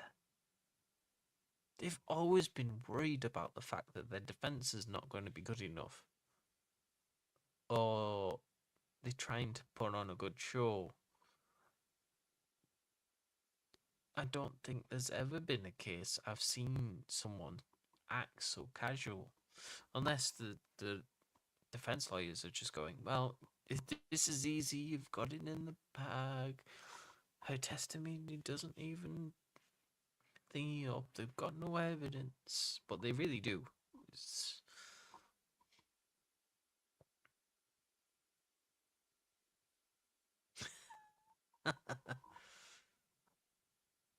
That's fine.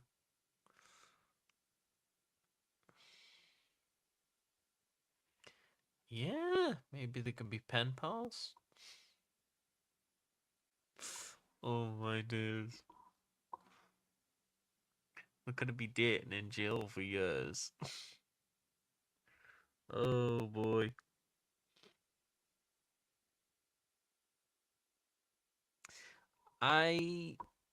I think so as well, case one. It's realistically probably a good way to look at it. Jenny, are you all set? Okay. All right, thank you. The court is back on the record in 21 CR 2296, People of the State of Colorado versus Stacy Rodriguez. The parties are present as previously captioned. We come back after our afternoon recess, and we are outside of the presence of the jury. Any issues that we need to address before we resume with Mr. Burrows? No, sir. Okay, anything from the defense? No. All right. Mr. Burrows, you can go ahead and retake your seat, and we'll bring the jury out.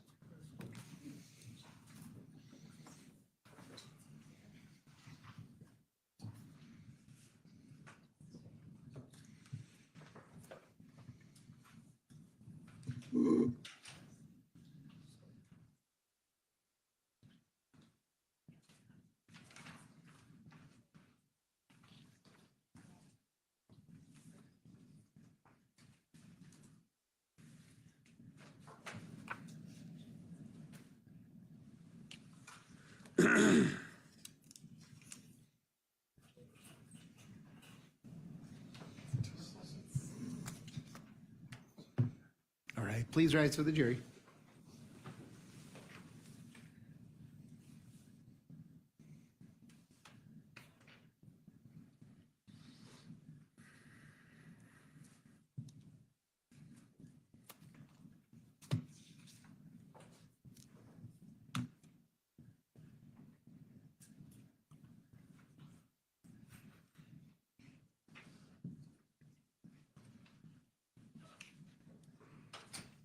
Thank you. Please be seated. Mr. Burrows, I will remind you that you are still under oath, and Mr. McCormick, you may resume. All right, thank you. So, Detective, before we left off for the break, we had published what's been admitted in evidence, People's 4B. Do you recall that? Yes. And was that the music playing from the car? Yes. Had you reviewed that video during the course of your investigation? Yes. Did you, in any of your reports, note that? I don't remember noting that there is music playing. I don't believe that anybody else did. All right. So let me back up just a little bit. When we talk about reports, we use the term supplement or a number, right? Yeah. What is that? So it's just you have your original report, which is the original officer on scene that's assigned. That's just for administrative reasons. And then after every report succeeding that is called a supplemental report. And then they are numbered. So supplemental report 1, and then it goes on. So are there Well, are there a number of supplemental reports in this particular case? Yes. Do you recall approximately how many? Well over 100. All right. Now, back to the proffer that you had with Ms. Varela. Was she represented by an attorney? Yes. And did you have a conversation with that attorney beforehand? I had a conversation with her, with Ms. Varela inside the room, yes. Right. Were you told at that time how much discovery Ms. Varela had reviewed to that point of the proffer on June 8th of 2022? They told me up to supplemental report 65. All right. Hearsay. Hearsay. Give me just a second. Mr. McCormick, any response? Judge, it's not offered to prove truth of matter asserted. Its effect on the listener as to how he took the information from Ms. Varela. I would ask to approach. Yes, go ahead.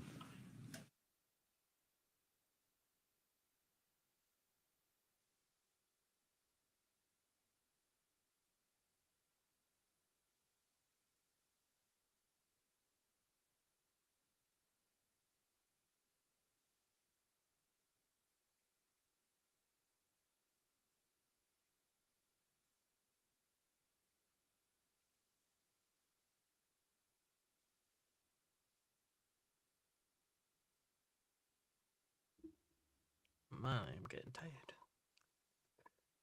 Time to raid Katya's sweetie jar.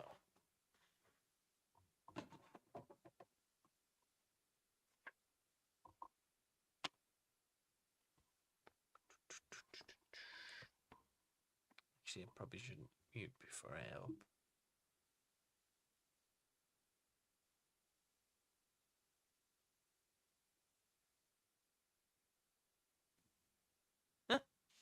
I'm learning. Need a bit of sugar.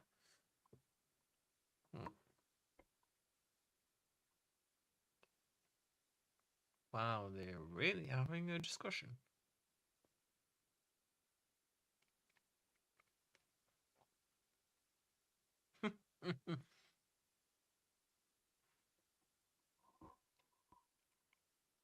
I'd make a reference to Kirby. Thank you, Rubber. I'm not sure if that's an objection or not, but I'm counting it anyway. You know how Kirby in the video game sucks up everything. Sorry. It's really bad. We shouldn't mock her for that.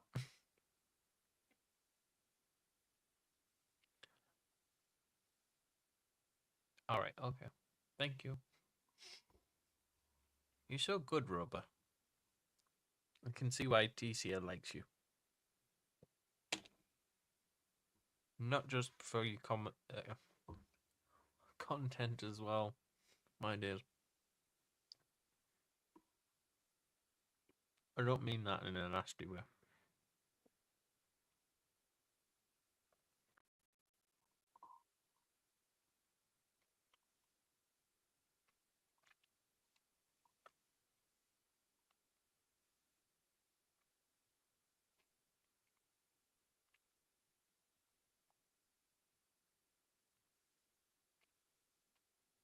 I was just looking at the very nervous person next to the defendant.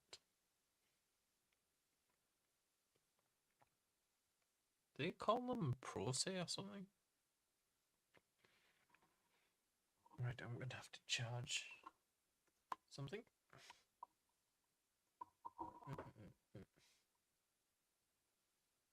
Wow, this is a very long sidebar.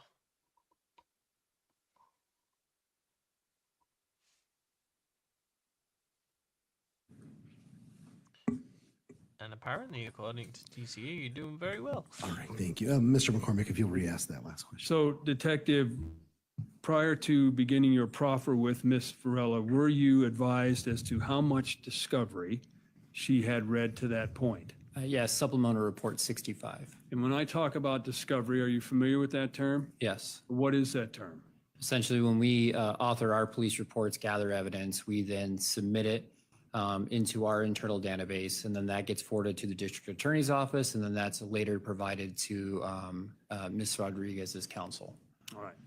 So back to previously published 4B in regards to the ring video with the stereo sound. Yes. Did you, when you got that information, did you go back and re-listen to 4B?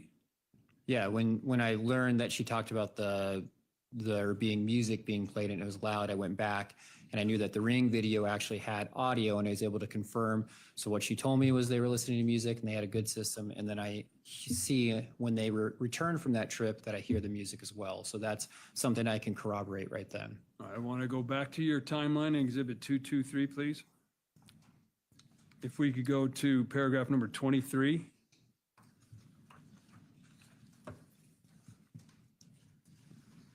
And I think it's noted by 2:16 a.m. Yeah. Okay. Now at 2:16 a.m., we're going to go back over when they left to pick up Miss Feehill. Okay. During your proffer with Miss Varela, she told you that there were a number of phone calls. Yes. Were you able to verify that based upon phone records of the victim as well as Miss Feehill? Yes. Were you able to verify Miss Varela's presence at the Yes. same time? Yes. And how were you able to verify that? So you'll see as it starts at 2:16 a.m., that's when they first arrive at the house, and that's notated by the video surveillance. Then at 2:19 a.m., you're going to see 2 phone calls are made from Dolores Feehill's phone number to Christopher's phone number, and both calls are 8 seconds long. Then at 2:25 a.m. and 2:29 a.m., Hosanna Varela's phone records register a connection with the cellular phone tower via data sessions, and that's the tower that's located at Lawrence and Hall near Christopher's residence. Then at 2:34 a.m., 2 phone calls are made from Dolores Feehill's phone number to Christopher's phone number, and again, both calls are 8 seconds long. Then at 2:35 a.m., 1 phone call is made from Christopher's phone number to Dolores Feehill's phone number. The phone call lasts 295 seconds. And then at 2:43 through 2:49, it says movement is observed in the driveway of 2413 15th Avenue Court. And this is when they go and they move the Malibu out of the driveway and they park it in the front. And eventually Christopher, Stacy, and Hosanna leave. I see both females get into the back seat of the vehicle, and Christopher's obviously the driver. And you saw the 2 females get in the back. Did Miss Varela tell you in her proffer where her and the defendant sat? Yeah, they said they sat in the back seat. And you're able to verify that through video surveillance? Yes. All right. As well as the phone records you just talked about? Yes. All right. Then they leave Mr. Dickerson's residence and proceed to pick up Miss Feehill. Correct. All right. So you observed that on number 29 at 2:49 a.m. Is that what you observed? Yes. And you can see that through Exhibit 2C, which is video surveillance. Correct. Were you able to also track from Ms. Varela's phone records that she had lost contact with the tower at Lawrence Hall? Yeah, at 2:50 a.m., she's no longer connected to that cell phone tower near Christopher's residence. All right. And then as you were tracking Mr. Dickerson through this process, did you note him down around 8th Avenue between 254? Well, there's a timestamp, correct, right? Correct. There's a difference between the Google location, which I confirmed, Christopher showing him near 8th Street and 11th Avenue, and then also, 8th Avenue and 11th Street, and then the actual video surveillance from La Taramara Market, which was 3 minutes later, where I actually see the Elantra make a U-turn at 11th Street and 8th Avenue. And then Ms. Varela in her proffer indicated that after dropping off Ms. Feehill, they went back to Mr. Dickerson's residence? Yes. And you're able to verify that at approximately 3:06 a.m. in paragraph 32, that Ms. Varela's phone is then connected back to the cell tower at Lawrence and Hall on the UNC campus. Yes. You're also able to verify their return home by neighborhood video surveillance. Correct. And those were exhibits 2D and 4B, right? Correct. Now they're there for approximately an hour or so. Yes. And during your review of the video surveillance, did you observe any other movement in between that, I'm going to say hour? Yeah, so at 4:09 a.m. to 4:16 a.m., you see people in the front yard. Specifically, I can make out three figures, two large figures, and then I can see Christopher because he's much taller and slender. It looks like they're outside on that front kind of door stoop area. Looks like they're going back inside the house because the door is ajar to the front door. And then you can also pick out Christopher's dog because it's white walking around the front yard area. And eventually everybody walks back into the house at around 4:16 a.m. I think Christopher's the last one to go inside the house. And during your proffer with Ms. Varela, did she indicate if Mr. Dickerson did in fact have a dog? Yes. And then at approximately 5:08 a.m., what do you observe there in paragraph 35? That's what we see in video surveillance from 2406 15th Avenue Court. That is the front door to Christopher's residence opening, and that's when you see the large figure exit the house and then go into the driver's side of the Malibu, enter the Malibu, and then the interior lights to the vehicle turn on, and then the headlights and tail lights to the Malibu turn on.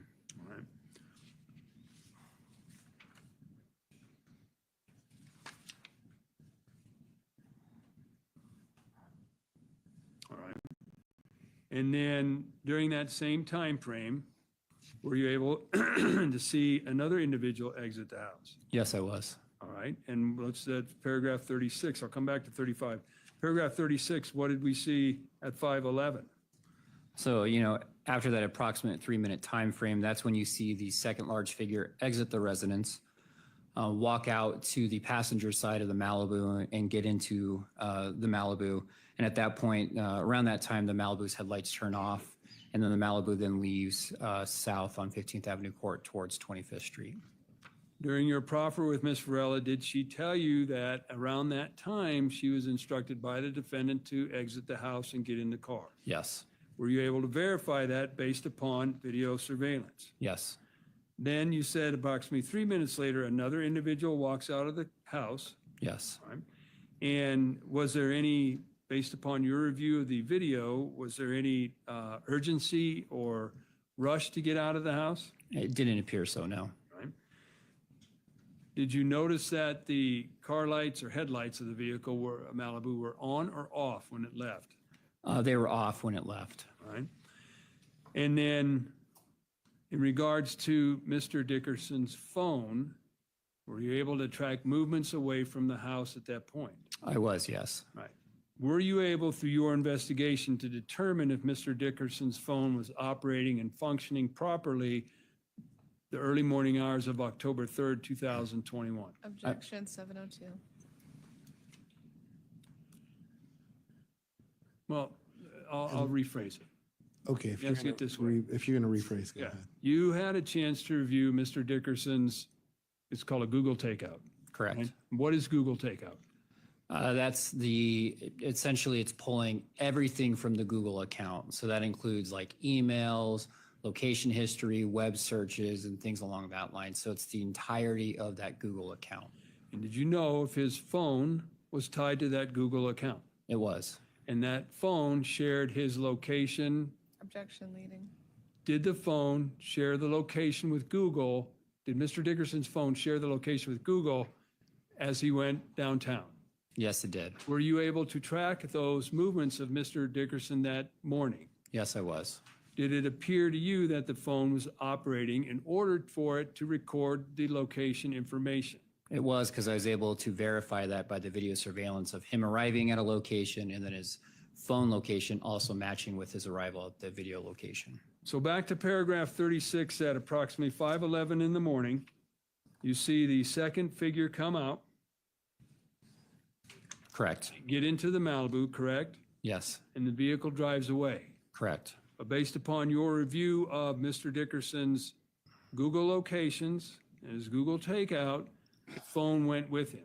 That's correct. During your review of the video surveillance, did you observe or see any other individuals other than the two people walk into the car? No. And you knew at that time, based upon your review, did you note if Ms. Varela's phone was no longer connected to the cell tower at Lawrence and Hall? Yeah, so I note under 511 that Hosanna's cellular phone is no longer connected to the cellular phone tower located at Lawrence and Hall.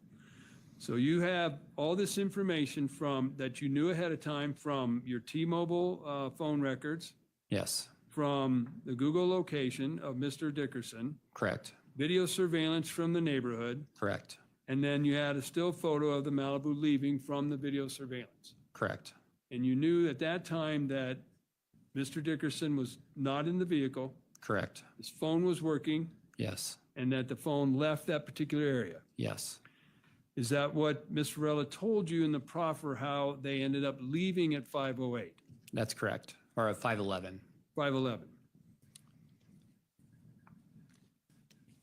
Now at 5:18, paragraph number 38, 5:18 through 5:20,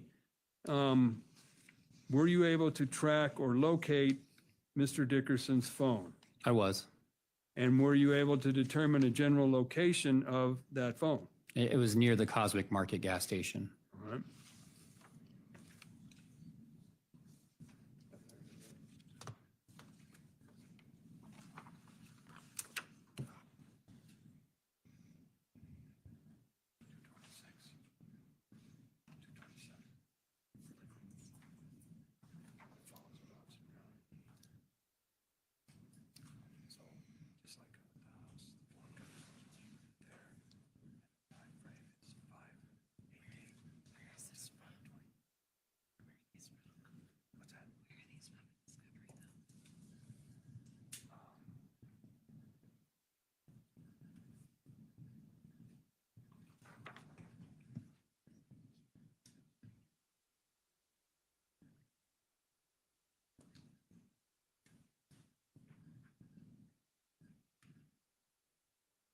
Judge Ferreira, a minute, please. Sure. Do you have date stamps or other symbols?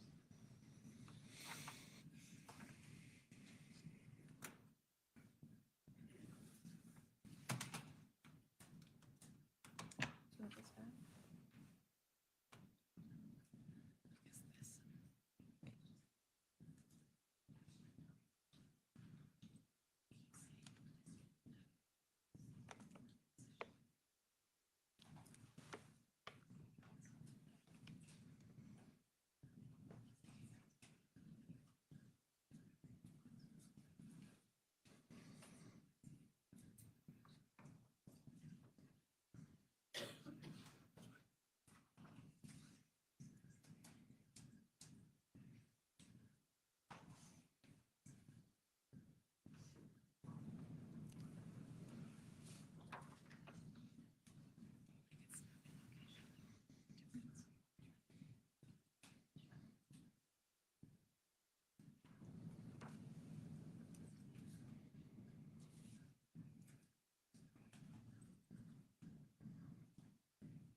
So we've had the number 6 and Amazon.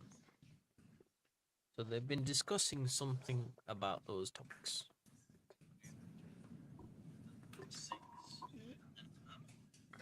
Yep, I better turn that down. Put the earphone back in.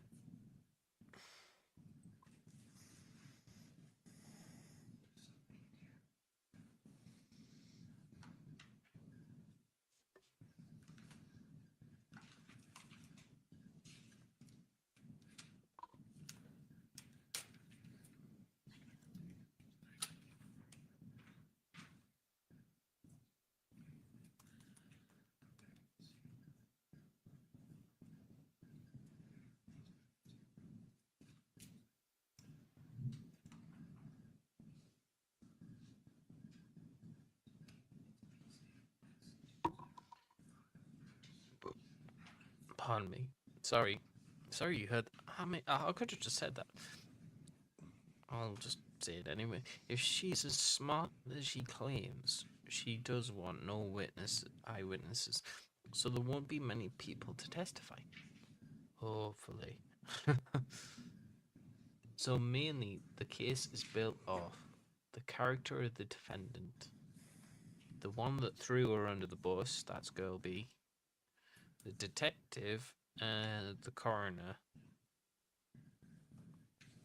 And I think that's it. Ah, they're presenting something. Whoop, whoop. Oh, no.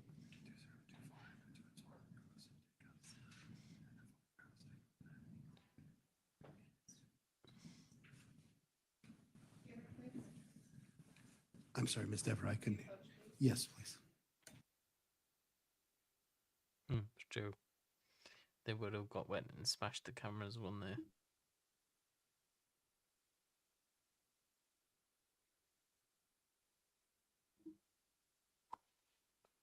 Like, everybody forgets about the phone records and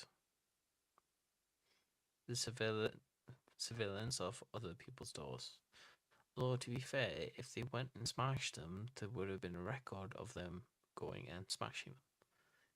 If they went past the camera, then they'll know that they were in the vicinity before they smashed the camera.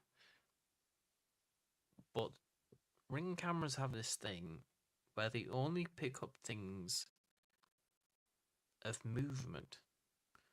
So if an area is not designated by the camera, it won't be picked up by the camera. So I'm amazed that this camera picked them up. Well, that's the way the ones in England work.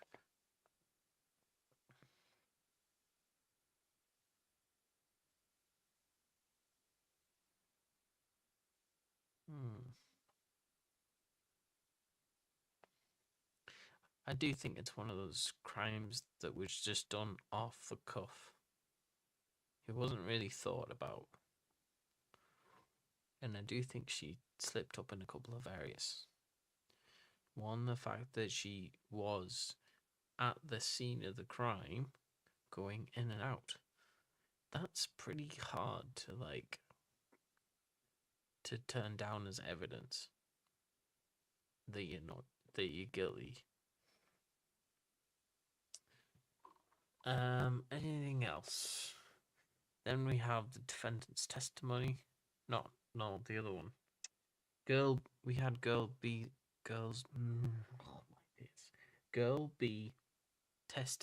testimony. What she said was a story narrative that made total sense. And you just cannot make up those details. You can spin an elaborate story, but there's no way you'd get that upset over it. Oh my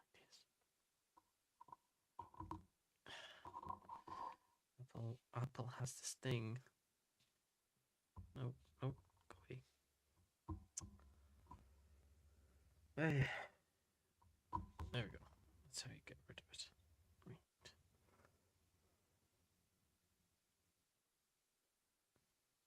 Well, yeah. and not knowing enough about them. I suppose that's one thing about the generation of today. They will invite random strangers into their houses, thinking that they're okay, they'll have a good time. But as soon as they get that drink down there, as soon as they drink too much, that's when everything changes. That's when the personalities come out. I do think the girl B didn't have the ring on at the time,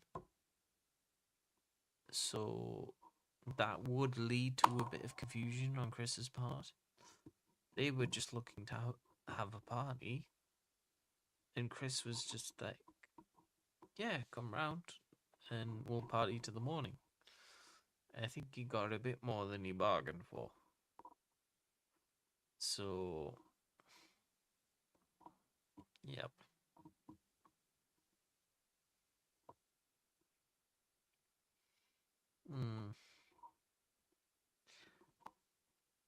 I have a question for the audience. Do you think that she has unalived someone before? That is something I've been wondering in my brain. Because she's confident enough to feel like she's done it before. To be fair, it's probably a lack of research on my part, but yeah. So it begs the question whether she has actually done it before and who she would have done it to.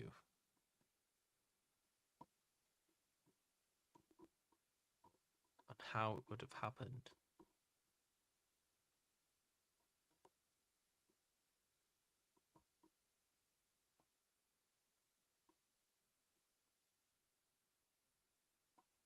Or maybe that was her way of earning money.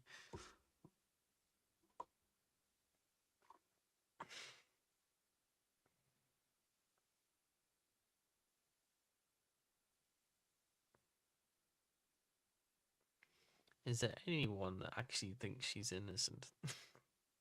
And has a reason contrary to what I'm thinking?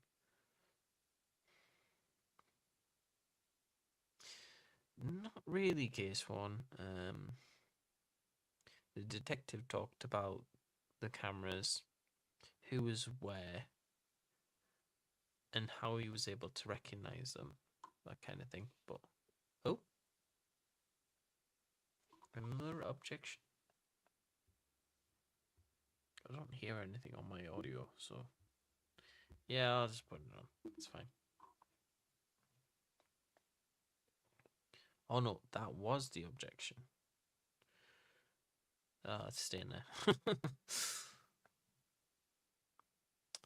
Anything happened?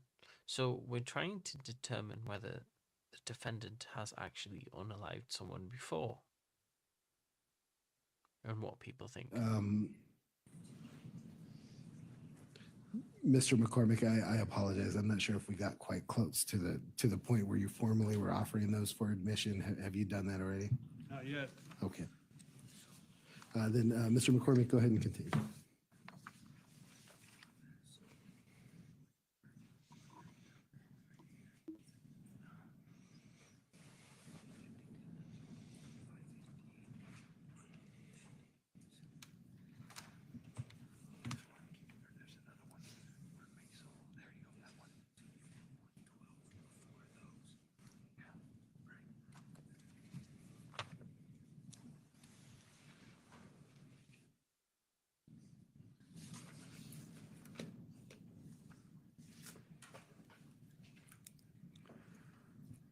All right. So Detective Burrows, I'm going to hand you what has been marked as People's Exhibits 226 and 227. You recognize those photographs? I do, yes. Those photographs, where did you obtain those photographs? So from the Celebrite report, I was able to pull the latitude and longitude from Christopher's Google locations from his phone and then I plugged them into Google Maps, and it gave me those locations. Does that accurately reflect what you observed when you did that? Yes. Your Honor, at this time, I move into evidence Peoples 226 and 227. And Ms. Devereaux, any further record as to those two exhibits? No, thank you. Okay. All right. Noting the defendant's position, I will accept into evidence states 226 and 227, and you may publish where appropriate. Well, I'd like to publish Peoples 112 first, please. So what are we looking at here, Detective Burrows? So what you see is the complete loop from when they left at 5:12 a.m. They went this direction, came down over here at the bottom left of the screen, and this is where Cosmic Market is, and then the return trip at 5:24, and this is Christopher's phone location. When I first reviewed Christopher's Google account, I was actually on Google and I had access from Alan Dickerson. It didn't give me all the times where stops were made or where the phone location was made. When I learned from Hosanna that they went to the Cosmic Market gas station, I knew they were in that general area. I went back into the Celebrite report. I went and I started tracking the movement of. This is non-responsive. I'll allow the witness to continue to answer. I went back through the Celebrite report and began tracking the movements from when they left to when they returned. And I noted at 5:18 a.m. and 5:20 a.m. that they stopped at the Cosmic Market gas station. And I was able to do that by pulling the latitude and longitude associated with those times, plugging into the Google Maps, and then it showed me a location. If we could publish 226, please. And what are we looking at here? So this is Christopher's phone location at 5:18 a.m. And you can see that the red kind of arrow represents the phone location, and this is the Cosmic Market gas station. And 227, please. Again, this is the red arrow is representing Christopher's phone location, and this is the Cosmic Market gas station. And were you able to determine approximately how long that they were there at the Cosmic gas station? Yeah, all I can say is that a registered location at 5:18 a.m., 5:20 a.m., it's in that area. All right.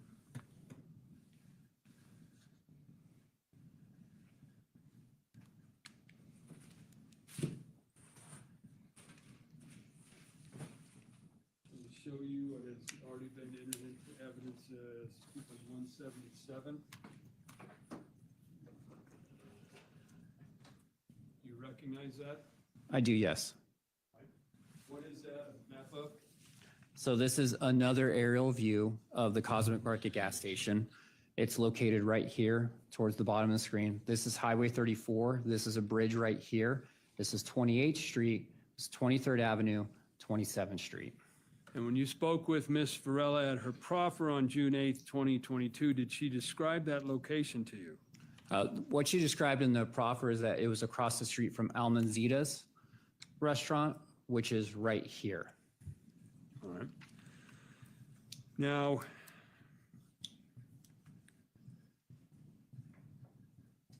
based upon your review, were you able to determine if Ms. Varela's phone had reconnected to that Lawrence and Hall tower? Yes, around 5:19 a.m. it reconnects to that tower location. And at 5:24 a.m. in paragraph 40, what were you able to observe? That's when the Malibu returns back to Christopher Dickerson's residence. And during that time, is that what Ms. Varela told you in the proffer that she provided? Yes, she said that they went to the Cosmic Market she said you went to a gas station, described the area, and then she said they went back to the residence after that. Was that consistent in People's Exhibit 2, which is video surveillance from 2436 15th Avenue Court? It was.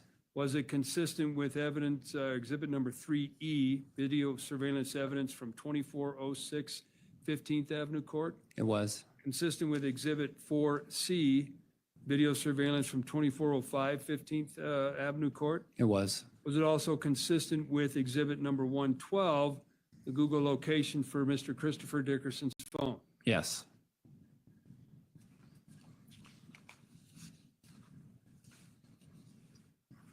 What does Ms. Varela tell you when they arrive back at Mr. Dickerson's residence? That she stays in the vehicle and that Stacy goes inside of the residence. Were you able to observe that based upon your review of video surveillance? I was, yes. All right, and you noted only one person went in the house. That's correct. Do you remember or recall how long that individual was in the house? For approximately 4 minutes. And then what do you observe on the video surveillance from the neighborhood at that time? So you first see at 5:27 a.m., you see the light from the bay window. You see a glow, which I interpret to be the fire starting. Then at 5:28, you see the front door open to Christopher's residence. You see a large figure backlit by the fire inside, and you see them walking out to the Malibu, getting into the passenger side of the Malibu, and then the Malibu leaving, again, southbound on 15th Avenue Court. And again, that's verified by previously admitted exhibits 3E. Correct. As well as exhibit 2G. Correct. And then what about in paragraph 43, the location of Mr. Christopher Dickerson's phone? And so when the Malibu leaves, then you see Christopher's phone leave. It begins also traveling in a northwestern direction away from 2413 15th Avenue Court. And you were aware, provided with the autopsy report from Dr. Burson, Yeah. and you knew based upon that information that Mr. Dickerson had already been deceased before the fire. If you can rephrase, Mr. McCormick. You received the autopsy report. I did, yes. Was there information provided to you about the time that Mr. Christopher Dickerson was deceased? Prior to the fire. Okay. Once you reviewed video surveillance and observed the flames, what did you notice about Mr. Christopher Dickerson's phone? It was leaving. Okay. Now, when you reviewed, well, let me ask you this. Did Ms. Varela indicate that Mr. Christopher Dickerson had a dog? Yes. All right. Did she say anything about the dog? Any descriptions about the dog? He was a white dog. Okay. When you observed or reviewed the body-worn camera of Officer Josh Flores and Officers Flores and Berkeley, what did you observe? That's more what I heard. I think when Officer Berkeley goes up on the fence on that would be the south or the north side of the residence, you can hear what sounds like a dog barking in that general direction in the fenced area. Were you aware if Mr. Dickerson's home had a fenced yard? It did, yes. And from those body-worn cameras that have already been, or footage that have already been entered into evidence, can you clearly hear a dog barking in the backyard? Yes. Now, once Ms. Varela told you they left the area after the fire had started, what were you able to observe from her phone records and connectivity to the Lawrence Hall cell tower? So, yes. So we see at 5:28 a.m. The Malibu leaving. 5:30 we see Christopher's phone also not at the residence anymore. And then at 5:32 a.m. Hosanna Varela's phone is no longer connected to the tower near his residence. And at paragraph number 45, at approximately 5:33 and 48 seconds a.m., what was determined there? So Christopher's phone registered a location near 35th Avenue and 25th Street at 5:34 a.m. And then at the same time, the automatic license plate reader, the ALPR, that's when it captured the Malibu going through 25th Street and 35th Avenue. In your proffer with Ms. Varela, did she tell you that they took the victim's phone? Yes. All right. Did she indicate that a ring was taken? Yes. Based upon your observations of both the scene and photographs, did you find an open ring box? Yes. Did you ever find the ring? Not that we found, no. Ms. Varela also told you that the defendant dug through Mr. Dickerson's pockets Yes. and took a debit card. I'll allow that question to frame the witness to the testimony. Yes. All right. When you, was there also an indication that they had gone through Mr. Dickerson's closet and put clothes on the bed? Yes. When you reviewed downtown videos, of Mr. Dickerson in the downtown Greeley area. Yeah. Did you ever come across a video that indicated how he ended up paying for a drink? Yeah, when I reviewed that video at Roasties, when he was closing his tab, he pulled a card from his front pocket. I didn't see him with a wallet. Furthermore, we found his wallet inside of the Hyundai Elantra, which was in the garage. Okay. So in paragraph 45 at 533, that's when your the automated license plate recognition trailer picked up the Chevy Malibu. Correct. All right. And then exhibit 114, is that the location where the ALPR trailer was located and Mr. Dickerson's phone? Did they merge or coincide? Yeah, essentially, this is where you see at 534, Christopher's location, phone location is up at the top there of the screen on the top left. And then right around here is where the ALPR was located. Did Ms. Varela tell you where they went after they left Mr. Dickerson's and the fire started? It said they eventually ended up at Stacy's brother's residence, the 4540 First Street Road. And in regards to paragraph number 48, between 6:13 and 6:19 a.m., is that where you noted that they ended up at that residence? Yes, that's correct. All right. Or near that residence. And with Mr. Dickerson's takeout, Google takeout, you were able to verify movements of the phone? Yes.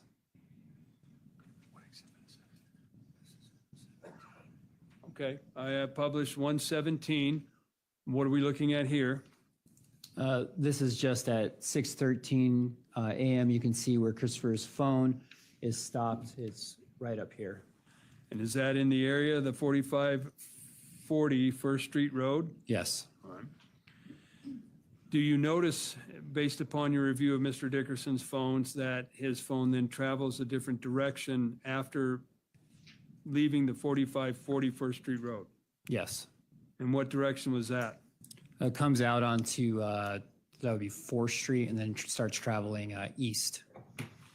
I have exhibit 119 up there. Is that what you were referring to? Yes. All right.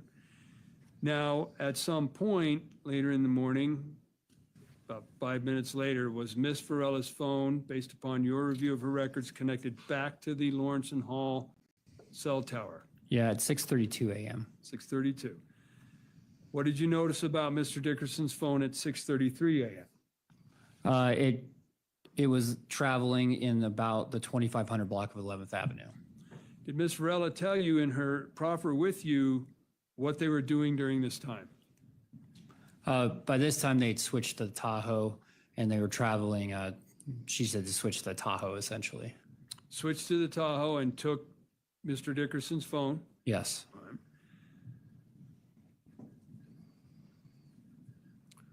Based upon your review of, and this would be exhibit 132. Yes. Is that the ALPR of the Tahoe? Yeah. And that came across at 6:33 a.m.? Yes, that's correct. All right. At 6:35 a.m., were you able to determine if Mr. Dickerson's phone last registered? Yes. All right. And that would be exhibit number 121? Correct. And do you recall roughly the area? It was about 11th Avenue and 31st Street. Okay.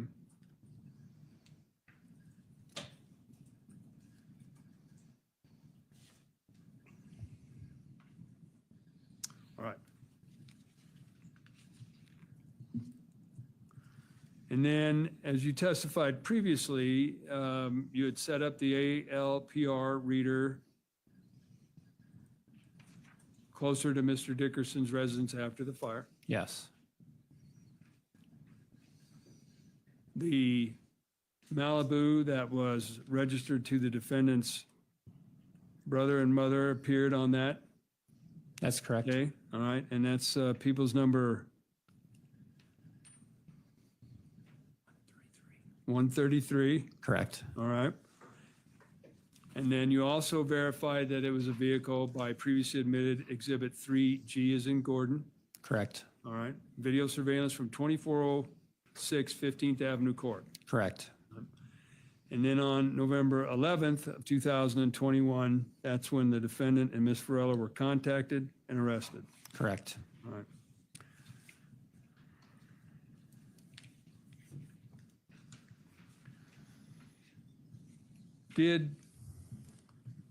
During the course of Ms. Varela's proffer, did she indicate that there was, they were drinking in the house?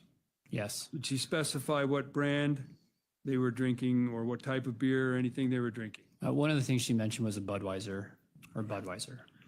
Did you have an occasion to review all the reports and search yourself? Did you find any Budweiser bottles inside the house? None on the inside. Right. Were they on the outside? Yes. People's 145.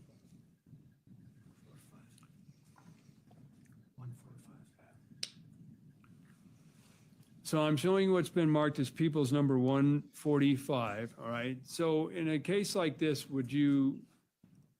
are there a number of photographs taken? Yes. I mean, approximately how many? Probably hundreds. Okay. Did you, when she was, Ms. Varela told you about that, did you go back and review the reports and information to determine if you could see anything of that nature? Yeah, so I knew that we collected a Budweiser bottle, and then I went back to look and see where we could have collected it. The only picture I found, and what they noted in the reports, I think Officer Blair, was this bottle right here, which has a red kind of label right there. All right.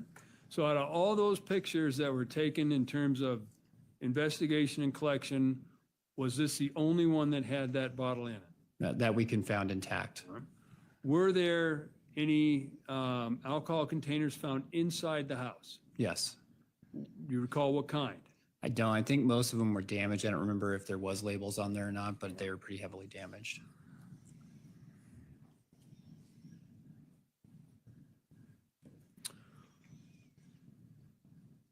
When Ms. Varela had her proffer with you, did you have her draw a diagram to kind of lay things out inside the house? Yes. Did she do that? Yes. All right. Now, you had previously testified, well, let me ask you this. People's 140.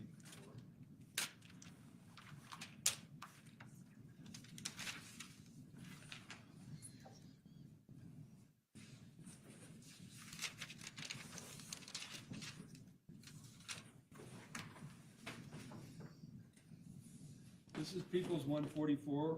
Do you recognize that? Yes, I do. Is that a diagram that was prepared by then Lieutenant Greg Cobb of the Greeley Police Department? It was, yes. Do you recall what supplement of yours that report would have been provided to you and subsequently to the prosecution and defense? Sup number 80. Okay. If we could, look to 231.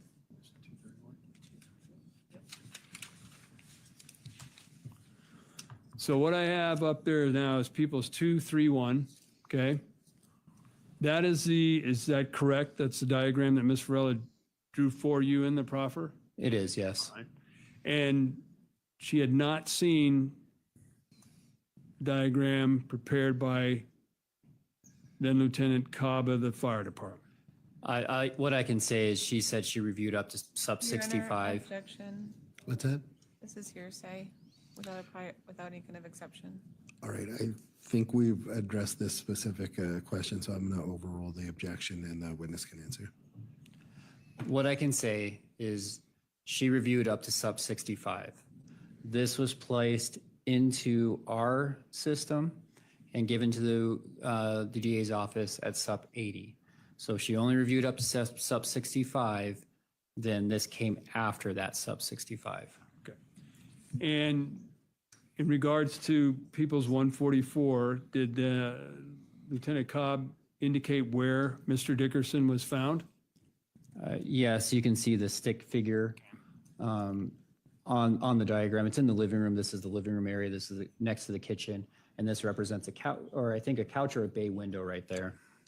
And in People's 231, did Ms. Varela indicate where Mr. Dickerson was last seen? Essentially the exact same area. This is the front door, and then here's the couch right here. All right, thank you.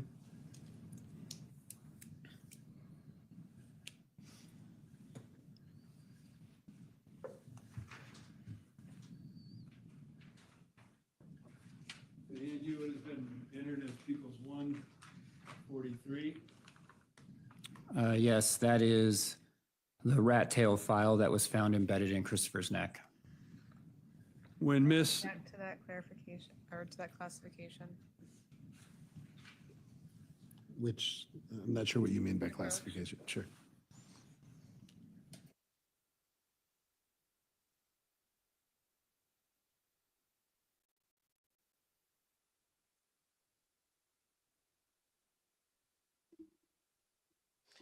I thought you'd calm down a bit and not wanting any sidebars.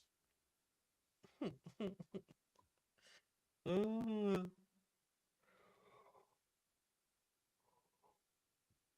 Oh boy.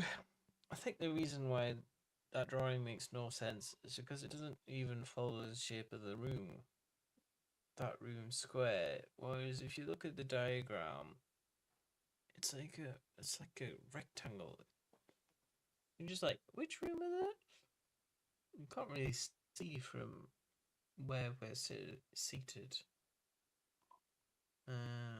There's also the fact of how she managed to throw him across the room that far. I mean, she would have been strong, but not that strong.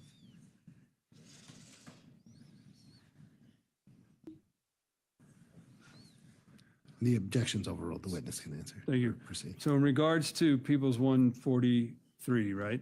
Correct. All right. That is the weapon that was taken from Mr. Dickerson's neck. Correct. Did Ms. Varela in her proffer to you describe that weapon? Yes. Do you recall how she described that weapon? She described it as like a file that can maybe sharpen a knife, and it had like a white handle. It's either a white handle or a tape around the handle that was white. Did Ms. Varela describe to you where on Mr. Dickerson's neck these injuries occurred? Or excuse me, where they occurred? On his neck. All right. And was that consistent with what you had observed in the coroner's report authored by Dr. Burson, the pathologist? Correct. All right.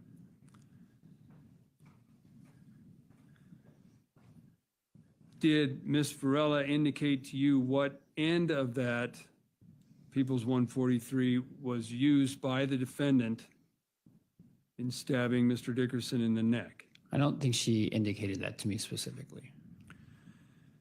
Indicated to you that she was able to watch Mr. Dickerson's stomach breathing? If you're referring to like his last breath, then yes. Okay.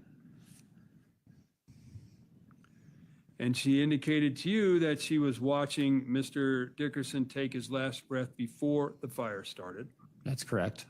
Was that again consistent with Dr. Burson's autopsy findings in regards to Mr. Dickerson? That's correct.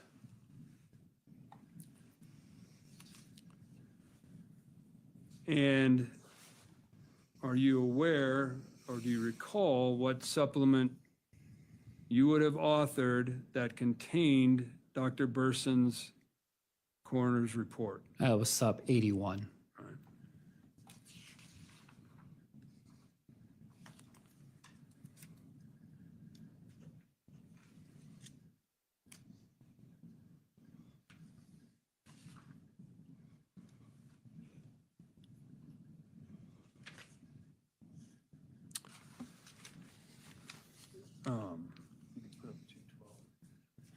In regards to People's Exhibit 212, are you familiar with this document? I am, yes. And that is what we call notes from Ms. Varela's iCloud account. That's correct. And you've had an opportunity to review that both in your investigation and preparation for trial and as it's been admitted? That's correct. In that particular account, does she, Ms. Varela, write about an incident with the defendant that involved a knife? She did. That also involved Ms. Varela's clothes getting cut off. That's correct. When you spoke to Ms. Varela during her proffer on June 8th of 2022, did she tell you the same set of facts? She did. All right.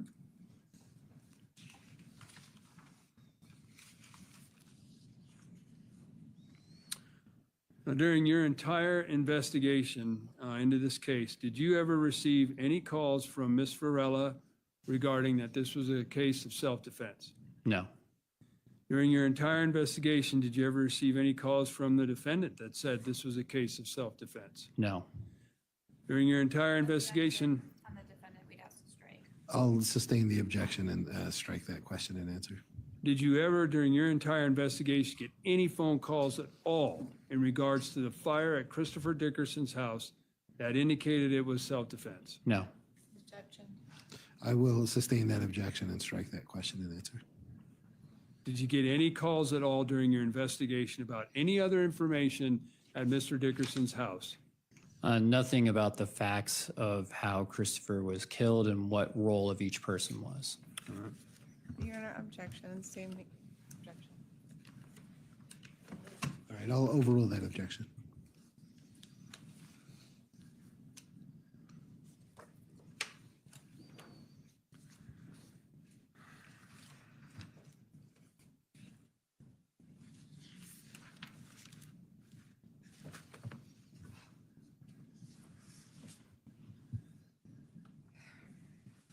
In regards to the defendant's Facebook, did you author a production of records for that information? I did, yes. And were you provided that information? I was, yes. And that has been previously entered into evidence as People's Number 194? Yes.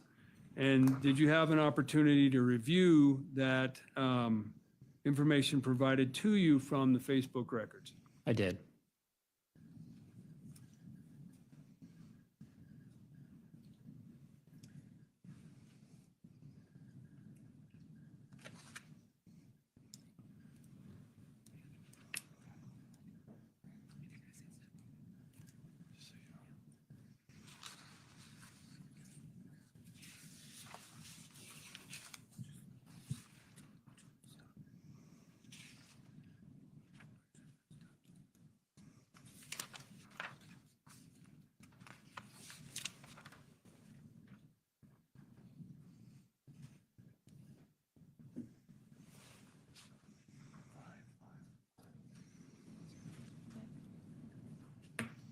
I'm going to hand you what has been marked as People 203. Ask you to take a look at that, please. Okay. Do you recognize what that is? Yeah, this is a conversation between Stacy Rodriguez and Ernesto Rodriguez, which is her brother. Does that accurately reflect the conversation that was had in relation to the records that you were provided? Yes, it does. All right, this time I'd move into evidence, People's 203. Any objection to 203? Hearsay. I'm sorry. Hearsay. And Mr. McCormick, am I correct in understanding that this is just a portion of the documents that have already been introduced? That's correct. This is 203 is in relation to People's 194. All right. Given the 194 has already been introduced, I will allow the state to present a portion of that exhibit through 203. So I will overrule the objection and admit 203 into the record, and you may publish at your discretion. Did you have an occasion to review the Facebook records of the defendant? Yes. Did you come across a conversation between her and an Ernesto? Yes. Were you able to determine who this Ernesto individual was? It's her brother. Right. And did this conversation take place on October 29th of 2021? It did. On the Facebook records, it says it took place on October 30th, but that's because it's in UTC time. So when you subtract 6 hours, then it's actually on October 29th. All right, I published number 203. Would you go ahead and read it, and then who you're reading? State the name of who you're reading. Yes. Stacy Rodriguez, how are you? Ernesto, Bien at work. Stacy, I feel like I'm done. Ernesto, and you? Stacy, like dealing with problems. Ernesto, what you mean? Stacy, like I just want to be happy, but I can't. Ernesto, you could, why not? Ernesto, I'm gonna butcher this. Echali ganas?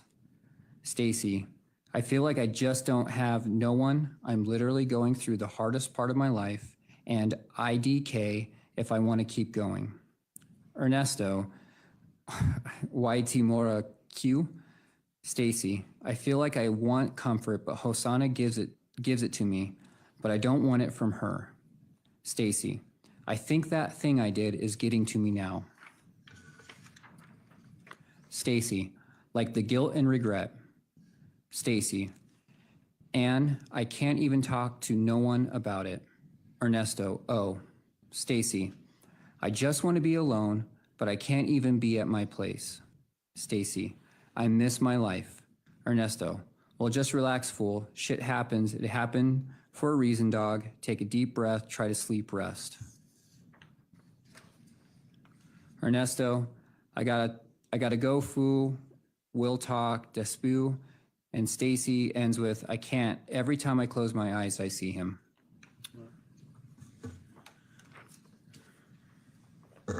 On November 11th, 2021, was defendant Ms. Varela contacted and eventually arrested? Yes, she was. Was there a body-worn camera of the defendant's arrest? Yes. Was that recorded by who? Detective Hunziker. And is that in reference to Exhibit 142? Yes. Judge, at this time, I'd like to publish People's Number 142. Yes, go ahead.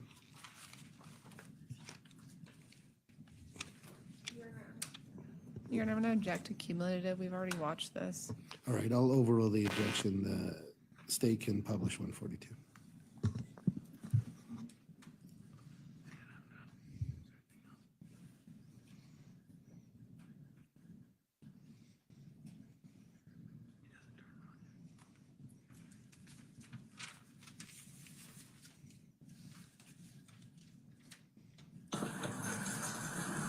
I'll walk up to the passenger, you walk up to the driver's side.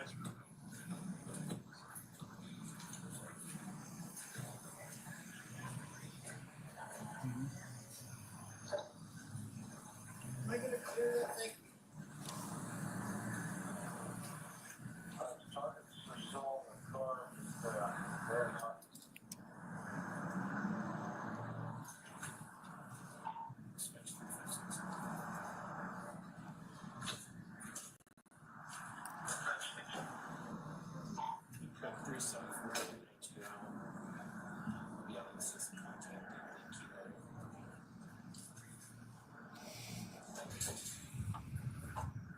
Hi there. Hey, Detective Hunsker, VDPD. What's your name? Stacy. Okay.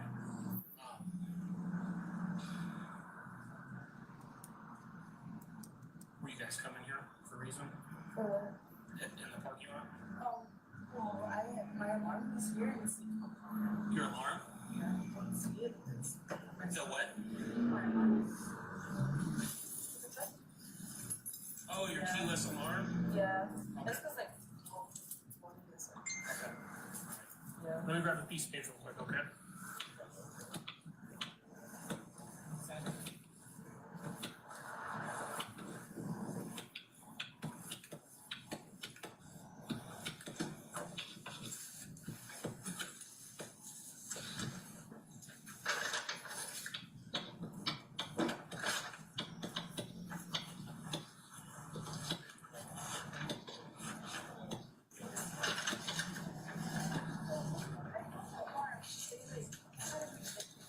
My alarm, I'm wearing. Look at this one. Like only battery. Oh, okay. And like every time. Oh, gotcha. One time comes. Gotcha. Okay. Gotcha. So we're working on a case. Do you mind if I talk to you for a couple minutes about it? Okay. Does this person look familiar? No. Okay. Have you ever seen him before? No. Okay. Have you ever been to the Convective Bar downtown Greeley? Yeah, a couple times. Okay. What, do you remember when you were there last? Last Thursday? Last Thursday? And prior to that? I don't know. I would go often, yeah. Okay, so you've been there often. Yeah. Have you ever seen this person before at the bar there? No. Okay. Have you ever been to 23, correction, it's 24, 13, 15th Avenue Court in Greeley? No. It's all roughly by 25th Street, 11th Avenue. No, where's it? What's that? Sports fighter? Well, it's a house. Oh. Okay. I go to like after parties, but I don't think there. Okay. Would there be any reason that you don't remember him because you were too drunk to remember him? Maybe, I don't know. Okay. Would you have been too drunk to say that you were been over at that house? Maybe, I don't know. You don't think you've been there? Okay. What vehicle do you usually drive? This one? Okay. Is there any other vehicles that's registered to you? No. You can check, right? Okay. Yeah. No, it's only this one. Okay. And is that Hosanna? Yeah. Okay. Are you guys friends? Yeah. Okay. More than friends? Hey. Yes? Yeah. Okay. Are you girlfriends? Yeah. Okay. Bro, like, I mean, I'm kind of like, Whose vehicle is this? it's my, Okay. What vehicle does Hosanna drive? she has She doesn't have one? Okay. well, I think she used to, but I don't know what happened to that. You can like ask her. Okay. Do you drive a Malibu? No, I don't. You don't? Okay. Have you ever driven a Chevy Malibu? No. Okay. I don't know this one. Just this one? I think I'm gonna have my title. What's that? My title, do you want it? For the Suburban? No, that's okay. I can run the license plate if I need it. So you never driven a Chevy Malibu? No. Is there Chevy Malibu registered anyone that you know? Like a silver Chevy Malibu? No, I don't think so. Okay. Can I get your current address? Oh, yeah.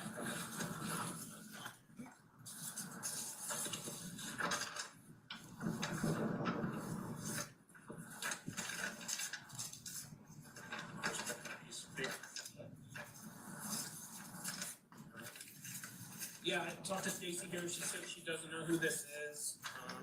She was at Cubetta's last Thursday, and maybe a week or two prior to that. I would go off and play now. She doesn't believe she's ever been to the 2413 15 Avenue Court address. She doesn't know anybody who drives a silver Chevy Malibu. Is that right? Yeah. Have you ever driven a Chevy Malibu? Okay. What's your current address right now? 45, 40, West First Street. Here in Greeley? Okay. What's your current phone number? 970. Okay. 22, 2259. 59. Okay. Okay. All right, Stacey, we step out of the park room. You grab it.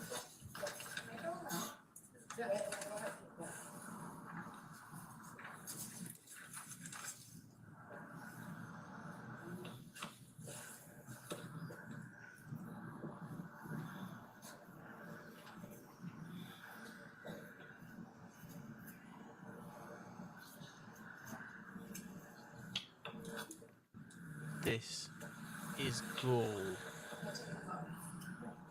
This body cam footage. It's like stuff short, okay?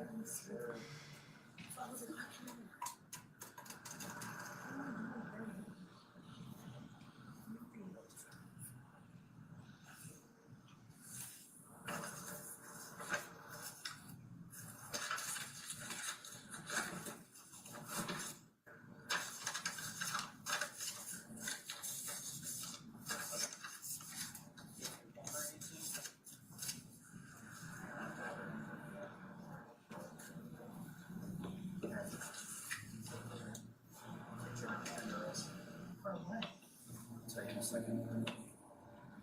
Cut and put your fingers together. There you go. Yeah. We're gonna double. Put two handcuffs on you so it's a little bit easier for you. There you go.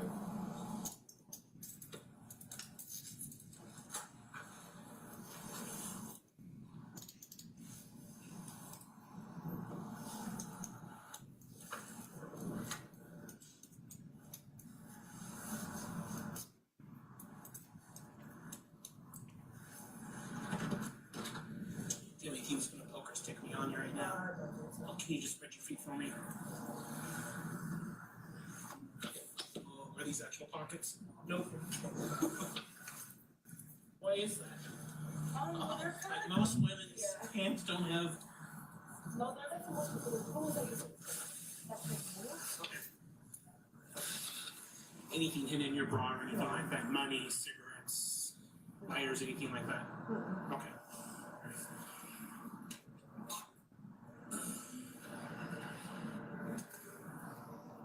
Can I talk? Just wait a few minutes. Let's figure it out. I still said I just showered. What's that? What was that? I said, since I just showered. Oh, okay.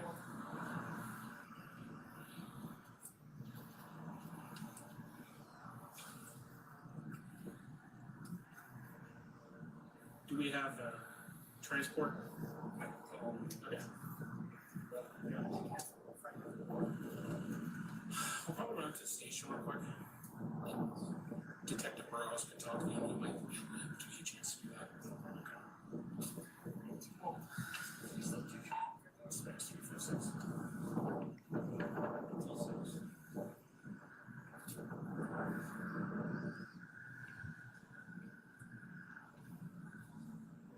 Good question. 356. Show if you know custody.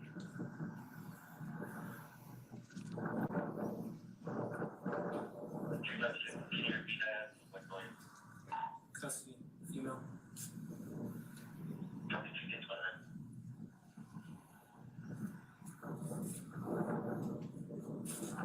That's why I was going to the job. Oh, yeah. Come on, just lean against that chair. You just face me. Just lean against the chair. What you've Can you missed, get out of the way just a little bit? Thank you. Yep. so what you've missed so far is she's lied every step of the way to this cop, and he knows all the details. What are we sounding like? I can't hear.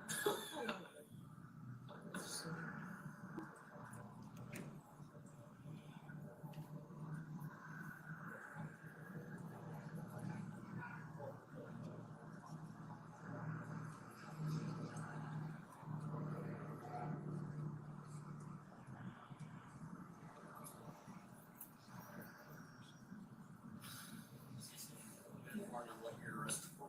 No. Being arrested for first degree murder, arson, burglary, and tampering with testifying. Okay. Is there proof of that? Yes. Okay. If you want to talk to me, I'll hear your story. I'm going to talk to you. Okay. It's up to you. You don't have to talk to me, but if you want to tell me your story, I'll listen to you. Okay. But I do have proof. There's no. It's not a coincidence I ended up here right now. Okay. So it's up to you. Would you like to speak to me about it? Like I said, you don't have to. Judge, given the time, I think this would be an appropriate point to stop.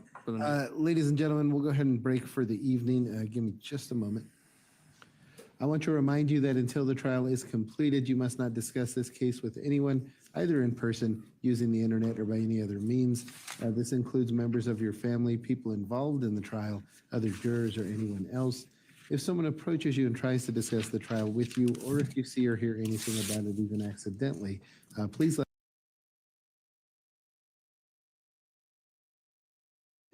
I don't think we need to hear that bit, but I'm just gonna let it run. But my dears, body cam. Oh my dears, this just proved that she lied time and time again. She had like eyewitnesses of her. She had tracking.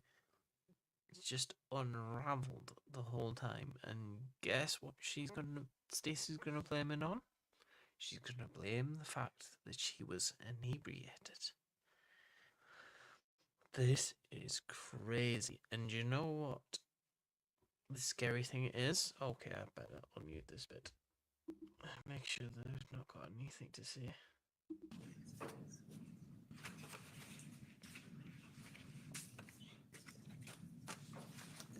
The scariest thing was she asked for proof straight straight away denied everything, then asked for proof as she was getting arrested. That is crazy. Please be seated. And the court will be in recess until 8:30. Your Honor, there's one issue I'd ask the court to address before we leave tonight. I'm sorry. Is It's it? really brief. Okay, go ahead. Your Honor, just based on the testimony the court just heard, the prosecution's reliance on Ms. Varela only seeing supplement 65 and asserting that that is some sort of verification of that her story is consistent, I would be asking the court to order that they disclose to us under Rule 16, specifically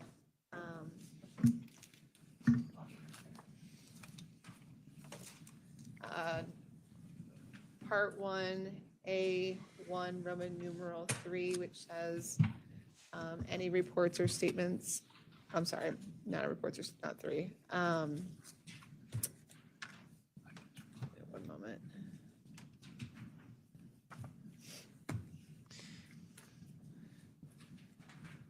Sorry, Roman numeral 2, which is the prosecuting attorney shall disclose the defense any material or information within their possession or control which tends to negate the guilt of the accused. Sorry, I'm trying to hurry for the judge.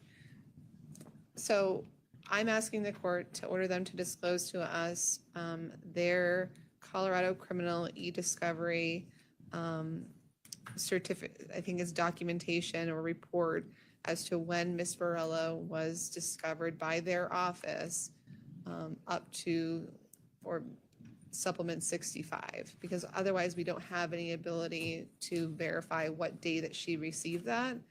And I'd actually ask for any sort of e-discovery documentation as to when she received discovery and what discovery it was leading up to June 8th, 2022, which was the proffer date. From the state, any response? Well, Judge, that's a question for the attorney. Everybody's download of discovery is different. When they get it, when they can access it. The other problem I have here is that that's been discovered. The beginning of the proffer interview, that discussion is on the DVD as to what Ms. Varela had reviewed up to that point. And that's where she says supplement 65 or sub 65. But Your Honor, the problem is we don't have any way of verifying that. And there is a way, because their website, their Colorado e-discovery, which is literally a Colorado District Attorney Council website, has their emblem on it, says not only the date that discovery is made available, but also the date it was downloaded by every party. They have access, it's within their possession or control, and it is not something that we can get otherwise, because I am not attorney of record in her case, and it does negate potentially the guilt, and also would be impeachment evidence for Ms. Varela, especially since the prosecution is so heavily relied on it. It's not a very hard request either, considering all they have to do is log on and print it. Are these logs easy to obtain, or I'm not sure how they're kept? I've never had to use that website, so I'm not super familiar with it. Yeah, logs are kept of discovery for e-packets, but I think what the court needs to understand, let's take, for example, the discovery violation request that Ms. Devereaux had. We had provided those handwritten letters years ago. They had been downloaded by their office years ago, but clearly that hadn't been discussed with their client at a certain point. So what she's asking for is a download as to when things were provided. And it's clear that there would be a difference and a discrepancy when something is provided to a defense attorney versus when and if they actually share it with the defense attorney, with their client. And so I think there's a massive distinction that the court should have here, because the public defender's office gets discovery routinely, but until they actually meet with their client for it, that those are two different dates.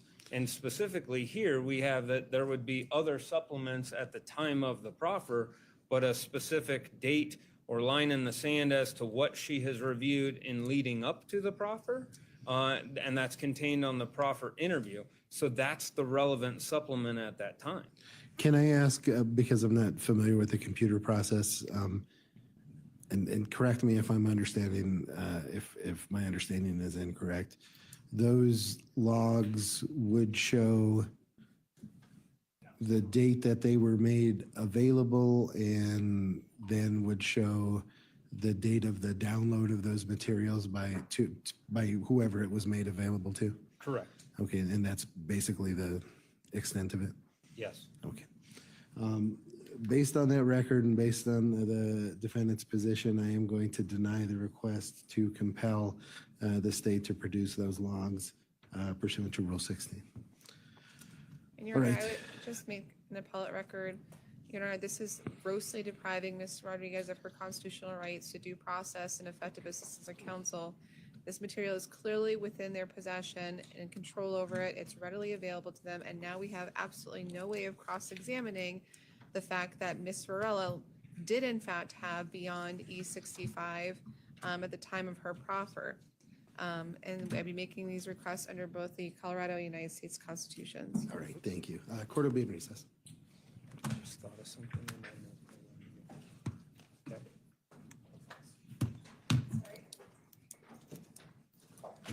Is that the end of the day? That's got to be the end of the day, right? Or are they just coming back to make a decision? I think he's already made his decision.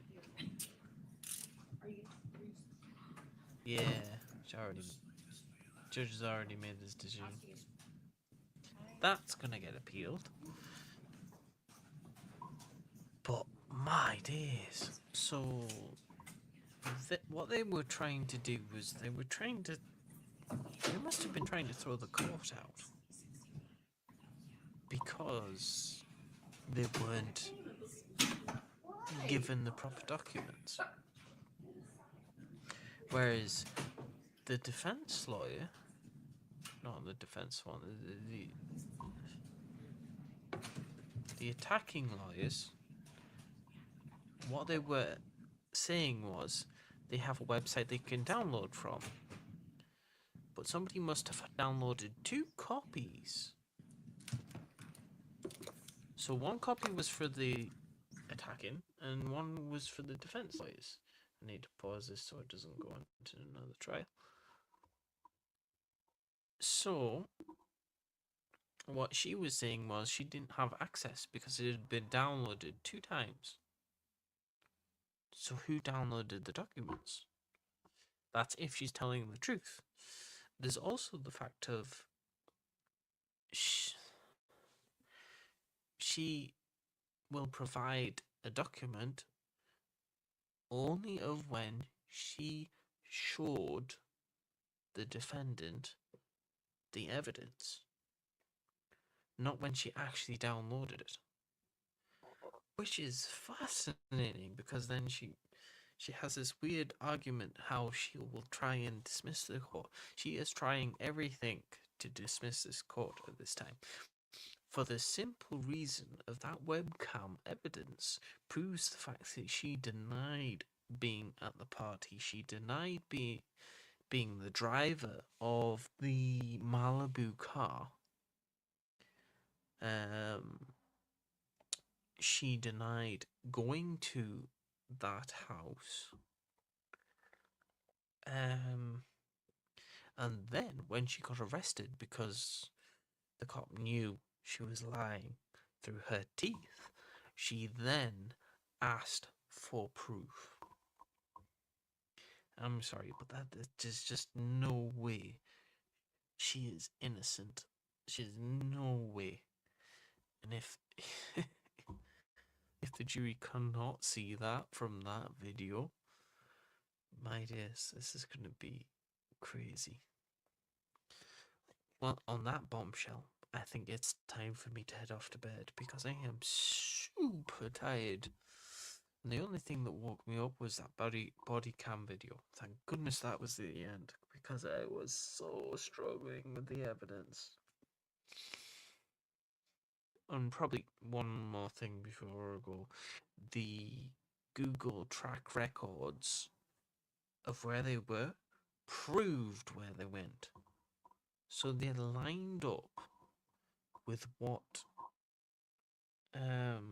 It's not Stacy. It lined up with what Girl B said. Exactly. There was them coming from the club to the house, then going from the club to the petrol station and back to set fire to the house. So all of that was there, right in front of everyone. So I'm quite curious as to what they're going to try and throw to the wall to try and throw the case out. She has made 152 objections to make this last longer than it should. But Kaya will explain all about that tomorrow. Anyway, good night and thank you for tuning in. Please like and subscribe because it helps the channel massively, because TCA puts in a ton of hard work into this channel and it pays off because you get to enjoy the lovely trials that you see today. So thank you for tuning in. Thank you, Bat, for helping me through me almost sleeping. Shh, let's not tell anyone about that. And thank you, Paula, for coming back and seeing the end to this, the good end of this trial. I am going to stop it there because I need to sleep. Bye.